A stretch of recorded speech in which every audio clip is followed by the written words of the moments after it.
The movie starts in 10. You can miss the beginning, or you can go ahead and challenge the clock with an all-new Sprint EBT engine that goes 0 to 60 in 5.9 seconds. Presenting Hero Extreme 125R. Challenge the extreme.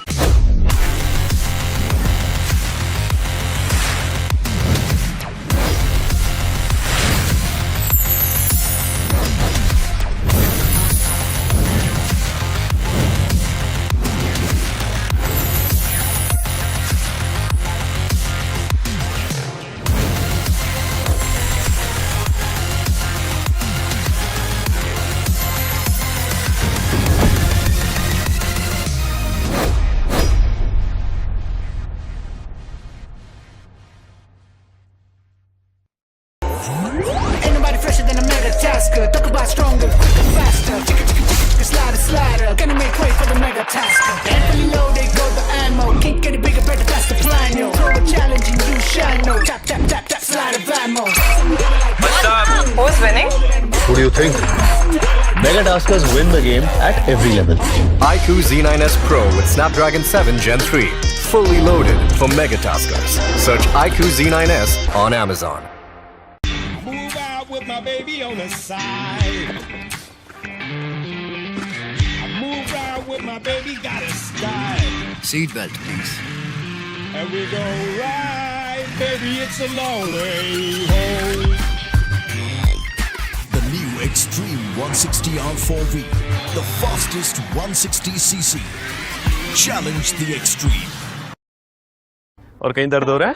थोड़ा सा shoulders में, back pain. Hello dentist. वसूलना तो पड़ेगा। Wicket! 10 number. वसूल तो करना पड़ेगा।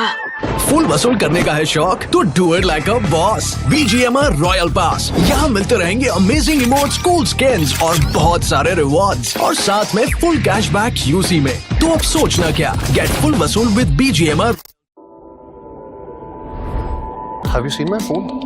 Yes, I have. It's so gorgeous. Yeah, bro. Really? Hey, but have you all seen it? Mega Taskers win at every level. iQOO Z9S Pro with 3D curved AMOLED display. Fully loaded for Mega Taskers. Search iQOO Z9S on Amazon. ഞാനിപ്പോ ആ player അല്ല. I moved on in life. ശരി പറയടാ, നിനക്ക് കൂട്ടുകാരത്തുള്ള chicken dinner miss ചെയ്യാനാവില്ലെന്ന് പറയടാ. എന്റെ ആ സ്ക്വാഡിൽ തിരിച്ചെടുക്കൂ. ഞങ്ങൾ നിങ്ങളുടെ സ്ക്വാഡുമായി ഒന്നിക്കുകയും ന്യൂ സ്കിൻസ്, വെപ്പൺസ്, ആവേശകരമായ അപ്ഡേറ്റ്സ് എന്നിവ ആസ്വദിക്കുകയും ചെയ്യുന്നു. Download BGMI today.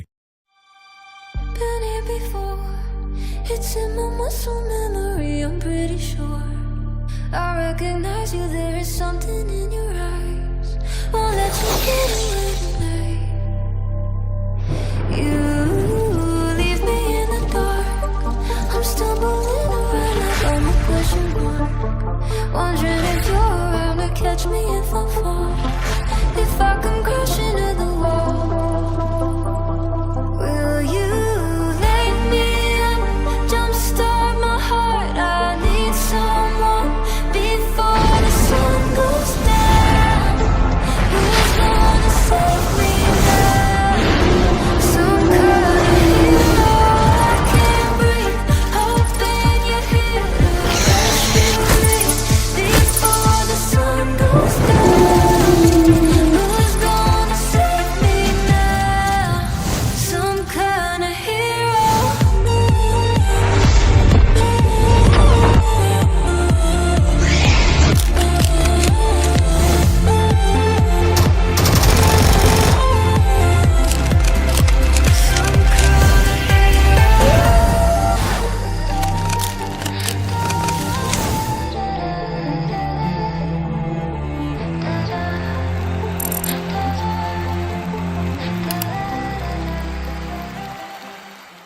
Scopes?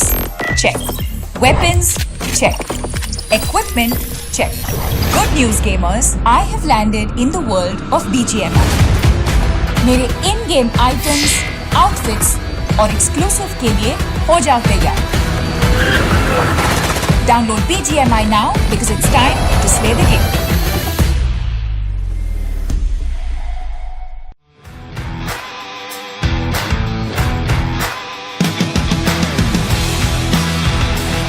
Hello everyone, स्वागत है आप सभी का iQOO BMPS 2024 के इस स्पेशल सेगमेंट में, जहां हमारे साथ जुड़ी है वो टीम जो BGMI 2024 में जुगनू थे और उसके बाद अब वो सितारे बनते हुए नजर आए हैं, जहां पर वो लैंड फाइनल्स तक पहुंचे. BGMI 2024 के वहां पे छठा पायदान प्राप्त किया.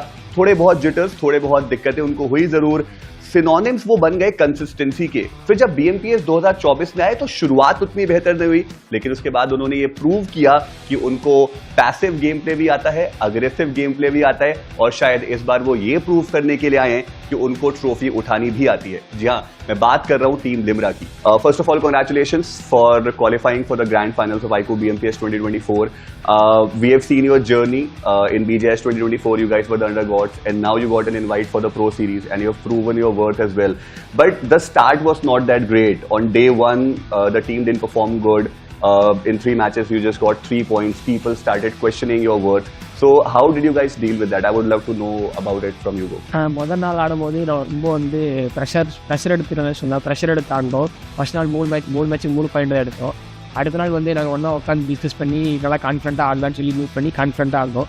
எல்லோரும் கான்ஃபிடண்ட்டாக ஆடி செமியும் நல்லா ஆடி நல்லா ரொம்ப கன்சிஸ்டண்ட்டாக ஆடினோம். மேட்ச்சுக்கு 8 பாயிண்ட் எடுத்து எல்லா மேட்சும் 6-7 பாயிண்ட் எடுத்து கன்சிஸ்டண்ட்டாக இருந்து இப்போ ஃபைனல் சரி வந்திருக்கோம். ரொம்ப ஹாப்பியாக இருக்கும். BMPS 2024 we started with a little shop, and we decided we start a meeting and how to improve our game work as a teamwork, and we improved a lot, and we started being consistency with average point of 6 or 7, 8 like that, and we got qualified from each round 2, round 3 and semi-finals. Now finally we got qualified for finals, which is we are very happy. So one step at a time, that's what the team is looking ahead with. But like talking about the expectations, Dragon, especially from you, there are a lot of expectations of the people, because right now you're on the second spot when it comes to the iQOO MVP contenders list. So how does it feel to start with, to be there, and how are you looking forward to it? Like, do you want to be on the top, and what are you doing to be on the top? Yeah, I really worked so that paid off by being national in semi-final. I even worked hard for the finals to get that #1 iQOO MVP, and that's it. Let's go. And like the confidence that you are having right now, I'm pretty sure that you can do that. Boko, but I would love to know how this team was formed. Like, because initially you guys were playing from different teams, and then what changed that you guys decided that okay, this should be the playing for, and then the journey has been awesome. But I would love to know how this team was formed. Dragon came with a team of us, and they decided to take players who have little too hard working. Okay. They have the name of Explorers, who has more potential. Either than gunfire, he has more break. So that's the reason they have chosen Explorers. And then they took many players, but the team didn't. After that, Dragon suggested Gokul that my brother would go in game, but when they approached and told me that, but I refused both because I play only TDM competitive that time. My only fear is when I choke there, entire team would die. So that I refused offer spot. Right. Dragon considered you could do well. After that, I came into the team. At starting, I was choking little, but he gave me some hope. That's the hope I still have now. Crazy. That's a great story. But Dragon, you're the younger brother, right? And you guys are the real brothers. So how does it work out? Like, you guys play in the same room. Like, suppose if someone is choking, like, how do you guys tackle it and handle it, making sure that the relationship is fine and the game is working fine as well? Me and my brother are the strongest. I can agree with that strongly. But when it comes to the game, everyone will choke. Sometimes I will choke and my brother choke. Even in BMPS, like semi, he choked. I scored him very much. He scored me. And my mother came by when I was shouting like this, places to feet like that. Yeah. It happens. But I always have open it. Yeah, but at the end of the day, you have confidence and trust in him, and you have confidence and trust in him that, okay, things will work out. What all is needed is patience and some time. But Hesperos, I would love to know this from you, that right now the community is looking at you like the heal battle king, and you've got like the highest healings done in the entire tournament. So it is a great responsibility. It might look like, okay, it's like you are just going out of the zone and you're just healing, but obviously it's a big responsibility and it's a difficult job to do. So how do you look at it, and how did you got this responsibility of being the heal battle player for your team? First, Gokul decided to, in some critical situation, anyone should have to do heal battle, and Gokul chose Dragon to do. But I said no, he has a good gun power than me. If the Poco and Dragon enter in the zone, they can also wipe a 2v4 situation. I said I will do the heal battle. Then I started working on the heal battle. I will count every each and seconds, and fourth zone how much the bleed will take. Fifth zone I'll learn the every seconds of the. If I have a one first aid time is 6 seconds like that. If I have 10 first aid, it will take 1 minute. So how many first aids will I have to be a hashtag 2? I will think that I will work on that, and we now improve that. A lot of calculations basically when it comes to this, but I think that heal battle and the strategy that you guys have shown till now can make you qualify for the next round. But now it's the grand finals, and I'm pretty sure that you guys are aiming for the trophy. So do you think that there will be, or we can expect like some changes in strategies what we were doing till now, and for the grand finals we're going to go ahead with some different strategy, maybe a bit more aggression? I think there will be a changing strategy, like what same you said, there will be an aggression. If we get good points in day one, we will continue the same heal battle thing, because after you get points, you will be an attack 1 or 2. Right. After you get plays consistently, you will just take the cup. And I feel like that's the biggest strength that your team has got. Like, you guys are consistent. Like, in every match, if Team Limra is playing, they're going to get at least that 4 to 5 points. And then if there are finishes as well, that will be a plus point. But I've seen in semi-finals also that you guys were playing really good, and you guys were like aiming for the aggression as well. So was it like the practice for the grand finals? Once you guys got to know that now you're qualified, you were playing a bit more aggressively. Was that the case? No, it was not a practice for grand finals. But it was just a strategy for just for qualifying. But we will show a strategy in Perfect. But Hesperos, like, this is the last question. In BGS 2024 also, this team was looking very promising, very consistent, and you guys were not able to finish at the podium. This time, what can the fans of Team Limra expect from Team Limra and you guys? Last BGS 2024, we little bit choked in LAN. We were a little bit nervous, but we have ended up in the #6. But we are in the full confidence. We have a lot of experience. We gained a lot of experience. Now you can expect us to lift the trophy. That is the confidence that we are looking for. But Gokul, any last words from you for the fans who are rooting for Team Limra? எங்களை support பண்ணுறவங்க கடைசி வரைக்கும் support பண்ணுங்க. நாங்கள் முடிஞ்ச அளவுக்கு போடி உங்களை கண்டிப்பாக ரிலீஸ் பண்ண பார்ப்போம். Keep supporting us. Thank you so much. Thank you so much, guys, for tuning in. It was great talking to you, and I'm pretty sure that the trophy is coming home for sure. So all the very best for that. तो ये थे team Limra जिनका ये साफ-साफ कहना है कि BGS 2024 से उन्होंने बहुत ज्यादा एक्सपीरियंस लिया है और अब वो आ रहे हैं iQOO BMPS 2024 में उस ट्रॉफी को उठाने के लिए. और इस सेगमेंट के लिए बस इतना ही. मिलते हैं अगले स्पेशल सेगमेंट में. तब तक के लिए बाय बाय.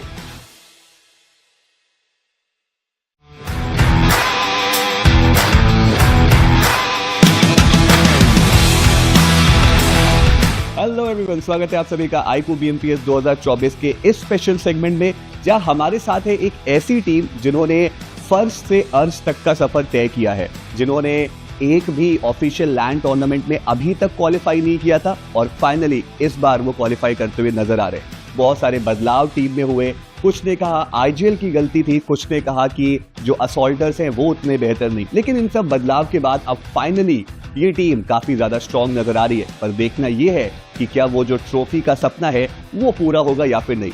या मैं बात कर रहा हूँ टीम गॉडलाइक स्पोर्ट्स की. And first of all congratulations for qualifying for the grand finals. And Johnson, सबसे पहला सवाल मेरा आपसे ही रहेगा. गॉडलाइक के ऊपर वो एक कर्ज था, अभी तक एक भी BGMI के ऑफिशियल लैंड फाइनल्स तक वो नहीं पहुंचे, and you have been always there in the team with a lot of changes happening around you. So अब फाइनली जब आप उस लैंड फाइनल्स तक पहुंचे हो, how is the feeling? The feeling तो लाइक बोल सकते कि ग्रेट है. लाइक बहुत टाइम बाद क्वालिफाई कर रहे हैं हम. लाइक बहुत सारे चीज़ें लाइक वर्क नहीं कर रही थी पास्ट में, फिर भी लाइक ट्राई करते हार नहीं माने. एंड अभी फ़िलहाल चीज़ें बैठ रही है, चीज़ें ऑन जगह, and we are here and this बार कॉन्कर करना है. Let's go. तो मतलब एम जो है वो क्लियर है कि इस बार ट्रॉफी लेकर के जानी है। बट पंक, अभी तक के अगर हम पूरे सफर की बात करें iQOO BMPS 2024 की, आपने भी बहुत ज़्यादा वक्त नहीं हुआ कि आपने असॉल्टर छोड़ के आइजलिंग करना स्टार्ट किया है, आप वो कर रहे हो और इस ऑफिशियल टूर्नामेंट में फाइनली वो बढ़िया परफॉर्मेंस आया आपकी टीम का। मैं आपसे समझना चाह रहा हूँ कि पूरे टूर्नामेंट डोमिनेट करने के बाद सेमीफाइनल्स में आखिर ऐसा क्या हुआ कि सेमीफाइनल्स में लास्ट मैच तक का इंतजार करना पड़ा क्वालिफाई होने के लिए? लाइक सेमीज में कुछ नई चीजें ट्राई करने का मतलब हमने स्टार्ट किया था, लेकिन वो वर्क नहीं करी, तो लास्ट में हम लोग को सीख मिली सेमीज से। अभी वो फाइनल में वो गलती रिपीट नहीं करेंगे। कुछ एक्सपेरिमेंट करने की आप कोशिश करते हैं बेसिकली टीम, मतलब आप बहुत श्योर थे कि क्वालिफाई तो हो ही जाएंगे। हाँ। तो एंडिनो, अभी अगर आप iQOO MVP कंटेंडर्स की बात करो, वहाँ पे आपका और जॉनी का दोनों का ही नाम हमें देखने को मिल रहा है। आपका नाम अभी फर्स्ट पोजीशन पे है और साथ ही साथ ट्रॉफी इज ऑब्वियसली इंपॉर्टेंट। तो आप ये दोनों ही चीज़ों को बैलेंस आउट करके कैसे चल रहे हो and what is more important to you right now? अच्छा, मेरे को एक चीज़ बताओ, 75 लाख ज़्यादा इंपॉर्टेंट है या 4 लाख? है तो 75 लाख, तो बस वही हमारा एम है। ये काफी वो एडमिनो वाला जवाब हो गया, गॉडमिनो वाले जोन का। But again obviously 75 lakh important है, but you will be having an eye on the 4 lakh rupees as well, right? Cherry on the top रहेगा हमारे लिए तो, अगर आया तो, बाकी भगवान के ऊपर है जो आएगा। Make sense, that make sense. But सिर्फ अगर आपके पर्सपेक्टिव से देखा जाए, अभी इस लाइनअप से जस्ट पहले जब आप गॉडलाइक की लाइनअप में थे तो वहाँ पे आप 5th प्लेयर की तरह खेल रहे थे, अब बेंच स्टाफ ज़्यादा हमें देखने को मिल रहे थे। अभी आप फाइनली टीम में आए हो। Initially the game play was not there, जो वो परफेक्शन जो हम देख रहे थे, बट देन जब सबसे ज़्यादा नीड थी टीम को, सेमीफाइनल्स में आपका बहुत बढ़िया राइज देखने को मिला एंड आप कह सकते हो कि you were the backbone of the team at that time और वहाँ से क्वालिफिकेशन हमारा हुआ। अब जब लैंड फाइनल्स की बारी आई है, do you think that you will be able to deliver because the pressure is big, the responsibility is big, और आपका भी ये पहला ऑफिशियल लैंड इवेंट होगा? देखो, पहला ऑफिशियल हो या जितने भी टूर्नामेंट खेल चुका हूँ, मतलब एक ही है कि मेरे को प्रूव करना है खुद को। इनके मतलब मैं बहुत बार, मतलब 2 बार बेंच हो गया, उसके बाद कम बैक किया, मतलब फिर ऐसा रिग्रेट नहीं रहना चाहिए कभी, तो मतलब प्रूव करना है मुझे खुद को। तो प्रेशर वैशर वाला तो कोई सीन है नहीं, कॉन्फिडेंट हूँ मैं, बस अभी प्रूव करना है बस यही। एंड आई थिंक वो जो भूख है, वो शिद्दत की जो प्यास है, वो हमें देखने को मिल भी रही है गेम प्ले के अंदर and the team is looking very confident. भूख बहुत है, भूख तो है। I think we are still talking about the game, Jonathan, and मैं बट टॉकिंग अबाउट बेहतरीन गेम प्ले, जॉनी, मैं आपसे समझना चाहूंगा कि राइट फ्रॉम द बिगनिंग, जब से आपका करियर स्टार्ट हुआ है, आपको हमेशा किसी न किसी प्लेयर से कंपेयर किया जाता है। उन प्लेयर्स के करियर स्टार्ट हुए, खत्म हुए या फिर एक पॉज पे आए, बट आप अभी भी वो रेलेवेंसी के साथ आगे जा रहे हो। So what is the reason behind that? Because the people of India really want to know that what drives you towards your passion and towards your goal, because इतना सब कुछ होने के बाद, इतने टाइम के बाद भी आप हर एक नए मेटा को अडेप्ट कर रहे हो, अभी भी रेलेवेंट हो। So what is the reason behind that? बोल सकते हैं कि लाइक बहुत सारी चीज़ें वर्क लाइक नहीं हो रही थी, लाइक चीज़ें जो भी थे पहले, बट मैं हार नहीं माना उस चीज़ को। लाइक मेरा एक ही गोल था कि ऑफिशियल ट्रॉफी उठाना, एंड मेहनत करते दिया, बहुत वर्क नहीं हो रही थी, बाहर हो रहे थे, एलिमिनेट हो रहे थे, बट अभी आ गया वो स्टेज एंड मेरे से बेटर मेरे फैंस जानते हैं मुझे कि क्या कैपेबिलिटी लेके चलता हूँ मैं, एंड मैं वो रिस्पेक्ट करता हूँ एंड मुझे भी पता है कि उससे और बेटर कर सकता हूँ मैं। सो ये वो स्टेज है, दिख जाएगा। चलिए, आई एम होपिंग कि इस बार वो ट्रॉफी है। बट एक फाइनल जो मेरा सवाल है वो रहेगा, कोई भी जवाब दे सकता है, कि अभी के लिए अगर आप लॉबी को देखो, 15 और भी टीम्स है, this is the pro series और हमने देखा कि कंपटीशन बहुत फियर्स है। आप लोग को क्या लगता है एज अ टीम की कौन सी वो एक टीम है जो आपको हरा सकती है या फिर जो आपके लिए सबसे बड़ा थ्रेट रहने वाली है? लाइक हम किसी को कंपटीशन में वैसे तो नहीं है, हम खुद को ही देख रहे हैं अभी एज अ कंपटीशन, क्योंकि हमने जो मिस्टेक्स करे पास्ट में, तो अभी वही ट्राई करें कि अभी मिस्टेक्स वो ना वापस करें हम, ताकि एज अ बेटर टीम खेलें हम एंड ट्रॉफी। जी हाँ, बिल्कुल, जैसे कि आप लोग ने बोला कि अभी के लिए जो मेजर कंपटीशन है वो आप लोग अपने इनिशियल स्टेजेस के गेम प्ले को लेके चल रहे हो एंड आई एम होपिंग कि ग्रैंड फाइनल्स में वो बेस्ट गेम प्ले आए। So all the very best for the grand finals. और ये है टीम गॉडलाइक, बहुत बहुत शुक्रिया हमारे साथ इस स्पेशल सेगमेंट में जुड़ने के लिए। और अब ये कारवां ऐसे ही हम आगे बढ़ाएंगे कहीं और, किसी और जगह, किसी और टूर्नामेंट के अंदर। तब तक के लिए अपना और अपनों का खूब सारा ख्याल रखिए। Tata, bye bye and take care.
Kochi!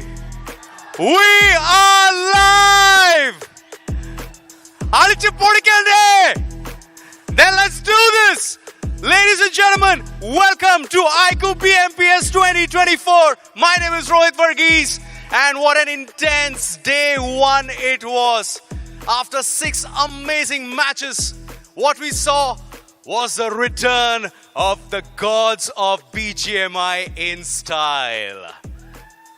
What we saw was the BGIS underdogs team Limra evolve into pros. What we saw was that history was being made with one of the most epic clutches in the history of BGMI LAN. And at the end of the day, what we saw was that there was a seesaw between the top contenders of this tournament. Yes, after looking at the points table, what we saw was that the top 14 teams right now have a solid chance to get hold and take home this amazing trophy. So, ladies and gentlemen, and Kochi, are you ready to make some noise? Are you ready to witness some epic BGMI action? And just in case if you missed some of the action from day one, don't worry, we've got you covered. Let's have a look.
And as they say, day 2 is the day of comebacks. Day 2 is the day of surprises. And day 2 is the day when the teams start building their momentum for the final day. So it's a very important and a very crucial day for all our teams. So without wasting any time, ladies and gentlemen, we are live here at the Adlux Convention Center in Kochi. So if you're around, just drop by in and we'll give you a very nice seat to enjoy live BGMI action. So without wasting any time, let's start the BGMI action. Over to our amazing casters. Day 2 is supposed to be the day of comebacks, but is that actually going to happen? It's still a mystery. But ladies and gentlemen, welcome to the iQOO BMPS 2024, where I'm going to be a host and caster for the day. And John alongside with me are these two beautiful gentlemen, Icy Baby and I Super Johnny once again. And boys, yesterday was quite an astonishing turn of events, seeing teams like Team Limra and Newman Forever dominate, including Inferno Squad. None of us saw this coming. You know, to be honest, it was a little bit of a surprise as well, because we were expecting the top teams coming from the semi-finals to kind of outperform. But guess what? Just yesterday itself, there has a huge dynamic shift between the top dogs as well as the bottom half this day one. Exactly, and it was quite exciting to witness, but we can't really ignore the amazing performance put on that stage by Hero Extreme Godlike, sitting at the top of the leaderboard with a decent safety cushion to work with as well today. It's going to be extremely important to see if they can protect their spot at the top. And speaking about Hero Hero Extreme Godlike, how can you forget that clutch from Simp? That 1-on-5 on the map of Weekendy, taking down one man from the side of VXT Infinity, and then just taking down the entire squad of Silly Esports. Now, that was a stark statement made by Hero Extreme Godlike in the overall standings. And not just that, we had a conversation about this team and their track record on the map of Weekendy. And once again, they proved to be super strong. But let's move on towards the latter half of the board now, right? You've still got a few upsets like TWOB.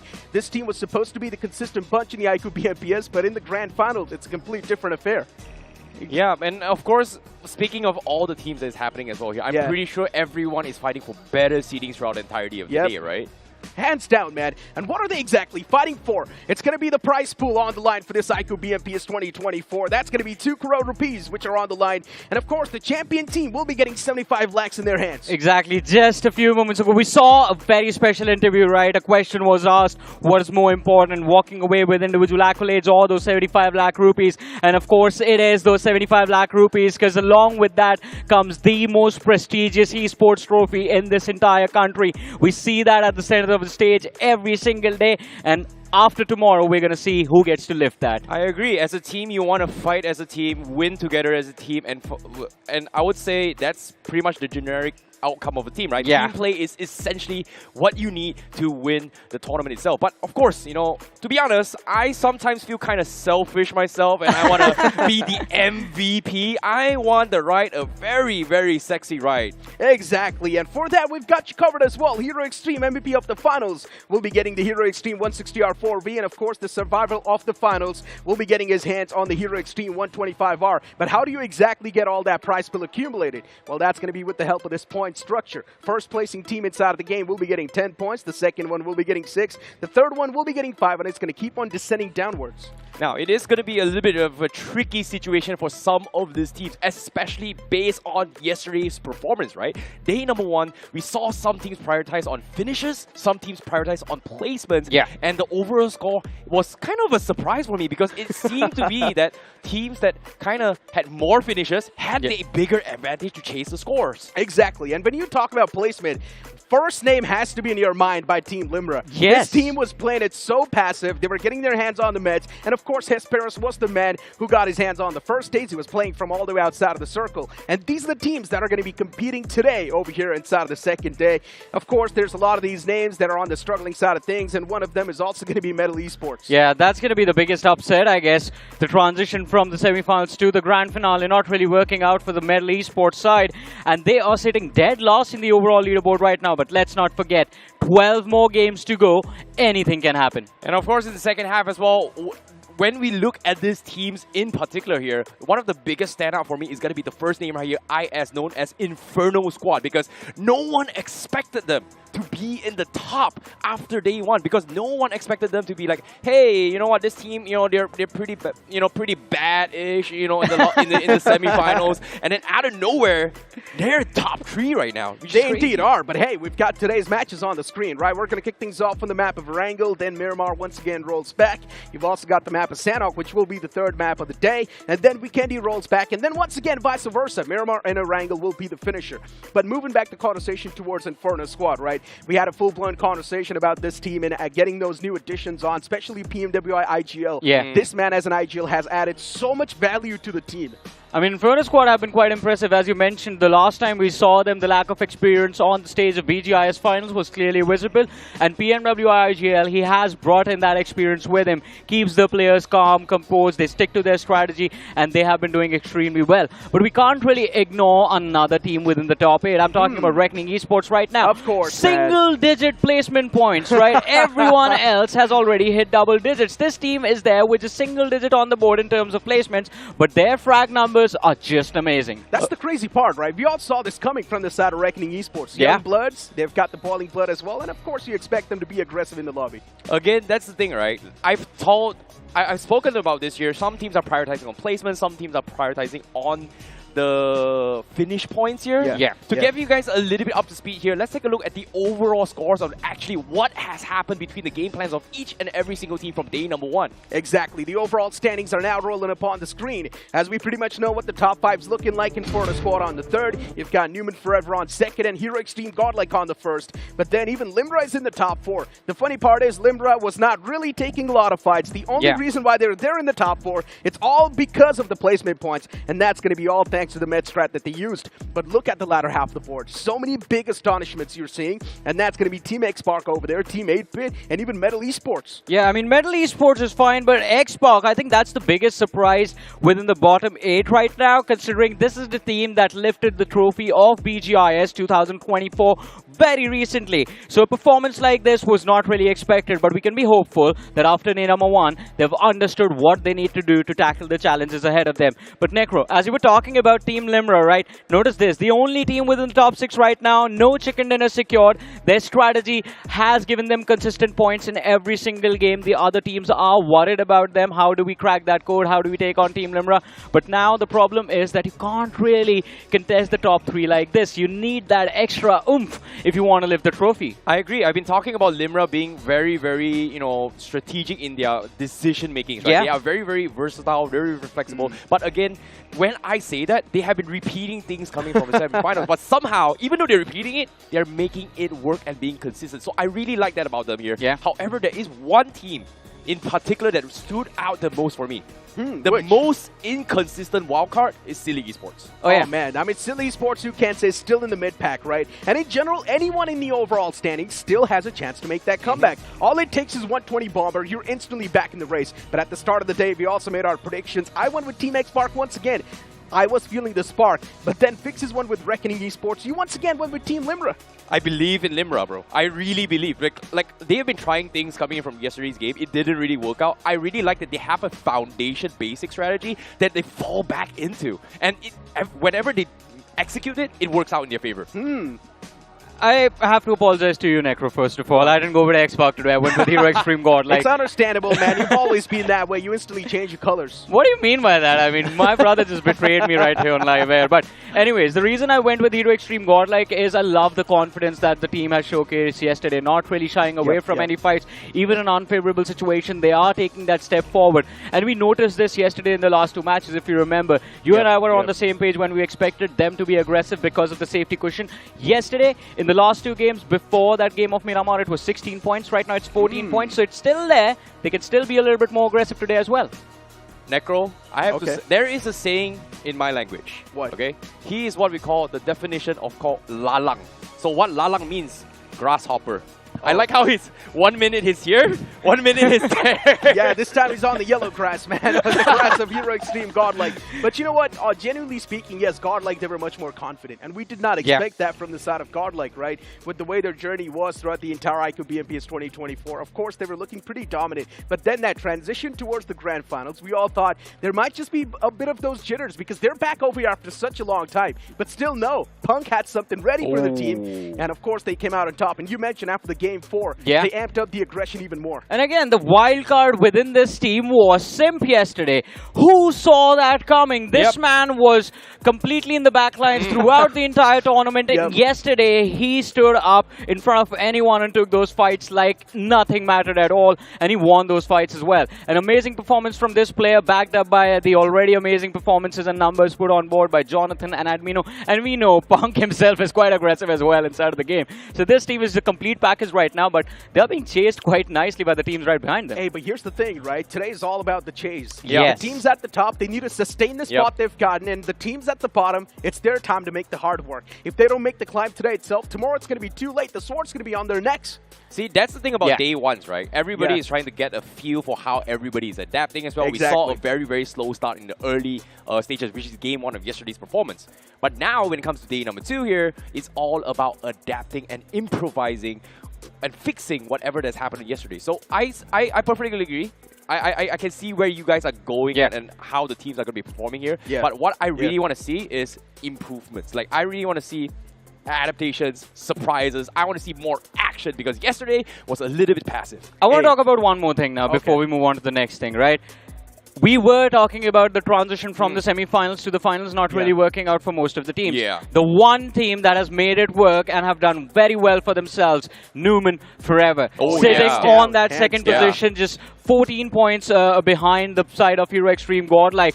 This team is just amazing. That play in the final circle on Erangel in the last game yesterday from Aways, that 1v2 against the players of 8-bit, that was mind-boggling, and I do not know what to expect from them today, to be honest. See, that's the thing about Newman Forever, right? Like yesterday's performance, their first 4 games was not really going well. But game 5, game 6, they were able to catch up. And that's how close it is between the top as well all the way to the 9th place, because it's still up for grabs for the top contender.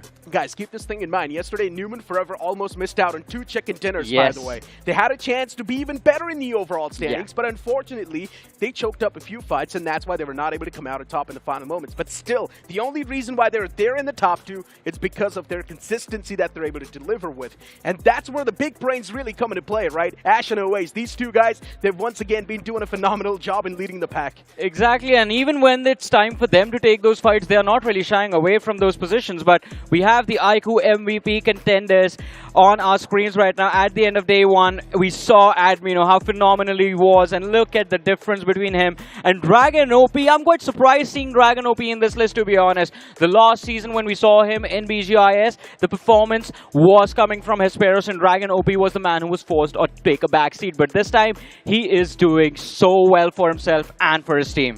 See, that's the thing about Dragon OP's play style, right? When it comes to Team Limra, they are very, very opportunist. And what I mean by opportunist is that they will never take a head-to-head fight, but they will third parties if the opportunity is presented to themselves, which is something that I really like about Team Limra, which is play smart. Sometimes in life, you gotta work smart instead of work hard. Listen, man, the strategy is pretty simple for Team Limra. Get your hands on the meds, first of all. Let Hesperos have all the meds. The rest 3 guys, they all go on a hunt. And as soon as they're on the hunt, they pretty much just try to strike down as many teams as possible, get as many eliminations as possible, and then Hesperos in the backlines. His job is to just press that same button over and over again and get his team the top 3. When I had a conversation with the other teams yesterday, and everyone was just scratching their heads like, how do we break this team? Because even if you find the first 3 frags from the side of Team Limra, how do you find Hesperos? He's like 1,000 meters away from his teammates. Right? I know, right? I think at one point he had like, what, 17 first aid kits, which is pretty insane. But now, let's talk about the Hero Extreme MVP contenders thus far. And currently, at the end of day number 1, Mafia from Newman Forever is currently at the top, sharing it with Viper, Simp as well, with 13 finishes in total. Necro, we got to do something about this, man. Those bikes are going away from us. Listen, man, Aditya is definitely not going to be happy about this. Oh, yeah. He himself is a big bike fanatic, and now he's not going to be happy the fact that he's not there on the playlist. But once again, there's still a big chance, man. 8-bit, today's the day where they pull off the comeback. Today's the day where they do something, still all the way at the bottom of the overall standings. And even 8-bit is one of those teams that was doing so good in the early phase of the tournament. But now what is exactly happening to them? It's 8-bit. What else did we expect, to be honest? I mean, the finals not really working out for them. I know it sounds harsh, but that is what the history has been like for them. And this time around, there is still an opportunity for them to actually change their legacy moving forward, change the way people talk about them moving forward. And again, as I said at the start, 12 more matches remain. Only 1/3 of the final is over, 2/3 still left. 8-bit, if today works out well for them, we might just see them in a very nice position in the overall leaderboard. See, that's the thing, right? That's the saying, right? Fool me once, shame on you. Fool me twice, shame on me. In this case, 8-bit, they may have messed up in day number 1. Day number 2 is where they need to step up. If they don't, well, we know what's happening. Hey, but you know what? Soon enough, the game one's going to be on the screen, rolling up. But you know what? For now, let's move on to a short video that we've got lined up for you guys. Hello दोस्तों, स्वागत है आप सभी का एक और बहुत interesting segment में जिसका नाम है ट्रुथ और ब्लफ। तो यहाँ पे जैसे कि आप लोग देख सकते हो 2 बॉक्सेस रखे हुए हैं जिसमें से किसी एक बॉक्स में मर्चेंडाइज है, किसी एक बॉक्स में मर्चेंडाइज नहीं है। 2 खिलाड़ियों को यहाँ पे बुलाया जाएगा जिसमें से एक को मौका मिलेगा कि वो किसी एक बॉक्स को खोल सकते हैं और उनको पता चल जाएगा कि उस बॉक्स में मर्चेंडाइज है या फिर नहीं है। और फिर जो दूसरे खिलाड़ी रहेंगे उनके पास ये मौका रहेगा कि वो दोनों में से किसी भी बॉक्स को चूज कर सकते हैं। द ट्विस्ट इज कि जिस खिलाड़ी ने एक बॉक्स को खोल के देखा है वो सामने वाले प्लेयर को कन्विंस करेगा कि कौन से बॉक्स को उनको खोलना है या फिर कौन से बॉक्स को नहीं। और देखना यह है कि क्या वो ट्रुथ बोलेंगे या फिर वो ब्लफ करते हुए नजर आएंगे। आई एम प्रीटी श्योर कि इसमें बहुत मजा आने वाला है, तो बिना किसी देरी के बुलाते हैं शुरुआती 2 खिलाड़ियों को। ट्रुथ और ब्लफ में सबसे पहले हमारे साथ जुड़ते नजर आएंगे 8 बिट के क्यूटी जूसी और साथ में द ओजी हिमसेल्फ ओवेस। तो आप दोनों को पता है कि गेम के रूल्स क्या है, ठीक है? तो मैं आपको ये मौका देना चाहता हूं कि आप अपने बॉक्स को खोलिए और उसके बाद हम जो मेन खेल है वो शुरू करते हुए नजर आएंगे। तो मैं डब्बा खोलूंगा? जी हाँ, और छुपा के खोलिए। आप मेरी तरफ देखिए और बताइए कैसे हैं आप, कैसा महसूस हो रहा है आपको? आप ग्रैंड फाइनल्स तक पहुंच चुके हैं। अच्छा लग रहा है, बहुत अच्छा लग रहा है, सिर्फ अच्छा लग रहा है? बहुत अच्छा लग रहा है। मुझे लगता है आपने देख लिया। परफेक्ट, ठीक है। तो अब आपको इनको कन्विंस करना है या फिर जो भी आप करना चाहें कि वो अपना वाला बॉक्स चूज करे या फिर ये वाला बॉक्स चूज करे। And your time start now. मैं तो ये बोलूंगा कि I think you should take this box क्योंकि मतलब इसमें कुछ भी नहीं है भाई, मतलब नहीं, मतलब वैसे इसमें कुछ भी नहीं है। अब तो मैं इसको ही चूज करना चाहूंगा। मतलब वैसे खुद ही बोल दिया है कि हाँ, उसमें मतलब कुछ भी नहीं है। हाँ ठीक है, मतलब मेरे ख्याल से आपको बॉक्स नहीं लेना चाहिए क्योंकि आपकी किस्मत में वो ऑलरेडी वो बॉक्स आ रखा है और ये मेरी किस्मत में है। तो लेट्स प्ले किस्मत वाइज। एंड क्या लग रहा है कि क्या चल रहा होगा? मुझे तो ऐसा लग रहा है कि जो मेरी चीज है उसको ही मैं चूज करूँ तो ज्यादा बेटर है, क्योंकि शायद जूसी मैंने बोल दिए कि उसमें कुछ नहीं है। हाँ, तो मुझे अब थैंक्स फॉर ट्रस्टिंग। पहले मुझे ऐसा लग रहा था कि मैं वो लूं क्योंकि खोलते इसके चेहरे पे हंसी आई थी। ओके, बट अब मुझे लग रहा है कि नहीं, मुझे मेरा ही चूज करना चाहिए। सही, एकदम सही आई चलो, बहुत बढ़िया आई चलो भाई। डिसीजन मेकिंग सही है। हाँ बिल्कुल सही है, मतलब I am happy with the decision. आपने डिसाइड कर लिया, आपको कुछ और बोलने की जरूरत नहीं। Okay, so you do whatever you want to do. अच्छा, मैं बॉक्स खोल सकता हूँ? जो भी आपकी मर्जी आप करते भाई चोक हो गया मुझसे तो। इसके अंदर है वो मर्ज। और अगर आप बात करें जूसी की, द लायर जूसी, मैं सच बोला, मैंने बोला बॉक्स में कुछ नहीं है। लायर तो आप, मैंने सच बोला भाई। आपने थोड़ा आपने क्या सोच के बोला? आप जीतना तो चाहते थे, राइट? मैं फंबल हो गया मतलब ठीक है, थोड़ा मतलब the OG himself Owais is the winner guys. और अब हम चलते हैं और हम बुलाते हैं अगले पेयर को और देखते हैं कि वहां पर कौन जीतता है। ट्रुथ और ब्लफ पे अब हमारे साथ जुड़ चुके हैं 2 बहुत ही ज्यादा इंटरेस्टिंग पर्सनालिटीज। एक तरफ है हीरो एक्सट्रीम गॉडलाइक के जॉनथन और साथ में रहने वाले हैं टीम वर्सेटाइल के सोमराज। दोनों ही काफी क्लोज मित्र भी हैं और राइवल्स भी। तो अभी आप दोनों में से कौन देखना चाहता है बॉक्स को और कौन जो है वो कन्विंस करेगा? तो क्या लगता है कौन किसको चाहिए कि कौन खोले? मैं ही खोलूंगा, इसका एक साइजल रह चुका हूं, so I have the upper hand, right? Full upper hand. तो आपको ऐसे छुपा के खोलना है और आप बीच में बक्कड़ बंदे को यही खोलना है। ओए यही खोलना होगा, तेरे को ही खोलना है। अरे तो आपको बीच में ऐसे देख नहीं सकते भाई, आप समझो तो। मर्ज तो अच्छा बनाया है, तो अभी देख लिया, मतलब आपने खोल लिया? हाँ खोल लिया, चेक कर लिया। Done, cool. तो अभी आपके पास 1 मिनट का समय रहता है और आपको डिसाइड करना है कि आपको ये बॉक्स खोलना है या फिर ये बॉक्स खोलना है। Your time start now. अब बात कर सकते हैं, आप नहीं कुछ कर सकते, उनको डिसाइड करना है। आप बस खड़े रहिए। टच तो कर सकते हो? नहीं, टच क्यों करना है तेरे को? तो फिर कैसे समझोगे कि कैसे? इनसे बात करके क्राफ्ट ने ऐसे नया मर्च इंट्रोड्यूस किया है, आप लोगों को दिख भी जाएगा, पर मैंने अभी चेकआउट किया उसमें मर्च, तो चलो अच्छा है। और अच्छा मर्च है, मतलब इनका कहना है कि इसमें मर्च है बेसिकली। ये काप क्यों रहा है? बट तू काप क्यों रहा है? बोलते बोलते ऐसे काप क्यों रहा है? थक गया हूँ यार, इतना शूट्स हुआ है, अभी बहुत थका हुआ हूँ। I need rest. पर इसमें ही है मर्च। ओह सॉरी, मर्च इसी में, भरोसा रख। तो ये खोलेगा, इसमें ही है, पता है मेरे को, इसमें ही है। अच्छा, आपको भी लगता है इसी में? ठीक है, तो हम एक कंक्लूजन की तरफ चल रहे हैं अभी तो। ठीक है, तो फिर उनको वो खोलने दिया जाए, मतलब आप ऐसा कहना चाह रहे हैं? आप खोल ले। आप श्योर हैं इसमें? आप 100% श्योर हैं? हाँ, डन।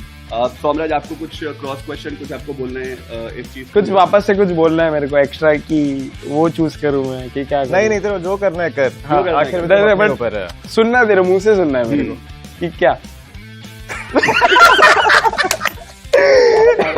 मैं इसको बहुत अच्छे से जानता हूँ। The time is up, guys. The time is about to get up. हमें चीटिंग किया इसने। कुछ चीटिंग नहीं किया है, कुछ चीटिंग नहीं है। मैं इसको जानता, बहुत अच्छे से जानता हूँ। ये है वो मर्च जो अभी जॉनसन को मिलने वाला है। लुक्स काफी ज्यादा बढ़िया और आपने कोशिश बहुत ही ज्यादा अच्छी करी, टू बी वेरी ऑनेस्ट। जब ये ऐसे कांप गया ना, मैं तभी समझ गया झूठ बोल रहा है। तब समझ गया। जीवन में कांपना कभी कभी आपको दिक्कतों में डाल सकता है। आई एम प्रीटी श्योर कि जब ये खिलाड़ी आगे जाएंगे ग्रैंड फाइनल्स में खेलने के लिए, तब तो ये बिल्कुल भी नहीं कांपने वाले। बट अगर आपको मजा आया हो इस पूरी वीडियो में, तो बस इस वीडियो को एक समाप्त करते हैं। कहीं और किसी और वीडियो में मिलेंगे, तब तक के लिए bye. I'm not gonna lie, that was quite a fun video, but at least 8-Bit is having fun outside of the game, but they're not having so much fun in the game, right? Why you gotta do them dirty like that, Negro? I'm just talking about the overall standings, guys. What do you guys mean? I'm just speaking about the overall standings. That is true. I mean, Newman Forever is doing well outside of the they game are. and inside of the game as well. I mean, they won that merch, always got that merch, and also the points.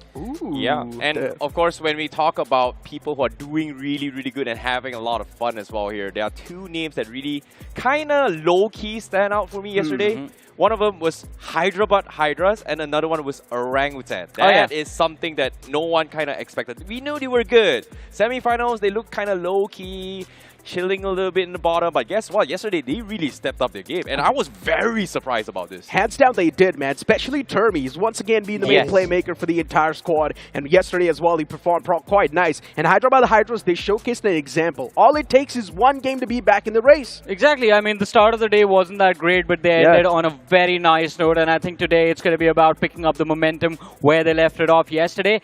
And again, that very first game, Hyderabad Hydras, that is what they need to focus on. If in game one itself they can try and breach within the top 4, that is what the goal should be. Same goes for Orangutan, and Orangutan, I believe, a little bit more promising, because I think just a few fumbles in the last few matches. Before that, they were doing so well for themselves, and of course, I love the aggression that they brought into the finals this time. Yeah, that's the thing about how they were playing yesterday, right? Their perception of how they view the game is a good defense is a good offense strategy. Yeah. It didn't really work out at the start, but as they maintain and solidify their formations and their concepts, it worked out eventually because they were always in the center of just making sure that no one gets in. And even if they do, they're going to force a lot of commitments. Guys, do not trust the top 5 right now. The usual suspects, they do get dethroned after the day 2. That's what usually happens, right? We've seen a lot of those examples in the past as well. And BGS 2024 should be a prime example of this.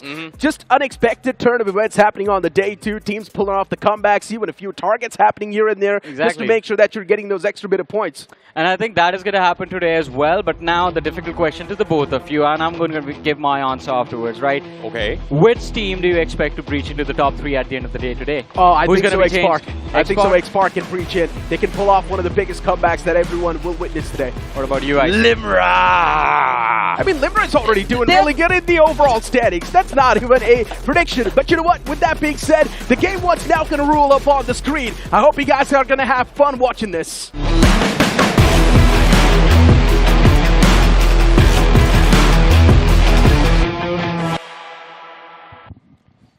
Well, we are about to start game 1 for day number 2 of the iQOO BMPS 2024. And now we are heading into the map of Erangel. To start things off, this is going to be a very, very interesting match for day number 2. Will there be any sort of comebacks here, Johnny? I mean, I'm expecting a lot of them, to be honest, Icy. I mean, this one can get extremely chaotic, more than the last wrangle of yesterday. And of course, the flight path itself, it's going to be interesting as well. As you mentioned, I mean, it starts all the way from that Stalba Kameshki hill and sticking towards the northern half of the map ends towards the western shorelines of Gatka. The entire southern half of the map denied. And again, this, you know what it results in? The struggles of Metal Esports, they are going to continue. They have to adapt and they drop towards Stalba Kameshki. Oh, sometimes in life, you gotta, make adaptations here. Things may not go the way you want them to be, and being adaptive is very, very important in these kind of factors here. But now, seems like there's not a lot of early drop aggression between the spots here or any kind of contention so far, which is a good thing because we've seen a lot of teams kind of struggle yesterday in a sense where because they contested, they wasted so much time. And in particular, I'm talking about teams like TWOB, we're talking about teams like Newman as well, who had similar aggressions with other teams, which resulted in them just kind of losing a lot of members before heading into the end game stages. Yeah, but I mean, TWOB, I feel they are going to be a little bit more confident today, but that is for later. For now, an early drop fight between Ignite Gaming and the players of Reckoning Esports, and it is Ignite Gaming this time who are finding those knocks converted into frags. 2 finishes secured early, but can they get a few more? 1 frag has been secured. They're going to look for the player just around the corner, while Vermithor, he's going for a revive. Immortal knocked out as well, but here's Gravity IGL. Oh no. He has no weapons. He's got nothing. Oh, he's got a pistol. He's got a pistol. 15 bullets and a dream. Can he make it work? But they've got the full pickup now. He's looking to get a little bit of angles and information, and it seems like he's going to try and make an attempt now. No HP on the players of Ignite Gaming, and TWOB in the distance as well. Look Uh-oh. at this, legit, he's Gotta be extremely close. Those are going to be free frags for him. He finds one, Immortal takes it out. Gravity finds a knock-in, One goes more. in the garage. He's looking for the second, but takes a lot of bullets. damage to trade it out. It is going to be intense. He Let's runs go! in and finds the second, and now Ignite Gaming, they are going to be pinned down, but Reckoning Esports, can they reset? But before we talk about the He's reset, gotta run. I see there's a third team that has showed up out of nowhere. He's got to run. He's done all he can, and guess what? They have to run. He's all by himself, and now Godlike is coming to finish him off. Oh no, run, Gravity! You're all by yourself. You don't want to bow out right from the get-go. Godlike is here to chase. His name is Gravity, and he's pulling the gods towards himself. Oh my goodness. But I guess even Godlike realized that they might get baited just like they did to the other teams in Miramar yesterday. So they look for a soft reset. And the players of Xbox as well. Everyone showed up for this one garage. What is going on? Oh my goodness, what is going on? I kind of jinxed it, and now everyone is fighting early, and this is not looking good. And even look at this, TWOB, they don't have a lot to work with. They've got guns, but look at this, no helmet whatsoever. And Godlike now in some serious trouble here. Cyrex spraying his way through, but I don't think it's going to connect here. It's only SMGs at those range. Buys in the distance, not really working out for him. And of course, the secondary as well. It is going to be the shotgun, but the damage is dished out. And Cyrex almost finding a knock over there. That was scary for Godlike. Oh my goodness, Jonathan. Woo. He's got to be counting his lucky stars, because if that guy had an AR, I'm pretty sure Jonathan might have just fall flat on the ground. Even if it was a UMP, it was done for. I know, right? It was so close, but again, day 2, expect the unexpected, and what I did not expect is this much aggression with all the teams right from the get-go. And Reckoning Esports, they're going to be kicking themselves in the shin. They're the only team that lost players over there. Ignite Gaming did lose 2 players, but even yesterday we saw them playing a little bit slow. They were playing for survival. With 2 players, that is still possible. Reckoning Esports doing so well in the overall leaderboard, as we've talked about them in the pre-show itself, in the top 8. With just single-digit placements. Their playstyle is all about aggression, and with just a single player, it's going to be difficult to pull off. And yeah, speaking of which right now, considering that they're all by themselves, the only thing they can do is just maybe hide from aggressions, run away, find a little small hole, and just, you know, duck there until the end of the circle and hope to get better placement points here. Yeah. But, of course, we haven't really talked about how the circle shifted, right? So, circle is going to be centered on towards the mansion vicinity, pretty open, pretty balanced, considering how the flight path was. However, teams like Newman, Team Limra, Silly, as well as IG, is pretty far away in terms from the starting point. So that means they had a very, very late rotation into their usual spots before and trying to re-enter towards the circle. And based on the matches yesterday and how these teams were playing, the only team that benefits from a position like this, it's going to be Limra. Their strategy of running 3v4 into those team fights and leaving Hesperos behind has been working out so well for them so far into this tournament. And these late breaches, if they have that opportunity to just leave Hesperos and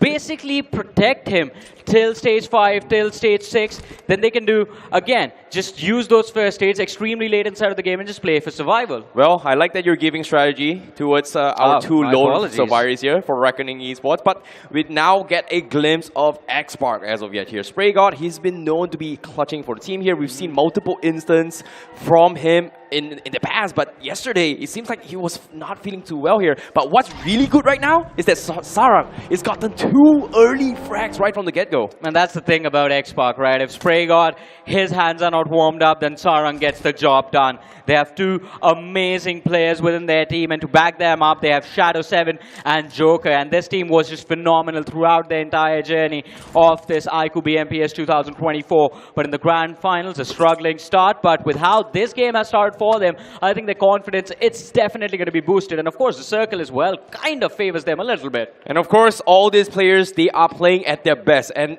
what more than playing it on a device like the iQOO 5G, our official smartphone partner. And that's the reason why they're moving so seamless, so smooth in game itself. Yeah, man, it's a pro series. We got to have that professional level gameplay on a professional level gameplay device. And Xbox, I think let's see how these pros react to this change. Now, early aggression, 2 points secured, but they know for a fact that Metal Esports are going to be up north.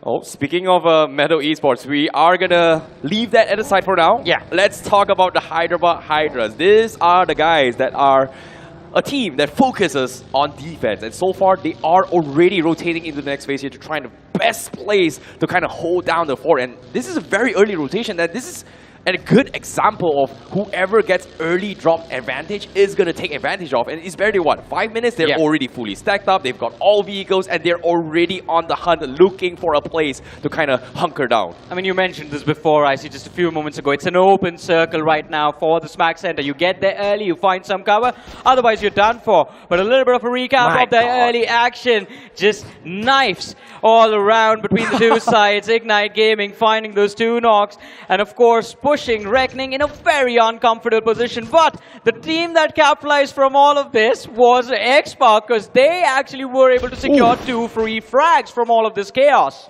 Look at the slow-mo coming from Gravity, man. My goodness, 15 bullets and he made every shot count. Not oftentimes do you see teams or players be able to handle their pistols well. Yeah. And also in the pre-plays as well, we did see Godlike kind of making a little bit integration here. And I like, look at this team play. Jonathan was actually saved. Exactly, that was such an amazing rescue. I mean, from the distance, from the perspective of the player of TWOB Cyrax, we weren't able to see clearly what happened and what the players of Godlike were up to. But as you mentioned, that was such an amazing save. Both the players just trading out damage, and then the vehicle comes in, blocks a few shots. Sim gets in, and then Jonathan just instantly prones behind the buggy, waits for his opportunity, and then they just escape.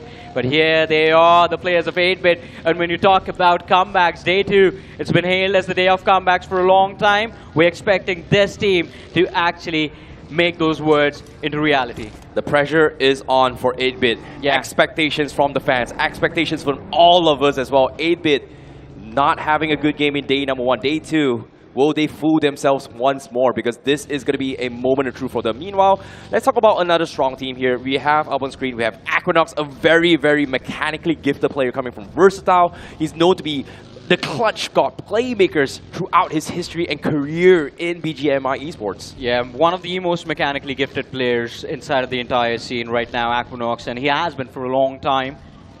But let's see, I mean, Versatile yesterday wasn't the greatest day for them. And the expectations were there from the start based on how their run was so far into this tournament. But now look at this, not a drastic shift of the circle. There's still a lot of teams inside of the zone. And Hyderabad Hydras, we spoke about them, still looking for the Smack Center. Hold that thought for now. Before the map, pay attention to the screen here. Versatile is going mobile here. They are going to play a fast, furious action here. They might be looking for drive-bys to kind of get a couple of finishes in, but yeah, it's pretty much, you know, that's pretty much it for coming from Versatile. Yeah, let's talk a little bit more map here. We do see Inferno Squad, we do see Limra, we do see Silly also still tanking the zone. Yeah. Kind of expected of those teams thus far, but it's only stage 2 of Circle, so I expect them to kind of enter back during stage 3, maybe 4. But you know what I mean, when we saw the map a few moments ago, in an open circle, whenever you see those moving vehicles, man, that gets me a lot of stress, right? And right now, a lot of teams are still scrambling for cover. Phoenix Esports, they found control of the center. They have a decent compound to work with. Shots being fired in their direction, but they've still managed to gather information about where the first threat is coming from. Agreed. We saw a lot of brilliance of moments coming from Cheyenne as a personal here. He's been clutching a lot of individual moments and highlights for Phoenix, but it's really sad to say that Phoenix is a team that is so talked about during the semifinals, but yesterday they kind of fumbled a lot. And of course, everybody is playing very safe now, even 8-Bit as well. They're not playing very recklessly, which is something that I like. So adaptations definitely has been made coming in from day 1. I got worried about Prince OG a few seconds ago. We saw his HP bar extremely low, but here comes the save, here comes the rescue mission by Sarwet. But on the other side, Ignite Gaming, it seems like they might be down in players, but not down in confidence. The second knock is going to be secured as Aru hits the floor. OG, a big blunder coming in from their side. And Aurora, he's going to look for a few more points before they get taken out. Oh my goodness. Not a good start here coming from Orangutan. They are struggling. Aru is the playmaker for the team. And guess what? Aurora, he's taking jams outside as well. He is pretty much cornered in every single angle. It looks like he's going to try and hunker down bottom as well. Even iQOO from far is going to try and shoot it, but nope, he's pretty much trapped on every single angle.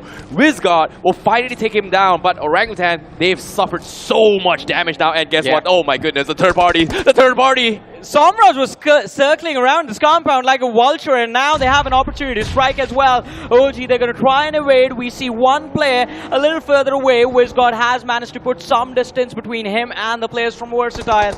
But can Athanki do the same? That's going to be a big question. And Versatile also backing off, by the way. No one wants to take that unnecessary risk. Huh. That is kind of surprising considering, you know, how they've committed as well. You know, they might have gotten a couple more, but I guess they're just gonna run Orangutan. They made a smart play here. Like they couldn't even pick up iQOO just because Versatile was just all grouped up. So I would say salvaging their losses coming from Orangutan is gonna be smart. Again, like I said, it's only stage 2 and there is still 16 teams. So again, I would say placement points is going to be the next objective here. I think that's the thing. I think the fact that there are still 16 teams remaining and they haven't really seen a squad wipe of Ignite Gaming yet, leading these two teams to panic. Because there is still one outlier over there. Look at this. This was a brilliant play. I mean, OG caught completely off guard. 2 players knocked out by this one individual. Unfortunately for him, he was only able to secure 1 elimination point over there. Oh, just unfortunate there. Yeah. Aurora, you know, was able to catch Orangutan when they're not in sync. So the double push didn't really work out. So on the bright side, they still have some finishes, but it's still not over yet for both those teams because they are technically still alive here. As you can see on the bottom right screen, Orangutan still has 2 men alive. Reckoning has 1 and Ignite has 1. It's going to be a tough task for Ignite and Reckoning to survive to the late stages. But here they are. Team Limra on our screens. And again, you see these 3 lads sticking together. Hesperos has been left to his own vices. He is going to just stay in the back lines for the next few moments. That's the thing about Team Limra, right? Like they always have a foundation that they go back to here. They're not afraid to experiment, but if things don't work out, they have something to kind of fall back into. And as of now, Team Limra, they do see the members coming from Sealy. It looks like they are looking to try and engage this. Goku, he might be in a little trouble here. Oh, Goku and Dragon, they found those openings. And Goku, the scouting mission was a success. Silly Esports. What? As you mentioned, Icy, they're not committing? Yeah, they're not committing. Just 1 finish secured. Silly Esports back off, realizing they're at a massive disadvantage in this fight now. But Team Limra, I don't think this team is going to back off. Fixes gave us a little bit of insight yesterday, if you remember. This team, they want to go aggressive today. Well, seems like it is going to be the game plan here. It's kind of working out, but seems like Silly Esports, they were backing out just because they were not in formation. So regrouping is going to be the strategy for Silly. Limra, a little bit disappointed, but look at this. Hesperos, 15 first 8 kids. Not 1, not 2, not 10, 15 first 8 kids. And Dragon OP has got 0 first 8 kids. Why you gotta be so greedy, man? I think that's the entire team, man. 0 on Poco as well. And I won't be surprised if Gokul is there with 0 first aids as well. They give everything to Hesperos, but a drastic shift from the circle. And look at that. Hero Extreme Godlike in a brilliant position to work with those school apartments. They're looking pretty good now. Oh my goodness. I absolutely hate this circle. This is one of the most difficult circles to actually play. Just because, yes, there's land, there's cover, but there's so much buildings, so much angles to check, so much utilities that you need to use just to clear spots. Oh my goodness, this is a tough one. Yeah. This is a tough one. You're a great guy, Icy. I mean, you got to join me in Necro and join the dark side with us. You got to be a little evil, man. Hey, to be honest, we love this. To be honest, I do love this as well. Secretly, you know, deep down in the bottom of my heart, I definitely love this. But it is going to be a game of resources between all these teams now. Early cover is going to be extremely important, and one of the big reasons why the odds of Hero Extreme Godlike doing well in the circle are quite high. Newman Forever as well, they've moved in quite early towards the edge. They found an interesting compound to work with, and with TWOB moving from southern edge of the circle, things can get heated up very quickly. Speaking of heat here, TWOB was getting so much heat in day number 1. Every team was colliding with them in terms of their overall rotations. And even here as well, seems like they've kind of figured out a proper pit stop to kind of set things up. And seems to me, based off this circle, they are going to try and play edge and try and gatekeep some of the teams trying to rotate into this next phase. Oh, the cluster is waiting for them. Hyderabad Hydra's on the other side. quite close to the players of Phoenix Esports, but distracted by the players of Bliss. Thermi was knocked out. He's a key fragger for the side of Hyderabad Hydras. Crypto takes a lot of damage as well. Instantly runs back indoors. It's going to be difficult to recover. Phoenix choose to strike right now. All of these frags are theirs, and look at that. Insidious, nasty headshot, and his helmet is gone. Oh my goodness, this is not looking good for Hyderabad Hydras here. Everyone is pretty low, and on top of it all, they don't really have a lot of first aid kits to work with. This is not the Hyderabad Hydras we saw yesterday. Their defense is slowly crumbling apart, and just because they've got low defense, this is where everyone is going to try and jump, and good spot coming from this, and they were able to do some serious damage onto his Hyderabad Hydras. It's quite interesting as well, considering they are on that low ground right now. Yeah. Hyderabad Hydras, they just have to push the ridge to take the fight, but overextending over there is the result. We saw those players fall extremely low, but oh no, quite unfortunate. Last man from the side of Ignite Gaming, and I think their journey in this match might be coming to an end. Meadow Esports, they're coming, they're hungry, but the nade from Sakar, he gets Anchor. But at the same time, can he get even more top down? Who losing that fight? Sakar clutching it big for Ignite. But at the same time, Sahil OP will finish him off for Meadow. And still found 3 frags, Ignite Gaming, in this particular match. My goodness. He did all he could. Yeah. But they will bow out at 16 plays with 3 finishes for now. Still impressive, I have to say. I mean, after that early fiasco against the players of Reckoning Esports, but Metal Esports still lurking in the blue zone right now. It's stage 3 already, and with a circle like this, breaching in late, it's going to be a big task ahead of them. Agreed. And as you can see, next phase comes in. Every single team is slowly pushing forward to try and get an advantage over everyone else. But it seems to me we don't see any significant big advantages for all the teams here. I'm pretty sure the map will kind of show briefly which teams does find their spots yet. But for now, everyone's still panicking, gathering information, and even Silly as well. They're just not sure where they should be making their pit stops. Yeah, no one is sure about that, it seems like. Because look at this, Orangtan. They take control of a hill on the southeastern edge of the circle and scouting for information up ahead. But in open positions, you are going to see those buildings, but it's going to be very difficult for you to figure out which buildings are going to be taken. Oh my goodness, the circle is going to be shifting towards school, and guess what? Godlike's got a lot of map control across all the compounds, but the problem is they're all separated. Yep. That's going to be a big challenge in Phoenix Esports. Look at them moving in for those apartments. If they try and pick a fight against the players of Hero Extreme Godlike, they might find those isolated players and gain an edge against these giants. But on our screens right now, Team Versatile as well. Somraj, he's taking them to the smack center, and this might result in a collision against the players of Xbox, who are already on top of that ridge. Players spotted out, a fight brewing up. Spray God, he's going to be isolated, surrounded by the players of Team Versatile. Somehow does manage to evade the pressure and run back towards his teammate. Well, Versatile, they're not exactly in a great position as well, because here comes the attack. Spray God finding an open player, but can't seem to get the knock at all. Shadow trying his best to cover fire as well, but it's just not working out. Versatile still somehow alive, and Team Xbox, they really need to win this fight, because this is gonna be a bloody one if they don't do it quickly. Yeah. It was all about that first opening, which has just been found by the side of Xbox.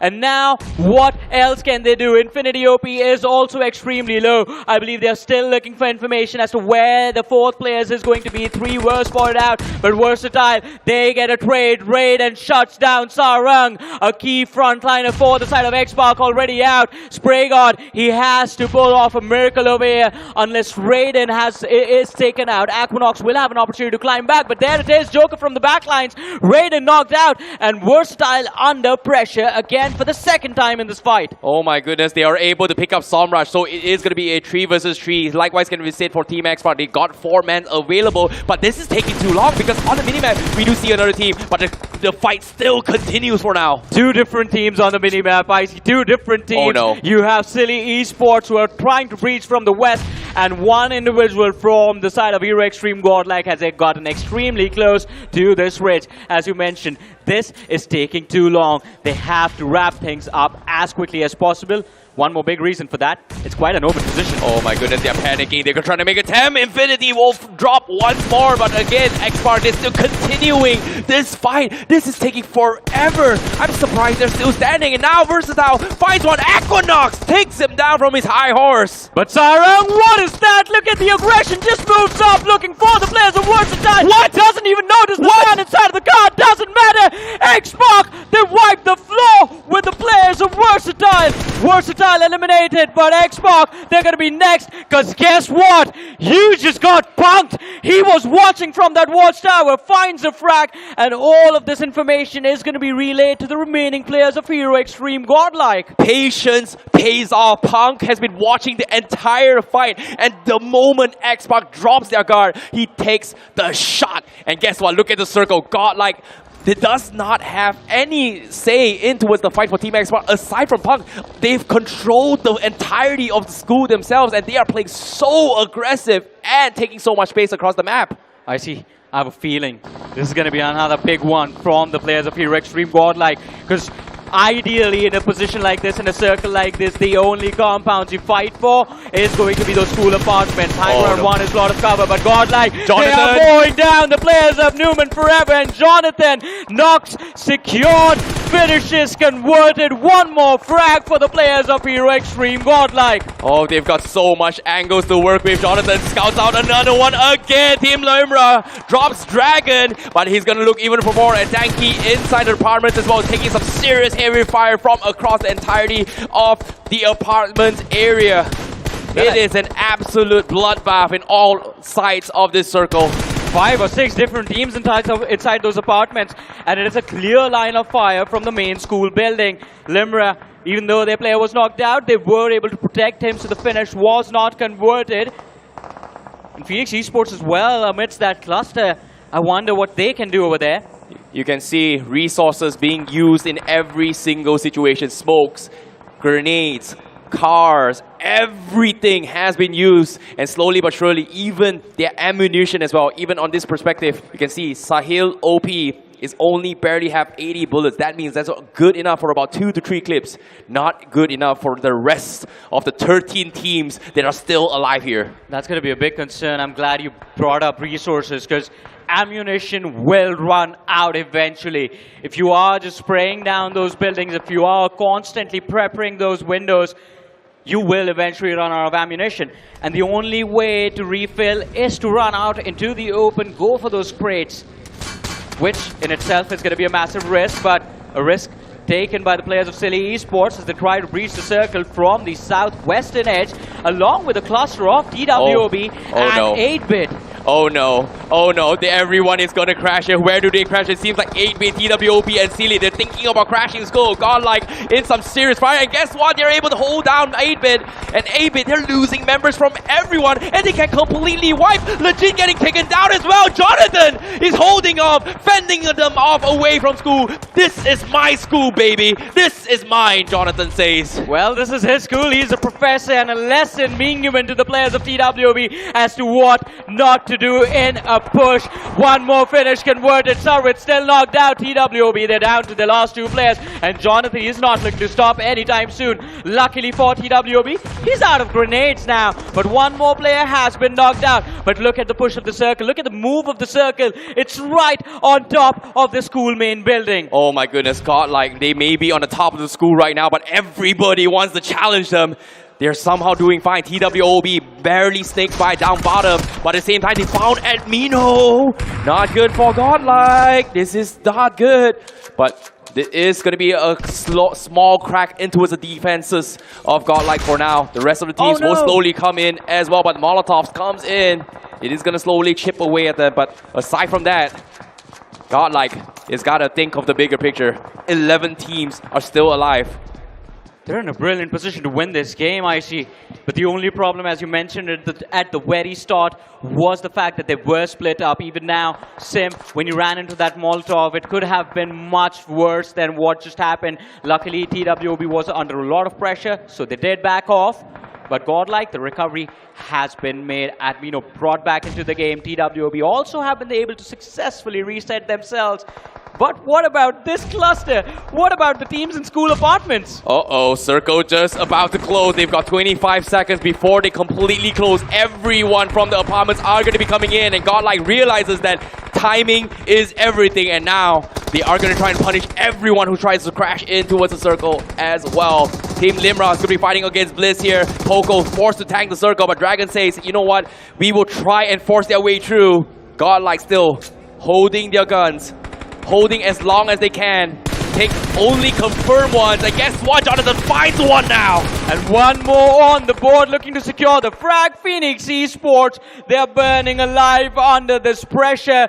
Newman, this might be the end, and it is! A brilliant nade comes in, and Xbox, they're gonna find those frags for themselves. Sarang does get taken out though, so it's down to Joker now. Should be able to revive his teammate, but Goten from the flank, we have ignored Inferno squad for so long. They have a decent position to work with as well. Goten can play for survival from here. Oh, now, instead of Godlike, they're still holding on. The rest of the teams are still going to try and make an attempt here. Hesperus from Team Limra, known and famous for his first 8 kids, is somehow still holding on, making it 7 teams still alive in this zone. And this is giving a lot of misinformation to the teams who are currently still holding on their own. Jonathan, he finds one more. Limra, Poco taken out. Dragon OP, he's going to be finished off as well, and it's down to Hesperos. Like always, you know what I see? There are a few crates out into the open, so you can find a few more first aids to go for an extended heal battle over there. But Hero Extreme Godlike, this is their moment, or this could be their moment, unless TWOB can shut them down somehow. This is going to be tough for Godlike. They don't have a lot of meds. They don't have a lot of ammunition. They've used up so much. They've got 8 finishes in total. The odds are stacked against us. It is going to be the most difficult clutch in the history of their careers right here, right now. We have 7 teams across everywhere with limited resources. They have chose to take the safe approach, which is smart, but it's not going to be enough because everyone is looking to shift in slowly but surely. X-Spark going to slowly inch their way in. Meadow as well. We've got also Inferno Squad. We've also got Limra trying to get even more placement points. But again, the most healthy team is still none other than Hero Extreme Godlike. And TWOB, Meadow, any one of these teams or players can shut them down. Hesperos finally falls. Gets scouted out by Jonathan outside the zone. Man got greedy for placements over there. Hesperos out into the open, inside of the blue. You're not going to survive like that, especially in a position from school. A little bit of damage dished out to the players of Hero Extreme Godlike and X-Pac as well. I'm quite happy seeing them in a form like this now. 9 eliminations secured, and they're still not satisfied yet. Sarang, one last grenade. If he finds this frag onto the players of Metal, it's going to be phenomenal. A lot of damage dished out onto Sahil. He's barely alive. Sahil wants to go for it. He's 1 versus 1. Sarang looking for those jump shots. Sarang dropping down low. Sahil, can he get it? No! He gets fouled by Jonathan up the roof! And now Jonathan, he's looking for more. He's going to try and spray through Sarang. But he doesn't find it. But again, another finish in the bags of Hero Extreme Godlike. Down to the top 5 teams. Hero Extreme Godlike still looking very solid. That finish point was stolen by Sarang. They have hit double digits, the players from the side of X-Pac, but how do they move further? Jonathan, he has done a brilliant job securing the frags from this auditorium, but pushing further, it's going to be a big challenge. Godlike now realize they have to regroup no matter what happens. Hiding inside these buildings, this game is going to the final circle. Oh my goodness, Jonathan on the hunt once more. He found one guy coming in from TWOB, and Hero Extreme Godlike, they've got 4 men alive. It is going to be a 3-team showdown. 2 versus 4 versus 2. Godlike in prime position to take the first chicken dinner for day 2. And Pang now finds Sarang. And one more frag, and the players just come in. They go all in. Another team bites the dust to their hands. The gods are here. 12 eliminations secured. Sarwith, he's trying to take them out with a nade, but Jonathan this time is prepared with the S12K, and his teammates are here for the first time in this fight to back him up. Nade right on his feet, and he gets taken out by Sarwith, but it should not be a difficult recovery. The numbers are still in their favor. It's still a 3 versus 2 situation. Sarwith and Cyrax, what can they do to bring TWOB to the forefront of this game and secure the chicken dinner? They're trying their level best. The finish point for Jonathan still not secured, but Admino, he has snuck in. I see he's just waiting for an opportunity to strike. Simp as well, waiting for the sound cues of the players of TWOB. Final two teams. TWOB versus Godlike. Admino makes an attempt. He misses. Yeah, he misses the opportunity to strike, but he has definitely dished out a lot of damage. The players from TWOB are low now, and Admino, he might relay this information to his teammates to close in and find those finishing blows. Oh my goodness, they picked up Jonathan again. They're 4-man healthy. This is good for Godlike, but TWOB odds are stacked against them here. 2 versus 4. They have to make something work, and Admino is not making it easy for them. Final 13 rounds in that S12K. Simp, he needs to go big. Again, it is down. It could be down to this man to rush down the stairs and find those frags. And finally, it feels like a call has come in for the players of Hero Extreme Godlike to move in. Cyrax is pointed out outside the window. And this is the end. Now it's a 1v4. One last man remaining. And they have done it. The third one on the board. Hero Extreme Godlike. Another chicken dinner secured. 3 chicken dinners in total to start things off. The first game, game number 1 here. Jonathan pops off for the team. Hero Extreme Godlike, all 4 of them alive. The kings of kings, gods among men. Look at the smiles as well. What a game. What a game that was from the side of Hero Extreme Godlike. But hey, look at the positive side of the spectrum as well. Yeah. TWOB and Team X-Park back in the race with that game. A solid comeback established from them. But here's the problem now. Godlike needs to be stopped. If you want to have a chance to win the championship, Godlike needs to be stopped in the upcoming game. 14 eliminations. Exactly. 24 points in total from this particular match. That is going to be a big lead. Let's not forget, they had a 14-point advantage against Newman Forever before the day even began. The GOAT showed up today. Oh, yeah. The GOAT is back. And guess what? Hero Extreme Godlike has shown themselves why they deserve to be in the finals. 2 days in a row, back-to-back chicken dinners from yesterday's Game 6. Yeah. Exactly. 6 finishes from the side of Jonathan himself. He was just fragging out, getting so many scrappy elimination points that were around them. He was able to find so many individual players outside of the blue as well. Yeah. Even he took down Hesperos, the man who was going for the med strat constantly, so it just blows for Team Limra. But as I mentioned, now Godlike needs to be stopped. 29 points accumulated from this game itself. That's a big statement in the overall standings. And as you mentioned, there's also a big cushion now. Yeah, I mean, there's a big cushion for them to work with, but it's going to be important to see how things go moving forward. But you know what? Their biggest contender, their biggest competitor, their biggest rival in the overall leaderboard, Newman Forever, they took an early exit.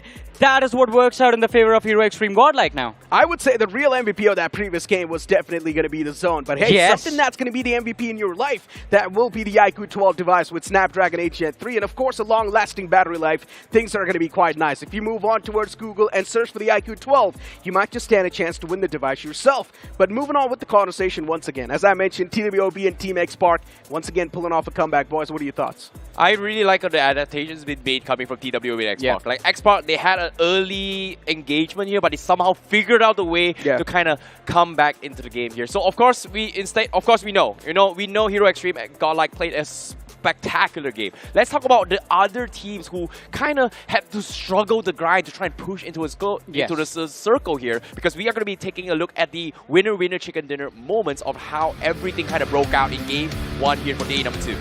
And it was an important one as well for all of these teams, as you mentioned, X-Park and TWOB.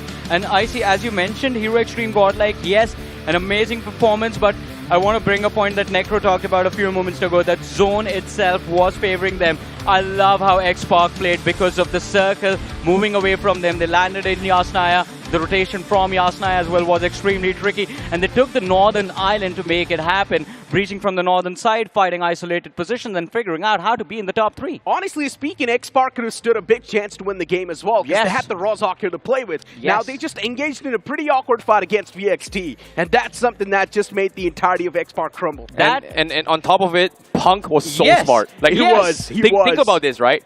Godlike was playing a strategy, a 1-3 strategy. Punk is the guy looking outside, supervising everything, telling every information, and realizes that, Versatile and X-Park. They don't know I'm here. Let's watch for 3 minutes to see what they do. Oh, Versatile died. Okay. Let's take one. Let's do. I'm out of here. Yeah, and then he I'm just out goes, of here. you've been punked. There's a camera there. Everyone's watching you now. Hey, listen, man, that's the crazy part, though, right? As an IGL, you're supposed to set your team up for success, and that's what exactly Punk did. He was taking so much risk upon himself just to gather that intel, and he was conveying that information to the players who were sitting inside the school so that they could accumulate a lot of elimination points. Even in the end, Punk was able to take down the another player of the side of VXT as well. He was constantly third-partying that. But hey, looking at the IRL moments of that previous game and how things really kicked off, of course, a lot of these upsets did happen. Even Reckoning Esports got eliminated way too early in the game. Yep, and of course, when it comes to the moments as well, you can see everyone is just excited and hyped up to see all the amazing games that happened so far in today's games. Because X-Park, they may have struggled in yesterday's game, but today they were performing out of their minds. And look at this, the crowd. My goodness, that is a big crowd. Yeah, and they're quite happy to see Hero Extreme Godlike do so well in the very first game itself. But hey, we've talked about Hero Extreme Godlike, we've talked about TWOB, we've spoken about X-Park. We missed out on one team. They were in the top 4 in this game. They did not have a lot of eliminations, but they were doing so well in the overall leaderboard. Inferno Squad, another consistent performance. Of course, you got to bring up Inferno Squad, right? A newer face on the block, much more newer face on the block if you'd like to compare them to the other teams, and still doing so good. Now, keep this thing in mind, as I mentioned, Day 2 is all about that consistency, pinning your spot down if you're already there in the top 5, and Inferno Squad is doing so. But a team that's currently slipping out in that slot is going to be Reckoning Esports. Off the rip, getting kicked out like that, now that's going to sting. You know, Reckoning Esports has been the most consistent teams coming in from the semi-finals and in the finals, right? They were ranked 7 in the semi-finals. They were ranked 7 yesterday as well. But now with this opening here, I don't know. He might. Reckoning Esports might not survive the top half now. I mean, I still believe in them. I see 11 more matches to go. Reckoning Esports, they need one big game like this, and the leap is going to bring them back inside of the top 5. Already to the beast have been awakened, TWOB and Team X-Park. There's a high chance now even Metal Esports can be back in the race. There's so many questions going on in our mind, but let's move on to the stage for now so that all those questions will be answered by the players of Hero Extreme Godlike. Thank you so much, casters. And of course, Day 2 started with a bang. And for Hero Extreme Godlike, it was like very similar to Day 1 because Day 1 में भी पहला match Hero Extreme Godlike के हाथ गया. लेकिन इस समय ये जो momentum बनाया हुआ है, and जैसे कि जॉनथन ने कल बताया कि we are going with the flow, तो इस समय Hero Extreme Godlike के IGL का क्या कहना है about the flow, which they have definitely got. Let's have a word with Punk, the IGL of Hero Extreme Godlike.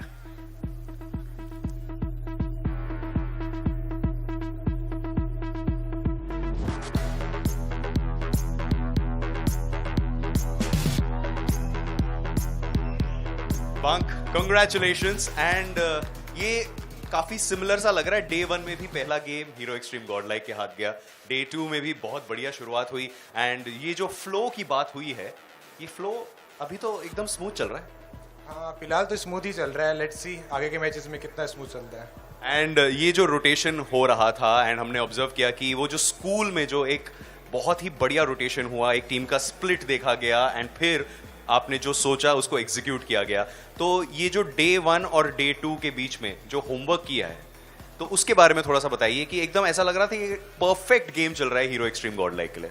Like देखो, zone तो हम पे ही बन गया, लेकिन कल की जो बेसिक मिस्टेक थी वो आज हमने रिपीट करी नहीं है, एंड होप सो आगे भी ना करें. ऑलराइट. एंड आगे अब Day 2 बहुत सारे लोग कहते हैं कि सरप्राइजेस का दिन होता है, कमबैक्स का दिन होता है, लेकिन आप यहाँ पर जो कंपटीशन देख रहे हैं, आप एक्सपेक्ट कर रहे हैं कि कुछ सरप्राइजेस, कुछ कमबैक्स देखने को मिले, या आप इस समय उस पर फोकस नहीं कर रहे हैं कि नहीं यार हीरो एक्सट्रीम गॉडलाइक इस समय बढ़िया मोमेंटम है, बढ़िया फ्लो में, let's go with the flow. Surprise का तो पता है मेरे को, सेमीज में भी बहुत मिले थे बट कुछ कर नहीं पाए, तो अभी भी देख लूंगा. तो ये कॉन्फिडेंस विद द फ्लो चल रहा है इस समय, and hero extreme Godlike have got that flow. Thank you so much punk, and wish you all the best for the remaining matches. Alright, ladies and gentlemen, इस समय Day 2 की शुरुआत हो चुकी है. अभी तो सिर्फ पहला मैच हुआ है, अभी और भी बहुत सारे इंटेंस गेम्स बाकी हैं, सरप्राइजेस बाकी हैं, कमबैक्स बाकी हैं, because it is Day 2. So we will be right back after a very short break and more BGMI action waiting just for you.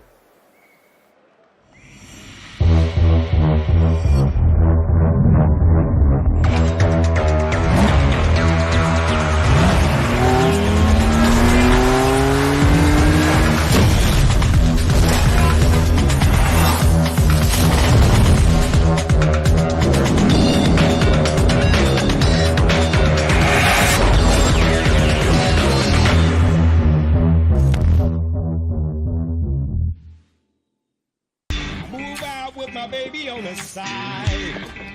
I move out with my baby, got a style. Seatbelt, please. And we go right, baby, it's a long way home. The new Extreme 160R4V, the fastest 160cc. Challenge the extreme. Ain't nobody fresher than a mega tasker. Talk about stronger, quicker, faster. Slider, slider. Gonna make way for the mega tasker. And when you know they go the ammo. Can't get it bigger, better, that's the plan, yo. Throw a challenge and you shall know. Tap, tap, tap, tap, slide of ammo. Who's winning? Who do you think? Mega Taskers win the game at every level. iQOO Z9S Pro with Snapdragon 7 Gen 3. Fully loaded for Mega Taskers. Search iQOO Z9S on Amazon.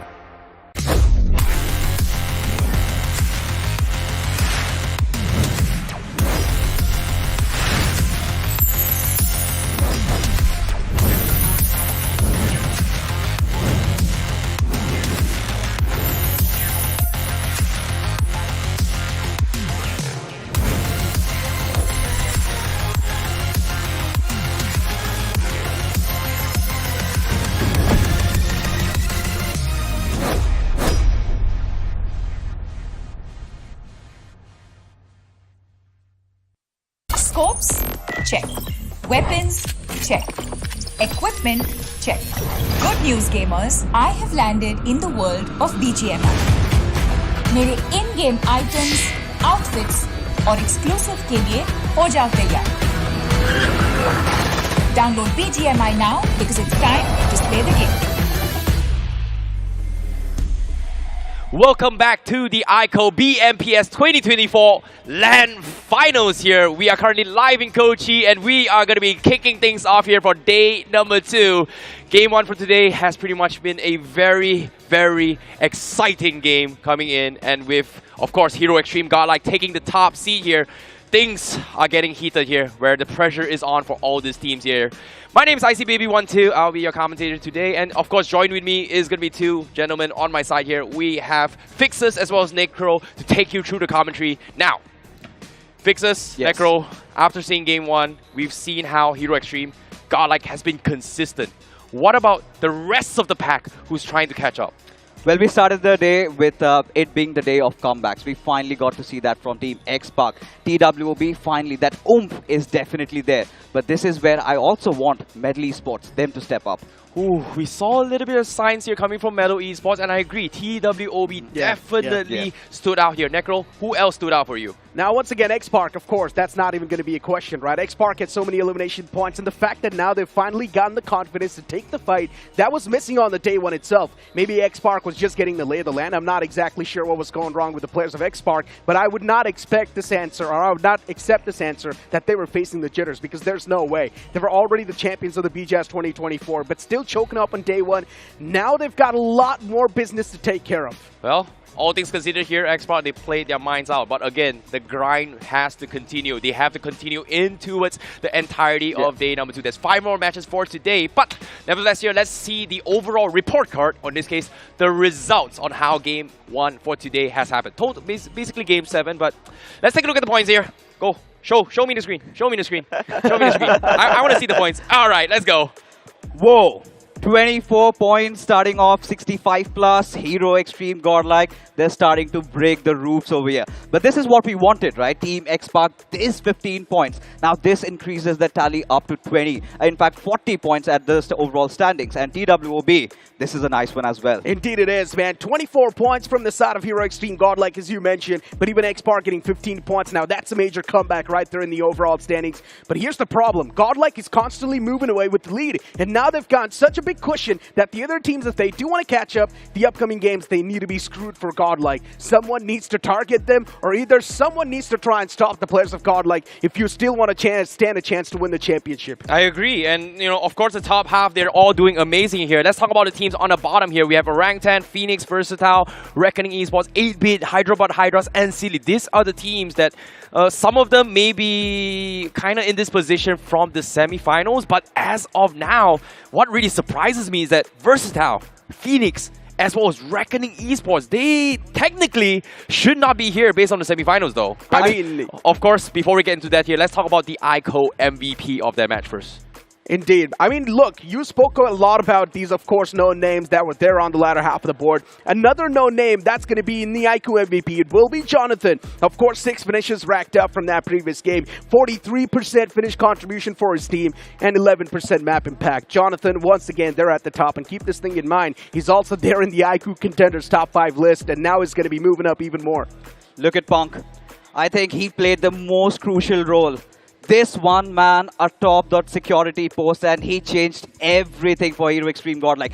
This time with 5 finishes, it feels like, you know, Hero Extreme Godlike are definitely in sync. But there you have Mr. Reliable once again. Sarang, those 6 finishes, so crucial for Team X-Pac at this point. And Newman Forever always, he somehow is still keeping the boat afloat for them. Sarang was none other the reason on why they won that fight against Newman, right? Like, they were hesitating for the longest of time here. And the moment that, you know what, I'm going to make this call, I'm going to do it. If I live, I live. I don't, we have to break this deadlock. And he was the guy that made it out on top. So well done to Sarang there. So that is a good sign for X-Pac because they're no longer hesitating. They're starting to make very, very decisive decisions, which is something that I'd love to see in teams trying to adapt here, especially here in day number 2. Now, speaking of which here, day number 2. We've seen some teams adapt, but what about the teams who did not? Because in this case, yesterday, Orangutan had a very, very good start. Hyderabad Hydras stood out a little bit here, but today, that game was a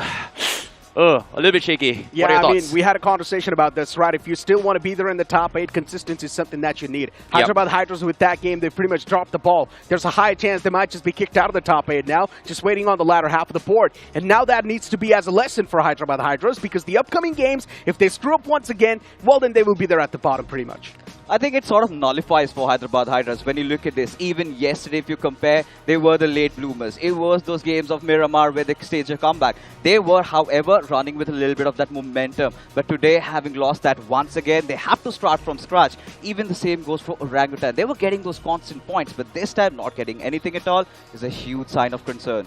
I like that you brought up momentum. It is something that we kind of talked about throughout yesterday's game. Like, hey, get in the seat, warm up the seats, get used to it, and then drive from momentum. And so far, momentum hasn't been favoring them at all in today's game. So would you say after that disappointing run in Map 7, would they kind of fall back, or do they need like a slap in the face and wake up? Let's not forget, Hyderabad Hydras still had a chicken dinner in Miramar. So I think they somehow need to channel that for themselves. Okay. If they can understand, if the rotations are fine for them, if they take those wise fights, if they avoid those bad ones, I think they can get themselves back in. At this point, it is so difficult to say with the way the competition is going on. Anybody can make a comeback at any given point. Agreed. Miramar is going to be a little bit tricky. And when it comes to Miramar, you know what to talk about, Necro. Listen, guys. The top 2 maybe is not going to be up for contention, but maybe 3rd till 5th will be up for contention. Hero Extreme Godlike, they've already got a big cushion. If you get one big game in your hands, you might just be there either on the 2nd spot or on the 3rd spot, because the 1st spot is still way too far away. And speaking of the map of Miramar, right, it will help you sustain for longer enough inside of the map, but getting finishes might just be a little bit trickier. Yep, agreed. And now, of course, to see how far of a gap that they have gone so far here, let's take a look at the overall standings here. Hero Extreme got like a #1 spot with 90 points, almost towards a triple digit, with 3 winner chicken dinners. Newman followed not that far behind, but as I say that is almost a 40-point difference from the 2nd place onwards. I don't want to jinx it, I don't want to jump the gun, but Hero Extreme Godlike, this is sublime stuff. A cut above the rest, they've created that void. But look at the competition, which is so close when you look at Newman, Inferno Squad, Team Limra, all close to each other. Team Limra, this time, they also went in for that heal battle, but that did not really benefit them. Now, is it going to open up those chinks in their armor? I mean, listen, Hero Extreme Godlike, they've gotten 32 points lead, by the way. And that is insane. Now, if the other teams, they do want to make a comeback, for example, Metal Esports, Phoenix Esports, 8-Bit is, of course, going to be another known name. And if 8-Bit Esports, they do get one big game in their hands, maybe they can be there in the top 5. But getting that 1st spot is next to impossible at this point. Well, it is going to be a long grind, but again, it is still about 5th one. The gap between 50 and top is 90, but for the rest of the teams who are trying to catch up to 90 points there, I would say they need roughly around 50 to maybe 60 points today to kind of catch up, especially for the bottom half, and then for the next day, which is tomorrow, another 60 points to actually overtake Hero Extreme Godlike. So, as of yet, there's still 5 more games for Datum 2. Hero Extreme Godlike looking in the most dominant fashion ever, because their semifinals did not look like that at all. Oh, whoa. It's all right. It's all good in the hood, at least when you perform when it matters the most. Let's talk about Hero Extreme Godlike and their players, the storylines. It's been years, and today, sitting in the audience arena, I felt like I was young once again. For Punk, being an IGL, making his first official LAN appearance over here and delivering like this, he is playing like a man who has nothing to fear. Hands down, man. I mean, talk about nothing to fear, and one thing is for sure, as you mentioned, Punk being the IGL, still taking so much risks just for that intel. And now that risk might just pay off once again on the map of Miramar. You know intel is going to be the king on the map of Miramar. If you get a lot of that information in your hands, you can easily drive your team to a better placement inside of the game. And something that Reckoning Esports as well can utilize in their upcoming map. See, that's the thing about playing as a solo scout role, right? Like, not many people can actually do a solo scout role because it requires a lot of trigger discipline. So, when it comes to trigger discipline, what it means is that if you see someone, your first instinct reaction when it comes to playing games is going to be shooting. And for him to observe and not take shots is a very difficult thing to do, because we all have this inner vibes to kind of make a play, to kind of be the star of the show. But being very patient, calculated is a trait that is very rare among scouts who's trying to play solo around the team, around the map, all by himself, especially when there is no backup whatsoever. And still been clinical at doing that, still getting a couple of finishes up top, and then somehow reuniting, staying till the very end, goes on to show that how much he's evolved even as an individual. Selfless, yes. Dominating, yes. Clinical, yes. He's been doing it all. Yeah, and speaking of doing it all here, now let's talk about the rest of the teams, right? So, Miramar, I remember there is this particular team that stood out the rest. He quoted this, and I quote what he said: whoever dominates Miramar is going to dominate every single map. And so far, the team that has won Miramar so far is not dominating the league as of yet. Exactly, man. Versatile is what you're speaking of, right? Somraj himself made that statement, and towards El Pozo, I'm pretty sure in the past he was facing a lot of those struggles, but this time around, there's not that team anymore in the Grand Finals. So for him, it's a complete free real estate to move on forward and grab it. But yeah, the main conversation over here is for Versatile as well, to be a little bit more versatile, win their fights. Just what exactly happened in the previous game is something that they do not need to replicate now, because with the way they took the rotation, it felt like Versatile, they were quite frustrated knowing the fact that they did not really have a good spot to play with. They were feeling very uncomfortable over there. What they wanted to do was seize that exact spot that Team X-Park had for themselves. And in order for doing so, the moment they were making that push, suddenly they realized, oh, it is Team X-Park. And now we have no means of escape from over there because they were completely surrounded. But again, we know Somraj. We know how good Versatile can be, because it is day number 2. Still 5 more matches to go. One good game is what Versatile need for them to stage that epic comeback once again. I agree. Versatile, they were the team to watch out for from the semifinals. Day 1 had a little bit of shaky start, and now they have kind of still finding bits and pieces to kind of pick themselves up. And of course, there's a saying, right? When you go down 100 times, you got to stand back up 200 times. That is a very, very important factor here. In this case, it's not over yet until it is over. So this is going to be Versatile's journey, potentially, or it's going to be another team to be watching out for. So, Miramar, now, we've seen 2 games. I know you guys are excited. What do you think the third Miramar for the entire series is going to be looking like? Oh man, I expect a chaotic start off the rip. I really want to see these teams go off against each other, especially someone needs to stop Hero Extreme Godlike. If they keep on getting those consistent points over and over again inside of the game, it's going to be a big problem. But without further ado, the match is about to begin because we are heading into the map of Miramar.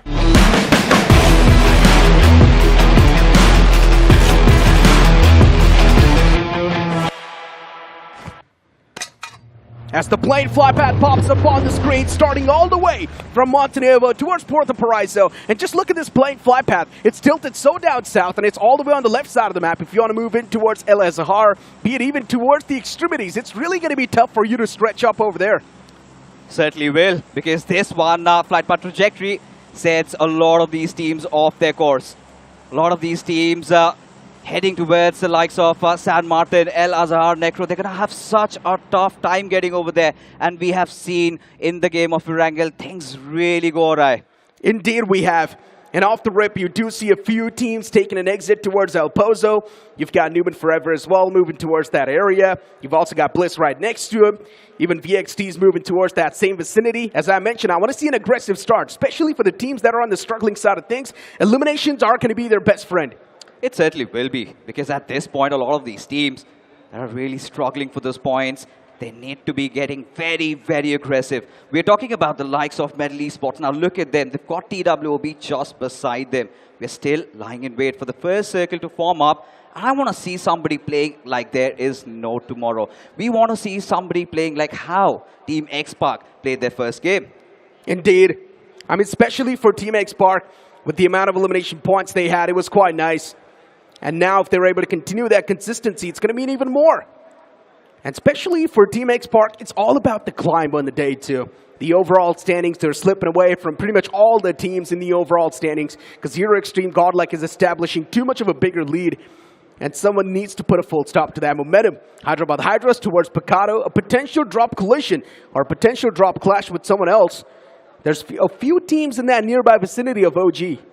They certainly are. And it is going to be Ignite Gaming, a team that has been sleeping right from day number one. We want them to somehow resurrect themselves back into the competition. But look at this circle.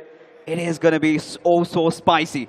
But here we have the first fight, and Punk, oh my goodness, he's got nothing to work with. But Phoenix Esports seems like it is going to be such a tough climb for them and chase Punk down. Oh, it just blows to be Phoenix Esports on the receiving side of things, and Phoenix Esports is already struggling way too much in the point standings. And now the boys are on the run. For Hero Extreme Godlike, their confidence is going to be on cloud 9. And considering elimination points are going to be your best friend, they're of course going to try to prioritize these early fights. And if you're one of those teams that are on the struggling side of things, you better be with the advantage. But over here, Phoenix Esports, they do not have that. Because when you talk about Hero Extreme Godlike, this is not where they intend to drop at. This is all the misdeeds done from that circle forming up, and they're somewhere hunkered around that Lost Leonis spot. And that certainly was a narrow escape. And same, like you said, for Phoenix Esports, I think them somehow holding on to 4 of their players, I think should not be a huge issue to get down at Impala. But when we look at the circle, Necro, Metal Esports, this could be their game, but Silly out of nowhere just get hammered down by Spray God. Inferno already gets knocked out.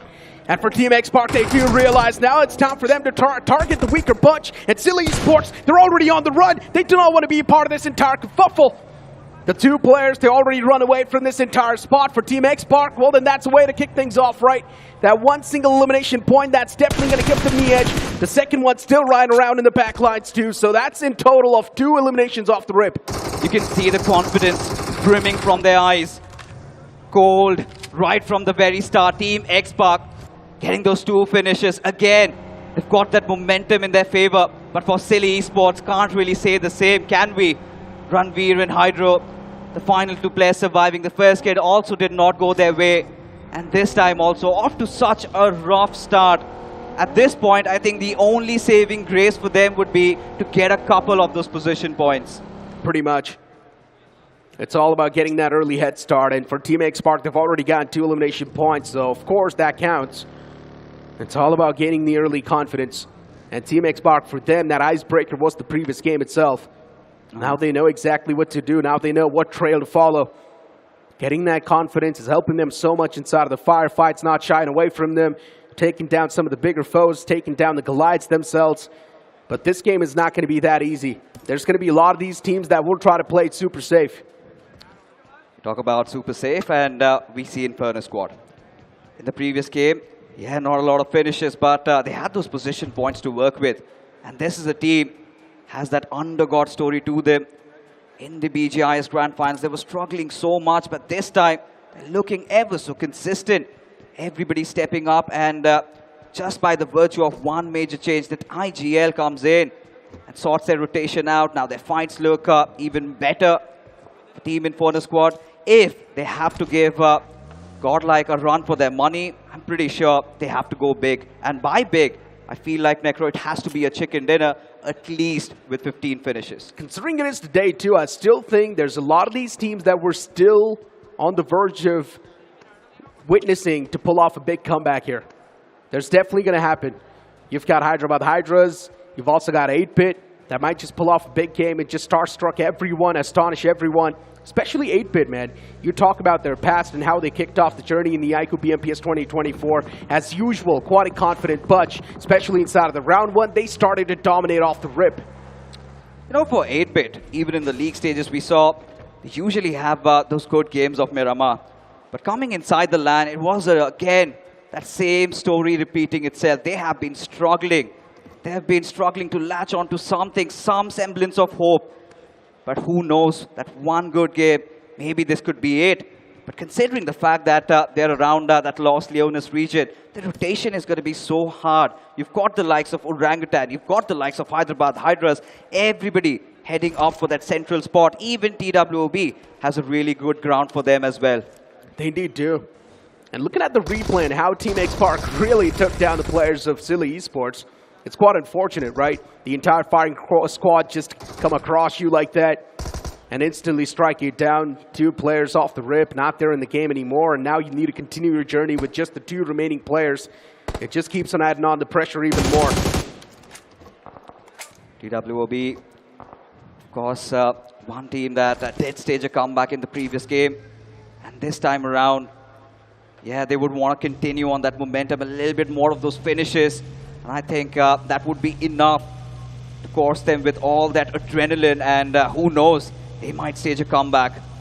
When we've got all the legends battling, we need a phone that can really handle them. And this is it. The iQOO 12 5G, our official smartphone partner. You want brilliance, you want excellence. This device helps you in achieving that. Indeed it does. And for now, Hyderabad Hydras, once again, on that relocating stage, finding themselves a better spot to play with. A little bit of that warehouse. It is quite exposed, but Hyderabad Hydras, they've also gotten a decent spot inside of the game. But they're lacking on a few utilities, that's for sure. Just 1 nade in the hands of Moksh, 1 first aid too. Few resources not exactly there, but as long as you're getting the success, that's all that matters. Now, this is something that you guys were discussing in the pre-desk. Hyderabad Hydras being one of those defensive teams and them being really good at it. Considering the fact that now they're really having that central spot of the circle, they might just pray that it really does end in on them. Because if that happens, and if Hyderabad Hydras get a chicken dinner, the momentum again somehow gets rolling in their favor. But there are a lot of those outliers and Versatile, a team that we know of their excellency in the game of Miramar. This time not too far as well. Almost have that central position also to themselves. But it is all about that hardship. And once that happens, that area that Somrat secures, he knows the lay of the land, Necro. I just hope Versatile make their comeback in this one. Definitely there's a high chance they can. Nothing taken away from that, right? For Team Versatile, there's a big split that's going through right now. It's a 2-2 split, 2 players all the way in the back towards Montenegro, while the 2 players are all the way in the front lines, right next to a big cluster of teams. Around them are Newman Forever, even Metal Esports is right next to him. I'm not a big fan of this split, but let's see how well it works out. It certainly looks quite deadly. At this point, everybody is just vying for some real estate. And we all know we've seen this circle even in the past. Goes towards those western edges, right? We've got a lot of altitude to cover, and Versatile, that has to be one of those most bold splits they've made, sending 2 players around, and there you have it. This is where they have to be extremely cautious. They cannot afford to lose a man down as the circle takes another shift. This time, a little concentric one. TWOB still at the smack center, but Versatile, look at them. They have been alienated from each other. I mean, just look at the teams outside of the circle too, right? Reckoning Esports right next to a big threat, but hold on to that conversation. Newman Forever taking shots against the exposed players of VXT, but the man's still on the run. All he needs to do is just connect one more shot, and he finds that beautiful connection. Infinity hits the deck. Somraj is all the way in the back lines, but does he really want to provide the cover fire? That's the question. And you remember, I mentioned this too, I'm not a big fan of this split, and that's exactly what happens. Exactly. Versatile, they had to survive. But now, look at this, Infinity getting caught off guard once again. And now Versatile have no other options, right? They had to cut on their losses. They had to make a run for it. But the good thing is that Somraj has finally managed to reunite with his teammates. But Orangutan, they've got that king of the hill situation. But Team Limra getting oh so close. And Atanki just fends them off. Indeed it does. From the top, the man's just raining down death and destruction. For OG, they've got a decent spot to play with. The entirety of the Abes, once again, playing quite disciplined from the top. They're like the turrets, just shooting down. And at this point in time, it's one of those phases of the game where you try to gather as much information as possible and then relay that in the late game. Yeah, for Orangutan right now, I don't think they have to move much. It's all about having that little bit of a spread, having that southern area under their control. And Aru is trying to go in for that scout, a little bit of that selfless role as Westgod. Spawning one man quite afar. They take a couple of shots though. Nothing did connect. But Team Limra, this time, look at their vehicles. They're starting to burn. They need to somehow find another one. Otherwise, their strategy of somehow engaging in those third parties, leaving one man down for that healing battle, might not really come handy anymore. It might not. But still, for Team Limra, yeah, the one single game was a little bit left out. It's completely fine. I still think the same strategy can work. But in the previous game, there were so many teams in the late game surviving. That's why Hesperos just did not really have enough meds to keep on patching himself up. Newman forever, just like vultures right next to the players of Team Limra. And Team Limra, they're not going to feel so safe after all. Privacy is being invaded as Dragon OP's in the back lines. Even he's taking a lot of shots upon himself. The man instantly prones back in the nick of time. For Team Limra, it's not looking so safe. 4 players in the front. Everyone's pinned down for Newman forever. They've spread their wings too, so they've got a lot of that map control to play with for now. Look at this. Gokul, he's got a different angle. And this is what Team Limra wanted, especially for Newman forever. They're just trying to thread the needle, find that first opener. Especially when you've got Mafia. He's been having the tournament of his life. So much finishes to his name. One of the contenders for the iQOO MVP. And now Newman forever seems like starting to get a little bit restless. They're starting to get into a situation where they can force those fights. But Team Limra really not giving them those openings. This is one of the rare games where you will see Reckoning Esports play so safe and sound. Reckoning Esports is still all the way outside of the safety lines. Rotating from down south, they're playing it way too passive. We haven't really seen them be a part of any sort of actions.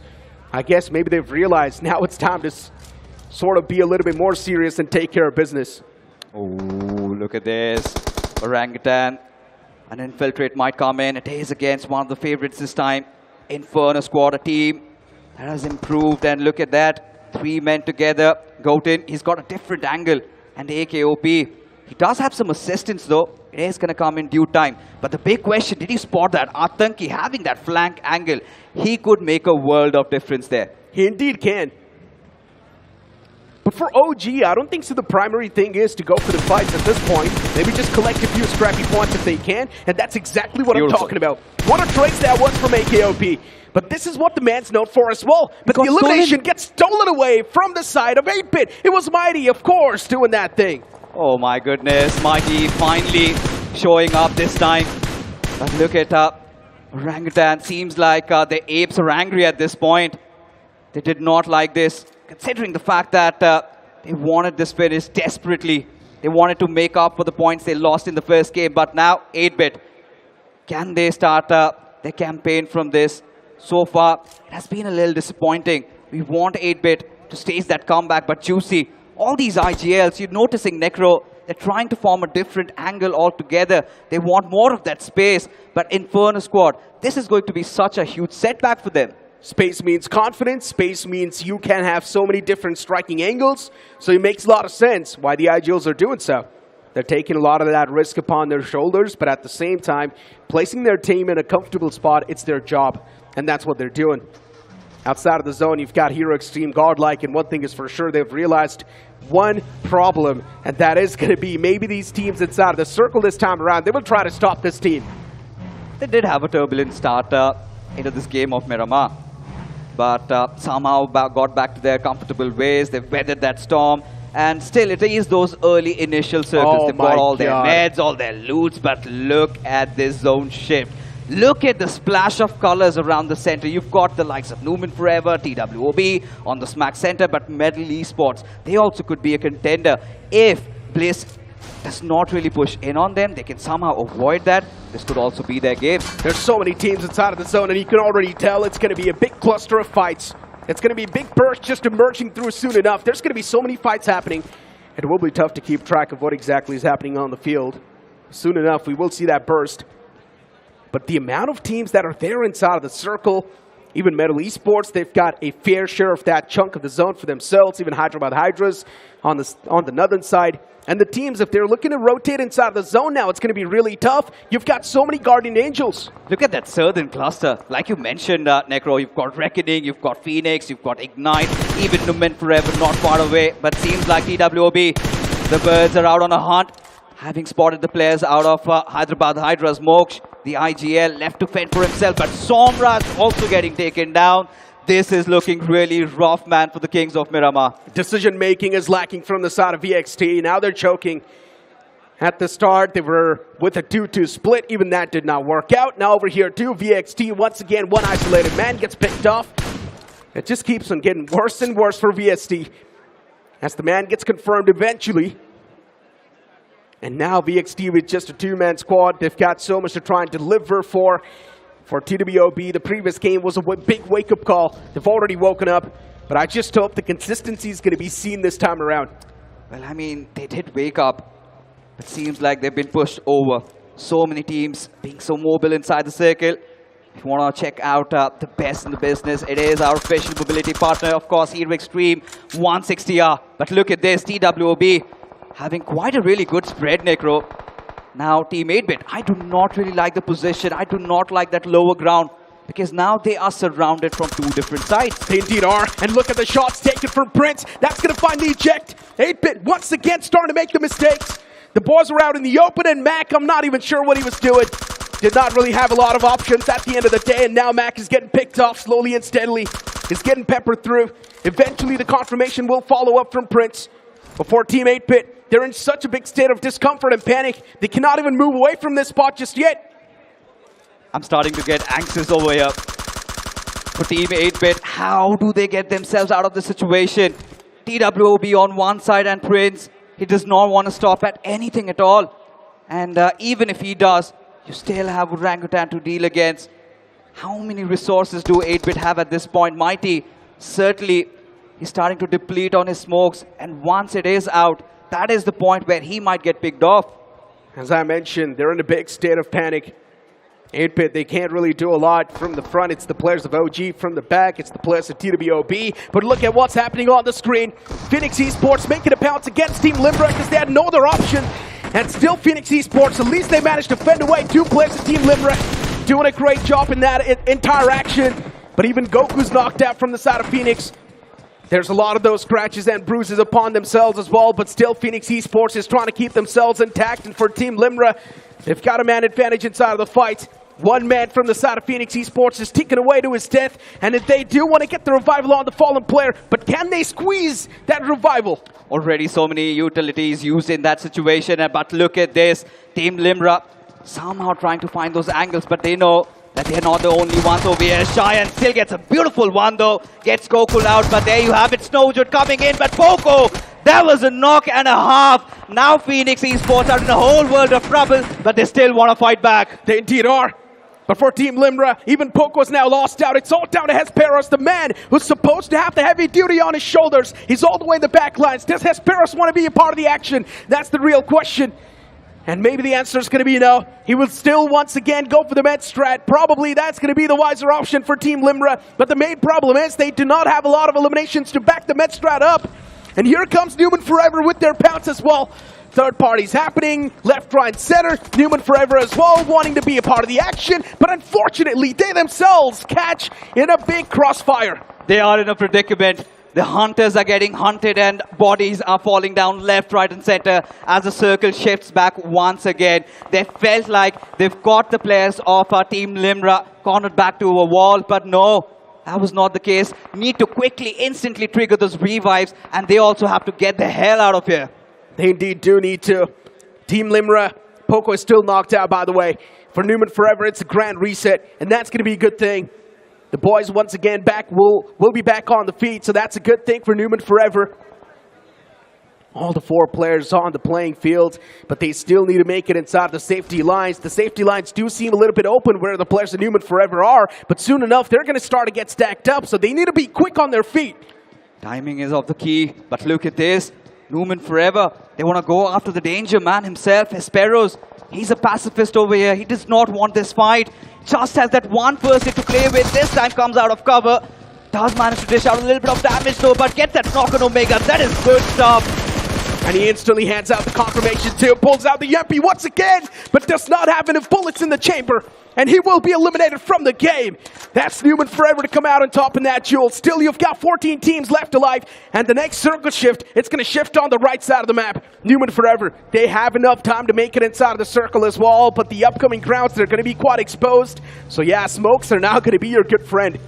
Team Newman Forever, they still have a tall mountain to climb. At this very moment, they have to get themselves inside the circle. So many teams, Necro, are waiting for them. But look at this, Hero Extreme Godlike. They were at the northern side at one point. Now they've taken that eastern route in. But you still have the likes of Team Silly. 2 players still surviving.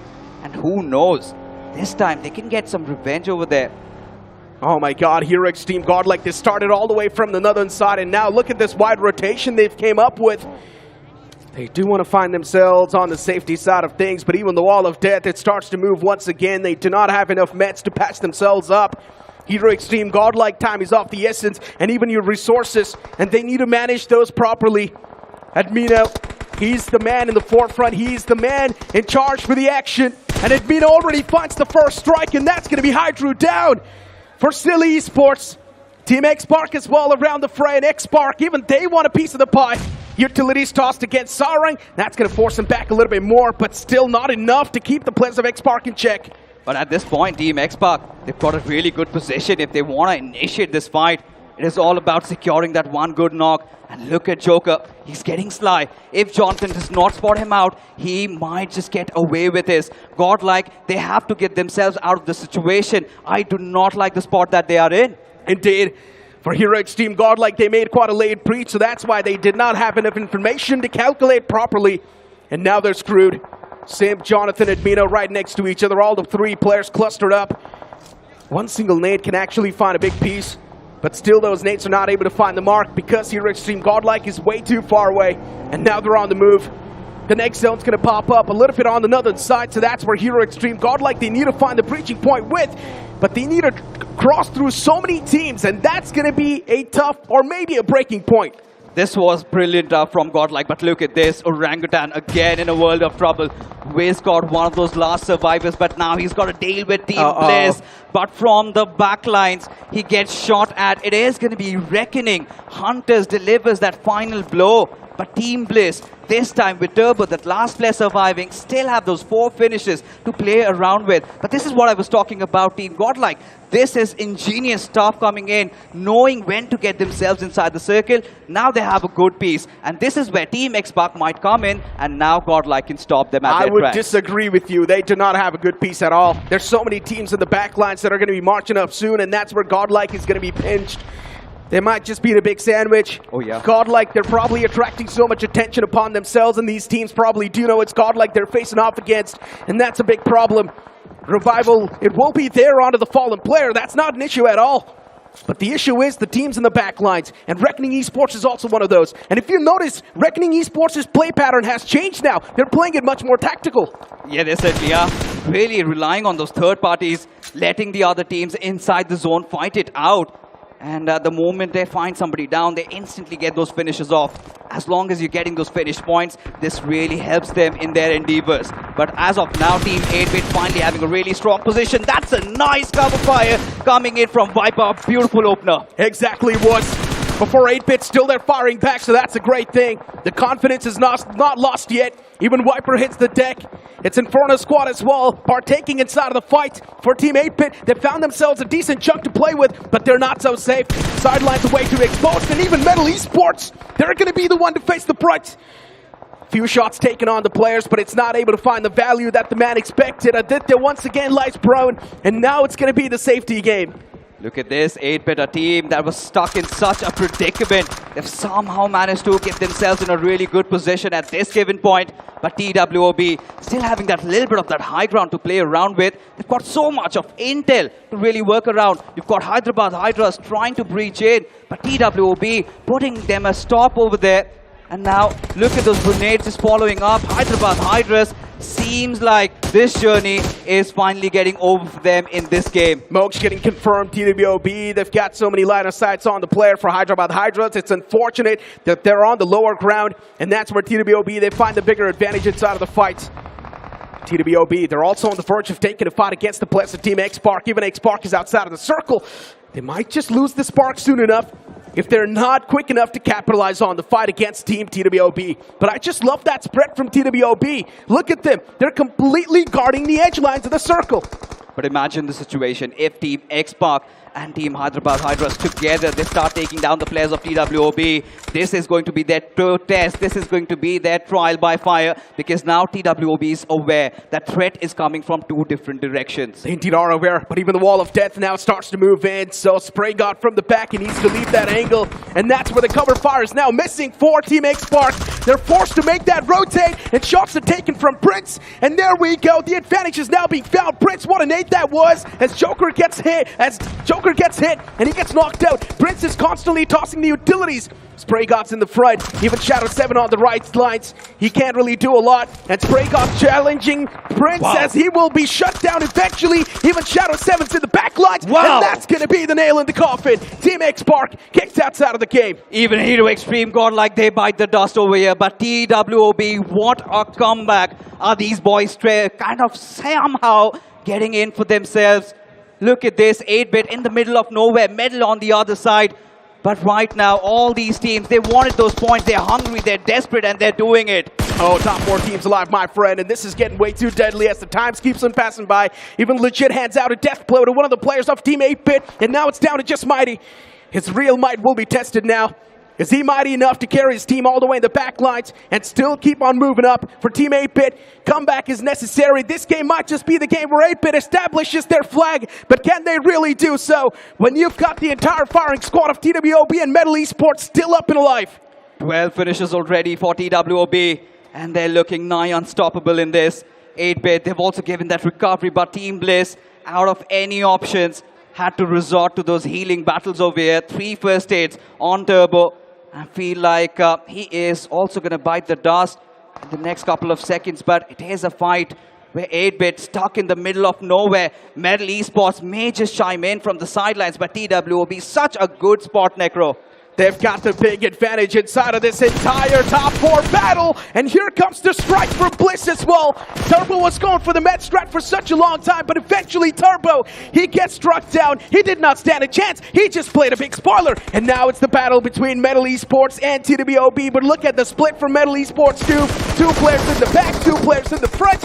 They're already starting to wrap up the players of TWOB. Really good stuff coming in from Team Metal. As look at this, Psylop, he's got a different angle to play with. But take a look at Cyrex. Somehow he can throw a spanner to their works as Metal Esports. They've got the numbers. It is a 1v4 situation.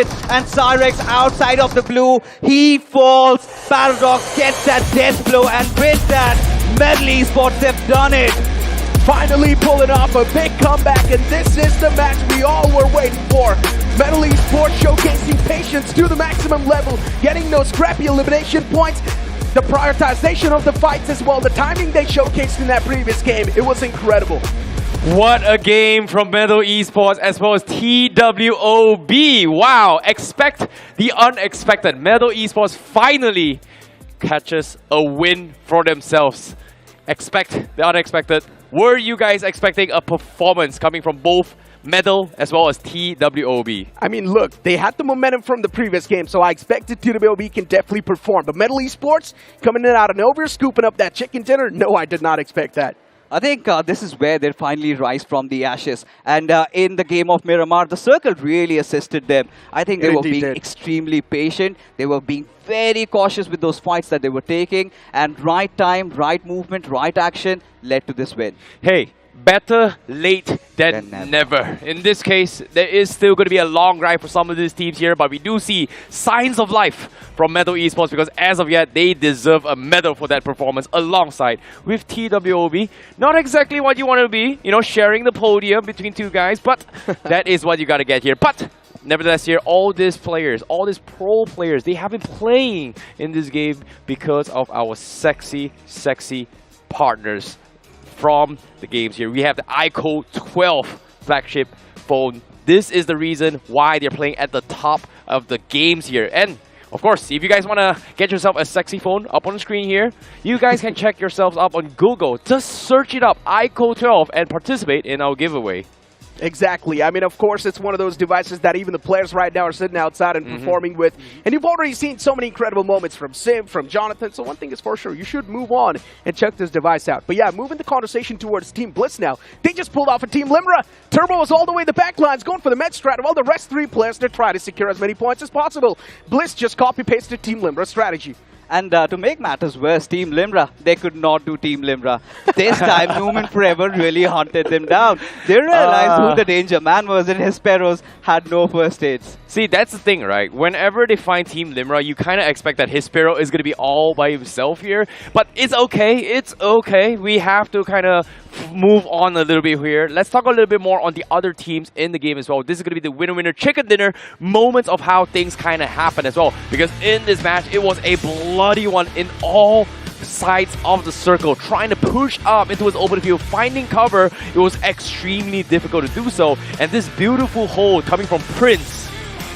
My, oh my, Prince was doing such a fantastic job just shutting down all the teams from the sides. But unfortunately, they could not win their fights in this final one to close it out for the chicken dinner and losing it to Metal Esports. The way he kept that entire situation, especially when Team X-Park were coming from one side, they had another team coming in and stopping everybody at bay. That was some impressive stuff. But I think credit where credit is due, even to the likes of 8-Bit.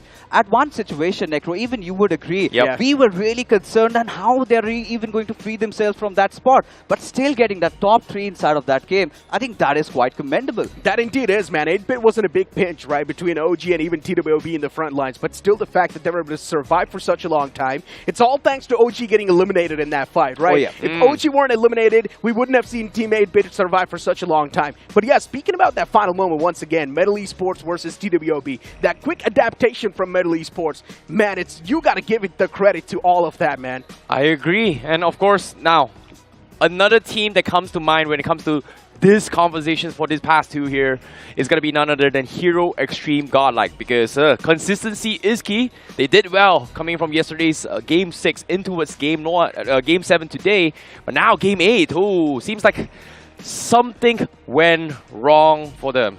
It was a start. I feel like the flight path trajectory, they were kind of facing a lot of trouble, and then the timings were ruined, especially when they were trying to get inside the circle. They wanted to get in a little bit earlier. They got caught by the players of Team X-Park. Then you also had the likes of TWOB to deal with. And there was a point even when Necro rightfully pointed out, they were stuck in the middle of nowhere. They just had those resources. Once that depleted, I think they were done for. And the main problem was that Punk got taken down way too early inside of the game. So just 3 players now standing. You've got Amino, Sib, and Jonathan. What are these three assaulters going to do when you do not have the proper driving force? Punk was supposed to be the man who goes in the front line, scouts out for the team. But now these 3 assaulters, they're left with no head. Agreed. I really like how they actually pointed that out as well here, because sometimes you got to figure out the sauce on how to take down the teams here. But nevertheless, here, enough of Godlike. Let's take a look at our team who needed a deserved win for a very long time as we take it over to the host to interview with Metal Esports.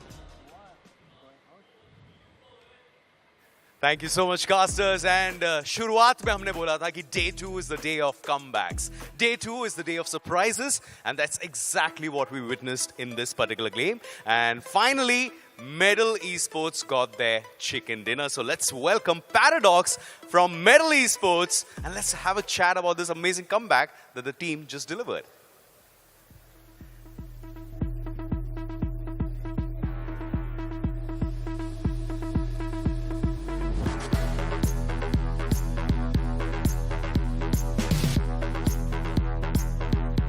Paradox, first of all, congratulations for this win. शुरू करते हैं about day one. Obviously medal sports के लिए day one wasn't that great, but suddenly things have started to change.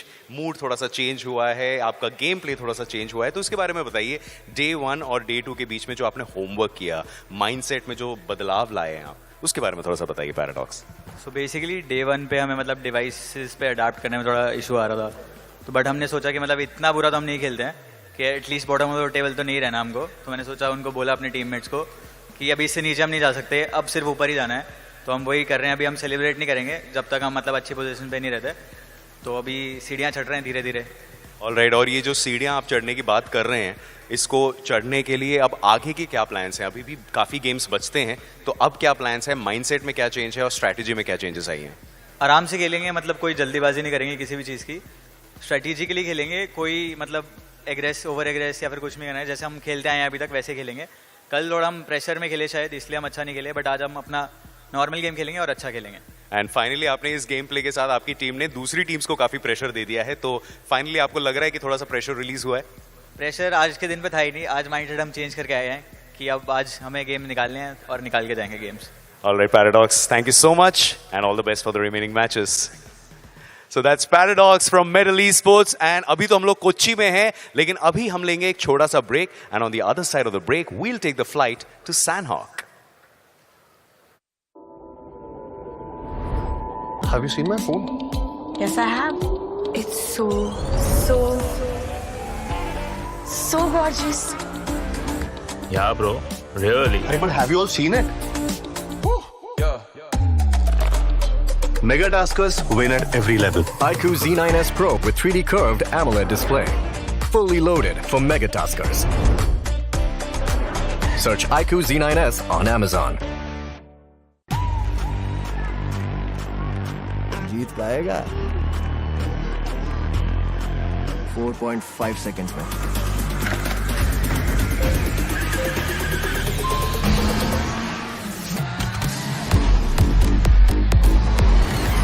Extreme 160R4V, now with drag timer. Challenge the extreme. Been here before. It's in my muscle memory, I'm pretty sure. I recognize you, there is something in your eyes. Won't let you get away tonight. You leave me in the dark. I'm stumbling around like I'm a question mark. Wondering if you're around to catch me if I fall. If I come crashing to the wall, will you let me up? Jumpstart my heart. I need someone before the sun goes down. Who's gonna save me now? Some kind of hero. I can't breathe. Hoping you're here to rescue me before the sun goes down. Who's gonna save me now? Some kind of hero.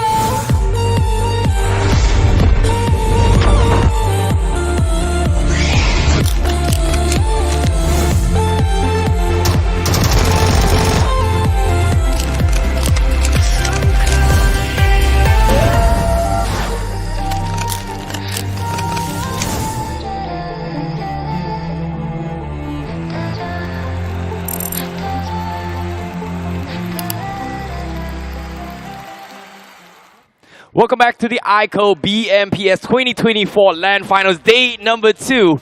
My name is ICBaby12. Joining me is a fresh new set of casters here. We have Fixes as well as Johnny to take you through the commentary for game number 9. And of course, game 8 was a little bit of an interesting one because we have had something new. Medal Esports out of nowhere getting the chicken dinner. We had an earlier interview with them. They said that that they haven't been doing really well. With that win, they have gotten themselves some confidence now. Do you think it is going to be enough for them as well as the rest of the pack who's trying to push up a little bit more. I mean, see, mathematically it's possible, right? 11 more matches to go. They've taken 1, 10 more left, and they can still walk away with a big win, big opportunity to make a comeback, but they can't really afford to lose momentum from here on out. One single mistake and the climb to the top will stop. Agreed, but nevertheless here, let's take a look at the point standings on how Map 7 kind of happened here. Sorry, Map 8 in particular. This is going to be the standings here. Of course, TWOB, they are going to be the rank 1. Even though they did not get the chicken dinner, they had themselves 14 points. Metal Esports on second place here with a total of 18 points. Team Bliss on third place with 10 points. 8-Bit definitely showing signs of improvement in this match with 7 points. I think for Team 8-Bit, this was much needed. Our Team Bliss also staging their comeback, but when you look further down, Movement Forever seems like they're running out of gas. Phoenix, they have been absolutely invisible. And even for Team Limra, back-to-back bad games. Yeah, I mean, it has been quite unfortunate for them, but my biggest heartbreak happened when Godlike got eliminated in this game, because that rotation from the northeastern quadrant of the map, trying to breach the circle from the southeast, looked absolutely beautiful, but that gatekeeping that was done, it was even better. Yep, and of course, you know, as the goes pro downs as well, Inferno Squad also struggled, Reckoning as well, IG Silly. These are names that did do pretty okay in day number 1, but day 2 seems to be a rough start for them. However, let's talk about the bright side. The MVPs, the iQOO MVPs of that match here is going to be none other than Sarvid from TWOB. 6 finishes in that match. Finally, you can say he's back, because during the league stages also, he was one of those contenders of iQOO MVP, and he was somehow not there yesterday, but today for him, knowing what's on the line, realizing that and delivering, I think he was a cut apart. Oh, of course, and it was him being supported by Prince OG that made sure that TWOB was able to secure all of those frags. Finally, TWOB show up in the form that we have been wanting to see them in since the start of the finals, and I hope they do not lose out on this momentum from here on out. And a lot of comebacks in this game. We spoke about TWOB, we spoke about Medal, but Team Bliss, we can't really ignore them in this match as well. Yep, they have been kind of consistent of getting a couple of placements, right? They were struggling during the semifinals, but here they were somewhere in the middle of the pack. So with this position they're in right now after map number 8, it is going to be a little bit of a plot twist here. Is it enough to push them up back, considering the fact that Godlike in this map didn't really got a lot of points? So that is going to be something that maybe the middle rest of the pack has an opportunity to kind of catch back up, because we are all talking about day 2 being the adaptations, the grind, the comeback stories, and just so far now 2 games has passed, we did see some signs. Wasn't the difference like 40 plus points there? Yes, it's still 40 points, but again, it's closer and closer. But again, when you're talking about, I think, the day of comeback, somebody who's done it in style, I think, goes without any doubt to say TWOB. Oh, yeah. The first game was phenomenal. The second one was literally the icing on the top of the cake. Now I'm starting to get excited to see how they perform in Sandhawk, because this is that one-off map. This is where anything can change. And this is where a team that has been struggling might actually come out as the winners. See, that's the thing about Sandhawk, right? Like, I absolutely love and hate Sandhawk. I have a love-hate relationship, right? Because when it comes to Sandhawk, it's all about those action. It's all about those fights. It's all about those early aggression. If I want to start a game, I'll go in, play. I want to fight right from the get-go. Yeah. But the problem is, if I fight too early, I am going to lose the game. So the mentality has to be switched up, especially when it comes to Sandhawk here. Because pay attention to this. Yesterday's games and today's games, any team that starts the fight early has never made it into that late stage. Exactly, I mean, that's been the case, right? As you mentioned, if you start taking those fights early, you are taking the risk of getting eliminated as well. And not every single time are you going to be the victors of every single fight inside of the game. Sandhawk becomes extremely tricky because of how small the map is as well. And it becomes very easy for the other teams around you to third party. That is also something that you have to be very careful about. Okay. Yes, over the years, we have seen those Sandhawk snakes fade away. But let's not forget, Limra is still there. Their strategy to heal battle can also result in, at any given point, Hesperos popping up out of nowhere, securing a few extra finishes, taking down a few players from your team, and this is running back into the corner. Okay, I hear names being called out here. Team Limra might be a potential standee here. Yeah. Now, what are the teams that you think is going to be the standouts when it comes to Sandhawk based on yesterday's game here, Fixes? You know, when you talk about Sandhawk, we wanted the likes of Newman Forever to perform. Okay, they were Newman definitely Forever. in that top 4. But Orangutan, Okay. I want them to get a chicken dinner this time because they have really lost team. So Newman, Orang-Utan for Sandhawk fixes. Johnny? I think, I don't know about Newman, but I agree with him on OG. OG definitely do need to bring themselves back, and Sandhawk, considering it's an off map, can be an opportunity to strike back. But again, this is a map that I feel also favors aggression to a certain extent. Okay. And because of that, Reckoning Esports today might not have been their day, but if they want to stand a chance to bring themselves back, just because of how aggressive they've been yesterday, I think this is that one game that they need to convert. Would you say that Reckoning Esports right now is in a downhill train or an uphill train? So if they're in the downhill and if they don't get themselves up today, it might be a full send down, is it? Yeah, I mean, it's either make it or break it from here, right? So either you start converting finishes in this in this third game of the day and start bringing yourself back up on that leaderboard, or from here on out, we know Wakendy is going to be down to a slow crawl. The last 2 games, Miramari are going to be under a lot of pressure to try and pick up those finishes and those points. That's not going to work out. Last Wrangle, you're just hoping for the best with your fingers crossed. Agreed. Instead of talking about maps here, you know, maps, designs, whatever, players, they have to figure themselves out here. But now, let's talk about the overall achievements of the iQOO MVP leaderboards right now, because that is something I want to see as well. The Hero MVP contenders thus far here in day number 2, up on screen right now. Currently, after the end of match number 8, a total of 18 finishes in the pockets of Sarang from X-Park, followed by Jonathan with 17 finishes, Simp on 16 finishes, Mafia from Newman with 15 finishes, and Sarvit with 14 finishes here. Seems like in order to be a contender in the Hero Extreme MVP, you have to break the double-digit mark as well as potentially the 20 mark. Well, Sarang has done this earlier. He's doing it today as well. I think he's one of those players, even if you look at his statistics, if you look at his data, I think has one of the highest finishes ever in all those official lands. I think it has crossed that 300 marker, and he's just doing his job. And somehow he has reignited the sparks of Team X-Pac over here. But another thing I really wanted to add on, now teams are starting to get ferocious, especially the ones that were in the bottom, which makes Sandhawk even more spicier. Yep, I agree. And of course, when it comes to individual skills here, Sandhawk is going to be very, very brutal. Now, 2 players that I really want to talk about, especially coming from the Hero contenders here, are going to be 2 very, very different play styles of players here. We have Jonathan as well as Sarang that I want to talk about as well. Because today's games, Jonathan was the most solid anchor ever, whereas Sarang is the guy that goes in and pounces on anybody. I completely agree with that. The way in the first map of Wrangle he was able to handle that eastern side of the school building all by himself, by the way. His other teammates were in different position, but he did quite phenomenally well.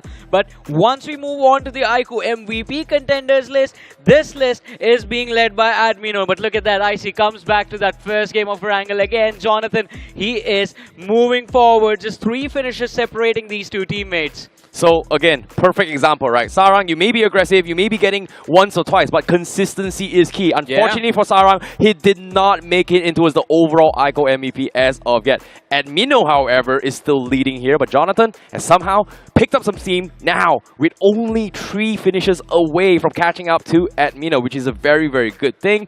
Dragon OP is currently in 80 finishes, Spray God with 79, Hydro with 79, so it's still not that far apart, but we do see a slight lead between Admino, Jonathan, and the rest. I think for Jonathan, getting those 6-7 finishes in that very first game has finally set him up.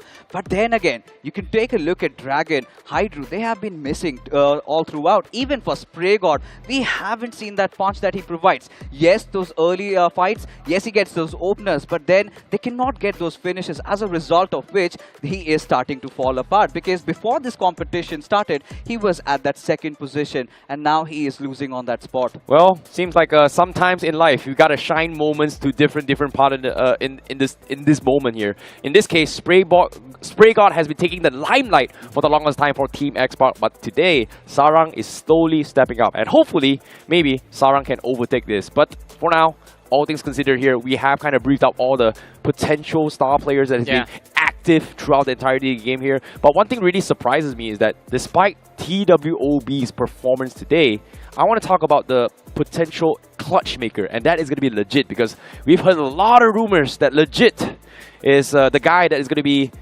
making things work. He's going to be the guy with the most amount of finishes, but so far, for the past 2 days, we haven't seen too much coming from him. Hey man, that's why people like Prince OG are there in that particular team, right? If your young gun fails to show up, the experienced players, they pick up the slack and they show up. And TWOB, they've done it quite phenomenally in that previous game. I'm very proud of Prince and with how he's been playing, but just want to see the other players from the team step up now. Well, sometimes in life, talent may not be all. You need some sort of experience here. But of course, let's take a look at all the journeys from every single team who's been competing thus far in the overall standings after 8 maps. This is the overall standings. Of course, Hero Extreme, Godlike still top of the charts here with 93 points. Newman Forever somehow gets back a little bit points, but still 30 points behind them with 62 points. Inferno Squad on 3rd place with 55. Team Limra still 54, sharing it with TWOB, in this case, making up to the top 5. This is what I wanted to talk about. TWOB leapfrogging their way. But look at Team Bliss. I think now they're also in the top 8. Finally a good comeback from them. But when you look at those slip-ups, Reckoning, Hyderabad, Hydras, Phoenix, all of them, Johnny, I think they need to step up. I just wanted to say this, Reckoning Esports, 8 matches, 8 position points.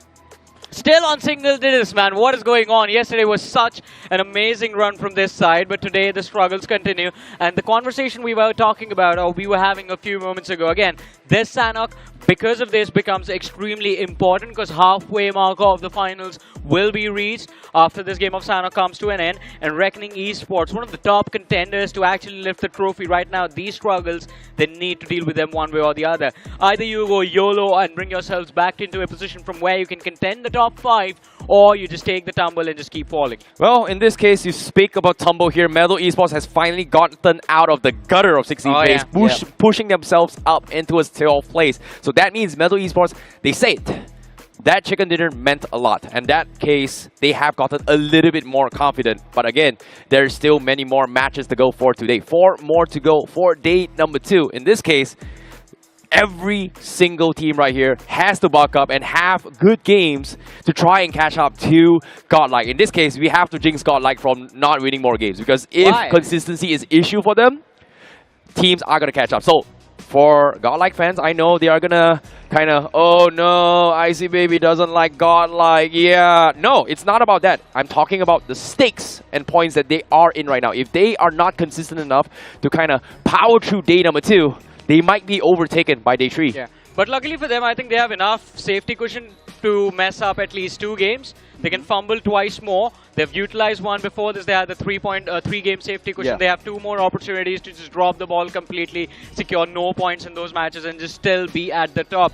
But that's the thing. I get where you're going, Icy. Do not miss out on an opportunity, and in fact, do not give an opportunity to the other teams to make a comeback. Because we have seen this in the past multiple times. Teams off to a great start in the grand finale, domination in day 1, and the next day, slowly and steadily, they take a fall. By the time the tournament comes to an end, they miss out on the trophy. And you know, when you talk about Team Godlike, to be honest, the game of Erangel, they had a different style of play. In the game of Miramar, we saw them having a lot of that trouble. Now I'm interested, what sort of a style of play do they accommodate in the game of Sanhok? Do they focus on the center of the circle? Do they play around the edges? That is going to be the big question. I think focusing on mental fortitude is going to be a little bit more important, right? I like that Necro actually brought up a very, very important point, right? They have this cushion fall off. In this case, they are in the lead.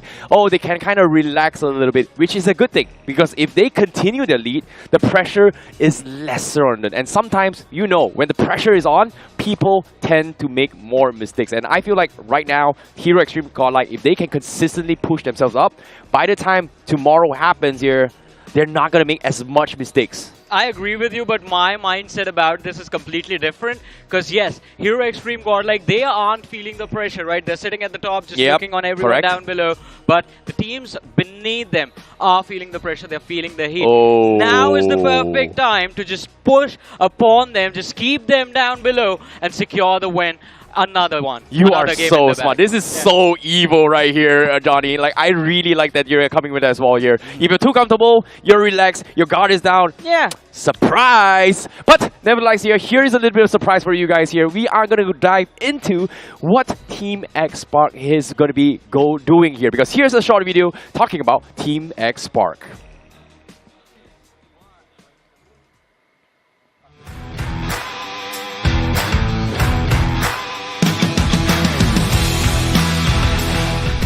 स्वागत है आप सभी का iQOO BMPS 2024 के इस special segment में, जहां हमारे साथ मौजूद है एक ऐसी टीम जिनको किसी इंट्रोडक्शन की जरूरत ही नहीं है।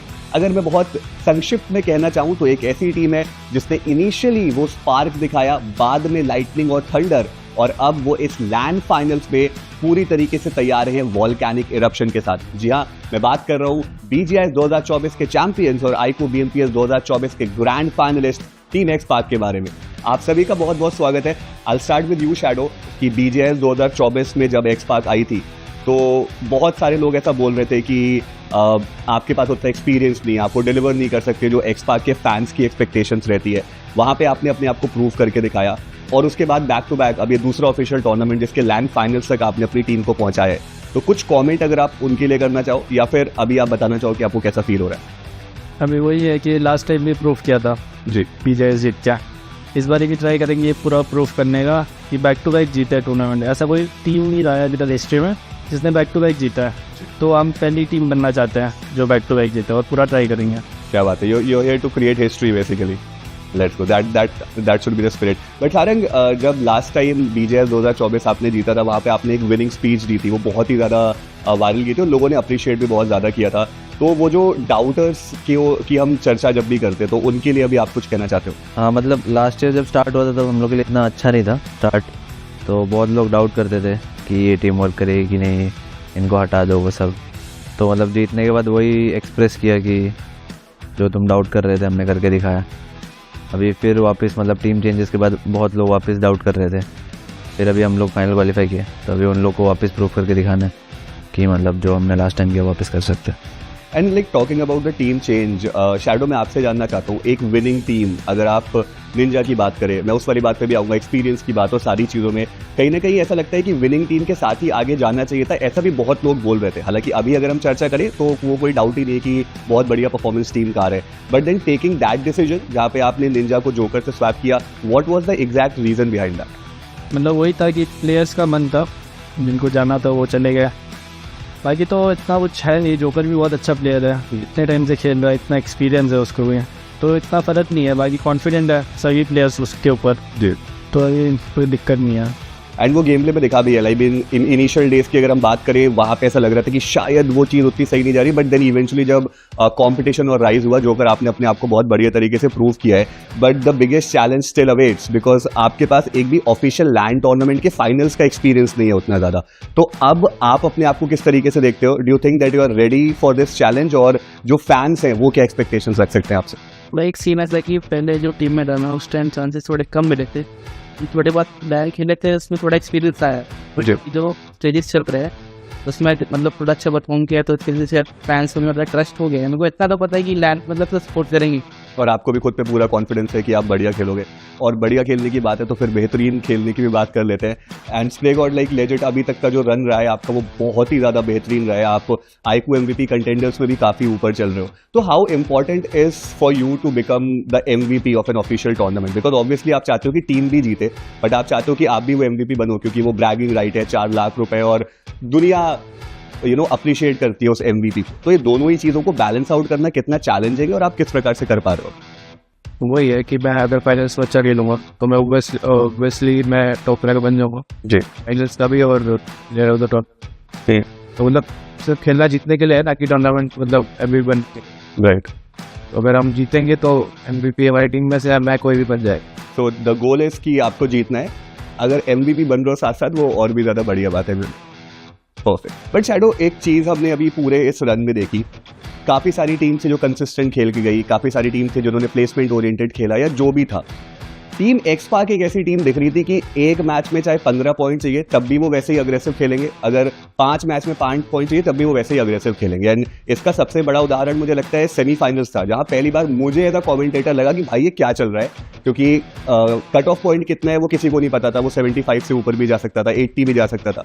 उस टाइम भी आपका जो लास्ट डे था, इनिशियल मैचेस अच्छे नहीं गए, बट फिर भी आप अग्रेसिव ही खेल रहे थे। इवेंचुअली वो चिकन डिनर आया और सारी चीज़ें सॉर्ट हुई, बट देन इतनी डिफिकल्ट सिचुएशन में भी इतना ज़्यादा अग्रेशन, इसके पीछे का कारण क्या है? तो वही है कि टीम का प्ले स्टाइल ही ऐसा है एग्रेसिव खेलने का, तो लास्ट मोमेंट में चेंज करके कुछ फायदा नहीं है। जैसा कंफर्टेबल है टीम को खेलना, तो तो उसी पे खेल रहे हैं हम लोग, जो बेसिक है मतलब। तो आप कहना चाह रहे हो ग्रैंड फाइनल्स में भी सेम चीज देखने को मिलेगी, खेलेंगे तो अग्रेसिव है। हाँ खेलेंगे तो that should be the spirit.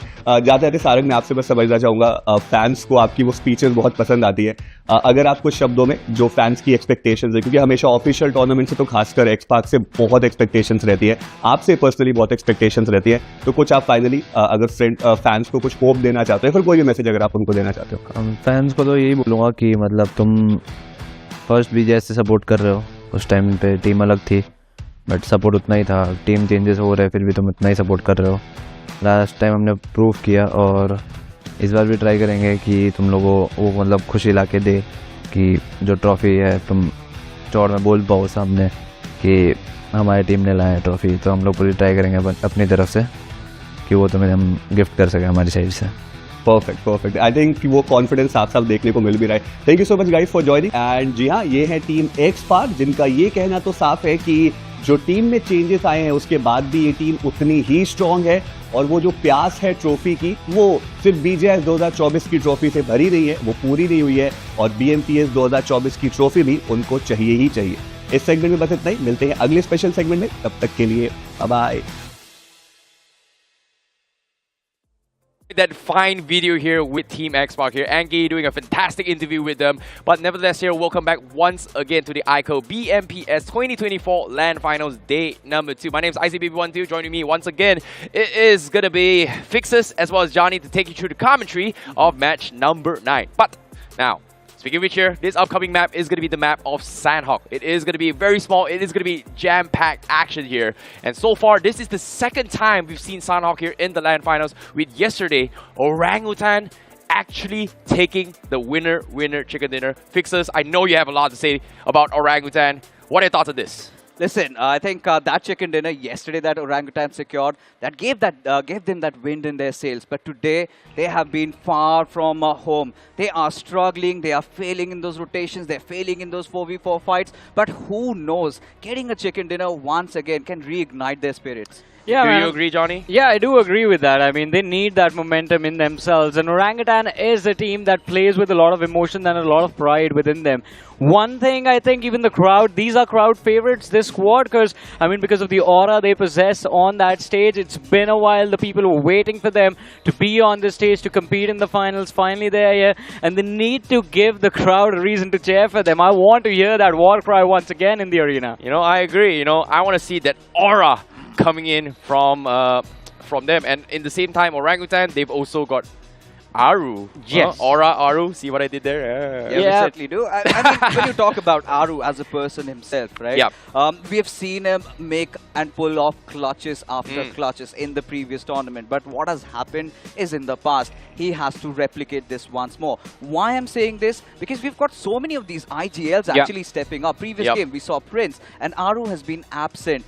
We've seen AKOP, Vizcott performing. It's high time he also starts to deliver. I agree. This is where in-game leaders, shot callers is going to be very, very crucial in the map of Sandhawk, Johnny. Exactly. I mean, we have seen, the perfect example for this, for what Fixers is saying, IGL stepping up is Punk. But coming back to Orangutan, I think one piece of the puzzle that has been missing, specifically in the Grand Finals, is AKOP. Oh, yeah. He is the star player for the team. We've seen Wizgod in amazing moments. We've seen Aru try his level best. Atanki is ever so consistent. But AKOP, he's the front line. He's the primary player for the team. The team revolves around him, and that is the man who needs to step up. There's a lot of responsibility on his shoulders, and I think he needs to deliver now. Okay, guys, hear me out on this. All right, so AKOP, he hasn't really been firing. But again, when you look at OG and their in-depth, roster, they still have Veron, a player that has performed when it matters the most. Do you think that if Veron makes a comeback over here, and he could be the answer for OG? Well, to be honest, they have to do whatever it takes because they have had not a good run here. They had the winner chicken dinner from yesterday's Sandhawk. Hopefully, with this second Sandhawk coming in play, it is going to be a journey or comeback for Orangutan because we are about to start the map for today. Welcome to Sandhawk because we're jumping straight into the game.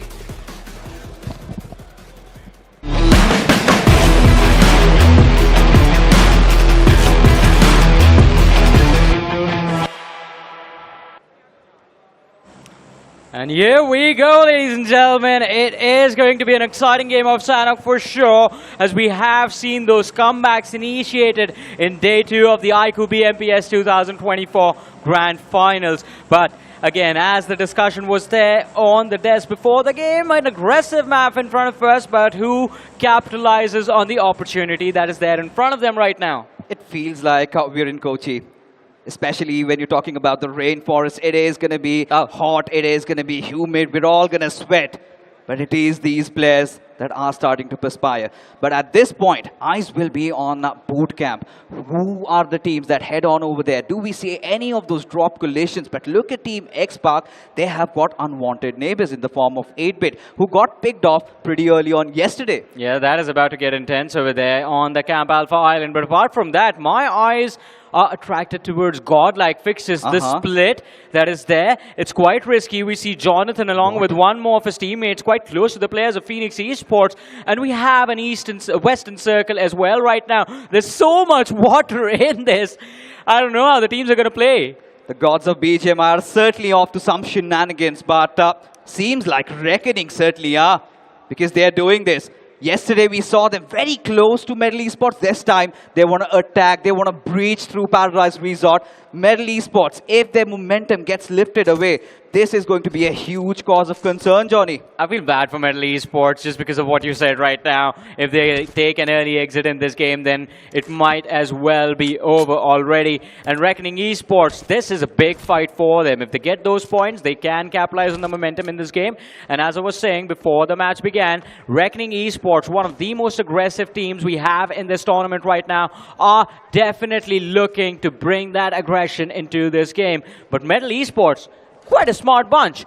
Instantly looking to disengage, move towards the western side of Paradise Resort, and are looking to put some distance between them and the players of Reckoning. We were talking about Sanhok being ferocious, and Reckoning, they have been starving, they have been hungry, certainly out on a hunt, Johnny. Medal Esports instantly realized that this team is not going to stop at anything at all. It is better to just somehow get the hell out of there. Find some cover, find some loot. Let Reckoning make those mistakes and let them strike when it matters the most. Important match for both these two sides. And still hoping for an early fight. It seems like the players of Reckoning. We see them scouting for information, but no player from the side of Medal Esports has been spotted out yet. That early exit from the players of Medal. And they haven't really gone away from Paradise Resort. Fixes it leads me to believe they are setting up a trap to try and bait the players of Reckoning into a false sense of safety into this Paradise Resort. Look at them. Because when you talk about Medal Esports, they kind of backed off, collected a little bit of loot, and they're starting to re-engage in that. But Reckoning is quite cunning also. But look at this. Medal Esports, TWOB, so many of those teams, even Women Forever in the mix, all in close proximity to each other.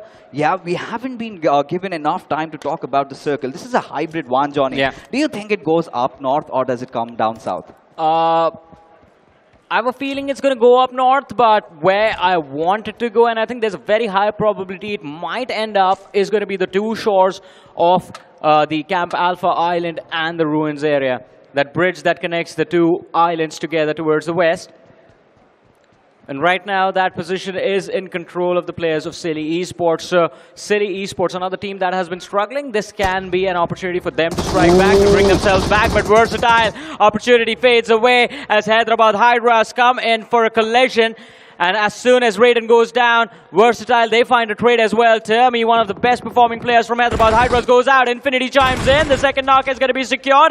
And Hyderabad Hydras being slain right here. 3 players down, 1 last man left standing. Insidious, can he survive? The answer is going to be no. A quick exit handed to the players of Hyderabad Hydras. Loved every bit of what Versatile did over there, Johnny. Look at that spread. The moment the vehicles collided, the moment those knocks initially came in, iQOO, he got a beautiful angle down south. Yeah. And then you had Somraj, he had another angle, as a result of which Hyderabad Hydras had no answer to this. Of course, this was a casualty for Versatile. The Raiden did get picked off, but it is okay. As long as you secure an entire squad wipe, it is all good and dandy. But look at this, Hero Extreme Godlike, they are starting to look like they want to take down the players of Movement Forever. Omega, So has been spotted out in the open. Their main competition. If they can take out Newman, then there's no threat upon them on the overall leaderboard, at least till the end of the day today.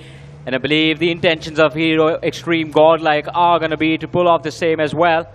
But they are being patient. Now, I'm a little bit confused about this, playing a little bit slower in this game of Sanhok. But if they can keep their players alive till stage 5, stage 6, then it puts them in a very, very advantageous position for those late game team fights. Although crossing from the Eastern Island to the West, that is going to be a big challenge for them.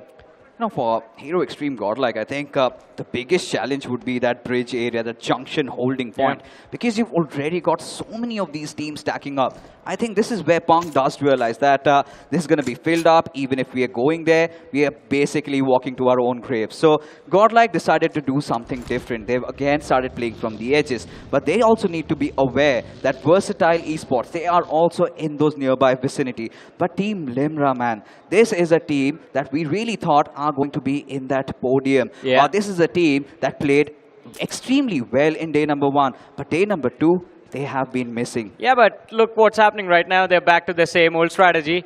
3 players in Nakam and Hesperos in Shami. He's quite far away from his teammates, but that is where he is the most comfortable, looking for those first stages yet again. Although it can get a little tricky for him, considering just a few moments ago we also saw Versatile playing from the southern edge of that western island. And if Versatile make a shoreline rotation, then they can pick off the main man from the side of Limra first. Hey, Johnny, we know the Versatile are also quite infamous for their own healing battles as well. So they're going to collect a lot of those meds. And imagine if Versatile take down Limra in the process and pick up the meds that Hesperos has on him. I think that would just double up, because at this given point, you know, all these teams are rotating inside the circle. Everybody's playing on that iQOO 12 5G, our official smartphone partner. In a tournament like this, you need the best of the best, and iQOO does offer that with its flagship device. Yeah, definitely, but when you talk about the best and Ignite Gaming, they're not really having a best of the finals right here. Even now, we saw them rotating out into the open on foot as well. Looking at the map, it feels like there might be a fight approaching them in the form of Reckoning Esports. Team Bliss on our screens right now. They're quite comfortable towards the northeastern edge of the circle. Not a lot of teams there to contest them, but they do spot the players of Metal Esports in the distance. And Sam goes for the spray, finds the opening, and it's going to be the danger man from Metal Esports taken out. Knocked out, the finish yet to be confirmed. The good thing for Metal Esports is the distance is too far. But to Team Bliss, to get that confirmation, they have to somehow go in for the push. And seems like they're doing this, Johnny. Look at that desperation coming in from Team Bliss. They want all these finishes to their names. And Sam, one more knock and this could actually work out. I mean, one more knock was needed, but they did not find it. Instead, Metal Esports, the recovery was there. And Encore, he returns the favor. The nade connects. AJ knocked out. Top Dog still hiding with the DBS behind the rock. And the players of Bliss, they are dropped extremely low. One more knock secured as Eggy falls. And Turbo, he's down to 50 HP. They have left one man. Sam is still on the other side of the hill. So Top Dog knows he can't really go for a peek. But the utility exchange results in an even trade. 2 players fall from the side of Metal as well. But look at this, Team Bliss, they're somehow making this happen. Instantly go for the ram-in, where we really thought that Metal Esports would slam them over. They are starting to answer back. With Top Dog out of the picture, Encore still wants to get that res back up. Sahil OP, he has patched himself, but Paradox, he has to be the hero once again. We have been talking about the IGL stepping up, but Metal Esports, look at them, still have that high ground to play with. And Team Bliss, this time they have to go in for a reset. But I love the repositioning done by Turbo. Now he's blocked out the exits for the players of Metal Esports, and if he can crawl any closer to them, he is definitely going to cause a lot of trouble for the players of Metal as well. Sahil OP against Turbo.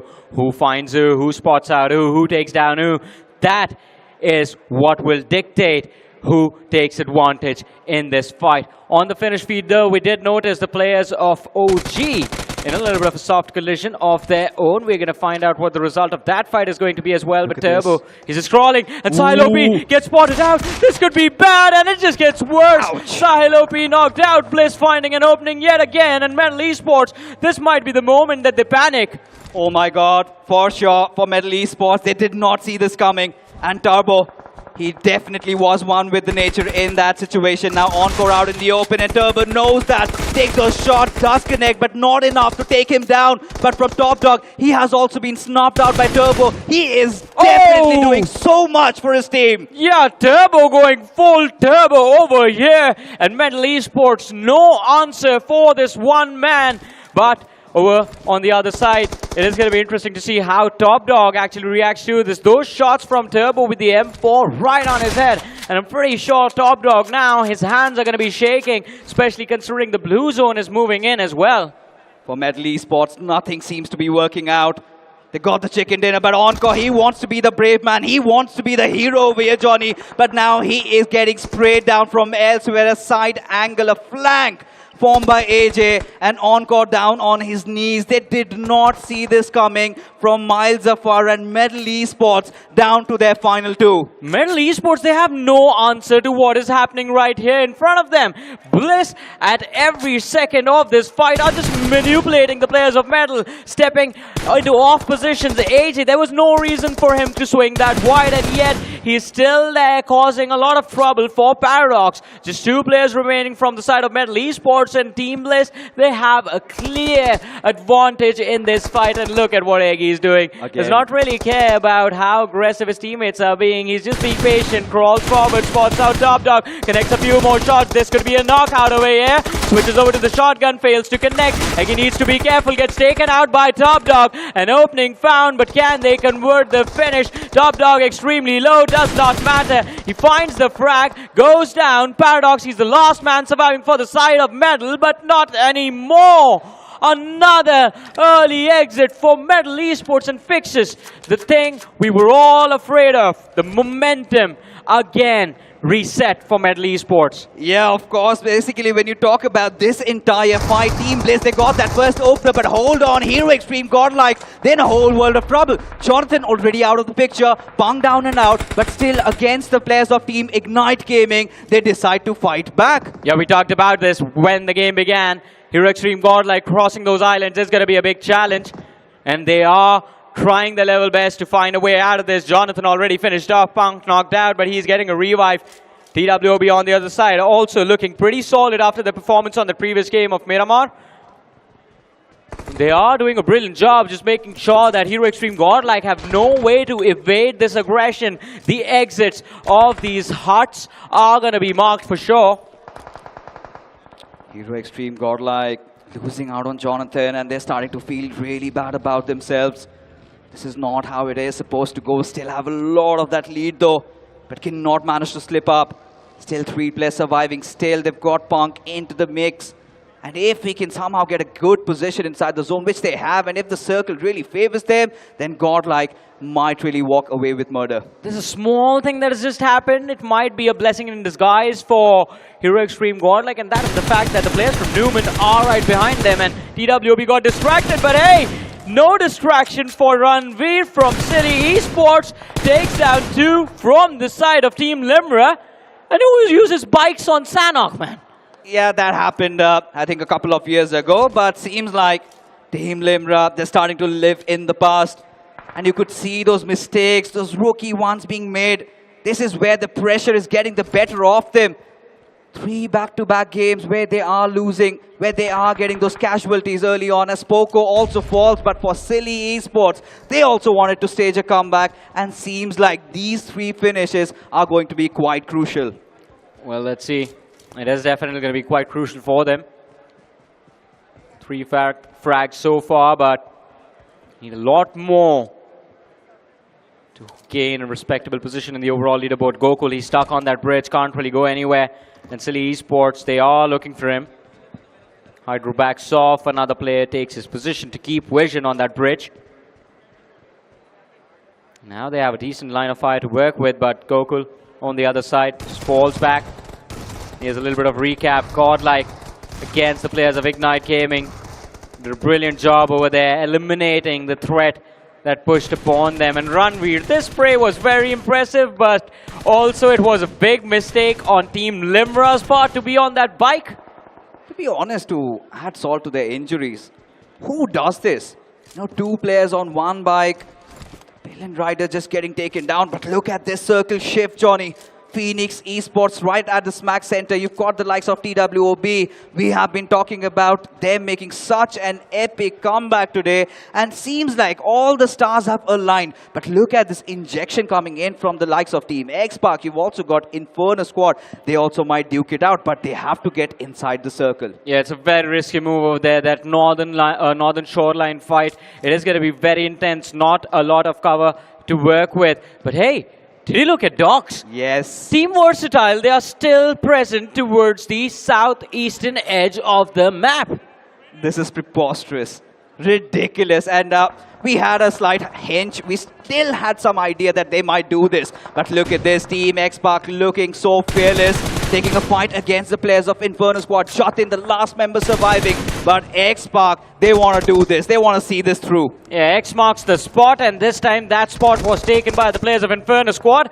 And X-Park, they do not like that a bit. Jatin OG is fighting for his life, fighting for survival. But as we mentioned, only a few cover positions towards the shoreline over there of Camp Alpha, and X-Park, they had to do whatever it took them to gain control of these cover positions, to gain control of these huts, and they have succeeded. 4 eliminations secured in the process as well, so X-Park, they're going to be quite happy with themselves. A little bit of a faltering from Inferno Squad as well, considering they started off top 3 and that place is starting to slip up. And now, this is where they also need that hard reset, but look at this. Numen forever waiting for the players of Team Godlike to make a mistake. And even Godlike, they know for a fact that even if they come out of their hiding, they come out of their concrete covers, they have TWOB to deal with. It all comes down to where the circle shifts next, because after that, we will see these teams coming out of their hiding. Oh, Gokul spotted out by Rangitan and iQOO. Took him a while to find him, but finally finds the finish as well. Now they have to be careful, I believe, with how the players are looking. Phoenix Esports, their information is compromised. Now it definitely is, but here it comes, the push from Numen.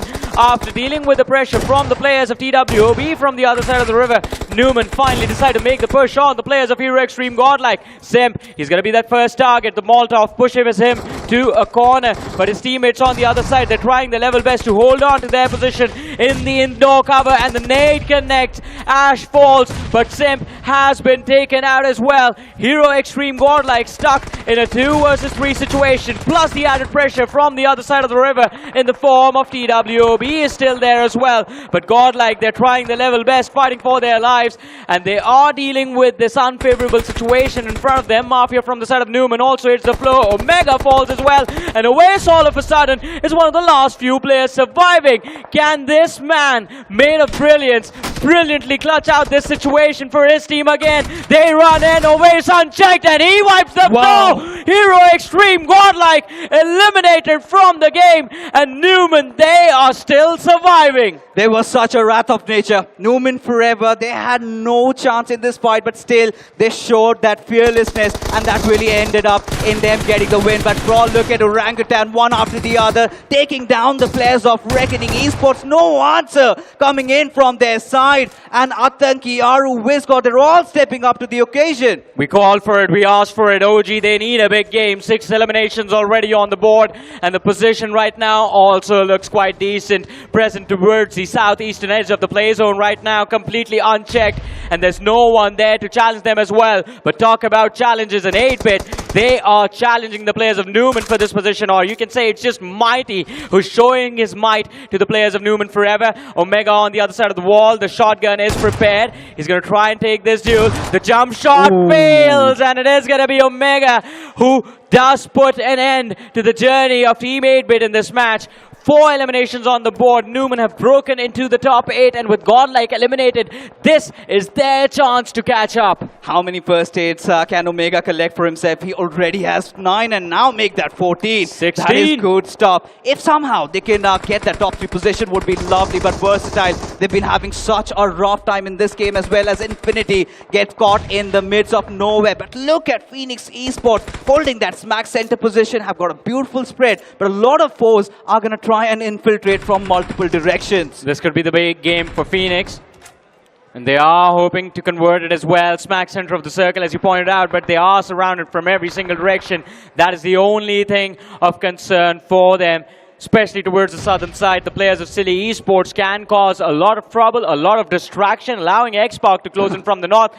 But here's the man, the myth, the legend, Hesperos, with his 14 first aids going for a heal battle. And let's not also forget Somraj is there, but Orangutan, they've got that, the king of the hills position.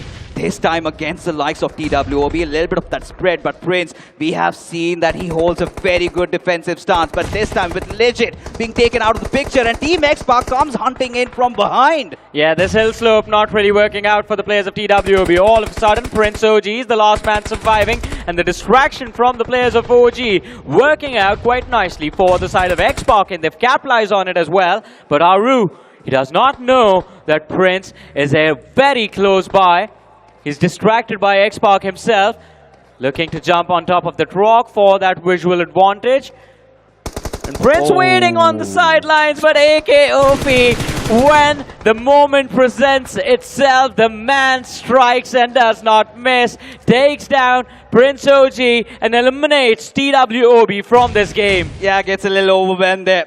That knock really did not or wasn't supposed to happen, but this is going to engage and somehow enable the players of Team Xpark to come in for the push, and that is exactly what they're doing. Yeah, the timing is perfect. iQOO knocked out. They had the opportunity to close the distance, and they want to control this edge of the circle as well, but they need to find the opening again. iQOO brought back into the game. Sprayguard spots him out, has a Molotov to flush him out as well, and iQOO runs to the other side of the ridge right in the nick of time, but a return molly coming in from the players of OG results in Xpark being forced back into the corner.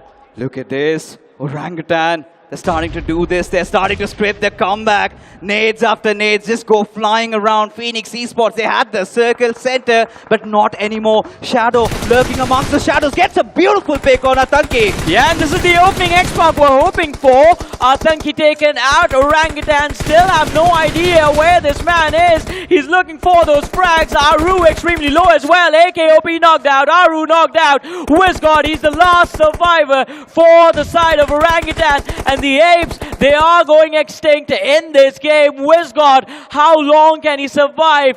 The last individual from his side, and look who to take the advantage in this matchup. Silly Esports, they've made it into the top 3. Hesperos is going to be shut down, and Xpark are looking for more finishes. OG now, the only option that is there is to make it to the top 2. He finds one more pick, and there it is, 12 eliminations. Orangutan, the chicken dinner might not be theirs, but the frag numbers are amazing. Hold on, can't really rule Wizgod out in this situation. Joker out in the open. Wizgod still wants to fight back, needs to thread that needle, needs to get that first knock. Does he get it? Just barely misses, but a little too much.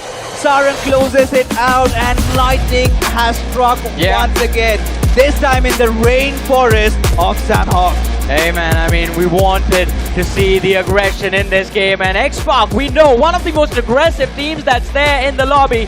They played this one perfectly, and can we call this a comeback from the side of Xpark today? What a game from Xpark as well as Orangutan. I made the predictions here. We talked about repetition from Sandhawk. Orangutan, they may not have gotten the chicken dinner this time, but they still had a very, very strong finish in this map itself. But nevertheless here, Xpark, wow.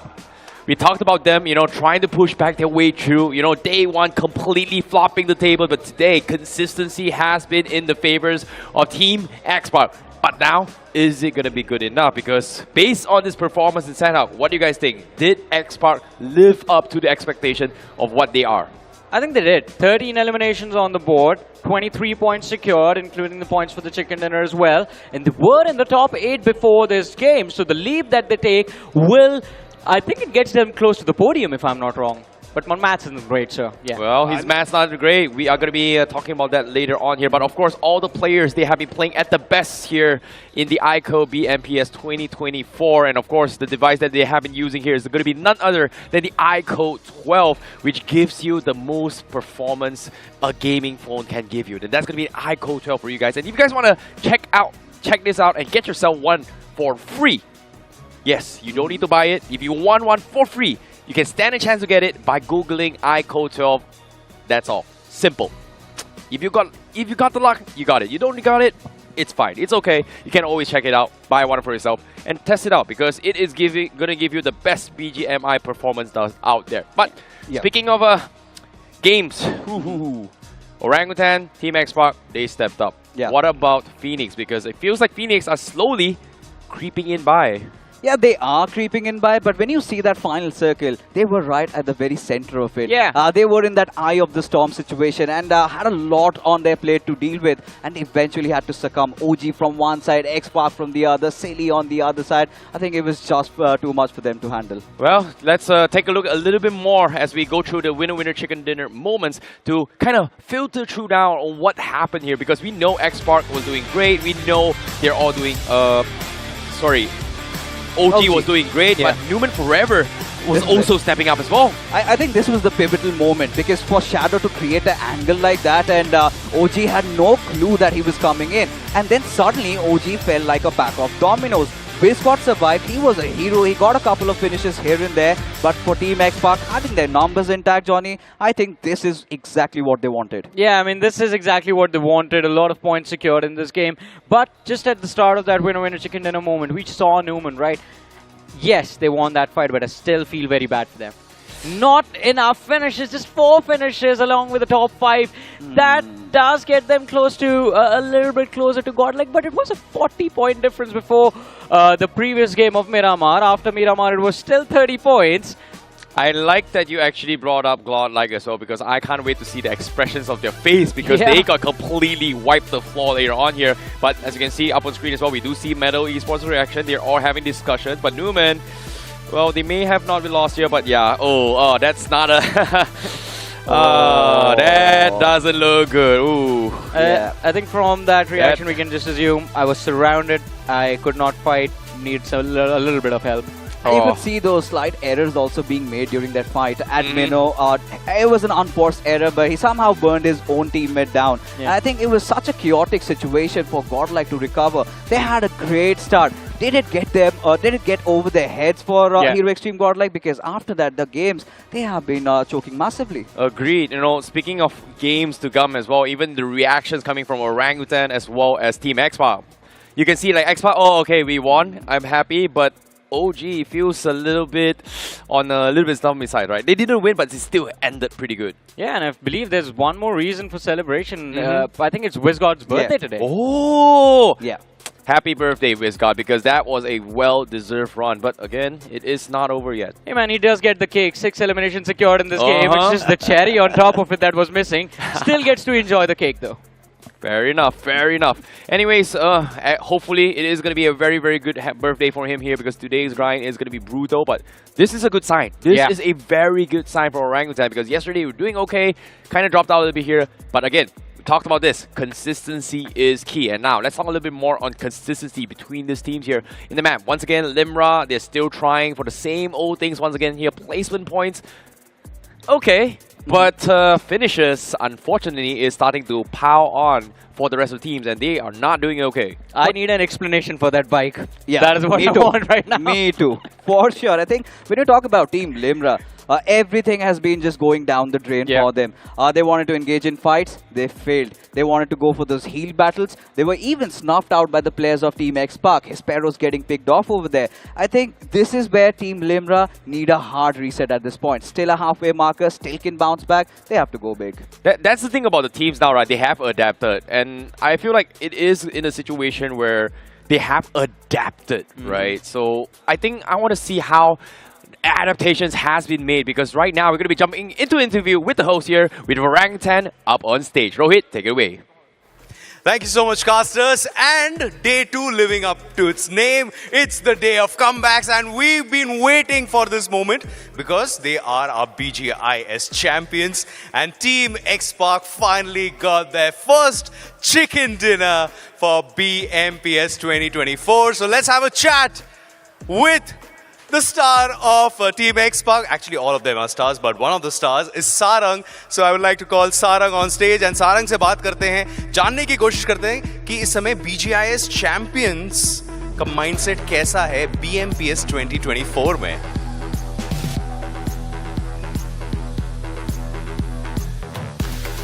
Sarang, congratulations. आपके नाम के आगे आपने 2 extra G's लगाए हैं, तो good game. And finally खाता खुल गया है चिकन डिनर का. पहले तो ये बताइए कि एक ये चिकन डिनर का वो जो एक कॉलम हम लोग मेंटेन करते हैं, ये चिकन डिनर कितना इंपॉर्टेंट होता है? भले ही आप लोगों ने अभी तक चिकन डिनर नहीं लिया, लेकिन आपका एवरेज काफ़ी अच्छा रहा है, लेकिन ये चिकन डिनर कितना इंपॉर्टेंट होता है? चिकन डिनर तो ऑब्वियसली बहुत ज़्यादा इंपॉर्टेंट होता है, बिकॉज आपको वो एक्स्ट्रा 4 पॉइंट मिलते हैं और 4 पॉइंट इस पॉइंट टेबल में बहुत ज़्यादा होते हैं, तो ऑब्वियसली बहुत ज़्यादा, मतलब इसलिए बोलते हैं विनर चिकन. लेकिन अभी देखिए आधा टूर्नामेंट खत्म हो चुका है, आधा टूर्नामेंट बचता है. Of course you are are BGIS champions.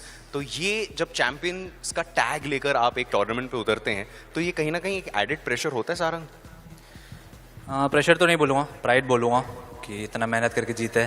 और रही बात उसकी प्रेशर की, प्रेशर तो वैसे हम लोग लेते नहीं हैं, और बस वही है, नया टीम है तो थोड़ा टाइम लग रहा है, अभी बैठ रहा है, तो देखते हैं अभी क्या होता है.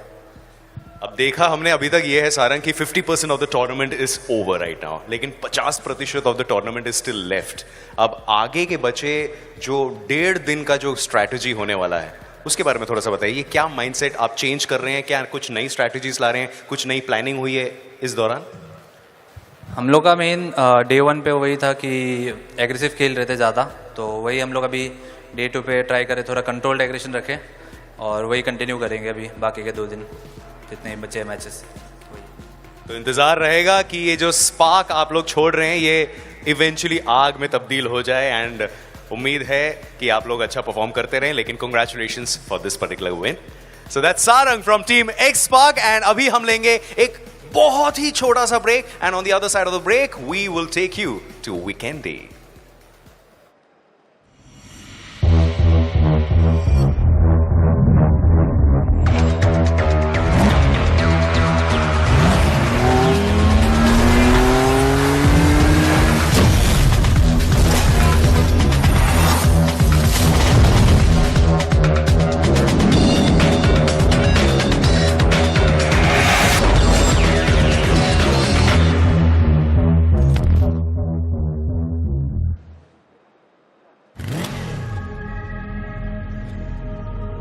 The movie starts in 10. You can miss the beginning, or you can go ahead and challenge the clock with an all-new Sprint EBT engine that goes 0 to 60 in 5.9 seconds. Presenting Hero Extreme 125R. Challenge the extreme. Ain't nobody fresher than a mega tasker. Talk about stronger, quicker, faster. Slider, slider. Gonna make way for the mega tasker. Heavily loaded, go the ammo. Can't get it bigger, better, that's the plan, yo. Throw a challenge and you shall know. Tap, tap, tap, tap, slide of ammo. What's up? Who's winning? Who do you think? Mega Taskers win the game at every level. iQOO Z9S Pro with Snapdragon 7 Gen 3. Fully loaded for Mega Taskers. Search iQOO Z9S on Amazon. और कहीं दर्द हो रहा है? थोड़ा सा shoulders में, back pain. Hello dentist. वसूलना तो पड़ेगा. 10 नंबर. वसूल तो करना पड़ेगा. फुल वसूल करने का है शौक तो do it like a boss. BGMI royal pass. यहाँ मिलते रहेंगे अमेजिंग इमोट्स, कूल स्किन्स और बहुत सारे रिवॉर्ड्स, और साथ में फुल कैशबैक UC में. तो अब सोचना क्या, गेट फुल वसूल विद BGMI. ഞാനിപ്പോ ആ പ്ലെയർ അല്ല. I moved on in life. ശരി പറയടാ, നിനക്ക് കൂട്ടുകാരത്തുള്ള ചിക്കൻ ഡിന്നർ മിസ് ചെയ്യാനാവില്ലെന്ന് പറയടാ. എന്റെ ആ സ്ക്വാഡിൽ തിരിച്ചെടുക്കുവോ? ഞങ്ങൾ നിങ്ങളുടെ സ്ക്വാഡുമായി ഒന്നിക്കുകയും ന്യൂ സ്കിൻസ്, വെപ്പൺസ്, ആവേശകരമായ അപ്ഡേറ്റ്സ് എന്നിവ ആസ്വദിക്കുകയും ചെയ്യുന്നു. Download BGMI today. They call me the magic man. Got a trick up my sleeve. Always pulling the upper hand. I win and repeat. My method is so advanced, like a supercomputer. I wind them up like a rubber band, and I send them back to the future. I can do anything, believe it or not. I make it look easy when I'm taking the shot. Precision is critical. Breathing and let it go. Break through the physical. This is the pinnacle. We going over the top.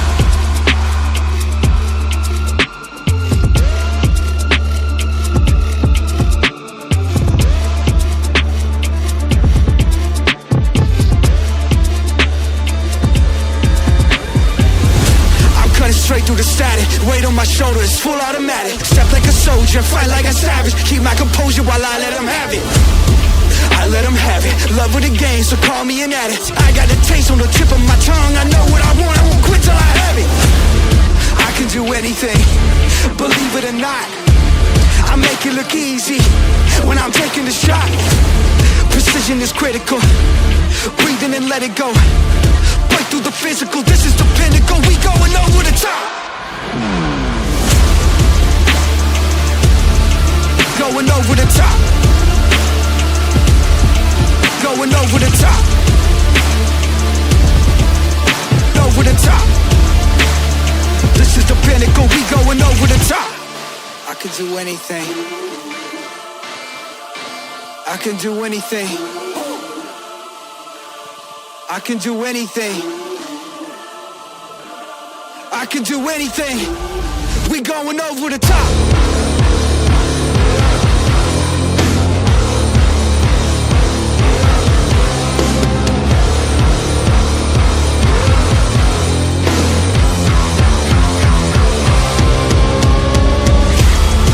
I can do anything. Believe it or not. I make it look easy when I'm taking the shot. Precision is critical. Breathing and let it go. Break through the physical. This is the pinnacle. We going over the top. In a world where the legends battle, we have already hit that 50% marker and 50% more remains. Ladies and gentlemen, welcome once again. You are watching the iQOO BMPS 24 and here we are in day number 2. Already 3 games done and dusted, but oh guys, I'm starting to feel cold because it is the game of Weekendy up next. Ooh, it is going to be very, very cold here because we witnessed a legend in the making yesterday as well in this particular map. Yep, one of the greatest clutches of BGMI LAN on this very stage right now. And it was such an honor to be here and witness that in front of our eyes, right? But the question is, can history repeat itself? Not in form of the clutch, but in form of another win for Hero Extreme Godlike. Very well pointed out, Johnny, because this is exactly where I was trying to head at. Because Godlike, yes, they had a phenomenal start of the day. They got that Erangel chicken dinner, but they have been on that steep decline. Do you think Sim can be the savior once again, I see? It could be because historical data. Orangutan did pretty good in Sandhawk yesterday. Did pretty good in the previous game as well. But now, I think so. You know, think about it, right? Godlike yesterday, first day, Erangel, they won chicken dinner. Last game, Erangel won chicken dinner. Now, they first game also win winner chicken dinner. Maybe, just maybe, maybe. Let's hope that they make that comeback. But right now, let's take a look at what we witnessed in Sandhawk. Of course, the point standings in front of us up 13 finishes for X-Park.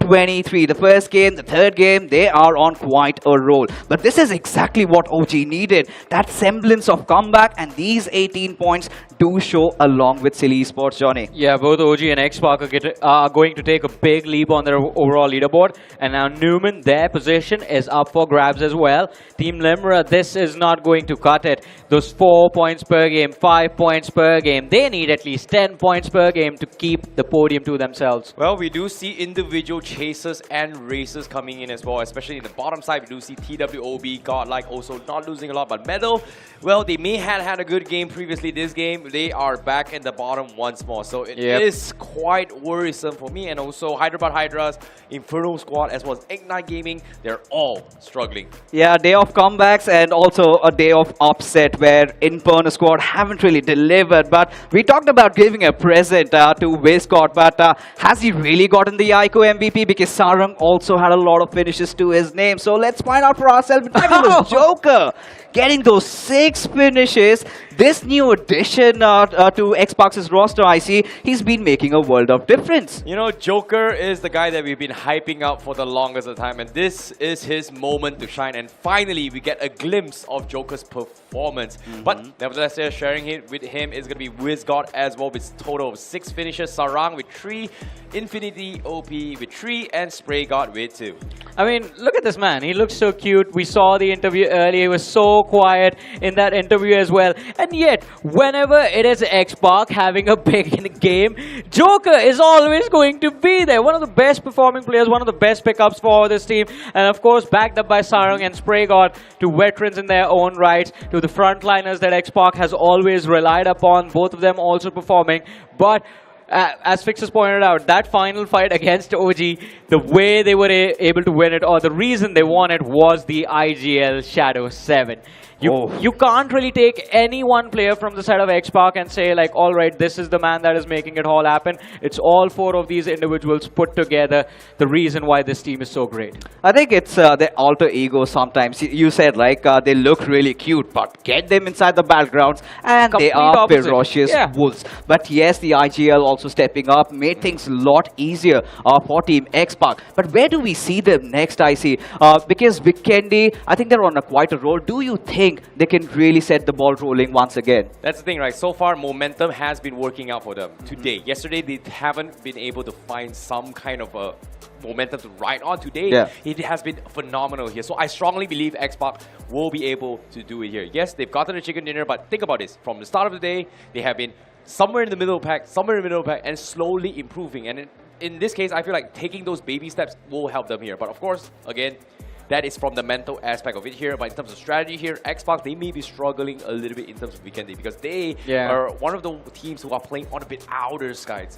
All right, Johnny. So, of course, we've covered Xbox, but now I want to talk about a team that has been missing, really. Day number 1 wasn't that great, but wasn't too shabby either. I'm talking about Versatile Esports. Because in the game of Sanhok, we saw them execute a really good fight. But then Somraj went in for a healing battle.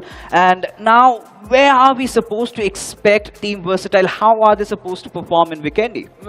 In Vikendi, I think it can actually work out what they tried in Sanhok, right? The heal battle situation. Because this is the map where the strategy was originally formulated on. The heal battle meta came alive on the map of Vikendi. But again, I mean, just like we asked the explanation for the scooter, right? Or the motorbike with the players of Team Limra, for Versatile as well, so late in the game, still towards docks. I mean, we saw the map towards the last few stages, and Versatile was not even there. They were there in game, but they were nowhere close to the play zone. So now, what was going on? Were they trying to move to the circle? Were they even trying to move towards the play zone, or were they just going around the map looking for those first stage? But look at this, because I say I'm going to follow it up with another question coming from Versatile itself.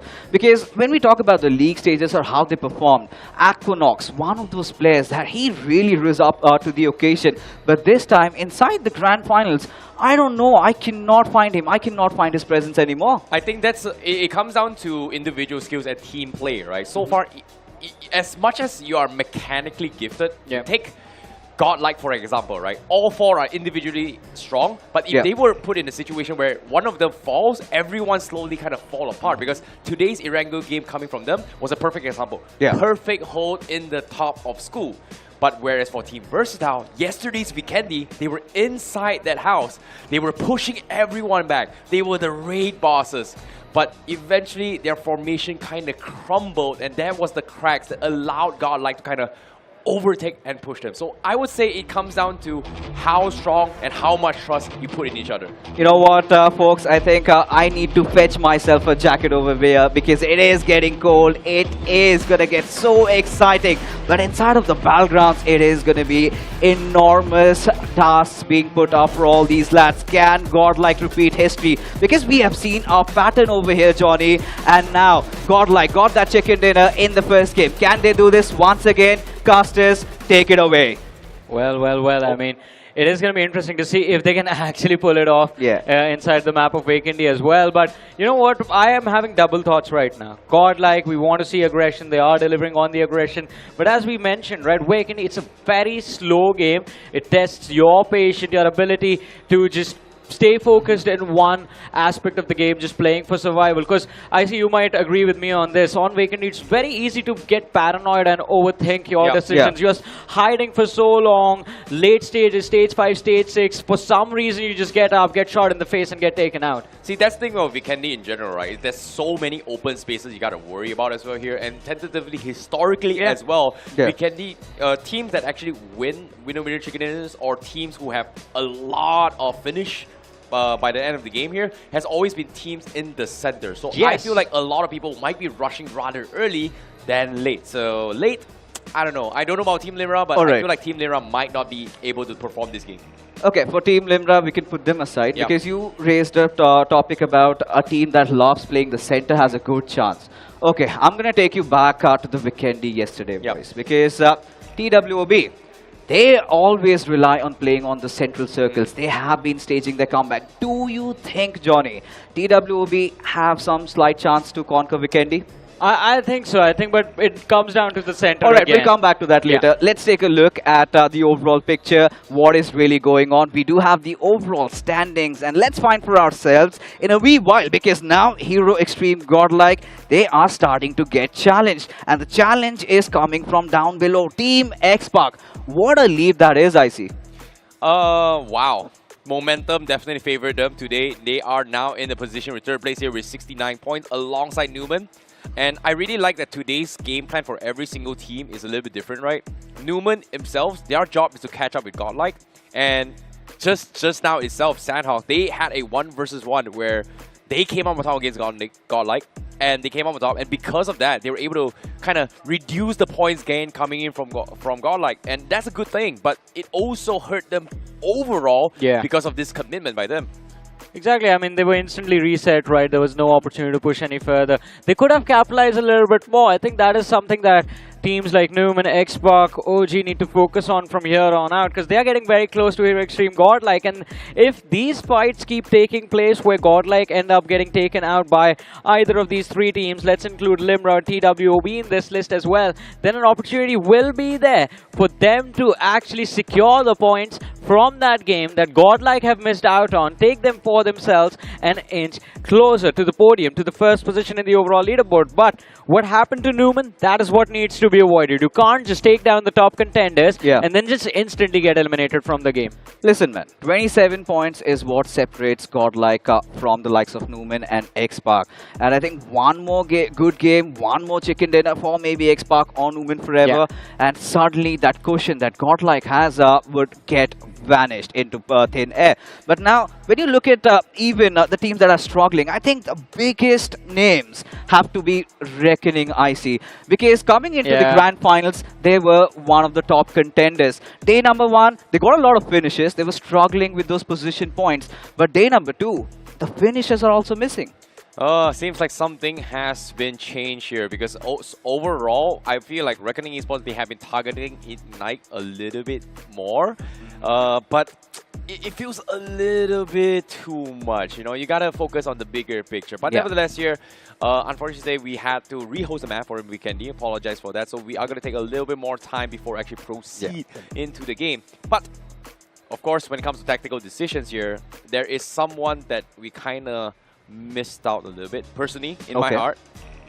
Silly is a team that I want to talk about because of how inconsistent they are. Like, 1 minute they are at the top, 1 minute they're at the bottom, 1 minute at the top, 1 minute on the bottom. And I feel bad because it feels like they have potential, but it feels like something went wrong, and I don't really know what it is. Silly is anti-Limra, basically. I mean, because Limra is consistently in the middle pack, and Silly Esports will either be, as you said, either at the top or the bottom. There's no middle ground for them. And then Limra is straight up in the middle ground. Straight up in the middle every time. So we've witnessed one thing. TWOB, Silly, these are the teams that performed extremely well during the league stages.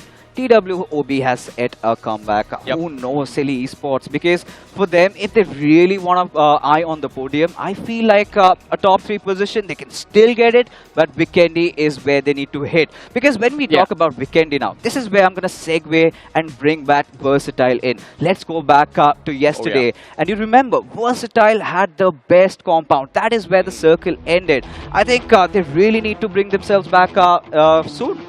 I agree. Versatile is in a situation where everyone was telling us, you know, they were the team to be watching out as well. Even the teams between everyone, they have some sort of rivalry. They are aware, and because the amount of study and homework they've done, Versatile is not because they're playing bad. It's because everybody has adapted to them.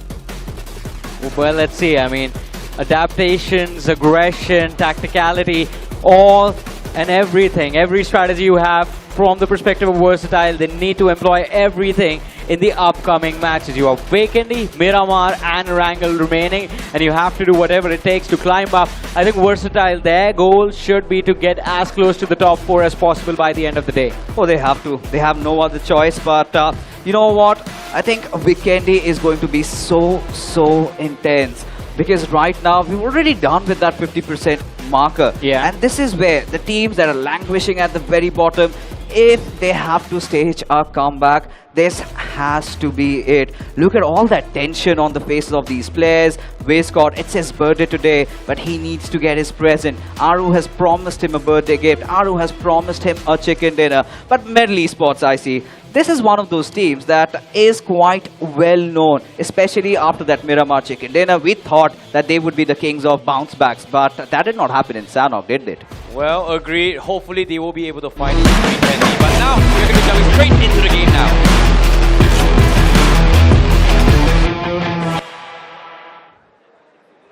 And yes, we are finally back into the game here. This is going to be the map of Vikendi, as we are going to be witnessing who is going to be the legend in this game. And of course, we've witnessed one legend yesterday. And can we look for another? Team Xbox, they may have gotten the chicken dinner previous game. This game, can they continue to do so here, Johnny? All right. This could get very interesting because we were talking about Metal IC, we were talking about 8-bit. And look at where both those teams are headed right now. I expect a drop clash between the two sides. But here's the thing I love about Vikendi, right? We get to see the circle a little bit earlier than the other maps. Gives us a little bit more time to try and read what strategies can be formulated over here. And considering this is a very center-oriented map, as we have pointed out already. Hyderabad Hydras, again, an opportunity presents itself to them to have a big game, and this could be their chance to strike, their only chance to strike back. Yeah, I think Hyderabad Hydra is in a situation where they need to take a little bit more space down middle, which is something that they can actually focus a little bit more. But I can see where this is happening coming from them. But at the same time, I want to see if there are any kind of early collisions, because we did see a big fight yesterday between TWOB as well as Reckoning Esports down towards Trevno, and I think that has pretty much the reason why how Reckoning Esports has been completely flipped, considering how long they were taking the fight up there.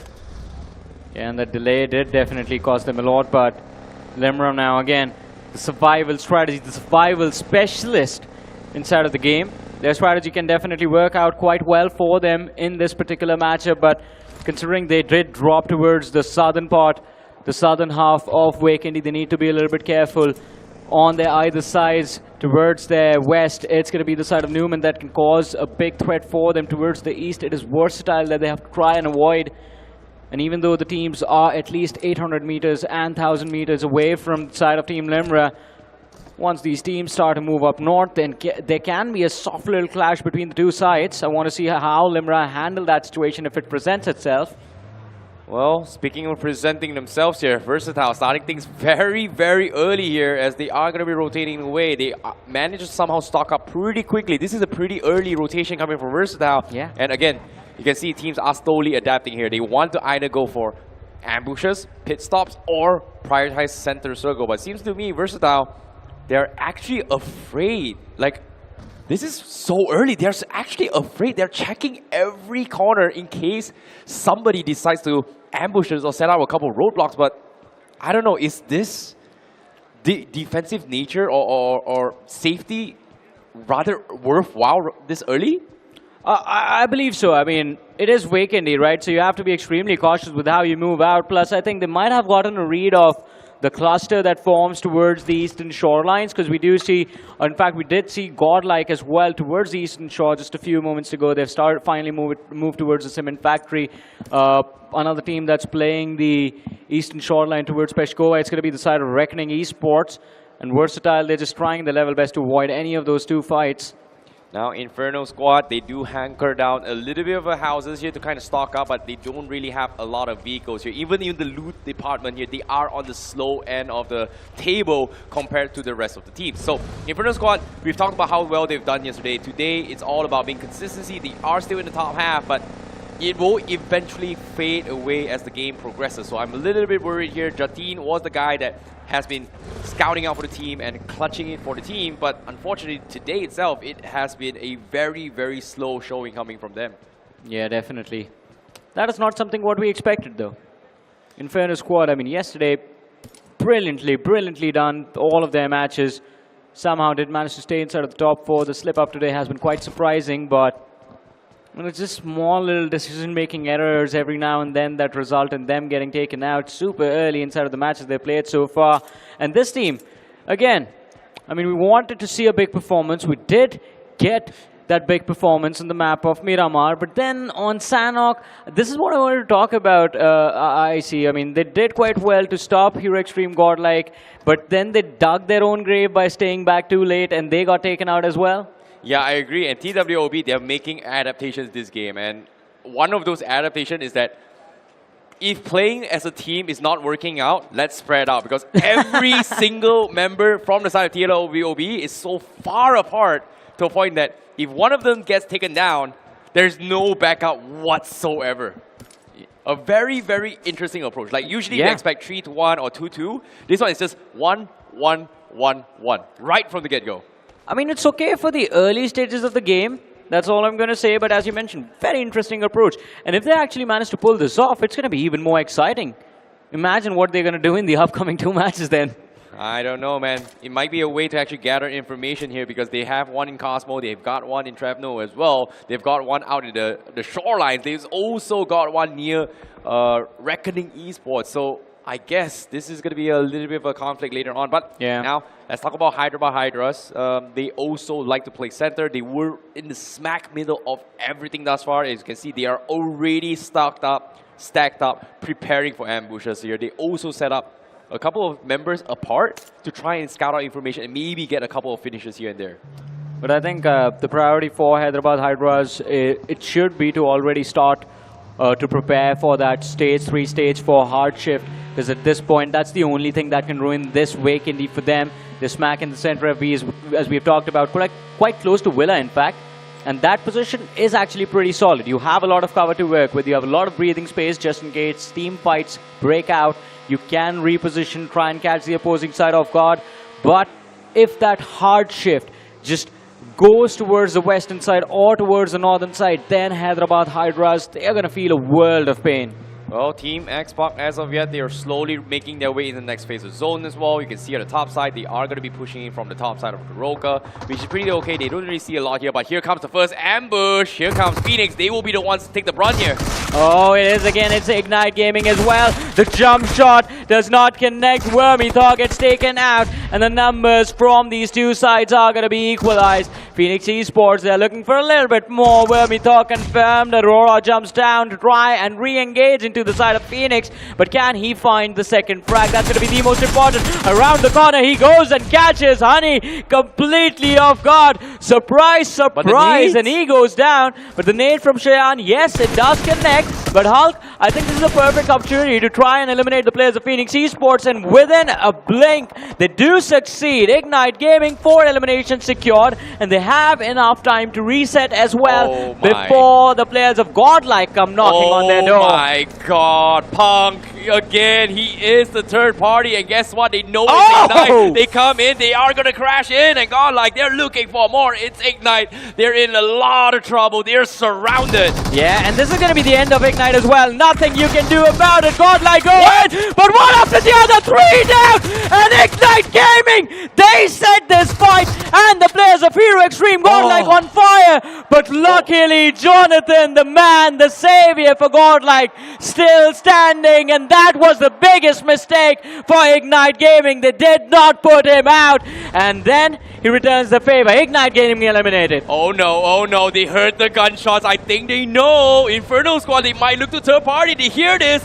Oh my goodness, Godlike, they may it be the weakest at the moment here, and here comes Inferno Squad. They are gonna come. Godlike, they need the reset, they need the backup, but can they do so? But Jonathan, going for a pop, he gets taken down. Oh no. Gets distracted by the sound cues, and that was a small little error in judgment, but Admino, he's still there. Inferno Squad, they're on that ground floor, but how long can they hold on? Even Simp, the magician, the miracle worker from yesterday's Weekendy, he is also alive in this game. And Godlike Admino gets knocked out, all thanks to a nade coming in from Gordon. Still last man left, but this time the clutch is not gonna be there. And Godlike, they take an early exit. But hey, I see this early exit from Hero Extreme Godlike means that doors are open for the contenders. Oh, the legend has fallen. But again, the cursed house, everybody who goes there will eventually fall. But for now, Inferno Squad is also gonna get third party. Another party. Reckoning Esports says hello, Inferno Squad.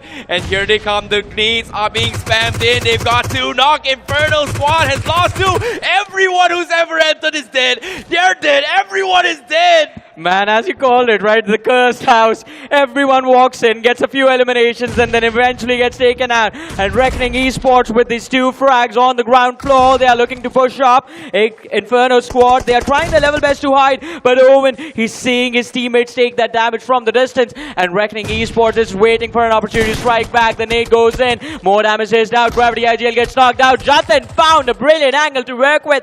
And the numbers between the two sides have now been equalized. Reckoning, can they face this opportunity? Can they try and completely wipe the players of Inferno Squad without losing another player? Well, they're trying their best. They're trying their best. Inferno Squad still trying to break the curse. They're holding on. Everybody's on full defense, but they do not know if there's third party because as of now, Reckoning, they are not enough members. It's a 2 versus 3 situation. And to top it off, everybody is looking at the cursed house in this next phase. Yeah, I mean, I can see a few more teams headed over here, man. So this fight is not going to be over just with Inferno Squad and the players of Reckoning Esports.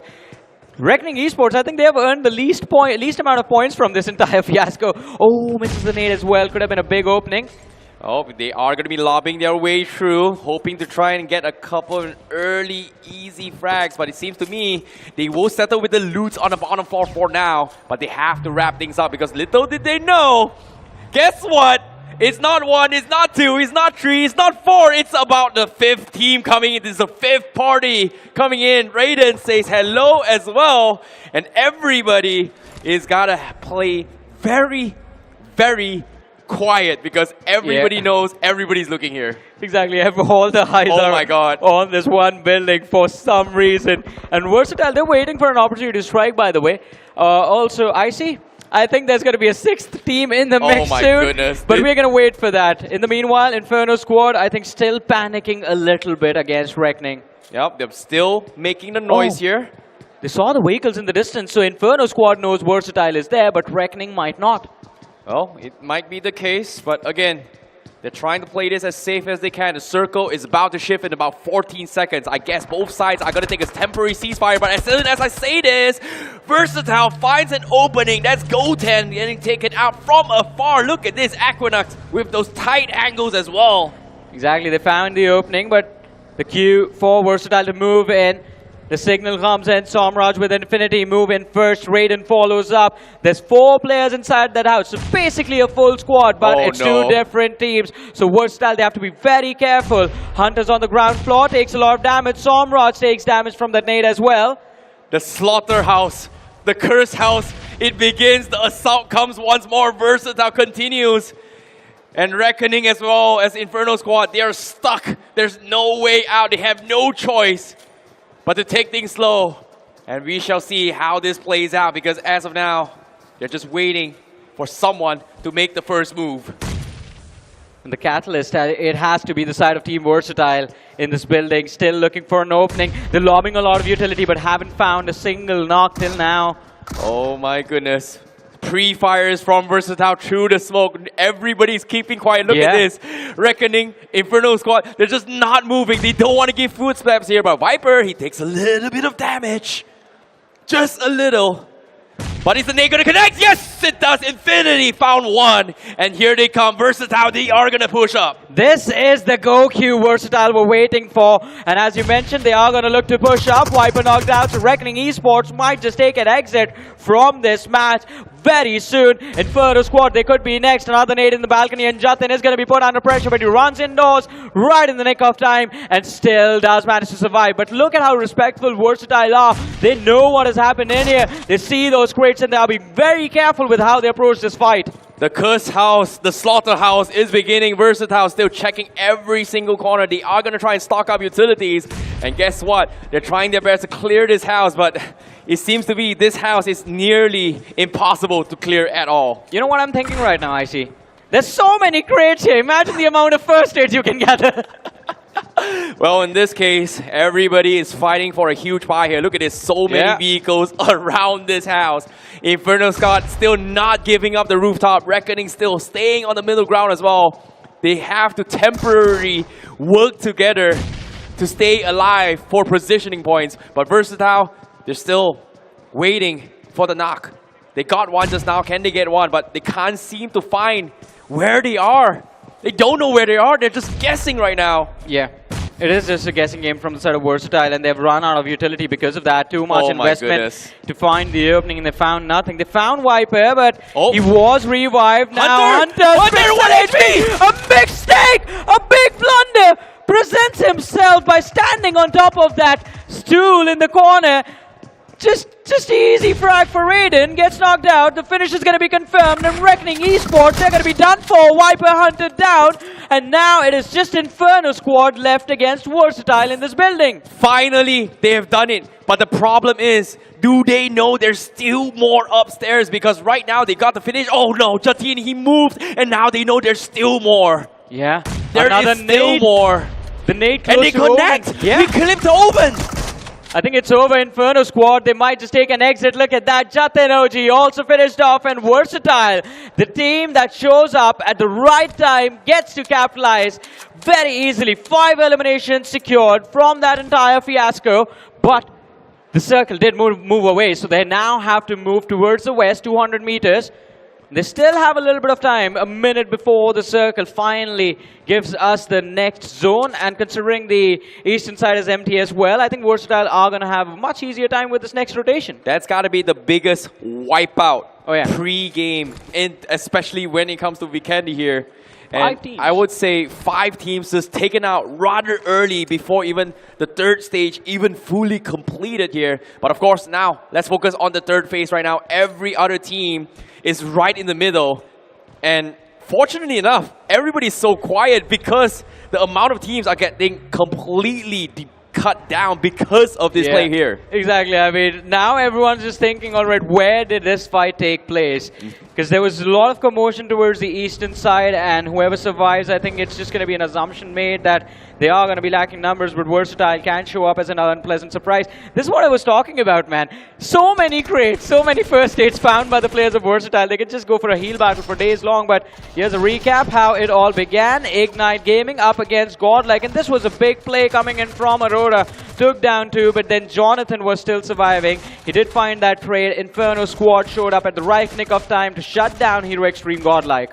Yep, that was Godlike, that was Ignite, that was Inferno Squad. That's 3 teams, and then later on we had Versatile. We also had Reckoning. That's total 5 teams all partying there. The Kurtz building completely shut down. But okay, speaking of which here, 4 teams, I think, what? 5 teams has been eliminated thus far, making it, there is so much more room in this space. And you can see absolute silence by everyone, except, in this case, Team X-Park. They're still hunkering down outside of the zone. This is going to be quite interesting to see how they play it out from here. Still lurking close to Goraka. And as they move down south, that terrain does not really favor them if they are going to try and reach in late, especially considering that Orangutan has reached early towards the northern edge of the play zone right now. Perfect opportunity to try and gatekeep, but hey, they pick a fight against the players of Hyderabad Hydras who are playing close to the center. Well, speaking of center, we have to make a move now. We had a little bit of gunfights here, but here's a little bit of recap on how the status is for the rest of the teams here on the right side. So 8-bit, 1 guy, OG, 2 guys, Xpark having 3 guys, TWOB being 3 guys. So those are the 5 teams that taken a lot of damage thus far in this next phase.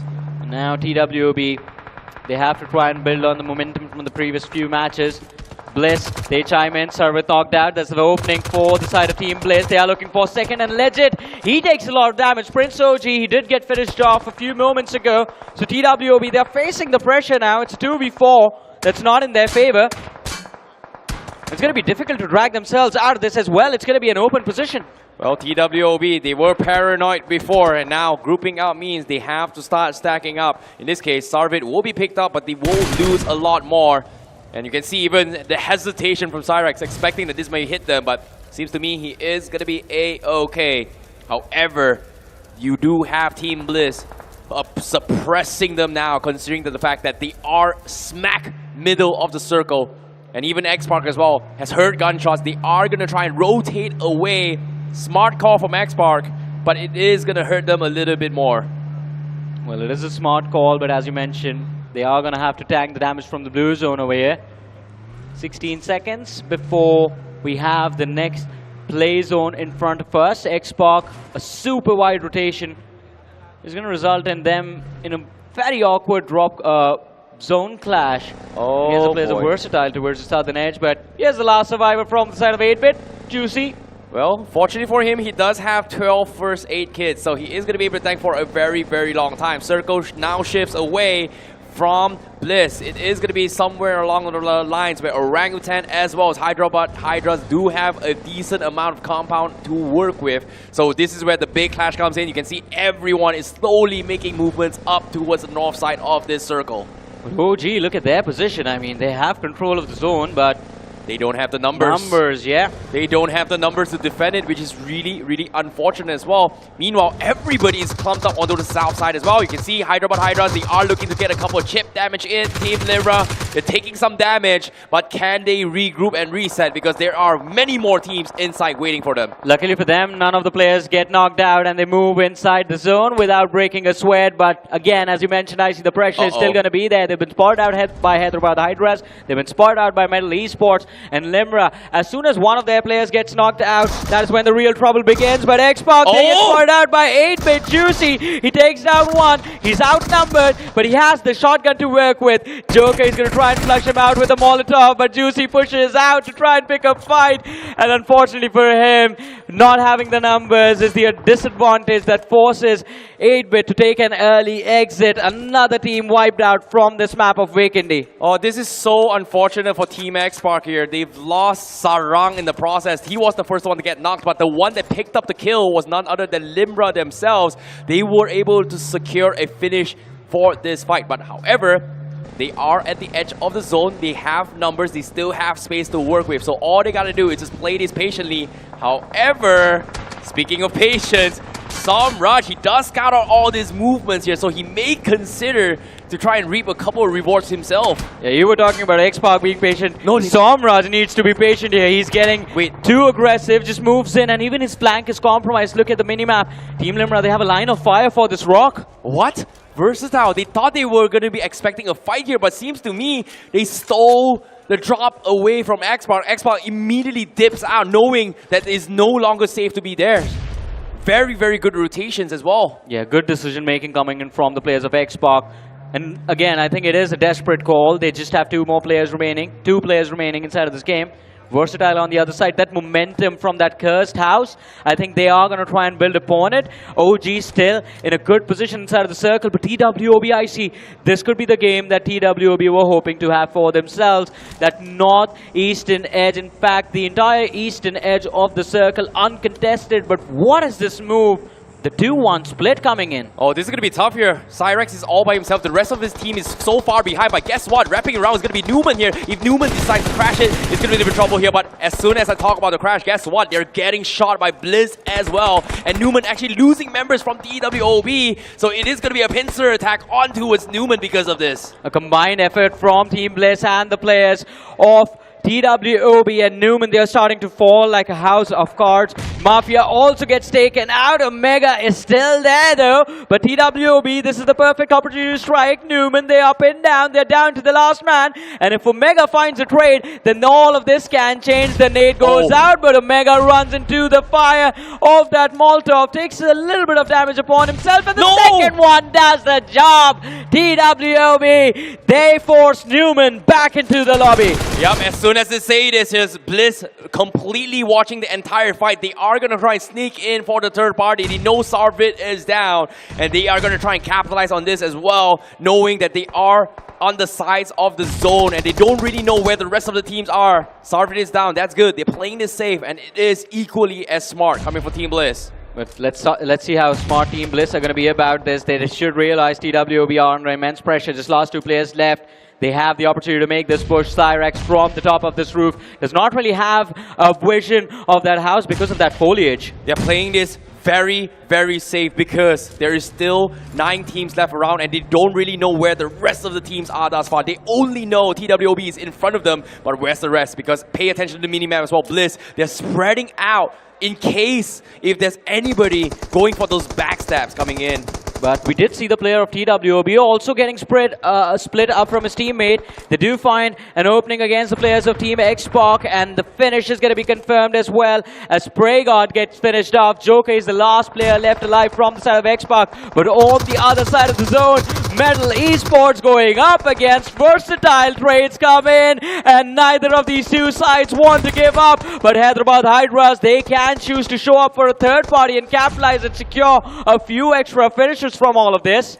And in this case, Versatile, they are going to be picked off as well. Top Dog, the timing is perfect, and Infinity gets knocked off. Top Dog continue to do so as well. Metal, they will wipe the floor with Versatile. And Raiden still the last man standing outside. He's stuck in the zone. There's nothing much he can do as Metal now turns their attention to the next target, and that's going to be Hydra down south. All right, so after the reset that was given to them on the map of Sanhok, Metal Esports again have woken up and chosen violence in this one. But as you mentioned, Raiden, 27 first aids on him, so he is going to stay alive for a long time. And if neither of these teams expect anyone to breach the northern edge of the play zone so late, well, they are going to be in for a very unpleasant surprise. But Team Blizz, they do find themselves up against the players of Team Limra as Limra show up to contest the control of this compound. A lot of damage taken by Gokul, and he can't really get himself into a position to engage into this fighting position again. But a nade from Eggy, perfectly lined up, and Poco falls. That's the opening Team Blizz were looking for. Absolute chaos right now. Team Limra, they're trying to go for a little bit more as well, but you can see this push coming in. AJ is having a little bit of troubles here. He needs to make a play, but it's not working out. Too much aggression coming in from the side of Limra. The nade looks good, but not enough damage onto AJ, and he runs out into the open. A risky play. He dishes out the damage, but not enough. The man in the backlines finds the knock, and all of a sudden, Blizz, they are on the wrong end of this fight. Sam, he's cornered close to the window, somehow still finds the frag, and the players of Team Blizz, they're fighting for their lives, but still only able to secure 1 finish in this game so far. Oh my goodness, it hurts. It hurts. There's so much damage as well. 4 seconds left. The circle is gonna close in. They need to get out. They have to wrap things up. It is gonna be hard. It is gonna be hard. And Limra as well. Do they commit? I think they already have Hesperos in the backlines. We know he is going to be the man loaded up with first aids, and all he needs is just a moment to strike the players of Team Blizz and look for those finishes. In the moment presents himself, but Hesperos, he fails to connect. The knock is going to come through, all thanks to the play zone, the blue zone itself, and 1 more man standing from the side of Team Blizz. But Hesperos, 16 first aids on him. Now the real question is, are those first aids enough to go for those placement points? Exactly. Hesperos versus Raiden, both the medics of the team. Likewise can be foresaid for Sam999. 3 medics outside the zone. But now, let's talk about inside the zone as well. Team Xmark, they're not out yet. Joker, I'm a bush. I'm a bush. The nade. Oh, it looked good, but it didn't connect. But Joker, they don't see him. Yeah. Do they? No. No way. No way. No way. They don't see him. They don't see him. Oh, this could Oh, get no. very bad at any given time. Don't He knows exactly where the players are, crypted towards the right, and 3 players right up front. Another nade knob down. No, it does not connect. Hyderabad Hydras right now, I see they're panicking. They do not know where this utility is coming from. Shh. Hyderabad Hydra's panicking. Joker, come on, relax. This is your moment. It might make a break for your career. All you gotta do is just line up. Be quiet.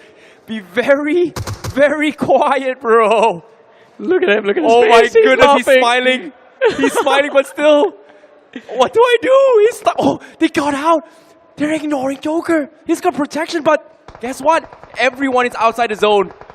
Bliss, TWOB, Hyderabad Hydras. They're still looking. They don't know where the rest of the team are. Everybody is playing the medic, and Joker is inside. I think they're gonna fight TWOB. Oh no, don't move. TWOB, they know. They want to fight this. Hyderabad Hydras, they don't know there is a backstab. And that's good. Because right now, they need to fight each other. And guess what? Right is outside the circle! This could be the opening Joker was looking for. As soon as Hyderabad Hydras take this unnecessary damage, if their 2 players knocked out, Joker can choose to strike. And look at this! He gets up in the shots ahead! 3 players down! Hyderabad Hydras on the verge of getting eliminated! And the chicken dinner can be stolen right here by the players of Xbox. Even TWOB lose 1 more! 5 number of eliminations secured already in this game. Make that 6, and it's down to a 1v1v1. A miracle pulled off by X-Pac in this one.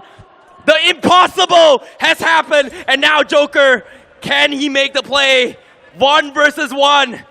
Sam9 outside his zone, and Joker, he fights 1 more. 1 versus 1. Team Xmark, they're trying to do this. Can they do this now? Who knew? Who asked for the strongest card in a deck of cards? It's always going to be Joker! Yes! Joker! Another wickety! Another clutch! And this time, it is going to be X-Pac! Joker has done it! He has done the impossible! A legend in the making! Has born once more in the map of Vikendi! Hell hath fury like no Joker scorned. What on earth was that? Joker, you beauty, you legend, and he does this once again in Kochi. Talk about X-Pac needing that hero and Joker stepping up, guys. I don't know. This is peak entertainment. This is the epitome of Indian BGMI esports. This has to be the most evil man inside of the game. Pulls off moves like this and then shows up on the stage with... Joker, what a legend here. Because yesterday, it was Sim's show. But today, we've got the Joker, the wild card out of nowhere. Bam! Wham! Everyone's dead.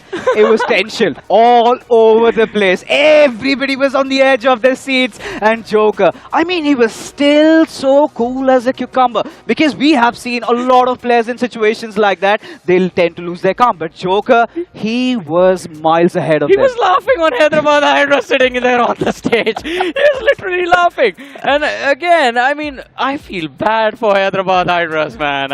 We certainly do. But you know what, Joker pulled off that impossible clutch thanks to this device, the iQOO 12 5G. In heated moments as such, that cooling you get certainly did elevate Joker and his performance. But guess what? You also can have your hands on one of these baddies. All you're going to do is head over to Google, search for iQOO 12, participate in their giveaway, and 4 lucky winners stand a chance to win this beautiful phone. But finally, let's come back to matters at hand.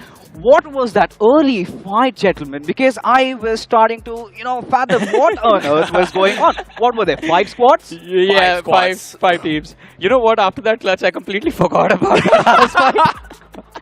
Well, you can't really blame him. He made an impossible play, You know what? and Let's this leave is it. where he makes himself a status to become a legend himself. Of course, we need to live that moment. And, you know, this is where everybody was just around him. And Joker, he was so calm. And again, I mean, all he needed was for the situation to present itself, right? Two players from the side of Hyderabad Hydras needed to be knocked down one way or the other. And TWOB played a big helping hand for Joker to be able to pull off this place. But let's not forget, even after dealing with the players of Hyderabad Hydras, he had to deal with Team Bliss and TWOB, and he just took the fight to them without even thinking about it twice. My goodness, his nades has been spot on. His decision making is so precise. He can read people's minds, and that is what made Joker stood out in this match. And I don't know, man, like, game's over, time to pack up. Boom! Everyone was talking about this transfer before this tournament began. Yes. This is the best transfer of this entire year. Certainly, I think I can't ask for anything better than this. But now, you know, so much happened in that game of Vikendi. Who says it was slow? Because I'm pretty sure the crowd was roaring. The players were warring. They were sweating. Look at this. Hero Extreme Godlike. A team that started off with the chicken dinner, Johnny. And seems like Team X-Pac are suddenly breathing under their noses. Yeah, I mean, X-Pac is catching up, man. And I think they are going to be sitting on the second position. Hero Extreme Godlike took a very early exit, not enough eliminations from that fight. I think it's going to be down to under 20 points, the point difference. You can see the suspense on the face. Like, everybody is questioning what is happening with the house, right? Like, why are they fighting? Everyone who fought that pretty much was so, like, disappointed. But yeah, this smile, Joker smile. Oh, wait, Hydras are here. You know what? I'm going to smile. Yeah. Joker. Look at him. Man, look at him. Oh my god. Joke's on you, Hydra! Hey man, he literally went off from his seat. And that is how good Joker and that clutch was, which finally has set the tone, Johnny. We were really thinking that it is all going to be about Hero Extreme Godlike. They look nigh untouchable. But seems like X-Pac are starting to make them bleed. Was there a memo sent out that all epic clutches need to happen on Vikendi? did someone miss to inform us about it? Because yesterday it was Sim, today it was Joker. And I don't know what to expect on Vikendi tomorrow, man. You know what? We need to let those boys cook. And if they are cooking in Vikendi, if they are making it also exciting, because a lot of people might think that Vikendi sometimes gets a little slow, gets a little boring. But this time hasn't been the case, at least in the Grand Finals. Yeah. But now let's talk about another team that was struggling quite a lot. Did a little bit of that recovery, but again they had to face failure. I'm talking about Versatile IC. I think they third party, they got the better out of they were the survivors. But what happened next? You know, that's the thing about Versatile, right? They were playing things so safe and so technical. And I really like the discipline that is coming in through their fights. But eventually, because of that constant pressure of playing safe, when it hits to a later stage game here, if you don't take the risk to go in for the push, you're not going to make it, because the safer you are means that you are being very hesitant in your decision makings. You know what, Johnny? I think whenever it comes to Somraj, we do consider him to be a cold-blooded IGL. He has been struggling quite a lot. I think, do you think he's getting things are getting under his skin? I mean, we will have that conversation, but let's take a look and talk to our host with that epic clutch from Joker. Thank you so much, casters. And it's usually the Joker who makes other people laugh, but the Joker from Team X-Pac definitely had the last laugh. So let's welcome the man of the moment, Joker from Team X-Pac.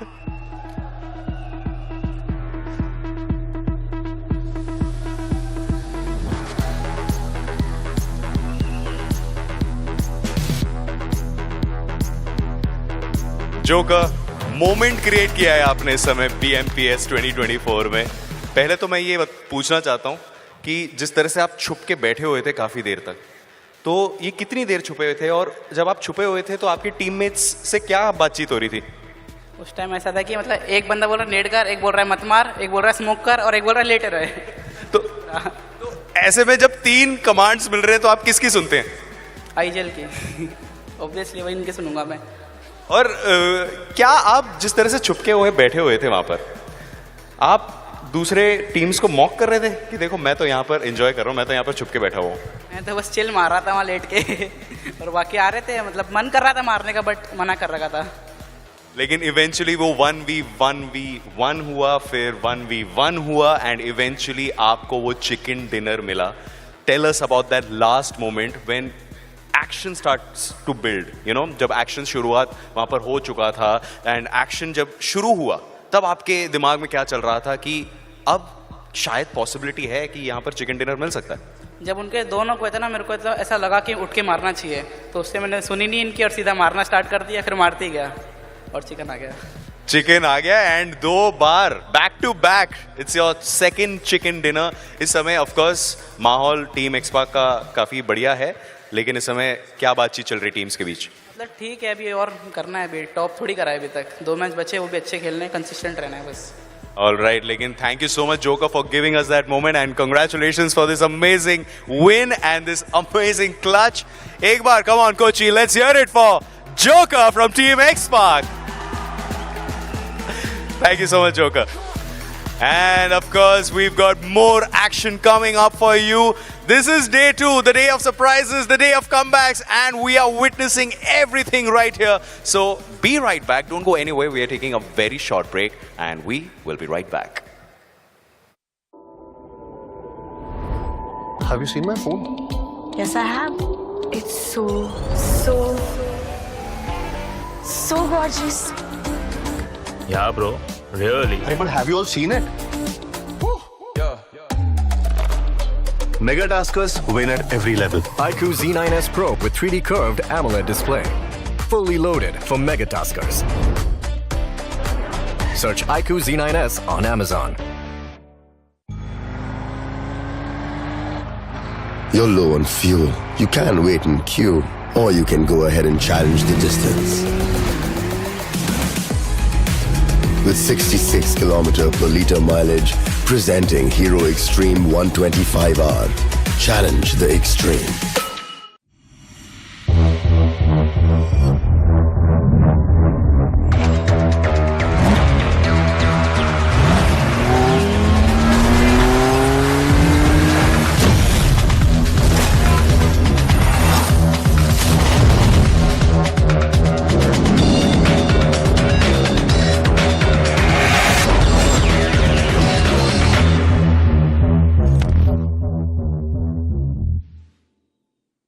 ഞാനിപ്പോൾ ആ player അല്ല. I moved on in life. ശരി, പറയടാ, നിനക്ക് കൂട്ടുകാരത്തുള്ള chicken dinner miss ചെയ്യാനാവില്ലെന്ന് പറയടാ. എന്റെ ആ സ്ക്വാഡിൽ തിരിച്ചെടുക്കൂ. ഞങ്ങൾ നിങ്ങളുടെ സ്ക്വാഡുമായി ഒന്നിക്കുകയും ന്യൂ സ്കിൻസ്, വെപ്പൺസ്, ആവേശകരമായ അപ്ഡേറ്റ്സ് എന്നിവ ആസ്വദിക്കുകയും ചെയ്യുന്നു. Download BGMI today.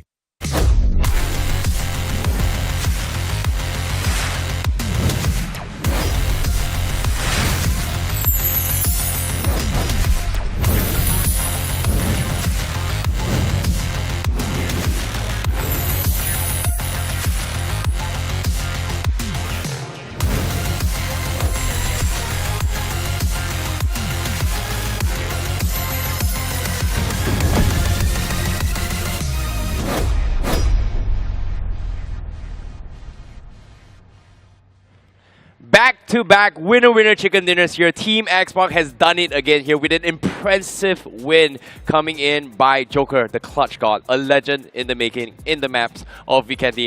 Welcome back to iQOO BMPS 2024 LAN Finals day number 2 here. My name is ICBaby12. Joined with me is none other than Fixes as Necro as we take you through the rest of the commentary for today. Whew, Fixes, Necro, what do you think of what happened just now? Make some sense. Listen, let's speak about the way this man just pulled off the clutch, right? Having that trigger discipline till the final few moments and then knowing exactly when to strike.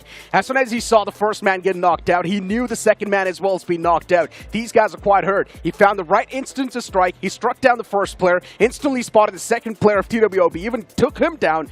So the eliminations were well coordinated. The sequence that he built up was perfect. I think it was perfect right down to the very T, because Yes, Hyderabad Hydras, they were dealt with. But did you look at how quickly he just switched his focus to the other players, took one down over there. It was a 1v1v1. And this man was cold. It felt like he is not going to miss even a single shot. Well, in his interview as well, he may be the ones that did the execution here. But trusting his in-game leader was the right deal here. Trust your boss. Trust the team leader in your team, and he will make the play. So, well done to us, Joker here. He definitely made himself a legend here, a very humble guy. But as the journey continues here, this upcoming map here is going to be a little bit interesting here. X-Park, first to ever do back-to-back winner-winner chicken is here, he in BMPS. Listen, man, on day one, we all doubted X-Park, right? We all thought that maybe they're just choking up inside of the Grand Finals. But somewhere down the line, some of us also had our hopes that on day two, they can pull off a massive comeback. And here we go.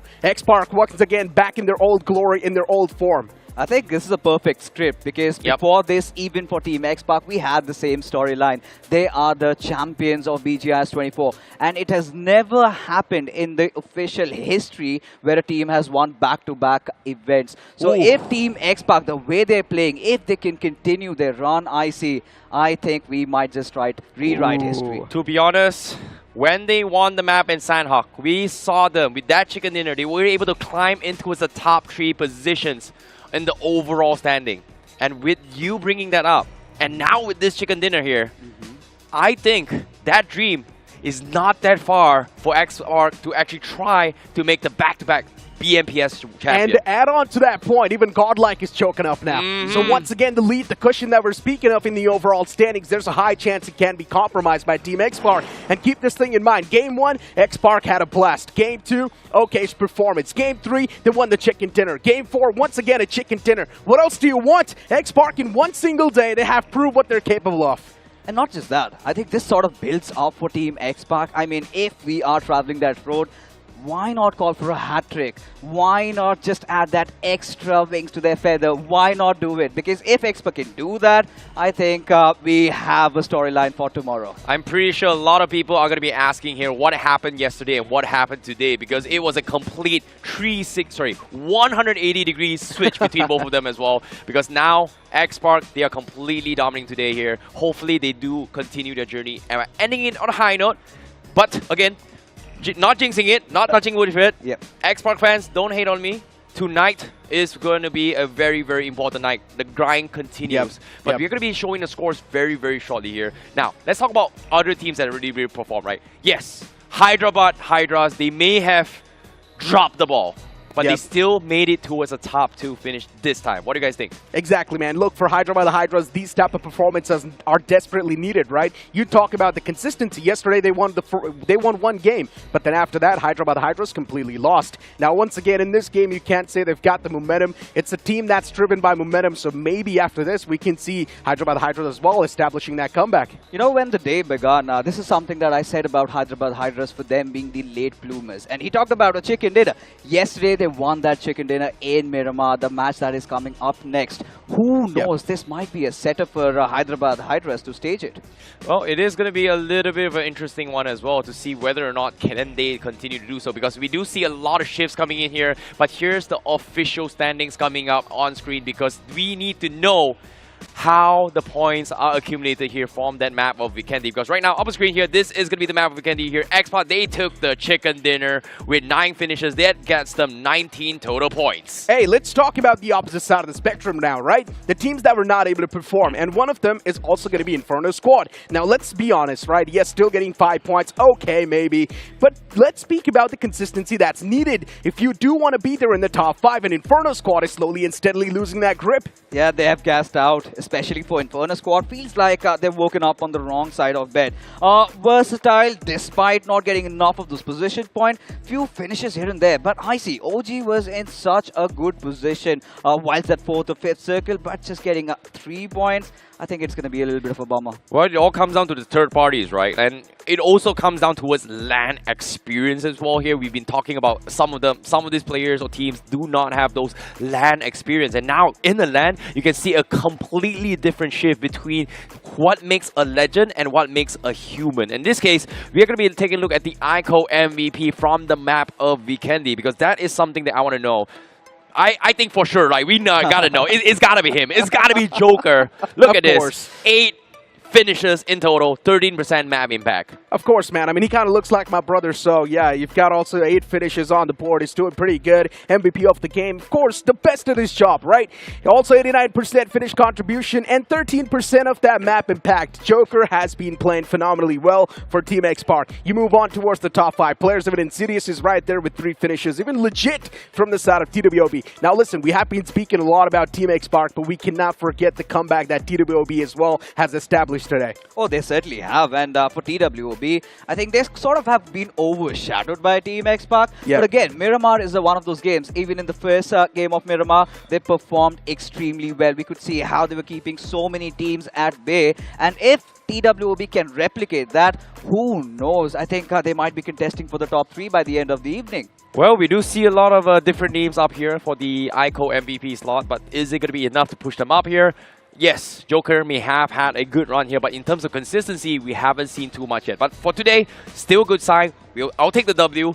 Let's move on from that chapter as we continue in towards the next one here. Now, of course, when it comes to Miramar as well, it all comes down to long-range battles. I always, and I'm sorry, I always have to bring this up. Versatile said that whoever dominates Miramar is going to conquer all the maps. In this case, Versatile... I mean, that's the thing, right? They themselves are not able to stand true to their statement that they made. Versatile, the previous Miramar that they played, they completely dropped the ball. You remember they had a 2-2 split going on inside of the game. The 2 players, they got caught completely, and one of them was also Samraj. So this is the main problem with Versatile. They're looking pretty lost inside of the game, but still they're at least able to get the scrappy points. Keep this thing in mind. The overall standings are still pretty fragile. All it takes is one game to bring you back in the race. Agreed. So anything can happen here. So let's take a look at the current standings as of now. Hero Extreme Godlike still number 1 with 99 points, but with that chicken dinner coming from X-Park, they will take the second spot with 88 points from a 40 points difference. Now, the race for the top leader is only 11 points difference between X-Park as well as Hero Extreme Godlike. From 12th position to climbing up to that second, I think Team X-Park, literally, it's thunderstorms. But Newman Forever, Orangutan, now you could see that segregation happening because now you could see all these teams are starting to slip down. So if you want a little bit more of that competition, surely somebody from Newman, OG and TWOB, they have to deliver. They indeed have to, man. I mean, just look at the latter half of the board as well, right? Now, let's speak about some of the teams that do desperately need to perform, and one of them is also going to be 8-Bit, Reckoning Esports, Phoenix Esports as well, and even IG. These teams, they've got 2 less of points, and now if they do want to be there in the race, one chicken dinner is desperately needed. Maybe a 30 bomber, maybe a 25 bomber. That's the only thing that's going to bring it back in the race, maybe. Well, it is going to be that race indeed here, but speaking of which here, I don't know what X-Park did to actually do this impossible here, because I was able to hang out with X-Park yesterday, right after all 6 games. Technically, yesterday was a disaster run for X-Park. I got to hang out with them. You know what's interesting about them? They were still pretty happy, pretty chill, and in my mind, dude, you guys kind of messed up. And the logical emotion should be... But it didn't happen for X-Park, so I guess with that in mind, they have kind of pulled through the tilt phase and performed like this today. Maybe they knew they were going to pull off a comeback. Maybe it was all planned, right? The setback on the day one, X-Park was like, you know what, it's completely fine. We're just getting to lay the land, testing the waters, as I like to call it, understand how exactly the LAN finale is going to feel like. And then on inside of the day two, when all the teams are getting complacent, that's when X-Park strikes. Now, of course, when we talk about all this year, we have to talk about the potential shifts that's happened so far, right? Like today, a lot of adaptations have been made between all these teams when it comes to their rotations and decision making. We saw a lot of engagements on towards Ignite, especially for Reckoning as well. They have been trying things here and there. What do you think needs to be improved? Like, is the changes good or the changes bad? Of course it's bad, and I think for Reckoning, I really feel like they should go back to their roots. I think it's that one chicken dinner, because when you look at even those numbers, they're getting those finishes. That is not happening today, but since yesterday, they got a lot of them. What was missing were those position points. I think something to really fix that hemorrhage for Reckoning, one chicken dinner with a lot of those finishes, who knows? Reckoning Esports now looks like Carpadium. This is exactly what happened to Carpadium. Carpadium at the start of the tournament, they were playing so aggressive, they were looking so confident, but as soon as they approached the semifinals, they tried to bring in that tactical nature, and that's where they started to choke. When you're going to switch the playstyle up at the last moment, this is what's going to happen. You're not prepared that well for this. So, from what I'm hearing is that even if the strategy is good, if you're not comfortable with it, you are going to choke. Yeah. So just stick with what you're comfortable with Exactly. and then just execute. In this case, speaking of that, Team Limra, they are sticking to something they're comfortable. They are very consistent, but as time goes by, I'm sorry, like, oh man, like, I can't believe I'm saying this.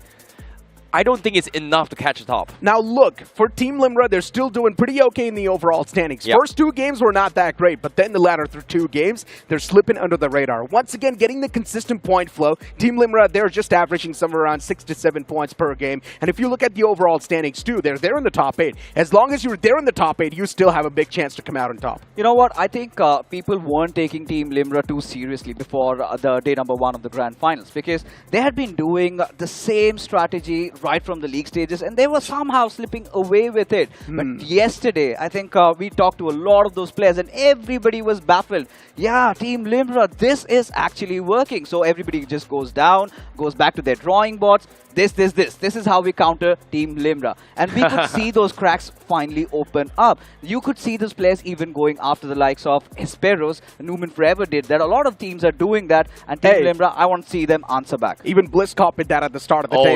Even Bliss pretty much pulled the same thing, just copy-pasted that strategy. I think it comes down to who is copying who, right? Like some they will prioritize on positions, some they want to prioritize on getting finishes. But in this case, I like that you actually brought it up as well, because I do see teams have started to adapt when they're playing against Team Limra, because every single time they fight against Team Limra, they're only expecting 3 players. And when they get the 3, all they need to do is not look what's near me, and they will look outside. And I think multiple times now, Hesperos has been picked off because of that particular reason. Exactly, and Miramar was a prime example of that, right? The man instantly got targeted because they knew Hesperos was inside of that compound. They were like, you know what, if we take him down, maybe there's a high chance we can get a lot of meds. But unfortunately, that time around, Hesperos had only 1 first aid on him. I think I need to, state some bitter facts. There hasn't been a single team ever just to win a championship relying on healing. I think for Team Limra, we've seen Versatile also doing that. If they want to contest for that main prize, being the champions, I think they have to get past their fears. They have to, strike those blows. They will take some punches, but they have to hit back harder. I think this is something that Team Limra right now needs to understand. Versatile, Somraj, I think he's been doing a lot of those healings, even in Sanhok, even in the maps of Vikendi, and this is starting to show up. He is finally opening up those wounds. Agreed. So what I'm hearing is very simple, right? There's a time that you need to walk away, but there's a time to stand up and fight like a man.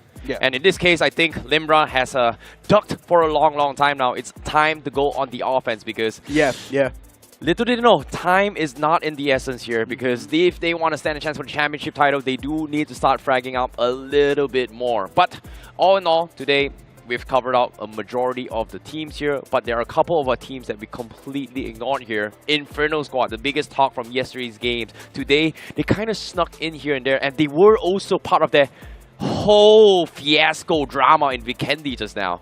Exactly, man. For Inferno Squad, once again, I'm just loving the fact that they're actually approaching the fights in a pretty confident manner, right? Now, if you talk about the cursed compound, so many teams just came on forward with the third party. Even VXT was one of those later on, came through to try and accumulate as many points as possible. But you got to give it to Inferno Squad. The timing that they found was perfect. Took down some of the teams that were there inside of the compound, secured a decent amount of points, so that later on as well, they can carry on with that momentum. And this is exactly what I'm saying. They're just getting enough points to keep them in the race. I think for Team Inferno Squad, rightfully like Necro said, they finally bounced back. But again, Versatile did come charging in, could not do much. But when you're looking at the bigger picture, I had a word with the players yesterday. They were saying that we were doing so good up until the point we saw the overall standings. The moment we realized that we were on top 2, suddenly I think panic arose. How are we going to defend this? How are we going to fight back? How are we going to maintain that position with so many hounds on their tails? I think for Inferno Squad, a little bit more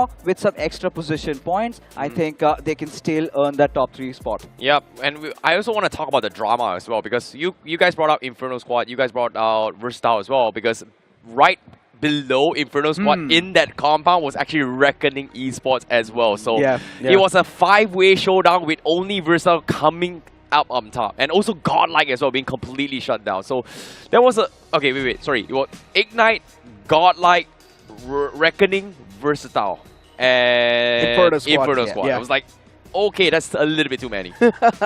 I mean, look, this is why I call that compound the cursed compound, right? And at that point in time, it's all going to be up to the timing. Whichever team's going to be the last one, the third party, that team's going to be the one to come out on top and pretty much accumulate the points. Versatile had the man advantage. They came through on top. But for Versatile, these scrappy points are not going to mean a lot, man. Still on the latter half of the board. Versatile, they need a big game in their hands to be there in the top 3. Let's be honest. Every single player that is currently performing in that lineup, they're supposed to be the veterans. And with the way they're performing, it's not the exact performance we want to see from a banner like Versatile. Like, it felt like the veterans are the fresh ones, and the fresh ones are actually the veterans. Is that what you're trying to say? Exactly. I mean, the young guns are not performing, and for some reason, the OGs, I'm specifically speaking about Versatile here, they're struggling.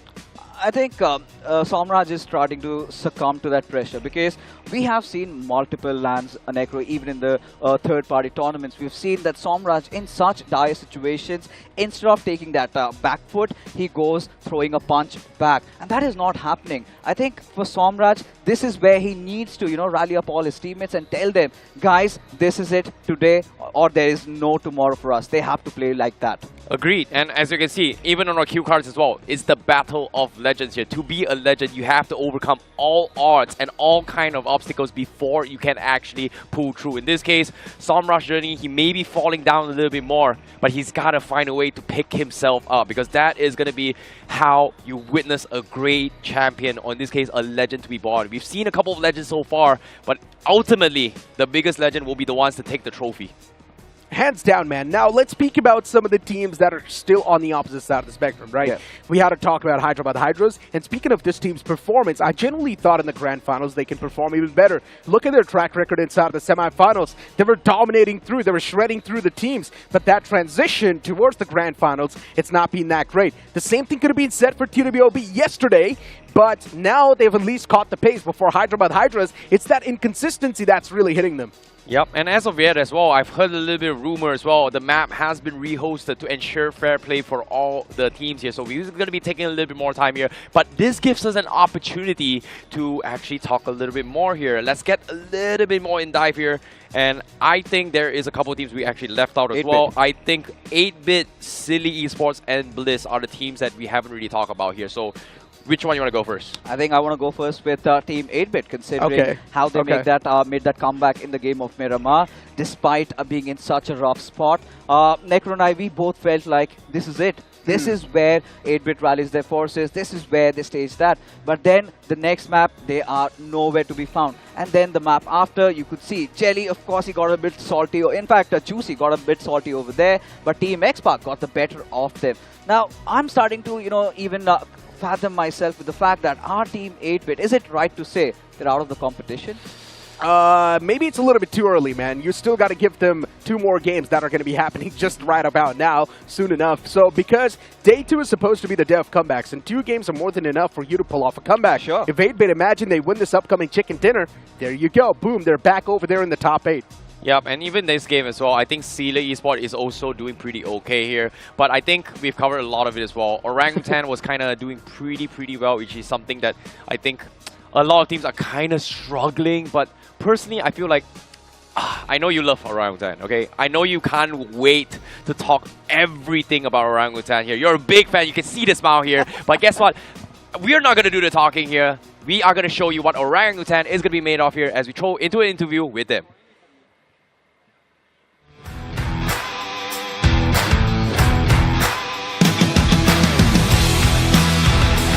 Hello everyone, स्वागत है आप सभी का iQOO BMPS 2024 के इस special segment में, जहां पे हमारे साथ जुड़ने वाली है एक ऐसी टीम जिनको कहा जाता था कि वो चोकर्स हैं, जिनके ऊपर ऑफिशियल टूर्नामेंट के लैंड फाइनल्स में ना क्वालिफाई करने का एक बहुत बड़ा कर्ज था।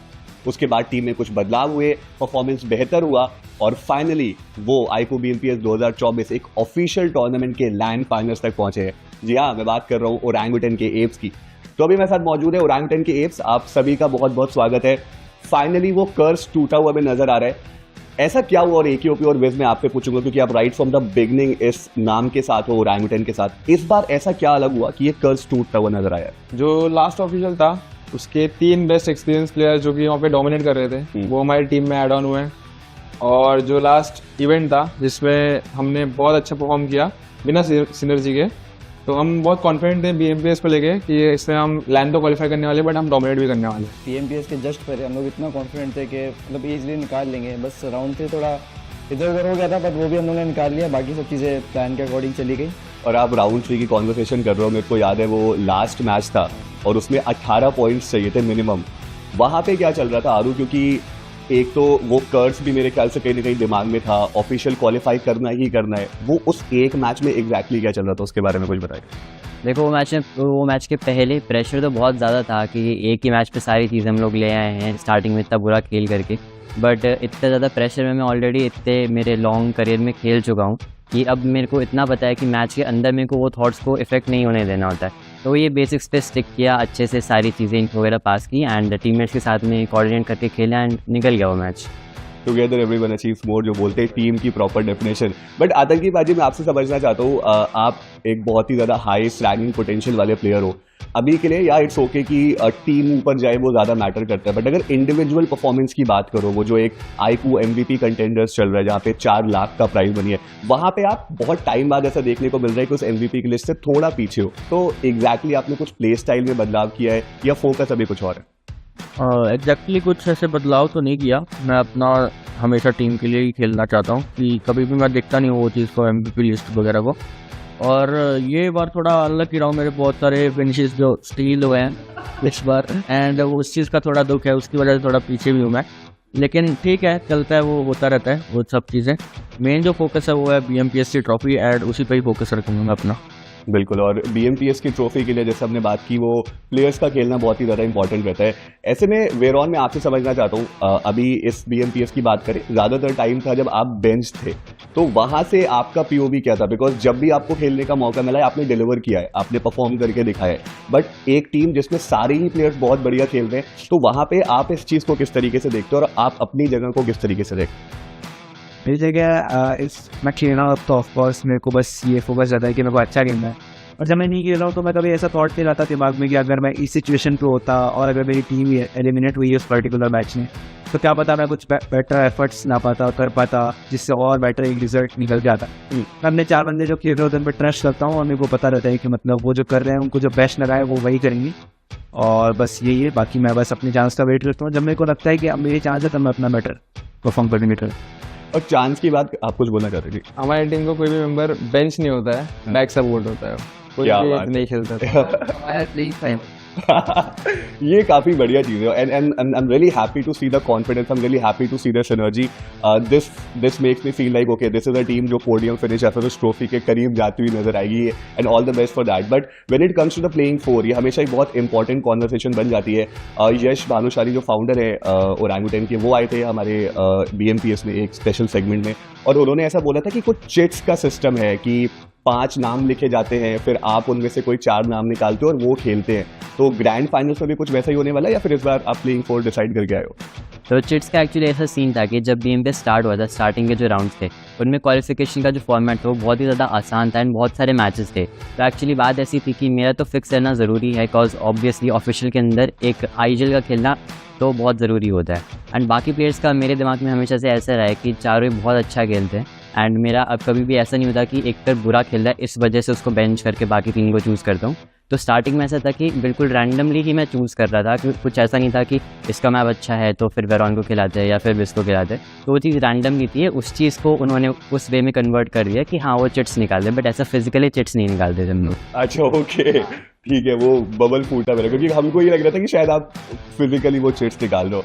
बट आपसे एक बहुत इंपॉर्टेंट कॉन्वर्सेशन में करना चाहता हूँ। आपने ये प्रण लिया है, संकल्प लिया है कि जब तक आप एक ट्रॉफी नहीं जीतेंगे तब तक आप अपने केश नहीं कटाएंगे, तो इसके पीछे का रीजन क्या है पहले तो मैं वो समझना चाह रहा हूँ, और बाल को ही क्यों आपने चूज किया? आप नाखून भी तो बढ़ा सकते थे। नहीं, नाखून बढ़ा तो खेल नहीं पाता। बाल इसलिए कि लास्ट टाइम जब मैंने ग्रो किया था बाल, तो कुछ रीजन की वजह से मुझे कट करना पड़ गया था, और मुझे अच्छा लगता है बड़े बाल, पता नहीं लोगों को पसंद नहीं आते। नहीं, आप बहुत खूबसूरत लग रहे हो। और रही बात बाल कटवाने की तो सोच रहा हूँ 30 ऑफ दिस मंथ कटवा लूँ। Let's go. क्या बात। ये कॉन्फिडेंस मुझे पसंद आया। तो अभी एक बात तो तय भाई की टीम बहुत ही ज्यादा कॉन्फिडेंट नजर आ रही है और ये देख के बहुत अच्छा भी लग रहा है। लेकिन आपको ये कोची की धरती कैसी लगी? आपने वेन्यू देखा, आप लोगों ने ड्राई रन किया, मैं आपसे भी समझना चाह रहा हूँ ये पूरा माहौल जो बन चुका है, ये अभी आपको कैसा लग रहा है? देखो मैंने तो काफ़ी सारे ऑफिशियल खेले हैं, ये सवाल आई गेस अगर एक और बेस आंसर करे तो बेटर रहेगा। सारे ऑफिशियल कुछ भी खेले क्या? पहली बार है ये। आप थोड़ा गलत खेलिए, कुछ के बारे में बताओ। सेल्फ रोस्ट हो गया, थोड़ा सी ज्यादा बताइए आप। कोची मतलब जब हम एंटर किए मतलब एक अलग सा एटमॉस्फेयर था, पोल्यूशन नहीं था इतना, क्योंकि यहाँ पे पेड़ बहुत है जो कि मुझे पर्सनली बहुत नेचर से अटैचमेंट है। वहाँ अच्छा लगा मुझे और ट्रैफिक भी नहीं मिला मुझे। फर्स्ट मेरा ये था कि भाई ट्रैफिक कहाँ है यहाँ पे। और थर्ड पार्टी में हमने बहुत पोडियम फिनिश किया है। होपफुली यार भाई भी अब आई एम प्रीटी श्योर कि इस बार वो पोडियम फिनिश आएगा and I am pretty sure कि शायद वो ट्रॉफी भी आ सकती है। All the very best to the whole team. और अब मैं बहुत ऑनेस्टली बताऊं तो ये जो ओरंगुटैन है और ये जो कॉन्फिडेंस है, ये आप लोग को सूट भी करता है और वो आपके गेम प्ले में भी दिखता है। द बेस्ट पार्ट इज कि इन game and out of the game वो कॉन्फिडेंस बना हुआ है and I am really very happy for that. So all the really best for the matches and the grand finals. और इसके साथ एक बात तो तय है कि ओरंगुटैन के एप्स वो बहुत ज्यादा कॉन्फिडेंट है और इस iQOO BMPS 2024 से आप उनसे बहुत कुछ एक्सपेक्ट जरूर कर सकते हैं। मिलते हैं अगले स्पेशल सेगमेंट में, तब तक के लिए bye bye. Hey, that was a pretty interesting interview thus far here, and of course, welcome back to the iQOO BMPS 2024. We are currently in day 2 in LAN Finals here. You guys are currently watching the English broadcast. My name is ICBV12. Joining me is going to be Fixus as well as Necro. We take you through the journey. Now, of course, we would like to apologize for the earlier delays here. I know you guys are extremely excited for the games, and guess what? Game is about to begin. Now, let's refresh the course. Of course, man. Miramar, as you mentioned, this is one of those maps that is going to bring the tactical nature once again. But I would like to see Reckoning Esports on the aggressive phase. Me too. I think for Reckoning Esports, if they have to make a comeback, if they have to redeem themselves, because before this tournament they were touted to be one of the top 3. Maybe they could have been the contenders to win it all. But if they don't do it today, if they don't do it now, I think it might be a little too late. Well, it is going to be a very, very important one here, especially if they want to try and catch up with the packs here. So far, X-Park definitely the team that has been picking up their pace in day number 2. And hopefully it is going to be going a little bit better here because X-Park has none other than the first only team to do back-to-back winner-winner chicken dinners today as well as yesterday. They are not the first team to get 2 chicken dinners, but they are the first one to get back-to-back. So in this case, they are going to be picking up a little bit more steam here. But now, is it possible for 3? You know what? I want triple threat. Really sorry to cut you guys off, but I wanted to bring this thing. Now that we've had a little bit of those technical difficulties, I'm starting to feel like maybe X-Park, that momentum might just get a little bit hither and thither. I think all these teams that wanted that reset, that wanted to talk it out amongst themselves, they might do. So for X-Park, if they win this one, that would be great. But this is a cause of concern, what I feel. Listen, man, you're overthinking a little bit too much. What do you mean? There was, yes, a little bit of technical glitch. That's why there's a delay. But I don't think so. This small little delay is going to take away the momentum. Now, the main storyline for X-Park is pretty much going to be consistent. They do not want to win the games anymore. Just have the consistent points, maybe 10 points per game. And that's still going to keep X-Park in contention for that first spot. And if Godlike messes up once again, by the way, they're done for. The first spot is gone. Oh, yeah, rough games. But again, there's a reason why they do have the safety cushion here. They still are at the top at the moment. But little did they know, it might crumble very, very soon. So again, it all comes down to a journey, a grind here. It's all about the marathon, right? And in this case, it feels like the sprinter has finally lost their momentum. And as of yet, Hero Extreme Godlike, they may be the fastest runner in the game right now, but they are slowly tiring themselves out because it is 3 days. It is 18 games in total. It is going to be a very, very long marathon here. We are now officially past the halfway mark of all 18 games thus far. There's only about 7 more games to go, including these. There will be 8 games to go. So I'm worried, but still halfway mark. There is still more games to come, and you can see the players are getting ready to rumble in the match of Miramar right now. Exactly. The players are definitely ready, but as we head inside of the deserty lands of Miramar, it is just going to amp up the intensity even more.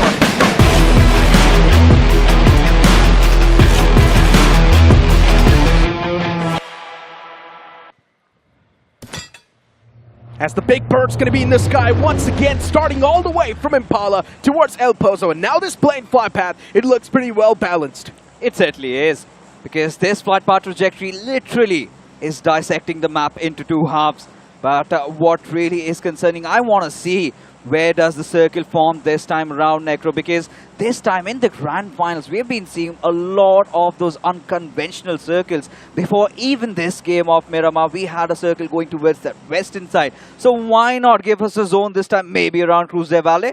I love to see tricky zones, I'm not going to lie. And if it is going to be somewhere around Cruz del Valle, well then, Hero Extreme Godlike is definitely going to have a big advantage, right? Considering they like to start things off from the northern side of things. Before the teams, if they do still want to stand a chance to be the champions, one thing is for sure, they're once again going to try to target either X-Park or Godlike. That is going to happen. So they need to put on a defensive play style as well. Now, towards Impala, you've got two teams taking an eject. You've also got Ignite Gaming, and right next to them, there's another team, and that's going to be Phoenix Esports. Maybe a clash between these two? I think, for Ignite Gaming, it feels like everything is just going down the drain. Who knows, this could be their last battle cry, and who knows, they might start getting very aggressive, try to somehow bounce back into the leaderboards, at least the top 8 if they can do that. That's still there, because for Ignite Gaming, it's still their first official LAN. Yes, the performance has been missing, but like you said, we still have a few more games to go, and for Ignite, that is definitely possible. Indeed, it is possible. Phoenix Esports is right next to them, so one thing is for sure, they're going to be like the gatekeepers outside of Impala. And if the players of IG do want to take an exit from that entire vicinity, it will be really tough.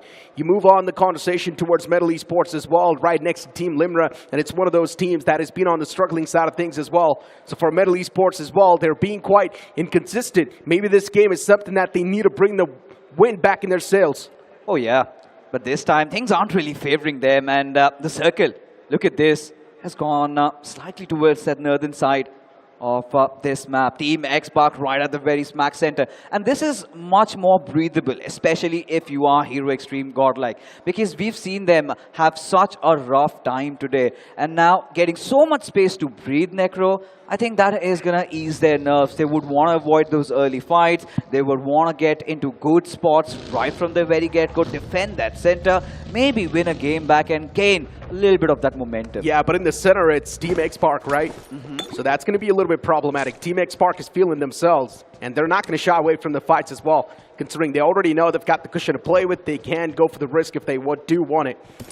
You've got players like Joker, who's currently feeling himself, even Spray God. Don't get me wrong, this team is doing good, but still, Spray God, he needs to be awakened a little bit more. We know what this man is capable of. Even he can pull off insane amount of numbers on the board. But Phoenix Esports, right next to Reckoning Esports, this is the Reckoning we all wanted to see on the aggressive side of things. And Reckoning Esports already under fire. But this time around, they've already lost out on one player, and it's not good. Yeah, definitely. I think Gravity IGL, he gets devoured in this.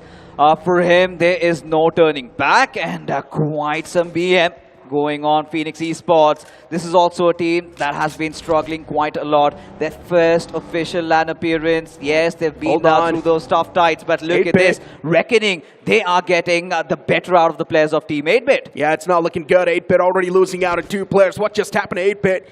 Reckoning Esports lost 1, but then they got 2. So that's a good thing, you can't say. Fair trade. But not exactly against the squad that got them the point. But it's completely fine. Still, these 2 points are going to be that early confidence they need. But with just a 3-man squad, they still need to be a little bit more cautious. They do not really have enough firepower to try and back him up. Hunters is one of those players, once again. He's going to be the one to rack up all those eliminations that he found a while ago. And for Team 8-Bit, you had a conversation about them. Once again, a rocky start. Did you notice something? Reckoning, they've made changes in their roster.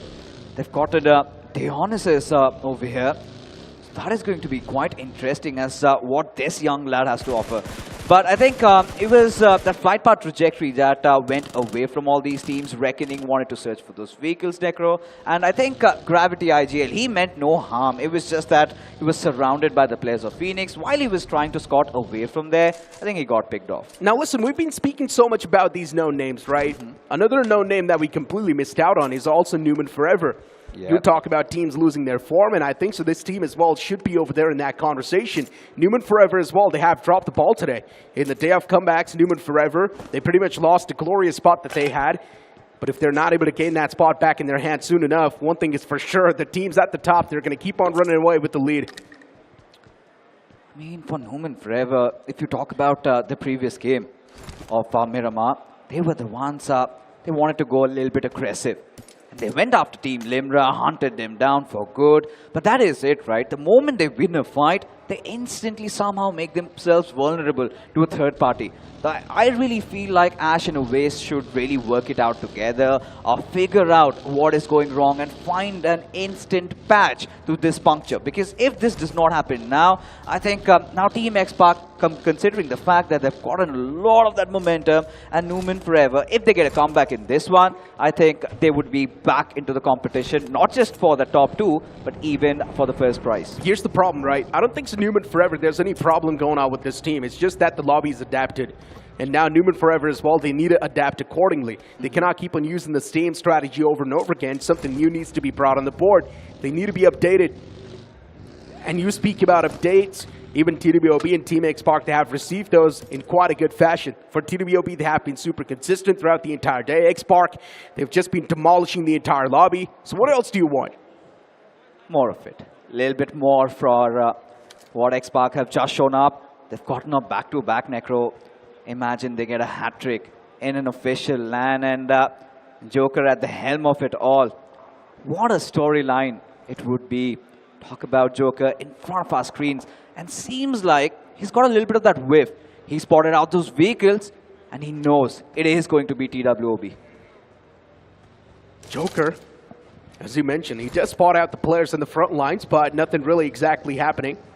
At this point in time, it's one of the phases of the game where you're trying to relocate, get your hands on a better compound, and also play with the intel. And maybe that's what Team X-Pac is also doing. Towards the house of the boss, they are. Hacienda del Patron, looking pretty okay. Right above them is also Hero Extreme Godlike. And for now, let's move on towards Hyderabad Hydras. It's one of those teams that we know packs a lot of punch. They've got so much potential. Termi's one of the main playmakers. But unfortunately, Termi has been deactivated. Yeah. I think no second guessing that. What I really feel personally the reason could be, it's his first LAN appearance, right? This is where maybe the nerves got the better of him. Yeah, the game, they won the chicken dinner. Moksh, the IGL really was on the top of things. But somebody needs to reactivate Termi. Somebody needs to reactivate even the likes of Viper. Because even when you talk about Reckoning, yes, Hunters has been doing his job. But Viper, the kind of a comeback that he had staged during the league stages, don't you feel, Necro, he's also been quite absent as well? Of course he has been. The entirety of Reckoning Esports has not been able to perform. And that's a fact. There's a reason why they're currently at the bottom of the table. Not exactly at the bottom, but if you'd like to say at the latter half of the board. Yeah. So yeah, for Reckoning Esports, the entire lobby is sort of like a big menace for them, and they're not able to find a counter to it. And here we go. Metal Esports is Paradox. The man's facing a lot of troubles. He was under fire. Luckily enough, he ejects outside of the vehicle, instantly gets back in the cover. So Metal Esports is now going to be okay. But still, they're taking constant shots against the team in the front. They're not able to find any sort of success, but they're also going off against TWOB. And for TWOB, they're doing pretty okay in the overall standings. Look at this, TWOB. They finally feel like they are under threat. Because we've seen TWOB do this time and again, especially today, where they always focus on the center of the circle. This time also they had it. They had their eyes fixated on the players of Team X-Pac. What they did not see coming was Team Metal Esports going in for that early rotation. Metal Esports weren't exactly around the center of the circle, but just staying somewhere around it at that northwestern side. I think this is something TWOB did not see coming, but Sarvit, he wants to fight back, throws a few jabs, but nothing really hit the players of X-Pac. Yeah, they're way too far away, especially inside of the vehicle too. It's going to be tough. You can't really find a connection that far away, so it's completely fine. It's understandable. For TWOB, the position that they've gone to play with, even that's quite decent. All the teams, they've found themselves that comfort zone to play with, which is understandable too, and none of them do want to leave it and push themselves a little bit over the edge to get the elimination points. Maybe the next zone's going to be something that can motivate them, and yes, that will be. It shifts on the top right side. Newman Forever's right in the smack center, looking pretty good. Even the gods of BGMI, are up to a lot of shenanigans, because we had been building this narrative around Team Godlike and Team X-Pac, right? But suddenly, the gods have decided that they send it to a place where Numen find themselves at a very smack center. So this is where things are starting to look oh so spicy. But look at this, Punk spotting out the players of TWOB, almost rattling them down with bullets, but not enough to take a player down. Yeah, for Godlike right next to TWOB, and now the shot's going to be taken. Here we go, the execution's necessary. Spray came through, but Simp was not able to find anything. Maybe just a little bit of those scratches and bruises, that's it. The man needs to be happy with whatever he just got. TWOB, they do want to return back the favor, and Prince, once again, this man is quite adamant. He does not want to back away from the fight. M416 in the hand, backed up with a pump shotgun, and of course, he's also got the teammates right next to him, so that's a good thing. Cavalry arrives in time. Simp, for him, it's going to be better to just back away from this spot, and that's exactly what he does. Good call being made by the IGL.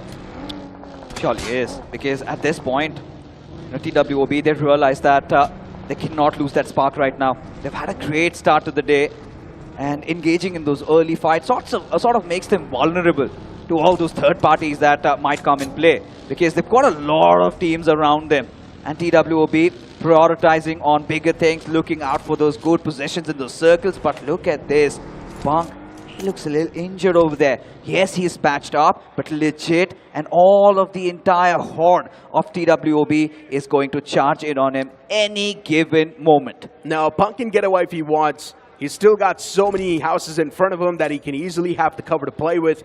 So Punk, if he wants, he can easily disengage. But it's his choice to take a fight. He does not want to back away from it. He wants to make sure that TWOB will be hurt if they do play inside of this compound. But now he's also tossing out the smoke trail. He wants to reunite with his teammates. This smoke is also going to be blocking the line of sight for the players at TWOB. They can't do anything against Punk just yet. And for Punk, there we go. Cavalry arrives. He's got his Uber. He's going to back away from that. I think one thing that Team Godlike are really good at is baiting teams. Look at that. Look at TWOB. Punk just called them out. Now they come inside this compound, and now they're stuck. Whilst Godlike, they have made the escape from here. And now, I think Team Hero Extreme Godlike can re-enter this fight. And look at TWOB, so stuck over here. And this is what I was talking about. AJ opening things up, taking down Cyrex. Now the big question is, are Team Bliss going to go in for the push, Necro? That's a precise shooting, I'm not going to lie. Bliss, what a knock that was. Cyrex knocked out. And these two teams, they've had quite a lot of past, man. If they do want, they can go for it. Might just be potential beef brewing up. And I would like to see that, that's for sure. Before Team Bliss, one thing is for sure, they found themselves situated in quite a great spot. It does not really make a lot of sense to leave this and try and make a fight against TWOB, because you never know when there's going to be third party and you can be punished. At this point, it sort of took me down to the players of Bliss in that game of Sanhok, where they kind of got one knock and suddenly decided to push. For a moment, it felt like this time they're also going to try and replicate that.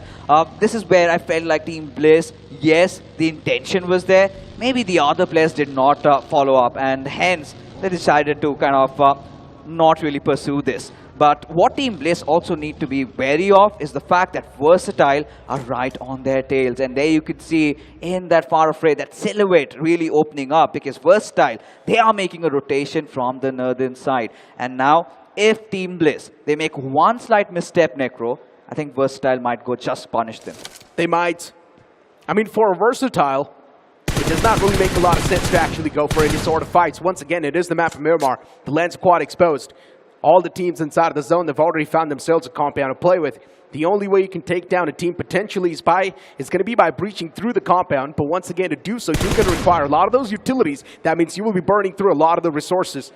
So at this point in time, it does not really make a lot of sense to make any sort of pounds. For VXT, it's better to just stay pinned down in one spot and wait for the next zone to pop up. It's all about just Bliss making those wrong moves. But if you have this phone in front of your screens, in your pockets, the iQOO 12 5G, you are definitely not going to be making those wrong moves. Of course, a huge shout out to our official smartphone partner, as all these legends are playing on this device inside this epic grand finale. We talked about Reckoning. They had a rough start, but still somehow Hunters managed to trade things off, 2 finishes, but with the loss of that IGL gravity, with their heads cut off. Now for Reckoning Esports, who does the scouting job? That's the question, right?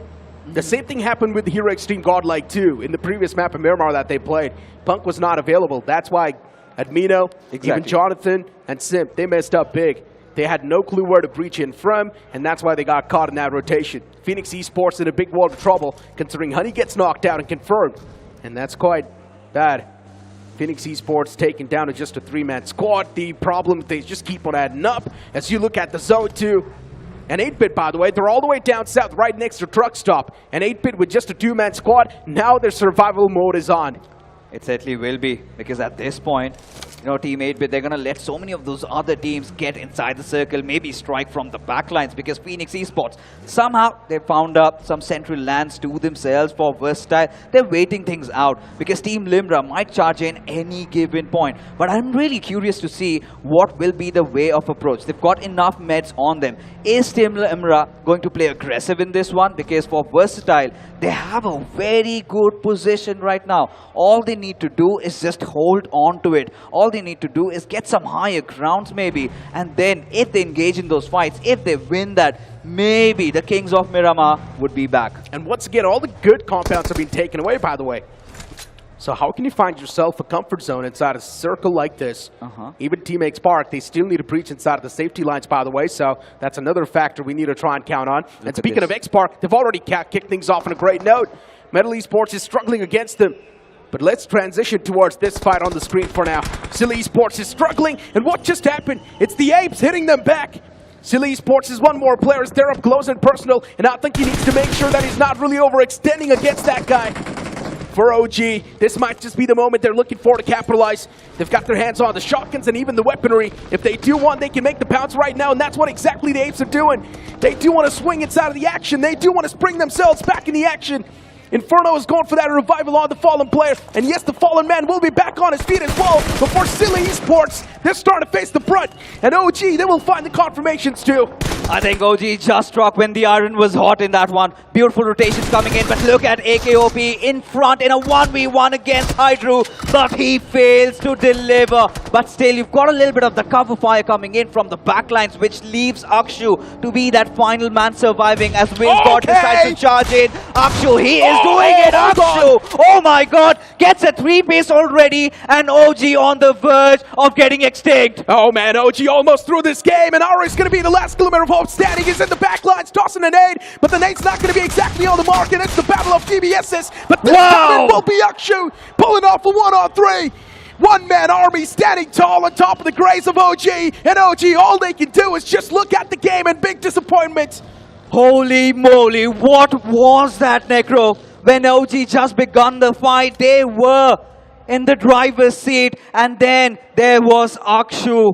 I mean, this man really rose up to the occasion when nothing was working out for Silly and Akshu. To make a comeback like this feels like they've got all that adrenaline coursing through their veins. Oh, Silly Esports, this might just be the game where they're back in the action, back in the business. But unfortunately, they've only got 2 players left standing. And this is how the action really kicked off. I think he was able to find some beautiful knockouts. Silly Esports, it felt like they stood no chance, but still somehow they just pulled themselves back in the race at the nick of time.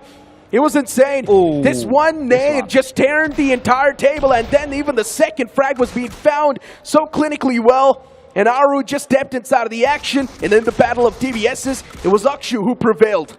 This time, Aru, the clutch master, he fails, but Akshu, he steps up, and big time. Especially the moment you take down 2 players, I think you get that confidence up from within that I am going to pull off this clutch, and what a time to come back alive. But now, coming back, you still have Phoenix Esports holding down the central lines. Newman Forever still somehow trying to inch in a little bit closer. Always he was getting a little eager, but this is where the circle takes that shift, and instantly Inferno Squad Necro find themselves in such a prime position along with the likes of Reckoning and Phoenix. But let's not forget, Versatile, they're also inside the zone. Even Reckoning Esports is making inside of the circle, by the way. So yeah, this time around, that tactical approach maybe just working out. And Reckoning Esports, there we go, already kicking things off. Inferno squad in a world of trouble. It's the firing squad of Reckoning Esports. It's the howling wolves of Reckoning Esports approaching them. Team X Park, they've been constantly taking the fights, but unfortunately missing out on those death blows. And now they need to take a fight against Bliss. And what a knock that was! Sarang already kicking things off on a great note. As Team X Park, they're not going to miss a lot of shots. Even Joker, this man's been feeling at the top of his form. But Team Bliss, this was one of the worst decisions they could have made. And they've already messed up big. They're down 2 players. Now they've only got 2 more left. Well, maybe just 1 more, because another man falls down, and it's just down to Turbo. Yeah, for Team Bliss, they fell down flat on their faces. Wanted to initiate a similar rotation like Team X-Pac, but hold on, Inferno Squad, they are under heavy threat. Viper does not have a lot of HP to work around with. Look at Goated, he wants to charge in. He is getting shot from 2 different directions. And there you have it. Inferno Squad also are out of this game, but Reckoning Esports, they're still breathing. They're still fighting back. Reckoning Esports may be caught up. That's a good thing. Taking down a big threat like Inferno Squad. Now that's going to be a big man taken down. And that's exactly what you need. Eliminating the top contenders from the overall standing is going to give you such a big edge, especially given the edge to the teams on the latter half of the board to try and make a comeback. The top 3 is something that everyone wants to achieve. Hyderabad Hydras right next to Newman Forever, and Newman Forever recently, at least today's day, they haven't been doing that great. Form needs to be found once again. And for Hyderabad Hydras, right next to Newman, it's not going to feel that great either. Out in the open once again, and this has been the same problem repeating itself for Hyderabad Hydras.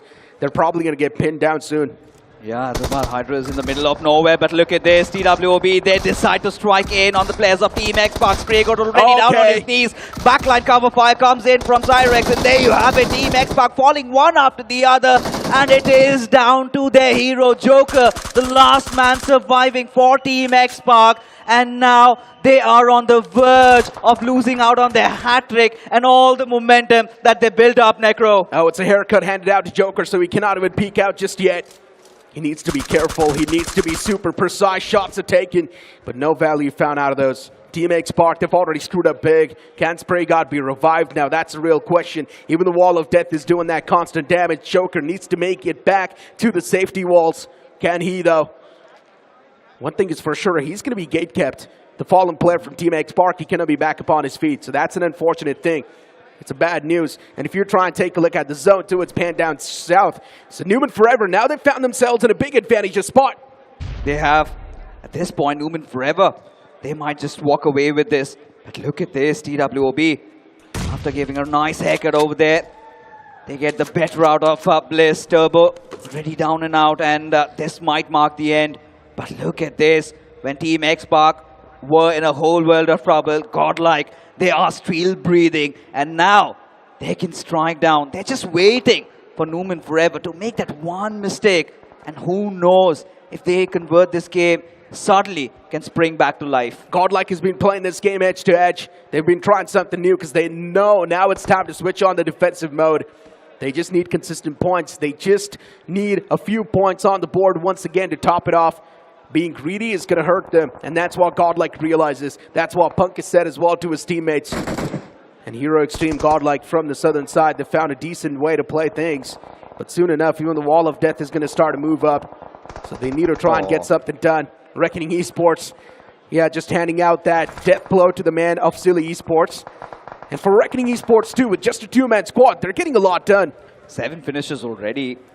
And I think feels like they're just getting started. If they had one more extra man, if they did not lose out on Hunter, surely could have been one of the contenders for the chicken dinner. Versatile, they've been ever so calm. They have been playing it safe. Not even a single finish. But do they know it is going to be the players of Ignite Gaming? Any given point might just cross roads. And this is where all these teams have to also get inside the circle, given the fact that Reckoning, they might be holding the doors. They might be. And once again, a huge shout out to our official mobility partner, Hero Extreme 125R. Do check the bike out. We've got a stall in the back lines, but once again, moving forward in the game. Now, with the way VXT has been eyeing out the players of Phoenix, shots have been taken. It's going to be tough to find any sort of knockouts in that rotation. It's way too far away, and that's exactly what happens. For VXT so far, 0 finishes on the board. They've been playing it way too passive. They've been playing it pretty tactical and defensive. But is VXT really going to find the value with this sort of a playstyle? Maybe the answer is going to be no. It's the heroic entrance from the side of TWOB, and already VXT's in shambles. They certainly are. At this point, losing out on Raiden is not a good news for them. But TWOB, they seem to stop at nothing at all, but still prioritizing getting inside the circle. Look at Prince OG, gets caught in the middle of nowhere, gets hammered down, but that does not stop there because Team Limra, also from the backlines, they are starting to charge in. Oh, it's a mad dash, my friend. Every single team that was there outside of the circle, now they don't want to make it inside of the zone at the same time. It's a little bit too much to try and ask for. Even Team X Park, they've been eliminated, considering it was just the one last man standing, which was Joker a while ago, but he's not going to be there anymore. TWOB with just the 2 players, they do want to play for the survival. And what just happened? VXT, they have been successfully eliminated from the game by TWOB. Oh my goodness, the heat-seeking missiles doing so much damage over there. As Versatile, they're already out, but TWOB, they are fighting back and responding to everybody in kind. At this very moment, still around those northern edges, but still Hyderabad Hydras have a really good position for them. As Reckoning, they keep on increasing their tally, already sitting at 9 finishes. But this is where their armor, their weaponry, all their loaded stuffs are going out. They are depleting. How do they get themselves out of here? That is the big question, Necro. Oh, look at Reckoning Esports too. 9 finishes so far, racked up. They just need to be there in the top 5. That's it. And Reckoning Esports, they've already got solid points to back him up. Utilities are being tossed as well from the boys. They still do want to breach in the safety lines. TWOB from the top. They're just raining down depth and destruction. And what a spray that was. Cyrex, this one single man is taking shots all across the board. And it's really tough to hide from those. Oh my goodness. What on earth was that? But TWOB, look at them pull this off. Look at them stage this comeback. But let's not forget, we've got Hero Extreme Godlike into the mix as well, keeping the players of Numen Forever at bay. Mafia taking some massive amount of damage, but Numen Forever, they want to get the hell out of there. They want to escape, but Hesperos, he is healing inside that little shack. Somebody needs to call Team Hero Extreme Godlike. Somebody needs to tell them that he is hiding there. Exactly. Hesperos once again, the final glimmer of hope, just patching himself up over and over again, and he might just pull off a Joker in the game of Miramar. But look at the shots taken from Omega with just a red dot. He still finds a knockout. Now spamming through the smoke, wanting to hand out the confirmation as well. The head's on the swivel for that team. But the same thing can be said for Numen Forever as well. The man's taken down in the back lines, and Mafia now wants to provide that cover fire.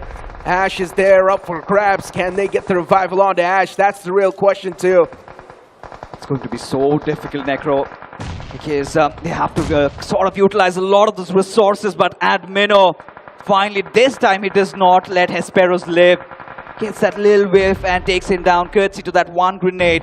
But for Hyderabad Hydra, still not inside the circle. It's such an open land. And for Phoenix Esports to be playing around the dip, they've got a lot on their plates. But who knows, Cyrix can strike at any given moment. He indeed can. Hyderabad Hydras, look at them. And even Hero Extreme Godlike is chiming inside of the fight. It's a death blow handed to the players of Phoenix Esports as they get kicked back in the lobby. But Admino gets knocked out in the open. That was the worst decision Admino could have came through. The man was a little bit too greedy to try and move the death strike maybe, and that's why now he needs to pay the price for that greedy nature.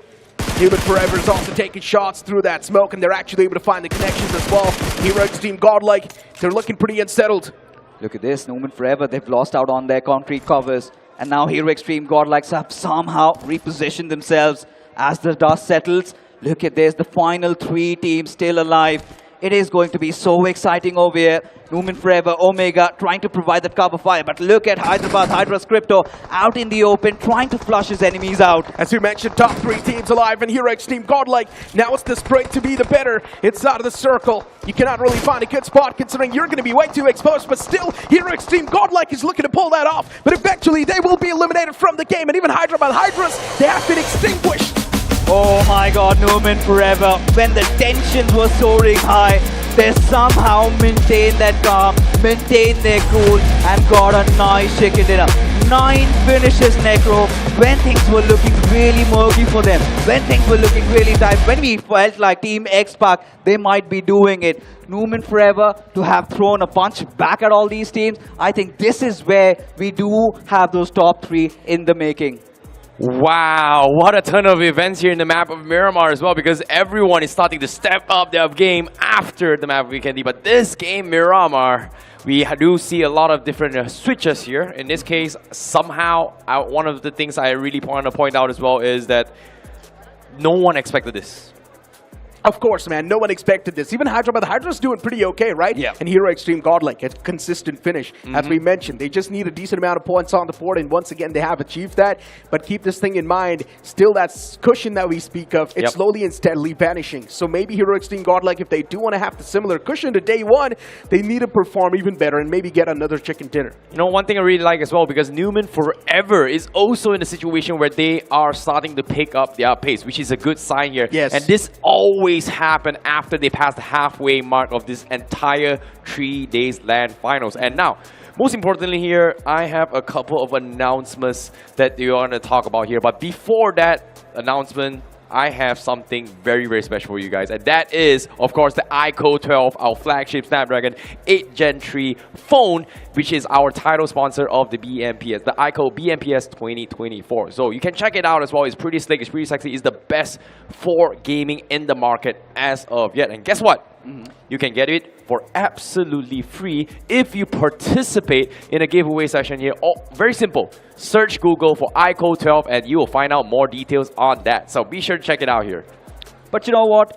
We wanted to talk about a little bit more about Newman Forever, because before this day started, I see, and they were in the midst of things, but they sort of lost their tempo. But now, before this game began, we took a look at the overall standings. Then we saw that Team X-Park and Hero Extreme Godlike had a little bit of a lead. But this time, that vacuum that was built up, I think with this chicken dinner, Newman Forever will cover that one up. You know, I'm really, really excited as well, because I'm pretty sure fans across all over Kochi here wants to come to the venue. And guess what? We do have feeder buses, Aluva Metro Station to the venue. From Aluva Metro Station to the venue every half an hour from 10:30 to 3:30, and of course the return bus starts at 7:30 p.m. So if you guys are interested to go to come here, there are feeder buses for you guys out at home. But of course, now let's talk a little bit more on the winning moments of that gameplay right here, right now, because this was a moment that I don't think anyone was expecting as well, with Hyderabad Hydras coming up on top very Exactly, very soon. man. I mean, especially even Hyderabad Hydras, as you mentioned, they have been quite consistent. Even this game, they're in the top 2, so that's a really big thing. And we had our doubts about Hyderabad Hydras on how they've been choking up inside of the day 2, but I just love the fact that even they're slowly and steadily catching the pace. At the start of the day, even Newman Forever dropped the ball, but now with this chicken dinner, hey, once again, they're back in the race. I think this had everything to do with how the circle really formed that. Because when you talk at their primal instincts, they tend to drop around El Azhar. And considering the circle was going a little towards that northeastern side, they make that quick rotation. I think the biggest challenge for Newman Forever, what I felt, was dealing against the likes of Hero Extreme Godlike. Because the circle, they had a concrete cover, but that went away. They somehow repositioned them, let the players of Godlike fight it out against Hyderabad Hydras, and now they knew their timing was right. That is where they struck, got this one home. Agreed. And of course, it is going to be a little bit of a journey for some of these players here. And of course, when it comes to the journey, there are going to be emotions involved as well. So I want to take a look at how the reactions of every single player into that match as well, and what exactly happened to them, because we are going to be jumping into a little bit of camp with the players. How can you forget about that 1-on-3 clutch from the side of iQOO from Silly Esports? Man, what a clutch that was. And yes, OG just left with utter disappointments on their face as soon as they looked at their own devices, because they knew they messed up big. And OG, for them to redeem from that previous game, now it's going to be even more tougher, because in the upcoming game, they need to get double the points. They were in disbelief, and even for Inferno Squad also could not really believe what happened over there, because they also had a good position to themselves. But suddenly, out of nowhere, Reckoning just decided to drop the wrecking ball. But let's not also forget, let's address the elephant in the room. Team X-Park did not play that well. They just had 5 finishes. Considering Godlike had a nice position finish with decent amount of finish points, I think Godlike, they're again going to build up that lead a little bit. Again, the fight for the top continues here. It is, after all, a battle of legends. Every single team that is gathered here today, all 6 teams are legends that have made through all the grind here after months of qualification, months of competition to be crowned the best 16 of all around India as here again. And of course, for these guys watching at home as well as the venue here, here's a little bit of information once again. I'm going to repeat this another time as well. If you guys want to come down here to the venue, there are feeder buses starting from Aluva Metro Station to the venue every half an hour from 10:30 to 3:30, and the return buses start from 7:30 p.m. So if you guys want to come down, you don't have a little bit of transportation here, there are services being provided to come to the iQOO BMPS 2024. We've got some exclusive merch also on the line. Oh. I'm wearing one of that. I wish I could have turned back, but maybe on the social media I'll show some nice graphics. We've got ourselves an amazing level 3 backpack. I think Necro also has one for himself. Of course I do, man. I love that backpack as well. I'm not going to lie, it's quite sturdy too. But you know what? Speaking about that entire store of the merchandise, there's also free candies available over there. If you guys do not really want to buy the merchandise, at least you can get away with free candies, right? What? Yeah. I'm just giving life hacks, guys. Hey, free candies. You didn't get anything for us? Really? No, really? Knowing you would eat everything first, huh? Of course. I got you guys, man. But you know what? Moving the conversation towards the competition once again, right? Now let's talk about the teams that desperately need to perform. And from them, it's also going to be IS. Because at the top of the day, they were, of course, doing pretty good in the overall standings. But even slowly and steadily, for them, their grip is losing out.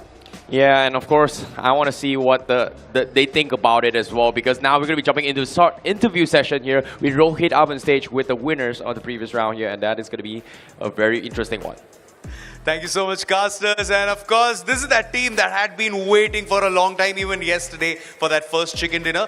They waited quite long today as well for that first chicken dinner. So let's call Omega from Newman Forever and let's talk about this amazing win they just snatched for themselves. Omega from Newman Forever.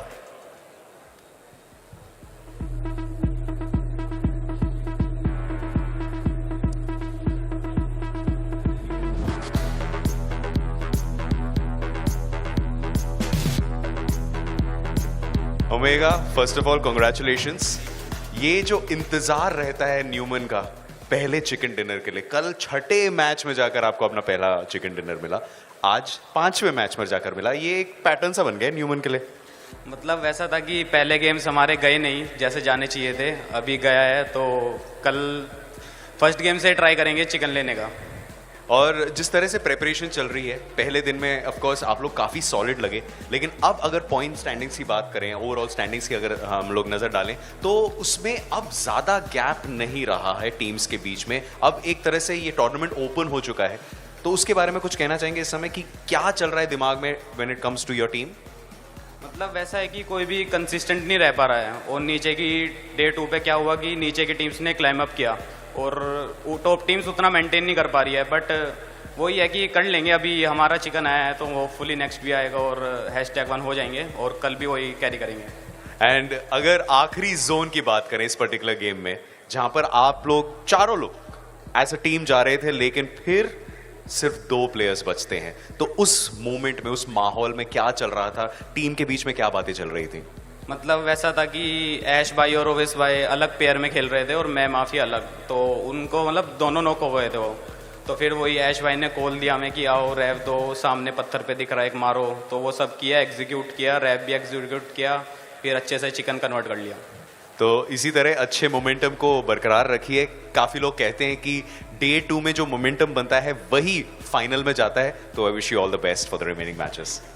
All right, that's Omega from Newman Forever, and अभी हम लेंगे एक छोटा सा break, and on the other side we have the final match of day 2. तो आप कहीं मत जाइए, we will be right back. Ain't nobody fresher than a mega tasker. Talk about stronger, quicker, faster. Slider, slider. Gonna make way for the mega tasker. And fully loaded, go the ammo. Keep getting bigger, better, that's the plan, yo. Throw a challenge and you shall know. Tap, tap, tap, tap, slide of ammo. What's up? Who's winning? Who do you think? Mega Taskers win the game at every level. iQOO Z9S Pro with Snapdragon 7 Gen 3. Fully loaded for Mega Taskers. Search iQOO Z9S on Amazon.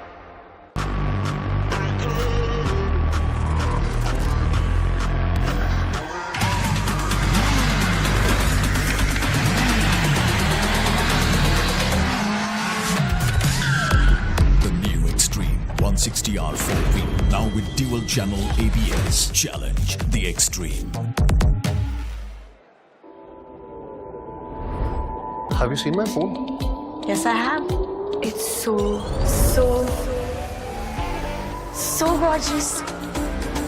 Yeah, bro. Really? Hey, but have you all seen it? Mega Taskers win at every level. iQOO Z9S Pro with 3D curved AMOLED display. Fully loaded for Mega Taskers. Search iQOO Z9S on Amazon.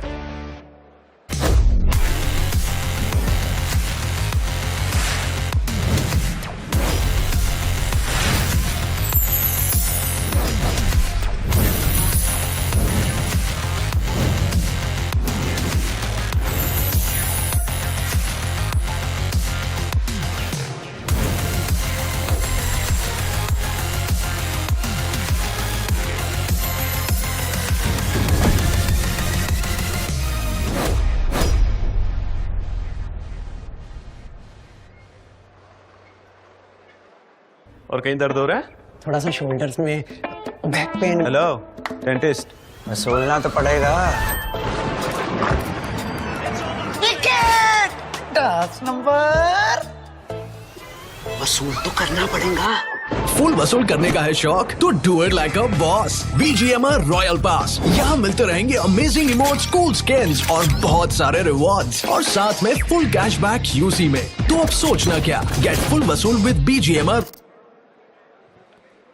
Welcome back to the iQOO BMPS 2024 LAN Finals day number 2 here. It has been an exciting journey here. We saw ups and we saw downs here in the Land of God. We have Kochi. This is very, very interesting to see because my name is ICBaby12 and this is Johnny as well as Necro as we take you through the final game of today to see who is going to come out on top by the end of day number 2. Because as of now, we're going to be jumping straight into the points here to see what happened in the map of Miramar. Listen, one thing is for sure, Hyderabad Hydro's getting a consistent game in their hands. Newman Forever, of course, they're going to have that bigger chunk in their hands too, considering they had a good mix of elimination points and the placement points as well. But I would just like to see where exactly Inferno Squad placed themselves in that previous game.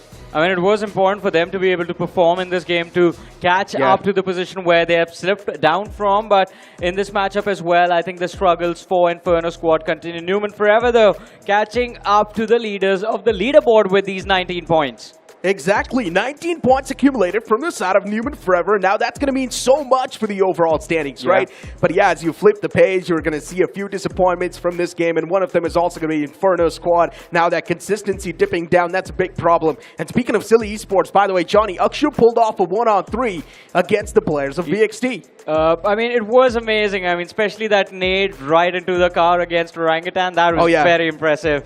And it was amazing with how many mistakes were made in terms of comms from the side of OG. I think the pressure is finally starting to get to them, but let's not lose sight. Orangutan is still sticking inside the top 5. Yep, and at the same time as well, Reckoning Esports, they've got themselves 10 finish points, but position points is 0. So that's a little bit interesting here. We're just still keeping up with those fights all the way through, but somehow this map, they got a little bit better, which is a good sign. Hey, at least Reckoning Esports is doing what they're known for, right? They're back to the basics. They're back to the OG gameplay that they were supposed to showcase, and this is exactly how they performed at the day 1. But hey, the team we were very impressed with yesterday has completely faded away today. I'm talking about Team Limra. Those survival instincts, they aren't working out too well for them.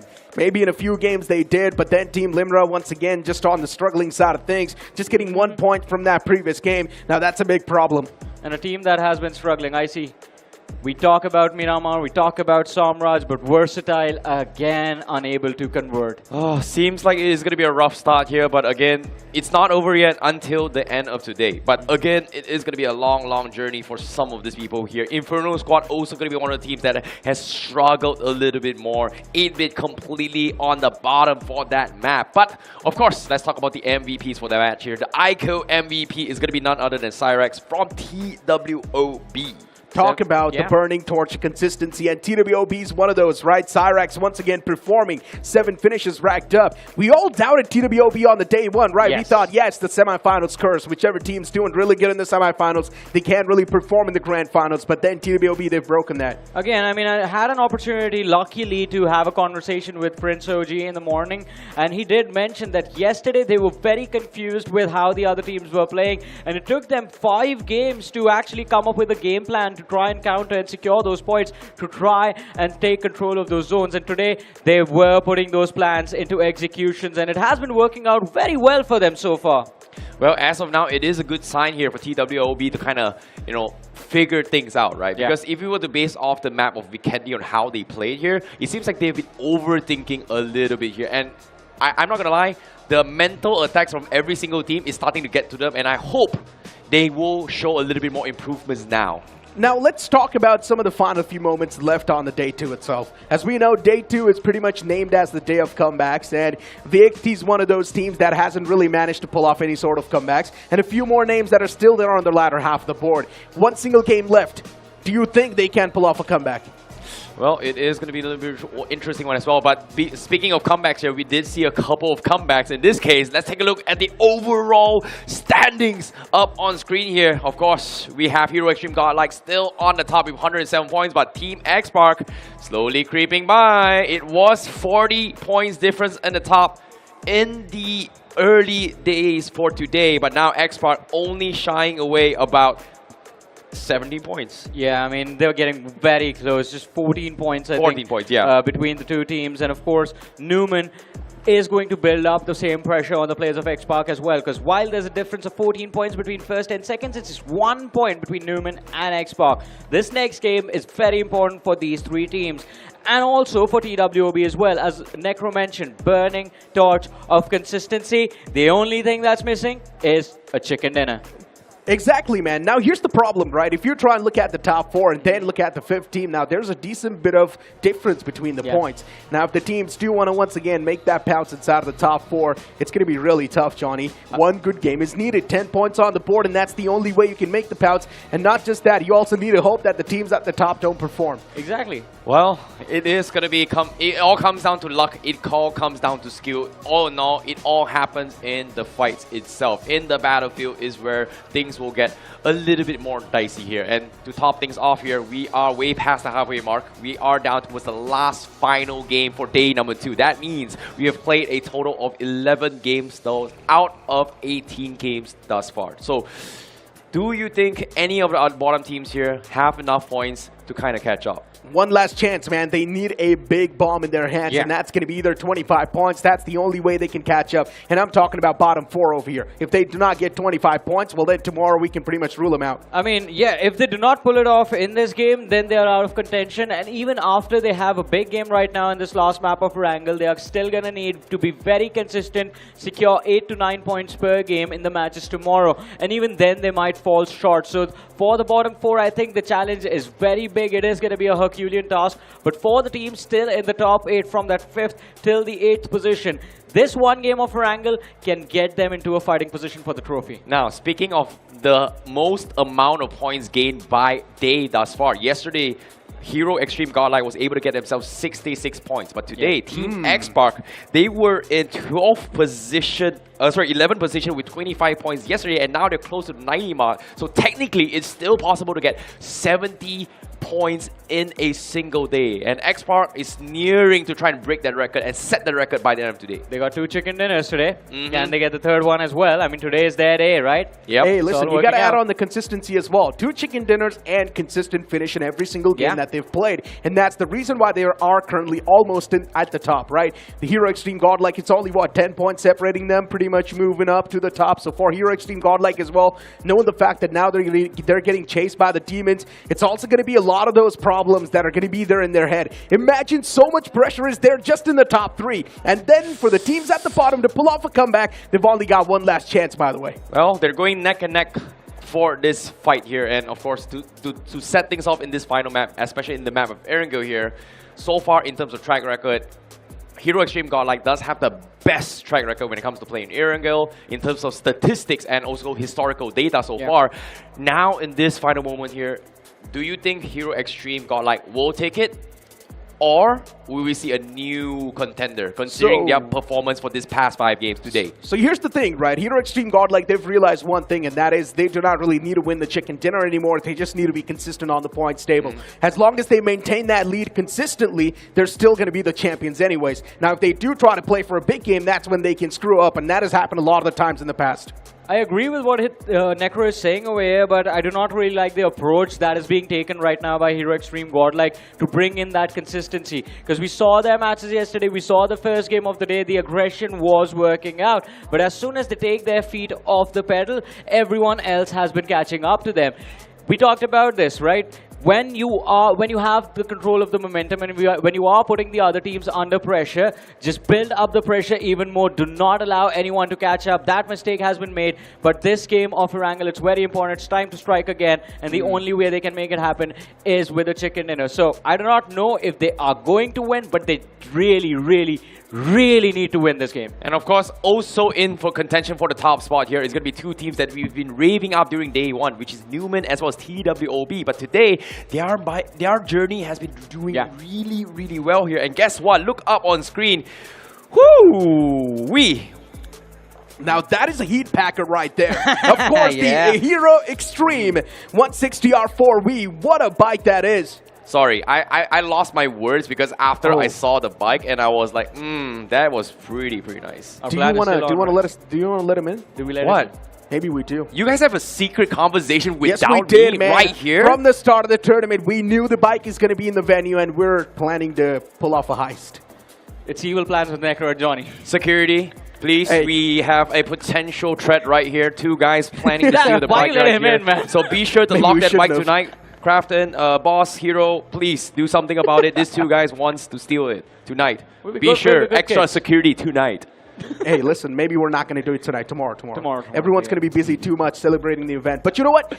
Let's move on towards the last game of the day, right? It's going to be the map of Erangel. Once again, back to the basic grounds. And as I mentioned, day 2 is named as the day of comeback for the teams at the bottom. They've only got one last chance to pull off that comeback. Can they do it? It's a big mystery.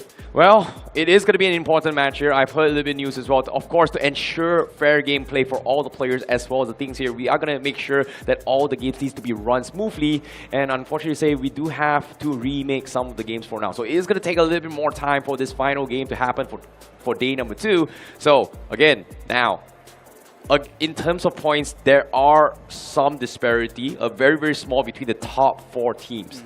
But let's talk about the middle of the pack here, because what I do remember is that the points are about 30 to 40 points apart from the point leader right now. I mean, look, as you mentioned, the overall standings are still pretty close. But here's the problem. If there is someone pretty much on the latter half of the board, and if they do want to crack inside of the top 3 or maybe inside of the top 4, they need to hope that those teams do not perform. So here's the thing. You cannot just get the consistent points, but at the same time, maybe you need to target the teams at the top 4. I mean, that's the only way they can make it happen, right? If the top 4 take an early exit with 0 points on the board, then it makes things easier for you because they have just left points behind on the map for you to secure. Plus, if you win those fights, you get those extra 4 points for yourself. But again, as we were talking about the middle pack, there's a very big name in the middle pack right now leading the charge. That is going to be Orangutan. They need to start catching up. They have been very consistently placing themselves in the top 5 in the overall leaderboard. But again, the difference is getting bigger and bigger, as you pointed out. Team at the top, 100+ points. 2 teams behind them in the 90s. Then you have 1 team in the 80s. And then there's a massive drop where you have Orangutan in the 60s. No, I really like this as well. Orangutan, one thing I've realized over journeys as well, right? This is something we kind of talk about between the teams when it comes to their mental capacity, right? When you lose a really bad game, you are going to be mentally affected. In this case, the right word will be tilted, and oftentimes here, and they sometimes need to go in for a reset. Orangutan has bounced back multiple times here and there, but that fight just now against Silly, that was a very dirty fight. And I don't know, like, from Silly's perspective, oh my goodness, that was the biggest clutch ever. Like, that was a nice clutch coming from Miramar. But from Orangutan to lose that fight like that, I don't know. iQOO just delivered a motivator to his team, pretty much. Now that iQOO has performed, even his teammates are going to be pretty jealous. Hey, man, my teammate's performing, he's getting all the limelight. Maybe even we should step inside of the race and try and get something done. Maybe it's time to contribute. Exactly. These are the moments everyone is hoping to experience once they get on a stage like this, once you start playing in a series like the iQOO BMPS, right? This is what you want to showcase. And Silly Esports, I mean, they've done it quite brilliantly, in fact, in that one fight. But that one fight will also not make for a great journey, for a great outing. They also need to be consistent. On the other side, as you mentioned, Orangutan, I also agree they might be a little tilted. But Erangel is their comfort zone. So hoping to see them recover in the next game. And if they can catch up, if they can bring themselves close to the 80-point marker, then I think they're going to have set themselves up for tomorrow. Okay, that is pretty much the expectations here coming from Orangutan here. But now let's talk a little bit more of two different teams, which are, I would say, the complete opposite here. In this sense, the black and the white here. And we've talked about this earlier today, and that is going to be between Team Limra as well as Team Silly. Because, I don't know, man, like Limra, very consistent in the middle. Yeah. But for Silly, it's either they are at the top or they are at the bottom here. There's no in-between for them. So what are your thoughts on this? Now look, Limra is supposed to be consistent, but today that same play style isn't really working out to the maximum potential. In the previous game, they only got 1 point, I see. And even at the start of the day, they were not able to perform. Maybe in the mid-phase in 2 games, they were able to get something done. But then after that, once again, the same problems kept on hitting the players of Team Limra. And here's the problem, right? Now, I do understand they're copy-pasting the same strategy over and over again. But maybe now it's time to switch it up. Be a little bit more dominant. I agree with that. I mean, perfectly said. I mean, Limra today have not been consistent as yesterday. And it seems like there was a swap that happened in the mindsets of Limra and Silly, because Silly was the more consistent team out of the two today. Wow. That's a complete switcheroo here coming from today's game here. But I agree, you know, adaptations has been made as well. Hesperos, he's been consistently doing his famous medic strategy here. He's always tanking the zone, trying to spam his first aids as much as possible, right? People have started to take notice of this as well here. And it's just not one team. A lot of teams has realized this as well coming from Hesperos. One thing has changed about how Team Limra has been playing. Yes, the strategy is still the same, but the distance that Hesperos kept from his teammates, that has completely gone. This time he sticks around with his team a little bit longer, and that small change in the timing of when he walks away has resulted in them taking those early exits. On the game of Sanhok, he was surviving. Johnny. And that was because his teammates just ran up and got taken out. I've just got a genius plan. What? Hero Extreme Godlike should literally just copy what Team Limra does. They need consistent points on the board, right? Maybe if they get 5 to 6 points per game, they can easily be the champions of the tournament without even taking any risk. Isn't it risky considering that they're only like 14 points apart? I mean, look, man, you're still getting consistent point anyways. It's like a big insurance policy that you have. Even if the 3 players get eliminated, you've still got 1 man in the backlines going for the med strat. Easy win. Team Limra was getting 7 to 8 points consistently yesterday, every single game. And if Hero Extreme Godlike can actually pull off 7 to 8 points per game, it still keeps them in the lead unless someone walks away with the big chicken dinner. And of course, I mean, they have the players to secure the frags as well. Let's not forget the lineup of Hero Extreme Godlike. Jonathan, Admino, and Bonk, 3 of the most aggressive players you could want for a situation like this. Well, technically, I would say what they do today is the complete opposite here. Instead of sending 1 guy at the back to kind of back off, they send 1 guy in the front, and that's going to be Punk. That literally pumps everyone here. We saw a couple moments coming in here, coming for Extreme Godlike. Hero Extreme Godlike so far. But now, we are going to be starting the game very, very soon here in the map of Erangel. Any kind of small predictions here? Oh man, predictions. Quick one. Now, quick for some predictions. reason, I do want to go with the teams on the bottom, but then I'm still going to stick with a team at the top, and that's going to be Newman forever. Maybe Godlike is going to lose their throne in this game. I'm going to go with Medal. Okay, Metal Esports, that's a little bit of curveball here. I believe in Johnny, but we did see Metal Esports taking a winner chicken today as well. So it's not over yet for them, but it is going to be a long grind coming from Metal Esports. However, the game is about to begin here, and now I am excited to say a couple of things here. And that is very, very important here. Whoever wins this map is going to have a little bit of feeding very, very soon here. And of course, speaking of people to be able to achieve that, we have to take a look at the hero MVPs up on screen right here, right now, as our contenders has been fighting for that bike we saw earlier on. Exactly. And leading the charge right now, it's going to be Sarang. And it has been an impressive performance from him throughout these grand finals, keeping X-Pac in a brilliant position, followed by Mafia. But this man with that amazing smile, right? It all started from that smile. Joker, 22 finishes on the board, and he's made it into the top 3 of Hero Extreme MVP contenders. Exactly, Jonathan there with 19 eliminations, and then you've got Viper from the side of Reckoning Esports. Now for Godlike and Reckoning Esports, they're slowly and steadily losing that track, but then Team X-Pac and Newman Forever, they are there inside of the race. And even for Team X-Pac, there's 2 players on the board, man. Sarang and Joker. Any one of these guys can be the one to get away with that Hero Extreme 160R4V. And it's a big deal to have 2 players in a list like this, right? That means those 2 individuals are getting so many frags, 40 plus frags secured with just 2 players combined. Well, this is pretty much day 2, right? We haven't seen the overall stats between all the contenders thus far here, but with Joker's performance today, it is going to help him a little bit more, but it's still going to be a long journey here as the matches are slowly closing in, getting lesser and lesser to find out who's going to be the top here. But without further ado, the sound has been horned here. The game is about to begin because we are jumping straight into the map of Erringale right here, right now.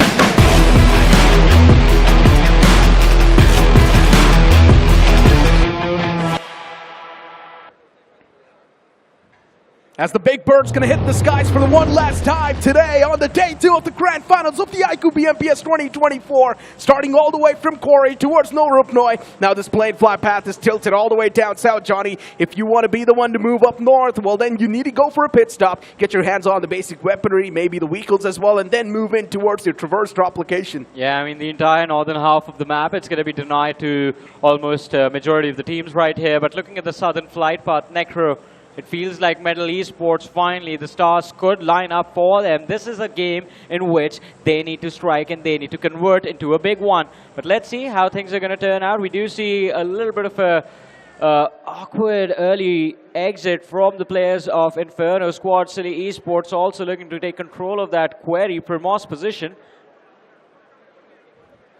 Indeed.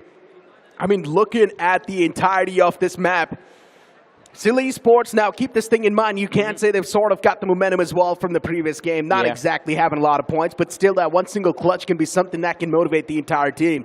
And still teams are taking an exit from the plane fly path. 8-bit switching things up a little bit this time around, not exactly dropping to their default drop location.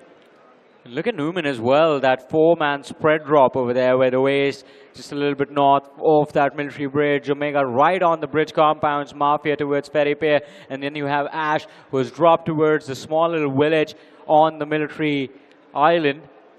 Metal Esports, as expected, exiting towards Norupnoi. They're going to be quite happy with this early control given to them by the flight path itself. But again, we were hoping for a few early drop clash fights. It seems like that isn't going to happen. Maybe that's not going to happen. But for Newman Forever, keep this thing in mind. Consistency is going to be of the essence. Yeah. And one thing that has been surprising me the most about Newman Forever, that's going to be the rotations. In every single map, they still somehow found themselves in the smack center of the zone. How is that even possible? And talking about the zone itself, look at this. We had a southern flight path, but a northern zone. This time, School smack center of this first play zone itself. And again, I mean, let's not forget the first game of the day, the map of Wrangle. That is exactly where the game came to an end. But towards the eastern half of western half of the map, look at this. X-Pac, they've been gliding and moving along with the players of Inferno Squad. And it seems like they might just come against each other towards the northern Georgia Pole City. The first fight of the game, a big one for the players of X-Pac. Of course, there's going to be so many pit stop clashes, right? And you love to see it. There we go. The first knock instantly hits the deck, but even Spray God messes up big time. The man unfortunately moves out in the open, but just in one single man, striking down 2 players. That's insane from Inferno Squad, and this was desperately needed. If he does manage to put a full stop to Team X-Park's storyline over here, this is going to be important for Team Inferno Squad, because they can establish a comeback in the top 3. But Necro, look at the finish feed. It is versatile against the players of Godlike as well on the other side of the map. And Godlike not off to a great start this time. They are hoping to protect their lead, protect their advantage, and X-Pac hoping to catch up. At least they have some momentum against the players of Inferno Squad. Spray got knocked out, but it is going to be an easy revive as well. Sarang goes down on the other side, but Versatile, they continue to push. Admino is fighting for his life. Not a lot available for him to do so, just that one shotgun. Admino, the man's facing a lot of trouble. Shotgun's there in the hand, but unfortunately, the man does not have enough time to try and capitalize. And there we go. For Godlike, they're losing out on the man number a little bit too much. Admino, the main fragger's already down and dusted. This is quite unfortunate for the players of Hero Extreme. Godlike, big losses very early in the game. But the other players, they have already made a move, moving towards the Rozhok City and looking to cross over towards the northern side of the map, the northern island. In the meanwhile, Inferno Squad, another opening found. Spray got knocked out for the second time, and PMW IIGL is looking to make this push, but where is the rest of the Inferno Squad? One man lost, 3 players still remain. Owen, he actually has a brilliant position to work with this flank. He indeed does. But unfortunately, he's got no heals, Johnny, so that's a problem. And Jatin no as well. meds to back him up. Yeah, the player's running low on resources, and that's a big problem. They need to get their hands on the meds, and that's the only way they can actually go for a full-fledged fight. But at least you can talk about the placement and the positioning inside of the game, and that's where Inferno Squad might just have the advantage. The players are quite scattered, and that's going to give them the anonymous factor inside of this entire moment. The players' position are not being noticed by the players of Team X-Park, and Jatin might just find the striking advantage off the rip. No HP. That's the only problem for the players of Inferno Squad, but Jatin could have been a risky move, could have been spotted out by X-Park, taken down, but it resulted in Inferno Squad facing more pressure than they were bargaining for. But it seems like the problems are the same on either side. Spraygard, his HP is also extremely low. I believe some boosters have been found. Same goes for Jatin, but Shadow, he has some idea of where Owen is. Looking in the right direction, waiting for an opportunity to strike, waiting for information as well. I'm not a big fan of standoffs. You know, Johnny, you're pretty much wasting through so much time that you can utilize to loot better and get your hands on a better spot inside of the circle too. These important moments are something that's going to count a lot, especially in the late game, because look at the loot these guys have. SMGs in the hand, Team X-Park, they do not even have the proper loadout. Neither of these two sides do. And I do agree with you. I mean, this time can be invested somewhere else, looking for a better position, a few vehicles, utility that can be utilized in the later stages of the game. But I believe priority being given to this fight just so they can control the entirety of the northern Georgia Pool City.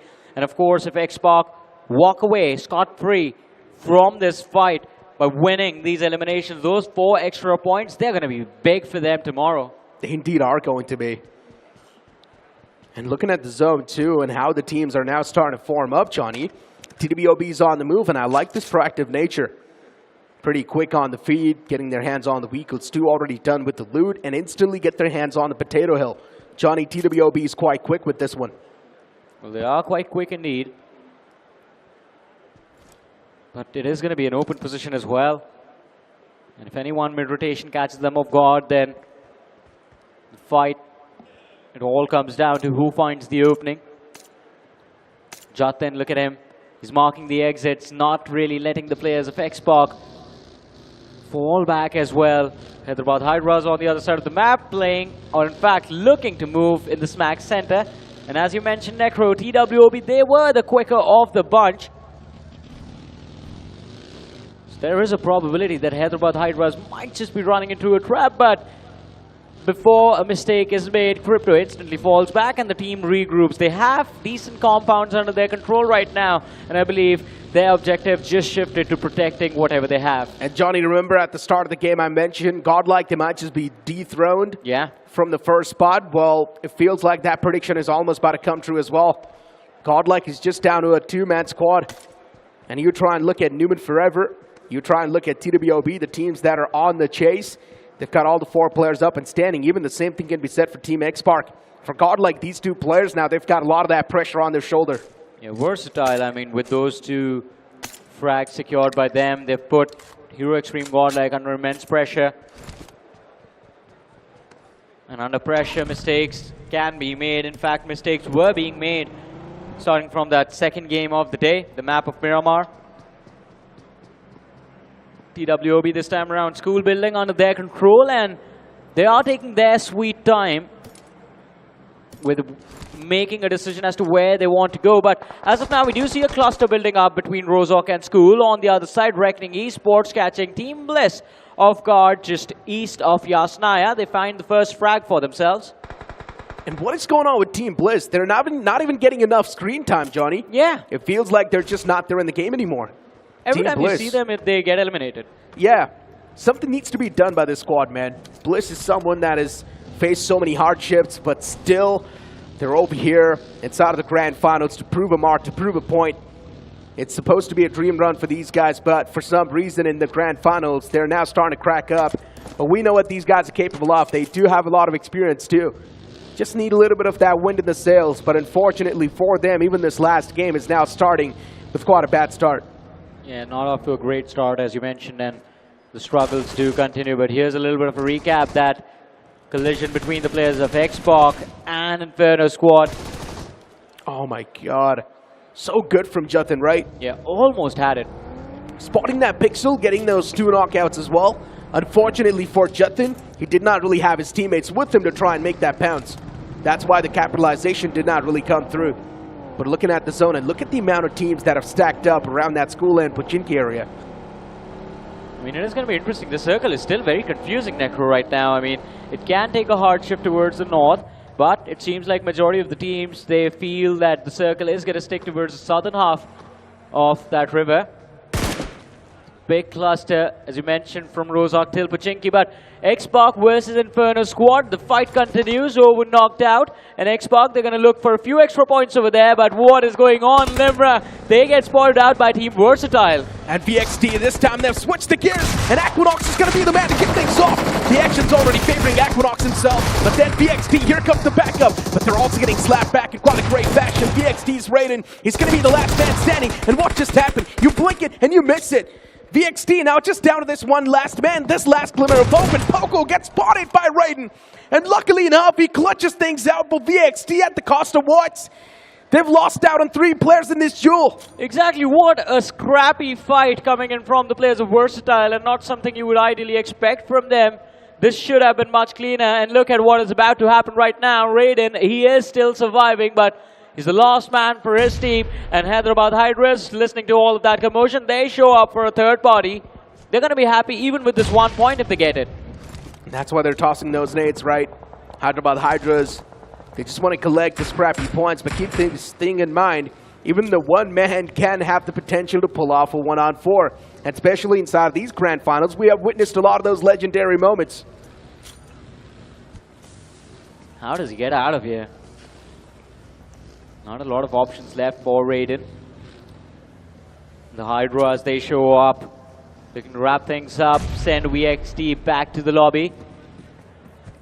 We've just gained some momentum. A player from Newman was picked off by Hyderabad Hydras, and they will look to pick off these loose stragglers around the map. It's just use so much utility to try and survive. So many smokes lobbed indoors just to deny the vision, but utility coming in from the other side, and now Raiden is just getting more and more desperate. Gets spotted out, the nade connects, and there's the final frag. VST, bye-bye. Why was he tossing out the boosters inside of the smoke? That's my question. Is he trying to pull off a 200 IQ play? The auto pickup? No, not exactly the auto pickup, but I mean, I'm not even sure. Maybe if the players do want to make the push, they see that loot on the floor, maybe they go for the pickup inside of the smoke, thinking that there's no one watching it, and then he just strikes him. You know this is not Roadrunner, right? This is BGMI. I'm not even sure, man. Maybe I'm just diving a little bit too deep into this. Oh, look, a first aid. Why do not I go pick this up, get shot in the face? That's not how it works, Necro. I mean, hey, why did he throw it then? That's my question. Maybe it was just a fat finger, maybe. But you know what? Dialing back in the game. And Silly Esports. Now look at them. With the plays that they've gotten to play with, there's so many teams around them. For Phoenix Esports, I'm not a big fan of this position that they've gotten. They're way too exposed out in the open. Phoenix Esports is Honey especially, man. He's the only player out in the open like that. He needs to be careful from so many different angles. He's playing quite a risky game. Phoenix Esports, they have been taking a lot of risks today, and none of them have been working out, but shots fired now, finally. And Hyderabad Hydras, it seems like at least in this last game of Erangel, Necro, they're not the team that you want to attract towards yourself. They're looking very confident, and we do. It's not confidence, it's desperation that's forcing them to play like this. That's forcing this amount of aggression from the side of Hyderabad Hydras. On the other side, Hero Extreme Godlike, even if they are able to secure a few placement points from this game, they are going to be happy. As long as they stick inside of the top two at the end of the day, the door to lifting the trophy for the iQOO BMPS 2024 will still be open tomorrow. I mean, look at the guys, right? They're focusing a lot on the utilities. 8 smokes, 3 nades in the hands of Jonathan. Even for Punk, he had his hands on 5 grenades. So, yeah, the focus is a lot on those utilities, man. The utilization, it needs to be to perfection. Team Bliss, once again, almost messing up. Luckily enough, Turbo ejects outside of that vehicle at the nick of time, so he's going to be safe for now. But for Team Bliss, it's quite a weird spot to be tangled in. They do want to eject away from this. And yes, they are looking safe, at least for now. But information has been compromised. That's going to be a big point of concern now. Team Bliss, they will try to get themselves into a position from where they are going to try and block the exit for the players of Phoenix Esports. And of course, let's not forget that even Hyderabad Hydras know where the players from Phoenix are hiding. Picking fights on 2 different fronts. Not really an advisable move, but it's too late to rethink that call. Oh, look at OG. Next to the players of Ignite Gaming, and Ignite Gaming missing all the opportunities they had to try and isolate the duel, actually. What just happened? How was the man able to get away harm-free? There's no way. Ignite Gaming, you need to get something done. Shoot him. That could have been a free elimination point racked up. Exactly. I was just about to ask the same thing. How do they miss this opportunity? All of them were there, and Orangutan just passed them by like Ignite Gaming did not even exist. Yeah, like they were ghosts, invisible. But yeah, looking at the next zone too, Johnny. Look at Newman Forever and look at the rotation. They have been brilliant with those. Every single time they will find themselves somewhere closer to that centric spot. And the crazy part is they do know how to sustain that. Exactly. I mean, that is what we got to witness in that previous game. Amazing performance coming in from Newman Forever. And even, let's not forget, Necro, yesterday's last wrangle. They did so well. That final play coming in from Oasis was just amazing. And even in this one, another time, the last game of the day, if they can secure this, this propels them again. Or maybe, if it is big enough, it can put them on the first position in the overall leaderboard as well. It's an important game for them. It's an important game for Xbox, and an important game for Hero Extreme Godlike. But a last game to pull off the comeback, Johnny, and Reckoning Esports. For them, this game holds a lot of value. Ignite Gaming, Vervitor knocked out. Confirmation follows up. Beams across the board from Aru. And there we go. The Apes, of course they're going to prevail, right? Especially when you've got trees to swing by. And now the Apes, here we go. Aurora, the man's getting charged on. The entirety of Ignite Gaming, now they're going to be in a big state of panic. And that's exactly what happens. Aurora, the man hits the deck. And for OG, they've already found 2 free points. And now they've already tasted the players of Ignite Gaming. And they would want a little bit more. Maybe they would want to go for the confirmation blows. They're waiting for the information to see where the players of Ignite Gaming are, and as soon as they have it, they make the move. I think now Ignite Gaming are going to be thinking we should have stayed hidden, should not have pulled the trigger on Atanki. And look at Hulk, the man's just backing away. He does not want to be the one to get smashed. Hulk is tossing out any sort of utilities that he can to try and delay the push. But OG, that are on the constant prowl. And here we go. He cannot run away anymore as he gets caught this time around. And Ignite Gaming, why are they showing the backs to the fight? When you do not really have any choice, you die like a warrior. This is just ruthless, man. They are being hunted down inside of these buildings. And Orangutan, I mean, the Apes all of a sudden just turn into monsters over here. 3 eliminations secured. They are going to try and hunt the 4th man down as well, but instead of wasting time hunting him inside the city of Pachinki, they move forward, try and take some control of the play zone, which is the better call over there. But look at this, Phoenix up against Team Bliss. I just feel Team Phoenix is unlucky. First it was Hyderabad Hydras, then it was some other team, and now Team Bliss just show up knocking on their doors. I would say this is an opportunity. Phoenix Esports, even they need to pull off a comeback. And Bliss, they do not really have the man advantage to try and take a fight against Phoenix Esports. And here we go, a slap to the face, and the man gets knocked out. Honey, the S12K, just a perfect correction, exactly what Phoenix Esports needs. And now they've got such a big man advantage inside of the fight. This is going to be a 2-on-4 situation. But unfortunately for Phoenix Esports, Snowjohn gets knocked out. They're choking up the fight. It's not a good news, Johnny, but still Honey's on the aggressive side of things. And Cheyan as well steps in. He finds a crate, but AJ with the nade puts Cheyan down. So we're down to a 2v1. In fact, Turbo knocked out of nowhere. It's down to AJ. He has the DBS to work with, but here comes the push. And this time it is still another frag for Honey. The jump shot connects through the window. But hey, next word, it's not over. TWOB, they show up out of nowhere. They indeed do. Legit almost got knocked out there. Legit, the man's still inside of the vehicle. Constant shots are being taken against him. But Honey's not able to find any sort of success, as now he goes for the reload once again. And Honey, he does want to find at least one knockout, so that can delay the push, that can delay the third party from TWOB. It's not going to be easy, though. Their backs are quite open, TWOB. As you mentioned, OG being there as well, but the shift of the circle. Hey, all of a sudden, Godlike, that position, it looks amazing. Exactly. Hero Extreme Godlike, now they're also going to be the center of attraction.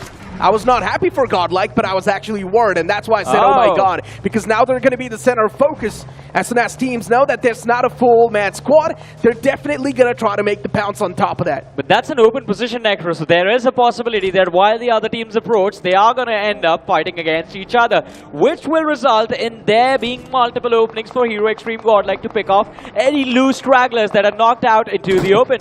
It all really comes down to the team play, my friend. Yeah. Guess you've only got a two-man squad up and standing, but still communication is going to be off the essence. Covering each other's back, covering each other's angles. That's going to mean a lot. Every minute call-out has to be given away by the players, and that's the only way they can come out on top and shine through like a bright diamond. Phoenix Esports, they crash against the players of TWOB. Prince is knocked out in the back, and Goku, he does not even spot Prince. Well, let's see the from the flank, almost getting taken out, and it's Hero Extreme Godlike who pulled the trigger. Goku's going to be forced into an unfavorable position. TWOB still there. Prince OG, the finish does get confirmed, and Phoenix Esports rising from the ashes, playing very well in this game. Goku, at least he's found himself a little bit of that semblance of cover, and now is also tossing out the smokes just to get rid of the line of sight of the players of Hero Extreme Godlike. In the front, it's TWOB. On the side, it's Hero Extreme Godlike. On the left lines, it's Newman Forever. The man's completely stacked. Such a tough spot to play from. And as we saw a few moments ago, the players of Hero Extreme Godlike, that position was brilliant. But hey, here we have it, Ignite Gaming. That last player is taking a fight against the players of Silly Esports and does finish off Ranveer instantly. Sarkar does get taken out in the process as well. The trade comes through for Silly. But from here, moving forward, it's going to be a big challenge. They are outside the zone, 400 meters away. And look at how many teams are blocking their way. Orangutan and the players from Hyderabad Hydras, they're visible on the minimap itself. They indeed are. But look at Silly Esports, Johnny. It's quite a crucial spot to play with. Considering now Silly Esports, they need to move in the safety lines, and they need to cross through so many teams. They need to breach through so many teams. It's going to be tough. Team X-Spark spotting the rotation of Metal Esports, and they can't really do a lot considering Metal. They've got a nice ridge to rotate from. X-Spark, I mean, they were looking to pick off a few points from the side of Metal mid-rotation, but I think the position on that western edge for the side of X-Spark actually works out in their favor. As we mentioned, the center of the circle, very open towards Ruins, not a lot of cover available, and as soon as you try to move in late, this is what happens. Metal Esports, they become vulnerable, and Reckoning, they find the opening. Two players already down and out, and it is going to be the end of Metal Esports. Reckoning without even breaking a sweat, just a matter of seconds, and Metal Esports is out. Oh, Reckoning Esports. Nicely done, beautifully done for Metal Esports. They had a little bit of that dip to play with, and that's where it sort of dug their own graves. Reckoning Esports as well, so consistent, especially from that previous game. They had a lot of elimination points. Now, even inside of this game, they've got all the 4 players up and standing, and even a lot of elimination points. And what do we see? OG being eliminated from the game by Silly Esports, and once again, it's iQOO. What happened over there? I mean, it's Silly Esports, all of a sudden, they are on fire.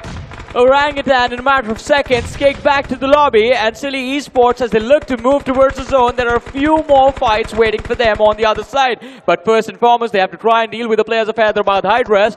In the meanwhile, Newman, they're going to try and take on the players of 8-Bit, try and see if they can find an opening away inside this play zone that has just taken a curve. And this time, it is the side of Reckoning Esports that have the upper hand in terms of positioning. Hold on to that thought, my friend, because Hyderabad Hydras is over here with the third party. They do want to punish the players of Silly Esports for eliminating the apes themselves. But now you can confirm, say that the Apes, they have been officially getting countered over and over again by Silly Esports. Silly Esports is like the kryptonite to OG. Yeah, completely unpredictable dynamic inside of the 4v4s. Hyderabad Hydras on the other side with how they are looting and exchanging this loot. It feels like Necro, they do not really have the information of the other two players from City Esports right next to them. No, they do. They've just got the rich to play with. The only reason why they're tossing out the utilities to each other is because they want to bombard that house. That's the only way they can sort of come out on top with a flawless moment. 8-Bit up against the players of Newman Forever. And this is quite a game-changing fight.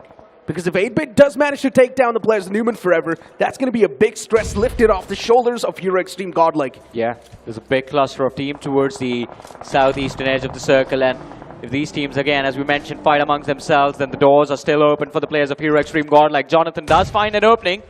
Takes down one of the players from side of Phoenix Esports, but no opportunity to confirm that finish. He is going to be forced to reposition.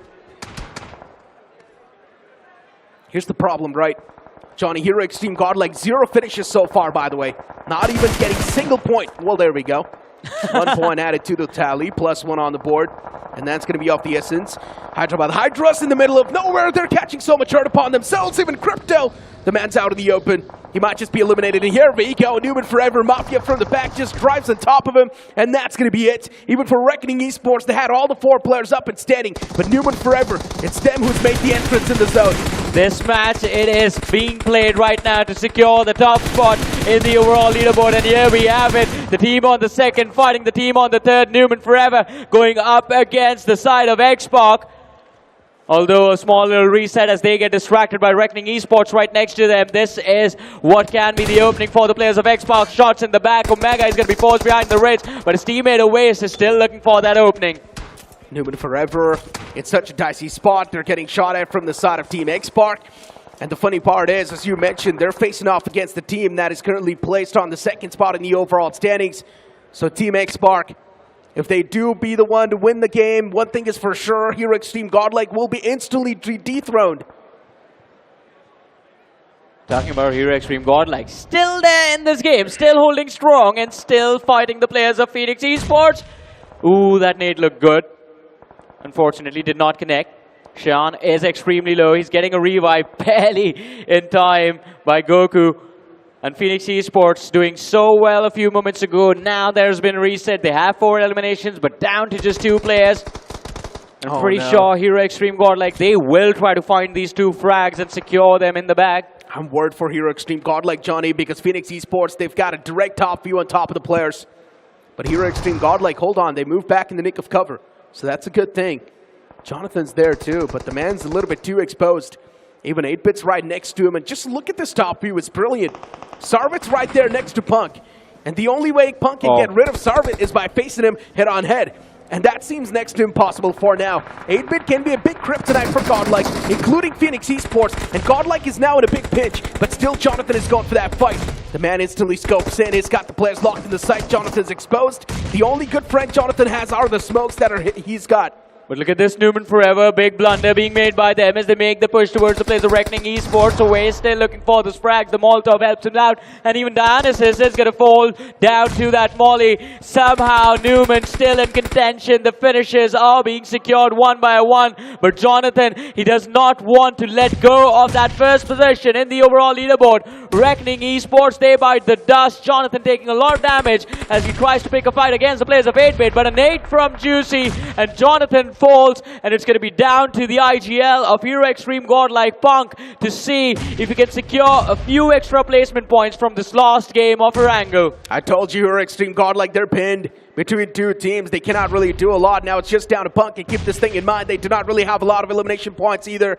And yes, Team X-Spark on the northern side, they're still up and alive, but look at Newman Forever, what a nade that was. 8-Bit's Mighty gets knocked out. 2 of the players, they're looking way too volatile, looking way too fragile. Another nade sails in towards that same direction, and the man's got a complete inventory of nades. 6 grenades in his hands, as he's even going to find the second one. This man is a grenadier. Well, that was just perfect, but still Mighty brought back. Mac almost finds the frag, and now is when they strike. Xbox on one more, looking for one more win in day number 2 of the Grand Finals. But Punk, one more frag back secured by this man. The IGL stands up tall, and 8-bit, they are left bleeding. It's down to Aditya, the last player surviving. I told you, the only thing Godlike is looking for is a consistent finish, and Punk is just going for the scrappy points at this time. Even 8-bit in the front lines, they've already been crumbled down, but here we go. Aditya comes in the playing field as the savior, and with that S12K, puts the man down. And now Phoenix Esports, they've also got TWOB right behind them, but as soon as I say so, it's Phoenix Esports, they meet their demise. Before this game began, Xbox needed 14 points to topple Godlike over, and they still have the numbers to work with. Can they secure a big winner chicken dinner? That is what they're hoping for. Down to 3 teams. Silly Esports going for a heal battle. It's down to a waste from the side of Newman, and Xbox, they have the numbers to work with. Nate was very close. The waste almost eliminated. They do not know where he is until now. Now the position is revealed, and Xbox, they're going to look for this extra finish point all to their name. And there we have it, the 3rd chicken dinner in today itself by Xbox. And this one, it might not be as massive, but it still has 8 finishes to their name. Xbox is smurfing through the lobby. They're proving their lobbies as they're playing against rookies. What am I watching? Xbox just proving the entire lobby and parallel to them and showcasing that they're a level above. Once again, they've probably dethroned Godlike in the overall standing too. Again, they needed 14 points at the start of the match, and by the end of it, they did secure the chicken dinner in a very brilliant manner. The best thing about this match and the performance of Xbox was the level of patience they put on display, just sticking around the ridge towards the northwestern edge of the circle, just letting Newman Esports do the dirty work for them. Not gonna lie, the highest points in a single day earn is by Team Xbox. 3 winner chicken dinners in a single game. What a comeback story for Team Xbox here. All the way from the 11th position after day 1. Now they are in the top 2. But the question here is it enough to dethrone Hero Extreme Godlike here? We have to wait for the official scores later on here. But wow, who would have thought? 3 games in a row here. And of course, for them to be excelling in the game here, they are using this amazing device that is going to be the iQOO 12. The professional level gameplay, our official title sponsor here, that gives you 144 FPS in BGMI. That is why they're doing so well right here, right now. Exactly, makes things extremely easy to pull off moves like Xbox has been doing right now. Indeed, man. For Team Xbox, I genuinely think so they might have just done it. Yeah. And it's probably going to be 1 or 2 points separating them and Godlike from that 1st and 2nd spot. I don't trust you, because just like me, your maths isn't great either, man. Yeah, I mean, we're kind of bad at maths, but I'm not going to lie. With the way Xbox is playing, they're just proving the lobby unparalleled. That is true. Yep, at the same time as well, in case you miss out in action as well here, this is going to be the summary of all the winner chicken dinner moments here in that final match as well. We do see signs of life coming in from 8-bit as well. Newman was trying so hard to actually score some points themselves. Likewise can be said for Punk here. We were expecting a potential legendary moment coming in from Punk. Unfortunately, it wasn't enough to do so. It was a battle between number 2 as well as number 3 to clutch things out in this particular map. I think it was a battle between the top 3 themselves. I mean, even Godlike walking away with a decent amount of finishes and a decent amount of placement points. That is why it is very confusing, right? What's the total tally of Hero Extreme Godlike? Hero Extreme Godlike can actually be pushed down all the way on the 3rd spot of that entire overall standings, because even Newman Forever was on the 2nd spot in the game. Yeah, they had a lot of eliminations to work with as well. Agreed. This is as close as it gets here. By now, usually we would have a little bit of a idea of who's going to be taking the crown by the end of day number 3 here, but seeing how it is so close, so tight, so neck and neck here, not gonna lie, I really don't know who's gonna be the top right now after the end of day number 2 here. It has been 12 matches so far. Tomorrow we have 6 more to go, and I want to see the emotions that's going in here, especially coming from the 3 teams that's happened in this game. I see our discussion today has been all about mental fortitude. What is your mentality going into the game? You even mentioned tilt before we went into the match. You know what is more tilting than losing our team fights is losing a 40-point advantage on the overall leaderboard. Man, they had 32 points advantage before 3 games. And now after 3 games, they've lost that 32 points advantage instantly. And as I mentioned, there's a chance at the end of today's day, they're going to be on the 3rd spot in the overall standings. This is why pressure is gonna get to you here, and that's the beauty about LAN Finals, right? When it matters the most, you gotta pull out and be the diamond in the rough to shine bright like a diamond here. In this case, are they shining bright here? Today, we've seen a lot of legendary moments here. In particular, is going to be coming in from Team Xbox because 3 winner-winner chicken dinners in a single day to catch up with the leaders of the current standings thus far. And I don't think I've seen it ever happen before. Like, all the way to the bottom to the top. And it might happen as well. History in the making here. 2 back-to-backs. If X-Park is so good, then what exactly happened to them on the day 1? Now that's the real question. I'm wondering, was that all planned? X-Park just wanted to be the lobby a little bit more complacent and then strike them on the day 2? Maybe just making things fair for everyone else. Yeah, maybe. They're like, you know what, we're just a level above anyways, we can easily win this, so let's make the competition a little bit spicy, and let's not perform on the day 1 of the tournament. Oh, I'm curious to see how much they've gotten as well here, because when we talk about the most amount of points in a single day, though, thus far, Hero Extreme Godlike got 66 points yesterday. Yeah. But today, I have a rough feeling they might have broken the record to get I think around 70, maybe 80 points here to kind of catch up. So yeah, who say? To be honest, anything is possible in this situation here. Expect the unexpected. You know, some of the talents and casters expected this, but I don't know. What do you guys think at home? Because I'm curious to see what they think about today's journey here, because we are going to be having a very, very short interview to see what they're feeling after today's performance, because we are going to be throwing it over the host here with Team Xbox. Rohit, take it away. Much casters, and हमेशा मैं ये सवाल पूछता हूँ, can you feel the spark? But today, we felt the spark, and इसीलिए let's have a chat with the IGL of Team Xbox. Let's welcome Shadow with a huge round of applause. Come on, Kochi, make some noise, and let's welcome on stage the IGL of Team Xbox.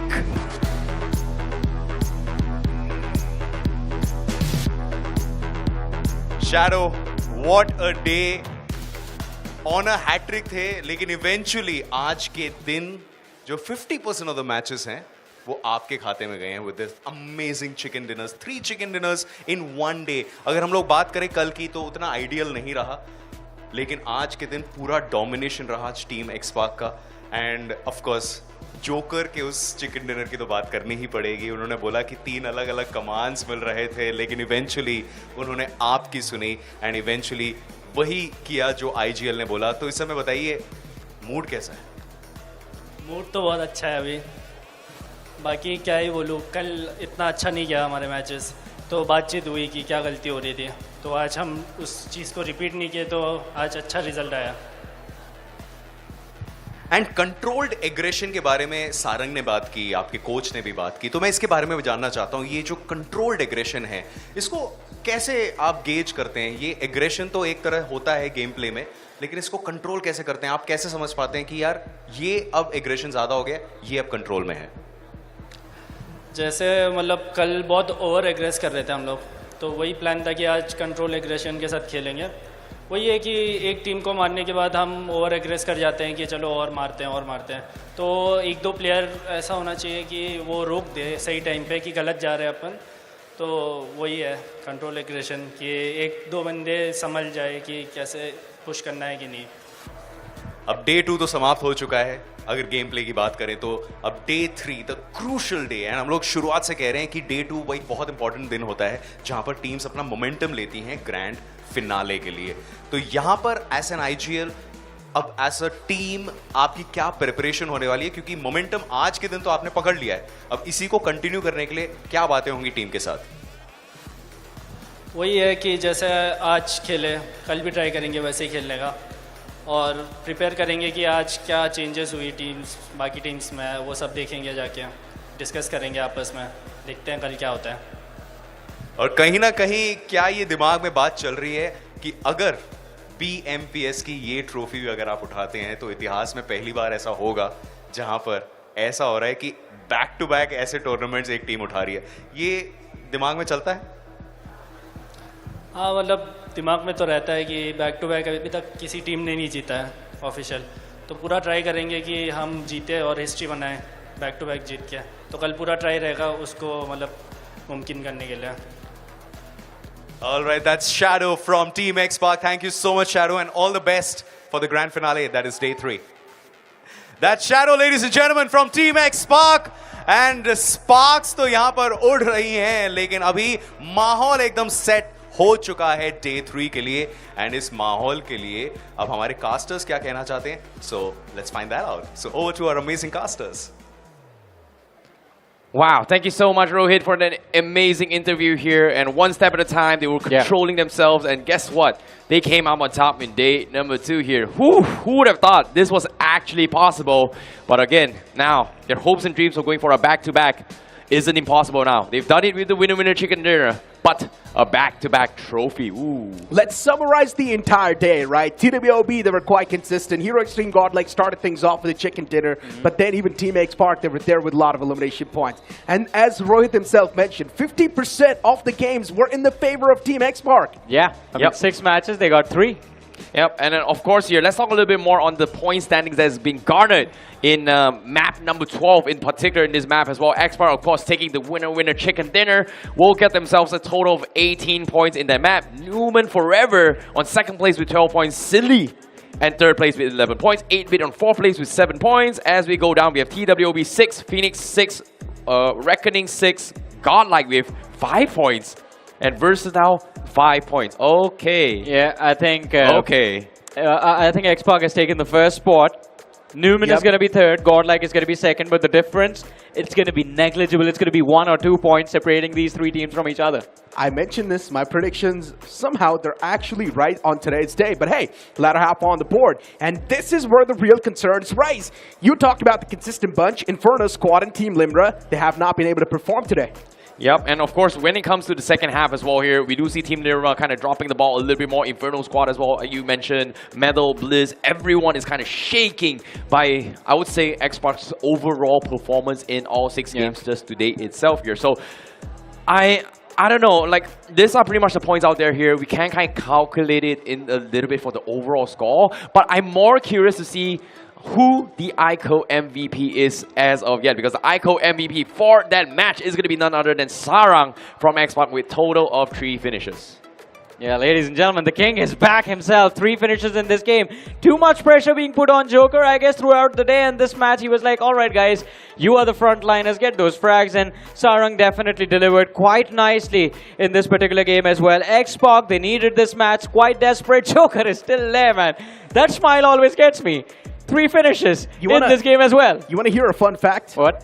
OG once again got eliminated by Silly Esports, and Akshay was able to get 3 frags. Oh, wow. That's just unfortunate, right? Well, 2 times back-to-back, I guess, coming from Akshu. But nevertheless, here, that was pretty much pretty neck and neck here. Yeah. Like, it wasn't like one guy getting too many finishes here. It's like everybody was working in like a single unit doing their individual tasks. But considering how the map circle kind of played out in map number 12 here, it is understandable. It's very hard to go for team plays here. It is going to be a lot of individual mechanical skills coming into factor here. In this case, X-Park came out on top. GG, well played, Team X-Park. But now,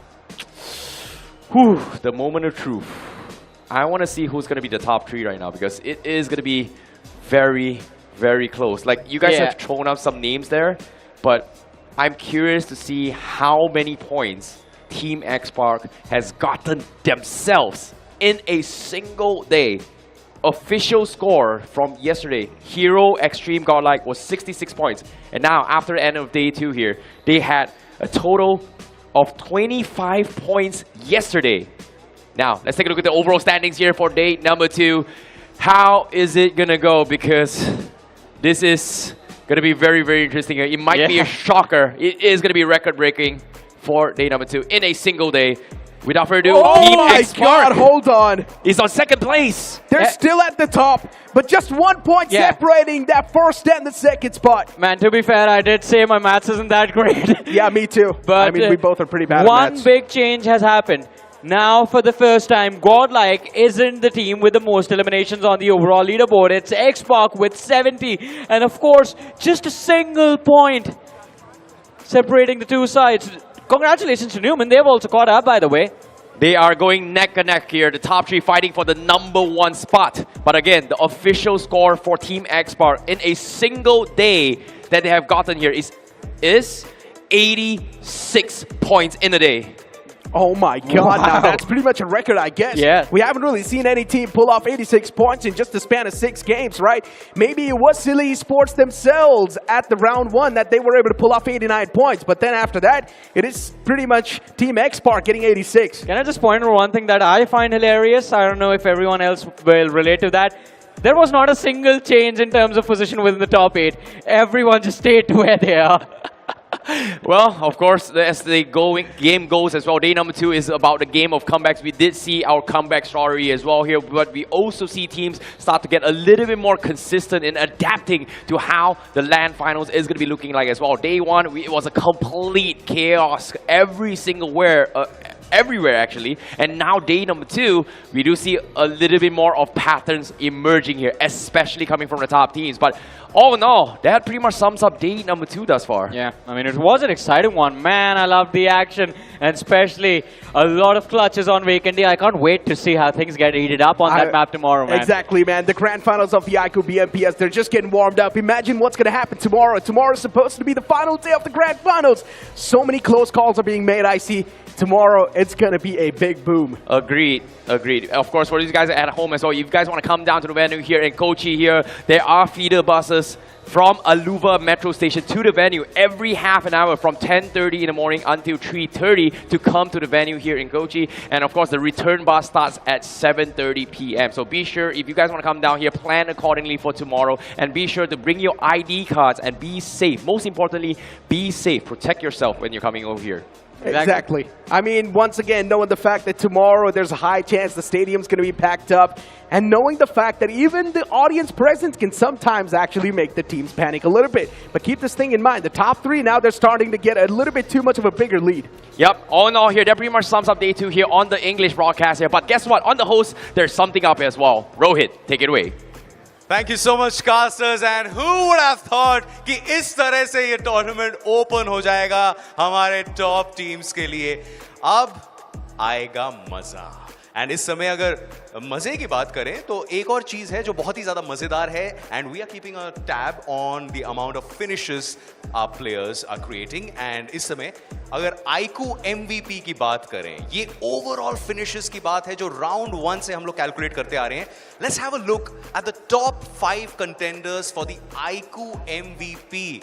अब ये वो आंकड़ा है जो round 1 से इस समय यहां पर हम लोग कैलकुलेट कर रहे हैं. एंड एडमिनो से हमने कल भी बात की थी with 91 finishes. He is eight the top.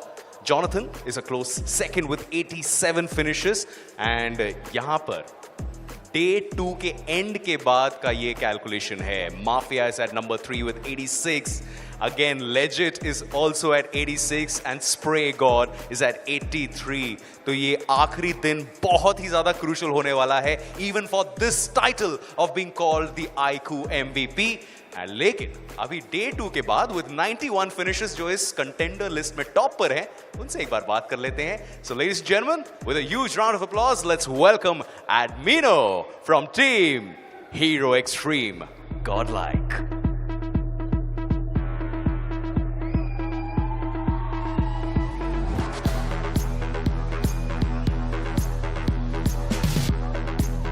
Admino, welcome back.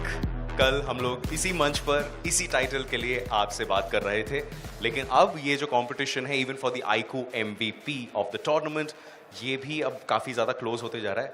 And इस समय अगर टीम्स की बात करें, टीम्स का जो कंपटीशन है वो भी अब वाइड ओपन हो चुका है. डे 2 के बाद अब ये तीसरा दिन बहुत ज़्यादा क्रूशल होने वाला है. 1 पॉइंट का डिफरेंस है between hero extreme godlike who are at the top and the team that is at number 2 right now. तो इस समय क्या चल रहा है गॉडलाइक के दिमाग में, क्या चल रहा है आपकी टीम के दिमाग में, कोच के साथ क्या बातें हो रही हैं, थोड़ा सा इसके बारे में बताइए. फर्स्ट चीज़ तो ये रहेगी, जो हमने आज भी बहुत ज़्यादा मिस्टेक की जो हमने कल नहीं की थी, उस पर फोकस करेंगे और कल और अच्छे से रेडी होके आएंगे. जॉनथन ने एक प्रॉमिस किया था लास्ट ईयर BMPS के मंच पर, इस बार फाइनल्स में हीरो एक्सट्रीम गॉडलाइक तो आ चुका है, लेकिन ये जो फाइनल से लेकर ये ट्रॉफी की जो जर्नी है, अब इसके लिए तैयारियां तो आपने काफ़ी महीनों के लिए की हैं, लेकिन अब अगले जो 24 घंटे होने वाले हैं, in fact not even 24 hours, less than 24 hours, इसमें क्या होने वाला है? हम अपना ट्राई करेंगे कि हम जो उसने प्रॉमिस दिए थे उसको फुलफिल कर पाए, बाकी कल देखते हैं। तो कल देखते हैं हीरो एक्सट्रीम गॉडलाइक जिन्होंने अपने प्रोमिसेस काफी हद तक इस मंच पर पूरे किए हैं, लेकिन क्या वो अल्टीमेट प्रॉमिस पूरा होता है? Will have to wait and watch. लेकिन अभी के लिए thank you so much Admino and all the best. And एक और टाइटल है जिसके साथ हमारे प्लेयर्स बहुत ज्यादा फ्लेक्स करने वाले हैं, and that's being called the hero MVP। अब ये वो प्लेयर है जिन्होंने आज के दिन सबसे ज्यादा फिनिशेस किए हैं, यानी कि फाइनल्स के डे 2 के बाद सबसे ज्यादा फिनिशेस के साथ। Let's have a look at the contenders for the hero MVP of BMPS 2024। Sarang इस समय 27 फिनिशेस के साथ एकदम नंबर 1 पर है। जोकर नंबर 2 पर है with 25 finishes. Mafia is at number 3 with 24 finishes. Jonathan is here on this list as well with 20 finishes, and Viper with 19 finishes. लेकिन इस समय let's have a word with Team X-Spark. Let's have a word with Sarang.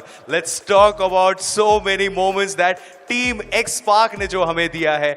So ladies and gentlemen, let's welcome Sarang from Team X-Spark.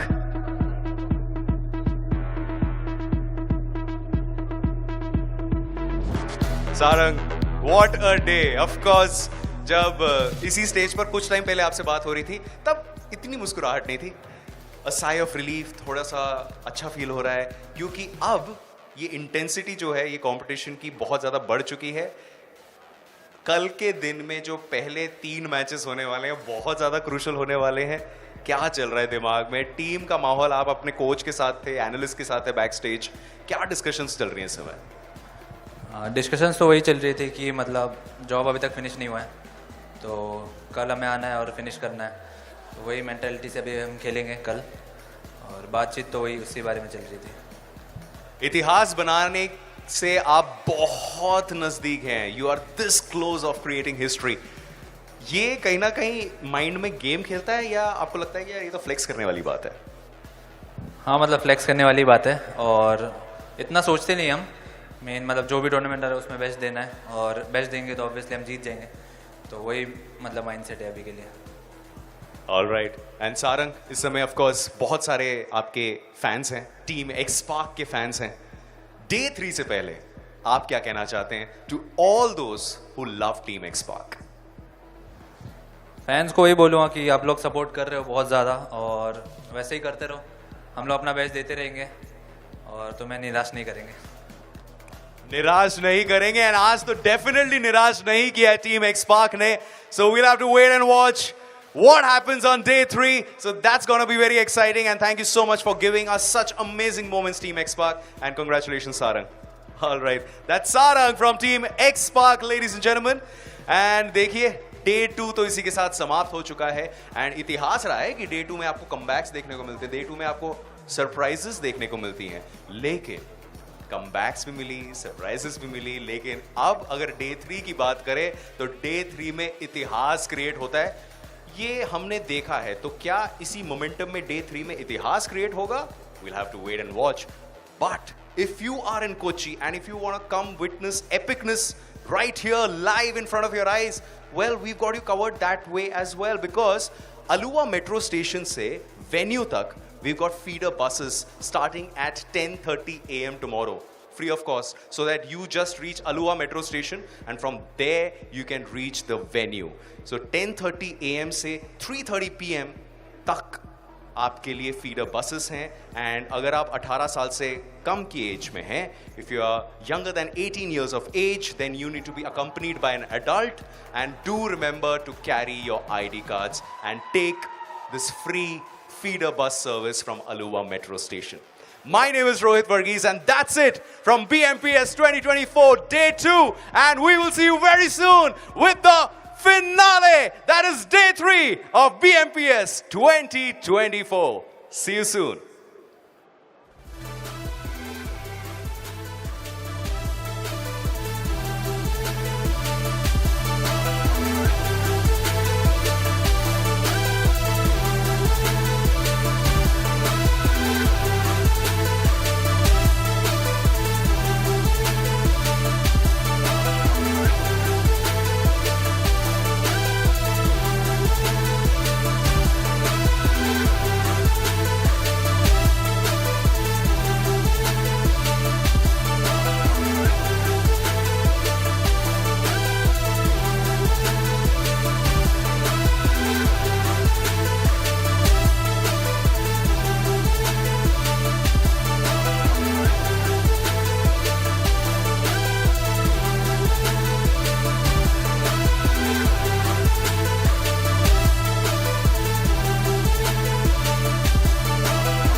The movie starts in 10.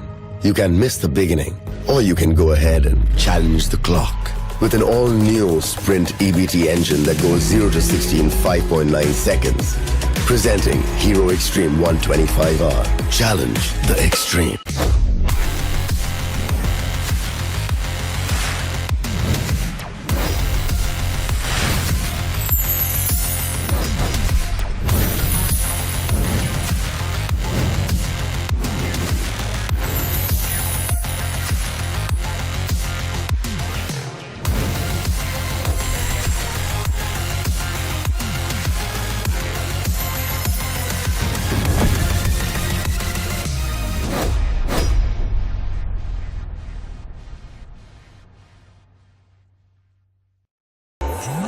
Ain't nobody fresher than a mega tasker. Talk about stronger, quicker, faster. Slider, slider. Gonna make way for the mega tasker. Ain't fully loaded, go the ammo. Can't get it bigger, better, that's the plan, yo. Throw a challenge and you shall know. Tap, tap, tap, tap, slide of ammo. What's up? Who's winning? Who do you think? Mega Taskers win the game at every level. iQOO Z9S Pro with Snapdragon 7 Gen 3. Fully loaded for Mega Taskers. Search iQOO Z9S on Amazon. Move out with my baby on the side. Move out with my baby, got a style. Seatbelt, please. And we go right, baby, it's a long way home. The new Extreme 160R4V, the fastest 160cc. Challenge the Extreme. और कहीं दर्द हो रहा है? थोड़ा सा shoulders में back pain. Hello dentist. सोलना तो पड़ेगा। विकेट! 10 नंबर। वसूल तो करना पड़ेगा।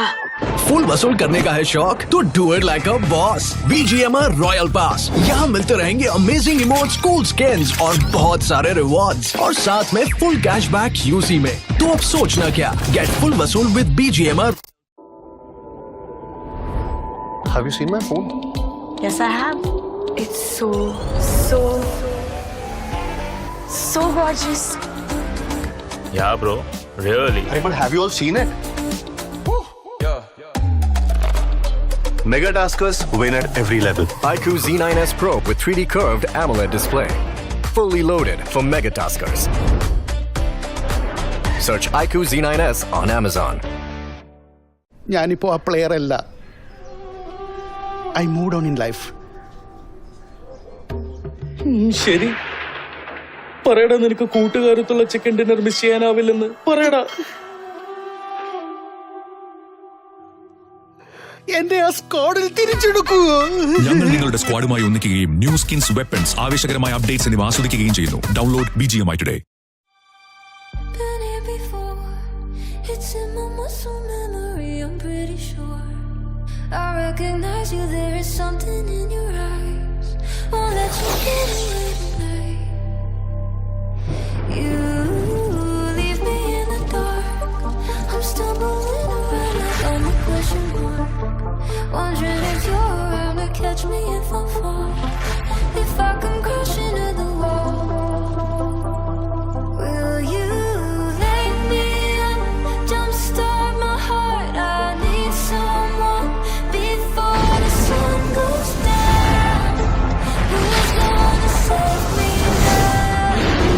Some kind of hero, I can't breathe. Hoping you're here to rescue me before the sun goes down. Who's gonna save me now? Some kind of hero.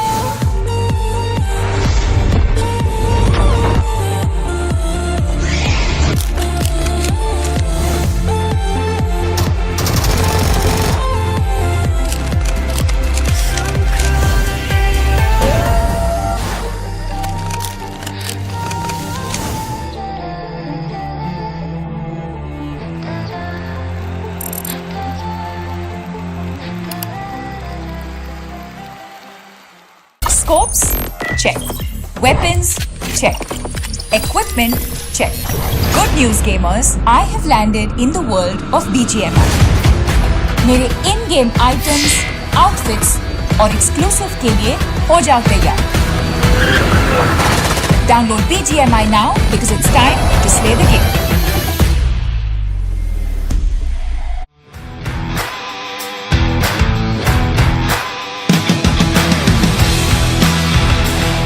Hello everyone, स्वागत है आप सभी का iQOO BMPS 2024 के इस special segment में, जहां हमारे साथ है एक ऐसी टीम जिन्होंने फर्श से अर्श तक का सफर तय किया है, जिन्होंने एक भी ऑफिशियल लैंड टूर्नामेंट में अभी तक क्वालिफाई नहीं किया था और फाइनली इस बार वो क्वालिफाई करते हुए नजर आ रहे हैं। बहुत सारे बदलाव टीम में हुए, कुछ ने कहा आईजीएल की गलती थी, कुछ ने कहा कि जो असॉल्टर्स हैं वो उतने बेहतर नहीं, लेकिन इन सब बदलाव के बाद अब फाइनली ये टीम काफी ज्यादा स्ट्रॉन्ग नजर आ रही है। पर देखना ये है कि क्या वो जो ट्रॉफी का सपना है वो पूरा होगा या फिर नहीं। या मैं बात कर रहा हूँ टीम गॉडलाइक स्पोर्ट्स की। And first of all congratulations for qualifying for the grand finals. And Johnson, सबसे पहला सवाल मेरा आपसे ही रहेगा, गॉडलाइक के ऊपर वो एक कर्ज था, अभी तक एक भी बीजीएमआई के ऑफिशियल लैंड फाइनल्स तक वो नहीं पहुंचे, and you have been always there in the team with a lot of changes happening around you. So अब फाइनली जब आप उस लैंड फाइनल्स तक पहुंचे हो, हाउ इज द फीलिंग?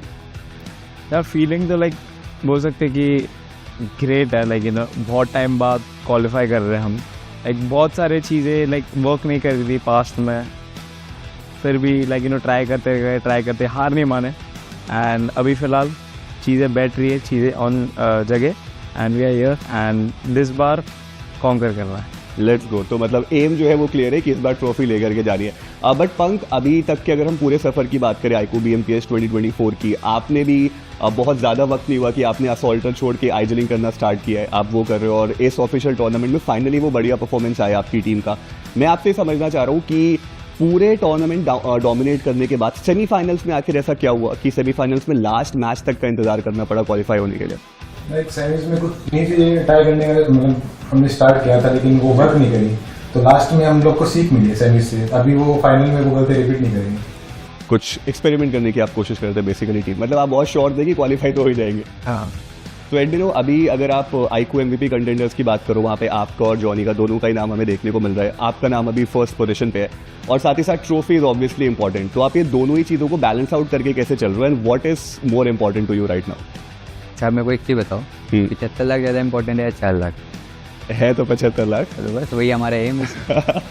ये काफी वो एडमिनो वाला जवाब हो गया, गॉडमिनो वाले जोन का। बट अगेन ऑब्वियसली 75 ज़्यादा इंपॉर्टेंट है, but you will be having an eye on the 4 lakh rupees as well, right? Cherry on the top रहेगा हमारे लिए तो, अगर आया तो, बाकी भगवान के ऊपर है जो आएगा। Make sense, that make sense. But सिर्फ अगर आपके पर्सपेक्टिव से देखा जाए, अभी इस लाइनअप से जस्ट पहले जब आप गॉडलाइक की लाइनअप में थे, वहाँ पे आप 5th प्लेयर की तरह खेल रहे थे, अब बेंच स्टाफ ज़्यादा हमें देखने को मिल रहे थे, अभी आप फाइनली टीम में आए हो। Initially the game play was not there, जो वो परफेक्शन जो हम देख रहे थे, बट देन जब सबसे ज़्यादा नीड थी टीम को, सेमीफाइनल्स में आपका बहुत बढ़िया राइज देखने को मिला, एंड आप कह सकते हो कि you were the backbone of the team at that time, और वहाँ से क्वालिफिकेशन हमारा हुआ। अब जब लैंड फाइनल्स की बारी आई है, Do you think that you will be able to deliver because the pressure is big, the responsibility is big, और आपका भी ये पहला ऑफिशियल लैंड इवेंट होगा? देखो, पहला ऑफिशियल हो या जितने भी टूर्नामेंट खेल चुका हूँ, मतलब एक ही है कि मेरे को प्रूव करना है खुद को। इनके मतलब मैं बहुत बार मतलब 2 बार बेंच हो गया, उसके बाद कम बैक किया, मतलब फिर ऐसा रिग्रेट नहीं रहना चाहिए कभी, तो मतलब प्रूव करना है मुझे खुद को। तो प्रेशर वेशर वाला तो कोई सीन है नहीं, कॉन्फिडेंट हूँ मैं, बस अभी प्रूव करना है बस। एंड आई थिंक वो जो भूख है, वो शिद्दत की जो प्यास है, वो हमें देखने को मिल भी रही है गेम प्ले के अंदर, and the team is looking very confident. भूख बहुत है, भूख तो है। I think we are still talking about the game, Johnson, and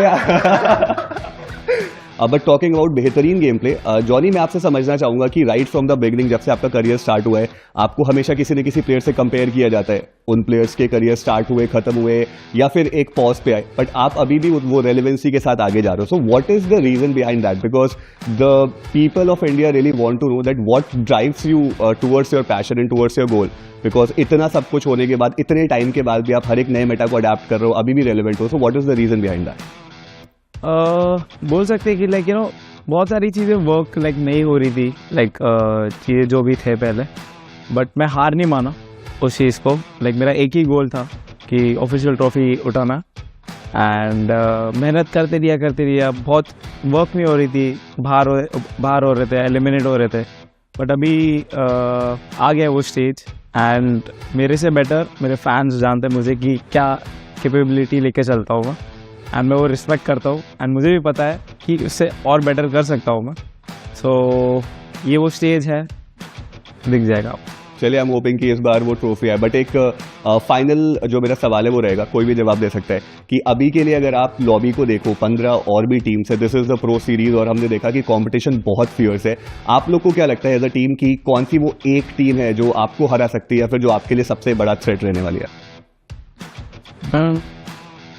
like हम किसी को कंपटीशन में वैसे तो नहीं है, हम खुद को ही देख रहे हैं अभी एज अ कंपटीशन, क्योंकि हमने जो मिस्टेक्स करे पास्ट में, तो अभी वही ट्राई करेंगे कि अभी मिस्टेक्स वो ना वापस करें हम, ताकि एज अ बेटर टीम खेलें हम एंड ट्रॉफी। जी हाँ, बिल्कुल, जैसे कि आप लोग ने बोला कि अभी के लिए जो मेजर कंपटीशन है वो आप लोग अपने इनिशियल स्टेजेस के गेम प्ले को लेके चल रहे हो, एंड आई एम होपिंग कि ग्रैंड फाइनल्स में वो बेस्ट गेम प्ले आए। So all the very best for the grand finals. और ये है टीम गॉडलाइक, बहुत बहुत शुक्रिया हमारे साथ इस स्पेशल सेगमेंट में जुड़ने के लिए। और अब ये कारवां ऐसे ही हम आगे बढ़ाएंगे कहीं और, किसी और जगह, किसी और टूर्नामेंट के अंदर। तब तक के लिए अपना और अपनों का खूब सारा ख्याल रखिए। Tata, bye bye and take care.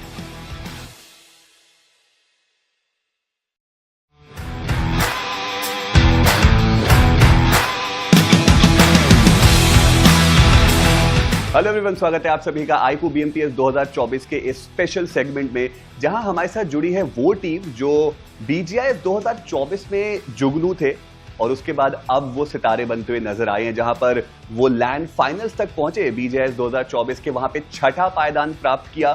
थोड़े बहुत जिटर्स, थोड़े बहुत दिक्कतें उनको हुई जरूर, सिनोनिम्स वो बन गए कंसिस्टेंसी के। फिर जब BMPS 2024 में आए तो शुरुआत उतनी बेहतर नहीं हुई, लेकिन उसके बाद उन्होंने ये प्रूव किया कि उनको पैसिव गेम प्ले भी आता है, अग्रेसिव गेम प्ले भी आता है, और शायद इस बार वो ये प्रूव करने के लिए आए हैं कि उनको ट्रॉफी उठानी भी आती है। जी हाँ, मैं बात कर रहा हूँ टीम लिम्रा की। First of all, congratulations for qualifying for the grand finals of iQOO BMPS 2024. We have seen your journey in BGS 2024. You guys were the underdogs, and now you got an invite for the Pro Series, and you have proven your worth as well. But the start was not that great. On day one, the team didn't perform good. In 3 matches, you just got 3 points. People started questioning your worth. So how did you guys deal with that? I would love to know about it from you both. முதல் நாள் ஆடும்போது நான் ரொம்ப pressure எடுத்துருந்தேன் சொன்னால் pressure எடுத்து ஆடினோம். First நாள் 3 match 3 point தான் எடுத்தோம். அடுத்த நாள் நாங்கள் ஒன்றா உட்காந்து டிஸ்கஸ் பண்ணி நல்லா கான்ஃபிடண்ட்டாக ஆடலான்னு சொல்லி மூவ் பண்ணி கான்ஃபிடண்ட்டாக ஆடினோம். எல்லோரும் கான்ஃபிடண்ட்டாக ஆடி செமியும் நல்லா ஆடி நல்லா ரொம்ப கன்சிஸ்டண்ட்டாக ஆடினோம். மேட்ச்சுக்கு 8 பாயிண்ட் எடுத்து எல்லா மேட்சும் 6-7 பாயிண்ட் எடுத்து கன்சிஸ்டண்ட்டாக இருந்து இப்போ ஃபைனல் சரி வந்திருக்கோம். ரொம்ப ஹாப்பியாக. BMPS 2024 we started with a little shop, and we decided we start a meeting and how to improve our game work as a teamwork, and we improved a lot, and we started being consistency with average point of 6 or 7, 8 like that, and we got qualified for from each round, round 2, round 3 and semifinals. Now finally we got qualified for finals, which is we are very happy. So one step at a time, that's what the team is looking ahead with. But talking about the expectations, Dragon, especially from you, there are a lot of expectations of the people, because right now you're on the second spot when it comes to the iQOO MVP contenders list. So how does it feel to start with, to be there, and how are you looking forward to it? Do you want to be on the top, and what are you doing to be on the top? Yeah, I really worked so that paid off by being national semi-final. I even worked hard for the finals to get that #1 iQOO MVP, and that's it. Let's go. And the confidence that you are having right now, I'm pretty sure that you can do that. Aboko, but I would love to know how this team was formed, because initially you guys were playing from different teams, and then what changed that you guys decided that, okay, this should be the playing for, and then the journey has been awesome. But I would love to know how this team was formed. Dragon came with a team of us, and they decided to take players who have little hard working. Okay. They gave the name of Expros, who has more potential. Either than gun power, he has more play. So that's the reason they have chosen Expros. And then they took many players, but the team didn't. After that, Dragon suggested to Gokul that my brother would do good in game, but when they approached and told me that, but I refused both, because I play only TDM competitive that time. My only fear is when I choke there, entire team would die. So that I refused top of both. Right. Dragon considered you could do well. After that, I came into the team. At starting, I was choking little, but he gave me some hope. That's the hope I still have now. Crazy. That's a great story. But Dragon, you're the younger brother, right? And you guys are the real brothers. So how does it work out? You guys play in the same room. Suppose if someone is choking, how do you guys tackle it and handle it, making sure that the relationship is fine and the game is working fine as well? Me and my brother are the strongest. I can agree with that strongly. But when it comes to the game, everyone will choke. Sometimes I will choke and my brother choke. Even in BMPS, like semi, he choked. I scored him very much, but he scored on me. And my mother came by when I was shouting like this, places to feet like that. Yeah. It happens. But I always have open it. Yeah, but at the end of the day, you have confidence and trust in him, and you have confidence and trust in him that, okay, things will work out. What all is needed is patience and some time. But Hesperos, I would love to know this from you, that right now the community is looking at you like the heal battle king, and you've got like the highest healings done in the entire tournament. So it is a great responsibility. It might look like, okay, it's like you're just going out of the zone and you're just healing, but obviously it's a big responsibility and it's a difficult job to do. So how do you look at it, and how did you got this responsibility of being the heal battle player for your team? First, Gokul decided to, in some critical situation, anyone should have to do heal battle, and Gokul chose the dragon to do. But I said no, he has a good gun power than me. If the Pokemon dragon enter in the zone, they can also wipe a 2v4 situation. I said I will do the heal battle. Then I started working on the heal battle. I will count every each and seconds, and 4th zone how much the bleed will take. 5th zone I'll learn the every seconds of the. If I have a one first aid time is 6 seconds like that. If I have 10 first aid, it will take 1 minute. iQOO BMPS 2024 में आप सभी का स्वागत है। Day 2 हमारा समाप्त हो चुका है और हमारे पास 2 शानदार कोचेस जुड़ चुके हैं। टीम एक्सपार्क के कोच ऑस्मियम हमारे साथ हैं और टीम न्यूमन के कोच हेक्टर हमारे साथ जुड़े हैं। पहले तो ये बताइए कैसे हैं आप दोनों? बहुत अच्छा हूँ मैं तो, बहुत अच्छा हूँ। देखिए डे 2 हमारा खत्म हुआ है और टेबल टॉपर फिलहाल के लिए हीरो एक्सट्रीम गॉडलाइक है, दूसरे पायदान पर आप पहुंच चुके हैं। न्यूमन वो तीसरे पायदान पर। ऑस्मियम मैं आपसे शुरू करूंगा, आज का दिन ऐसा आपने क्या अलग कर दिया है? एक सिंगल डे 6 मैचेस 86 पॉइंट्स, कैसे? अलग तो लाइक कुछ भी नहीं है, वो जैसा कल खेल रहे थे वैसे थोड़े से चेंजेस है। लाइक एग्रेशन थोड़ा कंट्रोल किया है, जो कल के डे पे जो गलतियां करी थी वो उनको रेक्टिफाई करा कि क्या प्रॉब्लम थी और उसका सॉल्यूशन निकाल के आज अच्छा खेले। देखिए मैंने कोशिश करी कि कुछ रणनीतियां ये बताएं, पर इन्होंने बताया नहीं। पर न्यूमन में मेरे पास देखिए सवाल बहुत सारे हैं और जवाब भी कुछ हद तक लोगों को पता भी होगा। ऐश ओवेस, जब 2 एक्सपीरियंस खिलाड़ी आते हैं और आप भी इतना ज्यादा एक्सपीरियंस कैरी करते हैं, न्यूमन क्या अलग कर रही है बाकी सारी टीम से? हम लोग कल टॉप 3 थे, तो हमारा आज एम था कि हमें कंसिस्टेंट देना है एंड एक अच्छा शुरुआत देना है फर्स्ट मैच में ही, बट वो हो नहीं पाया। तो हमारा एम था कि एक डिसेंट पॉइंट निकाल के वापस मेंटेन करते हैं एंड कल एक वो बूस्टअप जो स्टार्ट होता है, जैसे आज गॉडलाइक को मिला था, तो वो हमें वो बूस्टअप स्टार्ट कल के लिए प्रिपेयर्ड होना है। अच्छा, न्यूमन का क्या एरांगल ही एक मैप है जो बहुत ज्यादा स्ट्रॉन्ग है? क्योंकि कल के दिन पे हमने एरांगल पे बढ़िया खेलते हुए देखा, पर आज मिरामार में भी चिकन आया। हमारे स्टार्टिंग के जोन्स पे वो जोन्स फेवर नहीं कर रहे थे, तो हमारा था कि एक ना एक जोन आएगा, उसे कन्वर्ट करना है, बस गलतियां ध्यान में रखना है। तो हम वो मेक श्योर रखते हैं कि लास्ट के 2 गेम में भी हो गए वो, लास्ट के 2 गेम हमें कन्वर्ट अच्छे मिल गए, वही गेम निकले। और एक चीज तो है कि टीम एक्सपार्क, देखिए ऑस्मियम बताने की जरूरत ही नहीं है कि उनका कोई भी मैच वीक नहीं है। मैं बोल भी किसको रहा हूँ कि वो तो कोच ही हैं। पर आप ये बताइए कि टीम एक्सपार्क जब इतने सारे चिकन डिनर निकाल रही है, जहाँ पर जोकर को आप देख रहे हैं इतना बढ़िया खेलते हुए, स्प्रे गॉड के साथ सिचुएशन कहाँ खराब हो गई? स्प्रे का भी फॉर्म ठीक है, टीम के लिए खेल रहा है वो, लाइक इतना खराब तो नहीं खेल रहा है, अच्छा खेल रहा है।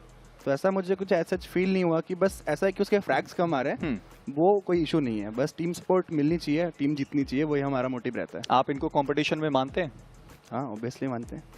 आप नहीं मानते? ऑब्वियसली चैंपियंस है वो, उनको मानना ही पड़ेगा। नहीं तो मतलब कुछ एक्स्ट्रा जो आप करना चाहें कल के दिन पे, क्योंकि कल आखिरी दिन है, कल आखिरी 6 मैचेस हैं और अगर आप देखते हैं कि न्यूमन वो आपसे थोड़ा सा ज्यादा आगे जा रहे हैं, तो क्या सीधा ड्रॉप क्लैश की भी संभावनाएं हम कर सकते हैं कि सीधा गए, मारा और खुद आगे निकल गए? देखो वो तो कल ही पता चला है क्या होने वाला है, बट हम तो ट्राई करेंगे कि लास्ट के मैचेस के लिए जाना नहीं है अपने को, स्टार्टिंग के 2-3 मैच में ही खत्म करना है। बाकी तो कल के डे पे ही समझ आएगा क्या होता है क्या नहीं। देखिए मैं एक्टर आपसे ज्यादा अच्छा आंसर सुनना चाहूंगा, क्योंकि आप पहले जब अपनी टीम को लीड कर रहे थे तब ऐसी चीजें आम हुआ करती थी। न्यूमन से भी तो एक्सपेक्ट कर ही सकते हैं। हम 2 दिन आज के एनालाइज करेंगे एंड उसके बाद स्ट्रैटेजी बनाएंगे कि डे 3 में करना क्या। अगर मौका मिलेगा कि हम वो 4v4 लेके जीत सकते हैं तो हम वो 4v4 के लिए भी जाएंगे। तो let's hope for the best कि उसकी नौबत ही ना आए, उससे पहले ही हम खत्म करें, हमारी टीम खत्म करे, तो कोशिश उसकी होगी। चलिए, आपने अपनी टीम के बारे में तो बताया, पर हीरो एक्सट्रीम गॉडलाइक को पछाड़ने के लिए कोई रणनीति जो आपने अभी तक बनाई हो? आई थिंक दोनों TX एंड गॉडलाइक दोनों कंसिस्टेंट है, बट मे बी जो क्रूशल मोमेंट्स होते हैं उसमें टीम को एंड प्लेयर्स को उभर के आना वो सबसे इंपॉर्टेंट होता है। अगर वो लोग चोक करें एंड हमें उसका फ़ायदा उठाने का मौका मिला तो हम ज़रूर उसका फ़ायदा उठाएंगे एंड कोशिश करेंगे कि उनसे ऊपर जाए। चलिए, उम्मीद तो यही रहेगी। अभी आप तीसरे पायदान पर है, पर ऑसमियम मैं आपसे कुछ और जानना चाहूँगा कि हीरो एक्सट्रीम गॉडलाइक कोई एक वीक पॉइंट जो अभी तक आपने देखा हो और आपको पता चला हो, अपनी टीम को बताया हो और फ़ायदा आपको मिला हो? एक ऐसा तो कुछ नहीं है अभी तक कि वीक पॉइंट तो उनके काफ़ी हैं, बट बहुत ज़्यादा है तो एक तो आपको बताना पड़ेगा आप। लाइक मैंने नोटिस किया कभी कि वो बहुत जोन के बाहर से खेलते हैं, सो हमें रोटेशन नहीं पता होती है कहाँ क्या चल रहा है, सो मैं देखता रहता हूँ और बताता रहता हूँ टीम को कि अगर कुछ ऐसा हो तो हम ये चीज़ करके इनको डाउन कर सकते हैं। वो मैं आपको भी बताऊंगा नहीं। जी, तो चलिए ठीक है, ये बात तो हम यहीं पर समाप्त करेंगे, पर उससे पहले मैं ज़रूर जानना चाहूँगा कि आप क्या प्रेडिक्ट करते हैं कि कल के दिन पे वो ट्रॉफी कौन उठा रहा है? हम ही उठाने वाले हैं। दोनों के अंदर कॉन्फिडेंस बहुत ज्यादा है। बातचीत करके आप दोनों से बहुत ज्यादा मजा आया। थैंक यू सो मच ऑसमियम हमारे साथ जुड़ने के लिए। हेक्टर, आपका बहुत बहुत शुक्रिया हमारे साथ जुड़ने के लिए। और कल का दिन मजेदार होगा। 6 मैचेस, 75 लाख रुपए लाइन पर, दांव पर लगे हुए। कल देखेंगे कौन वो लेकर जाता है। हेलो एवरीवन, स्वागत है आप सभी का iQOO BMPS 2024 में। डे 2 अब खत्म हो चुका है और मेरे साथ 2 MVP कंटेंडर्स जुड़ रहे हैं। iQOO MVP की रेस में इन दोनों ने बहुत फ्रैग्स निकाले हैं। एक तरफ है TWOB के लेजेंड, तो दूसरी तरफ है हीरो एक्सट्रीम गॉडलाइक के जॉनथन। कैसे हैं आप दोनों? जॉनथन, आपसे शुरू करते हैं। एकदम बढ़िया यार। और कैसा चल रहा है सब कुछ? कास्टिंग वास्टिंग में फुल फोड़ रहे हो मैं सुना। यार सब बढ़िया चल रहा है। लेजेंड, आप बताइए कैसे हैं आप? बहुत बढ़िया हूँ मैं तो। All good? यार आप दोनों ने इतने सारे फ्लैग्स निकाले, बट मैं लेजेंड आपसे शुरू करना चाहूंगा। पहला दिन TWOB का इतना कुछ खास नहीं गया था। आज क्या सोच के आए थे और क्या कमबैक किया आपने? पहला दिन ऐसा था, मतलब मैंने तो फुली चोक करा था और टीम ने भी चोक करा। फर्स्ट डे हमने अडेप्ट करने की चीज़ें ट्राई करा, जैसे डिवाइस भी अडेप्ट करा क्योंकि हमने कुछ प्रैक्टिस नहीं करी थी इस डिवाइस पे। आए अडेप्ट करा, बाकी सब टीमों में ने भी यही करा वैसे।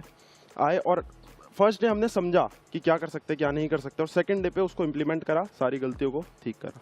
बहुत बढ़िया यार। Jonathan, what about you? बहुत प्रेशर था, बहुत समय के बाद लैन में आए, कैसा लगा यहाँ पे खेल के और इतना शानदार प्रदर्शन? नहीं, वैसे लैंड्स तो बहुत सारे खेला हूँ एंड ऐसा प्रेशर वेशर तो नहीं यार, बट वही कि अभी क्लोज है सो वही थोड़ा होता है, बट या बाकी तो बहुत सारे लैंड्स खेले, ऐसा प्रेशर वेशर तो कुछ। चलिए, जॉनी के ऊपर तो कोई प्रेशर नहीं है, बट लेजेंड आप दोनों बहुत क्लोज आ चुके हो। अभी थोड़ा ना टाइम है माइंडसेट खराब करने का अपने अपोनेंट का। कोई मैसेज देना चाहोगे? जॉनी आपके सामने है। मैसेज वाला तो कुछ नहीं है, बस मेरे को जॉनी भाई से इतना बोल रहा है कि डे 1 खराब के बाद भी उनके क्लोज आ गया तो उनको ध्यान से रहना पड़ेगा। जॉनी, कोई रिप्लाई? कोई ना यार, बहुत सारे MVP जीत लिया, ले लेना। क्या बात है, बहुत सारे MVP जीते हैं, बट ये वाला सबसे इंपॉर्टेंट है। लेजेंड, टू बी ऑनेस्ट, कल आखिरी दिन है। अभी हीरो एक्सट्रीम गॉडलाइक आपसे थोड़ा सा आगे है। कोई ड्रॉप क्लैश का प्लान है या नहीं? अभी ऐसा तो देखो कुछ है नहीं, बाकी बात करके पता चलेगा, बट अभी तक ऐसा कुछ है नहीं। हम अपना ही गेम खेलने वाले हैं और जो भी सामने आएगा उसको मारने वाले हैं बस। इनका तो ड्रॉप क्लैश का प्लान नहीं है, आपका क्या प्लान है कल का? अभी वो तो देख लेगा IGL साहब, और क्या। शानदार शानदार, बहुत मजा आने वाला है। बट लेजेंड, बहुत प्रेशर आपके ऊपर था इस लैन पे आते। फैंस के बहुत सारे सवाल थे आपसे एंड आपने उनका जवाब बहुत अच्छे से दिया है। कोई मैसेज आप उनके लिए देना चाहेंगे? उनके लिए यही मैसेज है, डे 1 पे मेरे को बहुत सारे यूट्यूब, इंस्टा, हर जगह कमेंट भी आए, हेट कमेंट्स भी आए, बट उसका मैंने कुछ रिप्लाई नहीं दिया, जस्ट उसको इग्नोर करा। परफॉर्म के साथ ही मैं ये चाह रहा था कि परफॉर्मेंस के साथ मैं रिप्लाई दूं, और होपफुली थोड़ा बहुत मैंने दिया भी है। बाकी कल का दिन बचा है, देखते कैसा जाता है। जॉनी, डाई हार्ड फैंस अगर किसी के हैं तो वो आपके हैं। बहुत मैसेज आपको भी आते हैं, बहुत प्यार भी मिलता है, क्रिटिसिज्म भी मिलता है। उसको कैसे फेस करा है इस लैन पे आने के बाद और क्या लग रहा है आपको अब?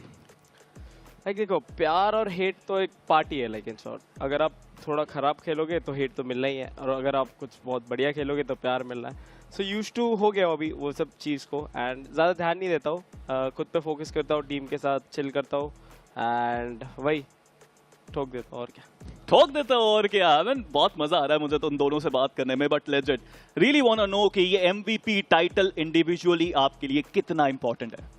जैसे कि मेरा फर्स्ट ऑफिशियल लैन है तो मेरे लिए बहुत इंपॉर्टेंट है टाइटल, बट उससे इंपॉर्टेंट है कि अपनी टीम को H1 लाना, तो उस पर मेरा मेन फोकस रहेगा। अगर साथ साथ MVP बन जाओ तो क्या बुराई है। शानदार। जॉनी, आपको यूनिवर्सल एमवीपी ऑलरेडी हम सब बोलते हैं। अभी हमारे पास 2 एमवीपी टाइटल्स हैं, iQOO एमवीपी और हीरो एमवीपी। आप दोनों जीत सकते हो, क्या प्लान है कल के लिए? देखो अभी तो वो चीज़ है ही नहीं मेरे दिमाग में, क्योंकि जैसे मैंने बोला एमवीपी सब बहुत जीत लिया अपना, एंड मेरा मेन फोकस अभी होगा जो कि है आपको ही पता है वो गोल्डन चीज़। सो वही मेन फोकस है एंड वो जीतना है और कुछ नहीं। हीरो एक्सट्रीम गॉडलाइक के पास वो गोल्डन ट्रॉफी जानी चाहिए, जॉनी का ये कहना है। TWOB को भी वो गोल्डन ट्रॉफी चाहिए। बट जाने से पहले यार एक चीज मैं कहना चाहूंगा, आपका जो MVP और वर्ट है यार, जो भी आप कहना चाहते हैं एक बार अगर कह देंगे, that would be fun.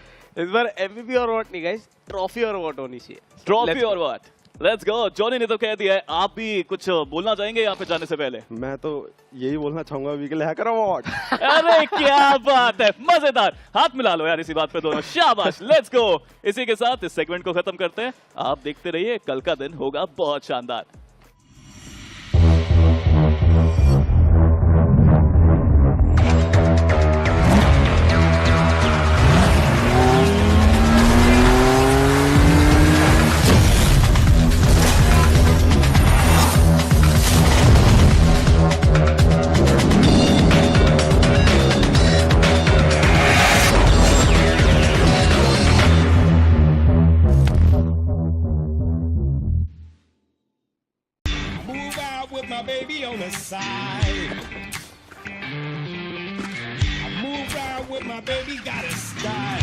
Seatbelt, please.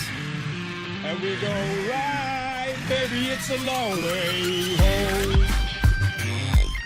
The new Extreme 160R4V, the fastest 160cc. Challenge the extreme.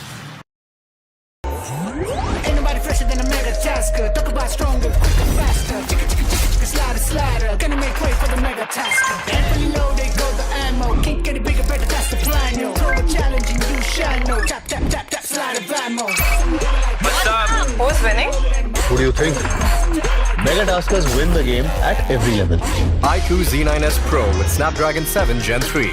Fully loaded for Mega Taskers. Search iQOO Z9S on Amazon.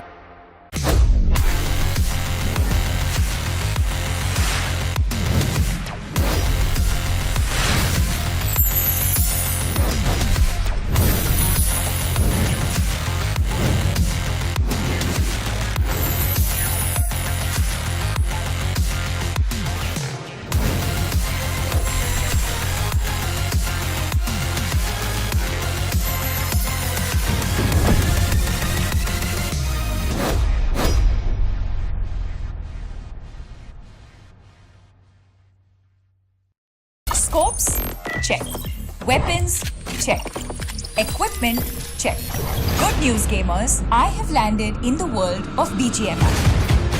मेरे in-game items, outfits और exclusive के लिए हो जाओ तैयार।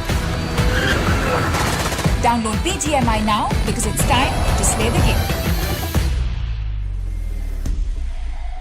स्वागत है आप सभी का iQOO BMPS 2024 में। और आज डे 2 खत्म हुआ है इस अल्टीमेट बैटल का। ये बैटल ऑफ लेजेंड्स है और ये 2 लेजेंड्स मेरे सामने मेरे साथ भी हैं मौजूद। जिस तरीके से हम लोग बात करने वाले, मेरे एक तरफ टीम एक्सपाक के Sarang hero extreme MVP contender और मेरे दूसरी तरफ न्यूमन के माफिया, ये भी एक और कंटेंडर। अभी तक सारंग आपसे शुरुआत करते हैं। जिस तरीके से हमने इस पूरी जर्नी को देखा, एक रोलर कोस्टर जर्नी रही है, लेकिन अब एक दिन बचा है। क्या लगता है क्या होगा? जो लिखा होगा वही होगा। हम लोग अपना बेस्ट देंगे, बाकी देखा जाएगा। ये ज्यादा चीजें ऑब्वियसली स्टेज पर जाकर के बोलते हैं, जिस तरीके से हमने BGIS में देखा था। बट माफिया, आपके ऊपर भी बहुत जिम्मेदारी रहेगी। आप हीरो एक्सट्रीम MVP कंटेंडर्स की लिस्ट में भी हैं। कल के दिन प्रेशर आएगा? प्रेशर तो नहीं आएगा मेरे हिसाब से। मेरी टीम पे मेरे को भरोसा है, वो लाने नहीं देंगे प्रेशर, तो प्रेशर तो नहीं आएगा। नहीं, 100%। सारंग, एक ऑफिशियल टूर्नामेंट BGIS 2024, वहां पर आपने ट्रॉफी उठाई थी और आपने वो दिखाया था कि किस तरीके से ऑफिशियल इवेंट्स टीम एक्सपाक अलग खेलती है। और आज एक दिन में 86 अंक उठा करके वापस से वो दिखाया। तो डे 3 कुछ एक अलग विजन रख के बैठे हैं आप? विजन तो सेम ही है। मेन गोल हम लोग का ट्रॉफी जीतना है, तो उसके लिए कुछ भी चाहिए, कुछ भी करेंगे। पहले 11 पे है, डे 2 के स्टार्ट पे या 16 पे हो, बट माइंडसेट तो वही है, जीतना है कुछ भी हो जाए। अभी भी आप दोनों फर्स्ट पोजीशन पर नहीं है, एक सेकंड पर एक थर्ड पर, तो फर्स्ट पोजीशन पर जो टीम बैठी है हीरो एक्सट्रीम गॉडलाइक, उनके अगेंस्ट क्या माइंडसेट रख करके आप कल के दिन की शुरुआत करने वाले हैं? माइंडसेट तो नॉर्मली रहेगा, जैसा आज खेले हैं वैसे ही खेलेंगे, बस गलतियां नहीं करने के, वो ट्राई करेंगे। देखिए आप दोनों हीरो एक्सट्रीम एमवीपी कंटेंडर्स हैं, तो एक दूसरे को थ्रेट देखते हैं क्या आप दोनों? आप लोगों को क्या लगता है, आप देखते हैं एक दूसरे को थ्रेट? अभी ऑब्वियसली देखता हूँ, एज अ थ्रेट अच्छा खेल रही है और रिस्पेक्ट करता हूँ उस चीज़ का, तो ऐसे ही खेलते रहो, क्या पता तुम बन जाओ। बट आप बनना तो चाहते नहीं ना हरा के? नहीं ट्रॉफी चाहिए मेन तो। So you want to go for the team play? Yes, आपके लिए टीम प्ले ज्यादा जरूरी है। ऐसे में ओवेस की गाइडेंस वगैरह काफी हेल्प करती होगी, हम प्रीटी श्योर। हाँ बहुत करती है, बहुत कुछ सिखाते हैं मतलब ये लोग। सो कुछ ऐसा जो आप शेयर कर सकते हैं हमारे साथ? कुछ मतलब बहुत कुछ है, ऐसा बताऊंगा तो थोड़ा लीक ना हो जाए। बट डेफिनेटली यू नो आपकी टीम में एक और खिलाड़ी है जोकर, वो भी हीरो एक्सट्रीम एमवीपी कंटेंडर्स की लिस्ट के अंदर हम देख पा रहे हैं कि वो भी वहां पर बैठे हुए हैं। सो जोकर का माइंडसेट, आपका माइंडसेट एग्रेशन वाइज डिफर करता है, सिमिलर रहता है? क्योंकि आज तो जोकर अलग छाए हैं। एग्रेशन वाइज थोड़ा बहुत कर सकता है क्योंकि मैं थोड़ा ज़्यादा एग्रेस करता हूँ चीज़ों पे, बट हाँ वही है, और वो थोड़ा मतलब वो करता है, मतलब कामली खेलता है, और उधर मैं ज़्यादा थोड़ा कभी कभी एग्रेस हो जाता हूँ, मतलब गलती करता हूँ और सीख रहा हूँ उससे। Day 3 any message for the fans जो हमें देख रहे हैं? आपसे शुरुआत करते हैं माफिया। सपोर्ट करो बस अपनी टीम को, मतलब जो भी आपकी फेवरेट टीम है उसे सपोर्ट करो। सारंग? फैंस को तो यही बोलूँगा कि आप लोग सपोर्ट कर रहे हो, कल हमने ख़राब खेला तब भी बहुत ज़्यादा मेंशंस वगैरह आए थे कि कर लोगे तुम लोग कमबैक, और आज हमने कमबैक किया, बट अभी तक job is not done yet, तो हम लोग ट्राई करेंगे कि कल इसको गुड नोट पे एंड करें और ऐसे सपोर्ट करते रहो। Love you all. अब देखना ये है कि क्या ये माफिया फाइनल बॉस बन पाएगा या फिर 7C से उठ रही एक स्पार्क वो लाइटनिंग में कन्वर्ट हो पाएगी, बिकॉज ट्रॉफी से हम लोग बस एक दिन दूर हैं, and obviously day 3 is gonna be the day of chaos, the day of decision.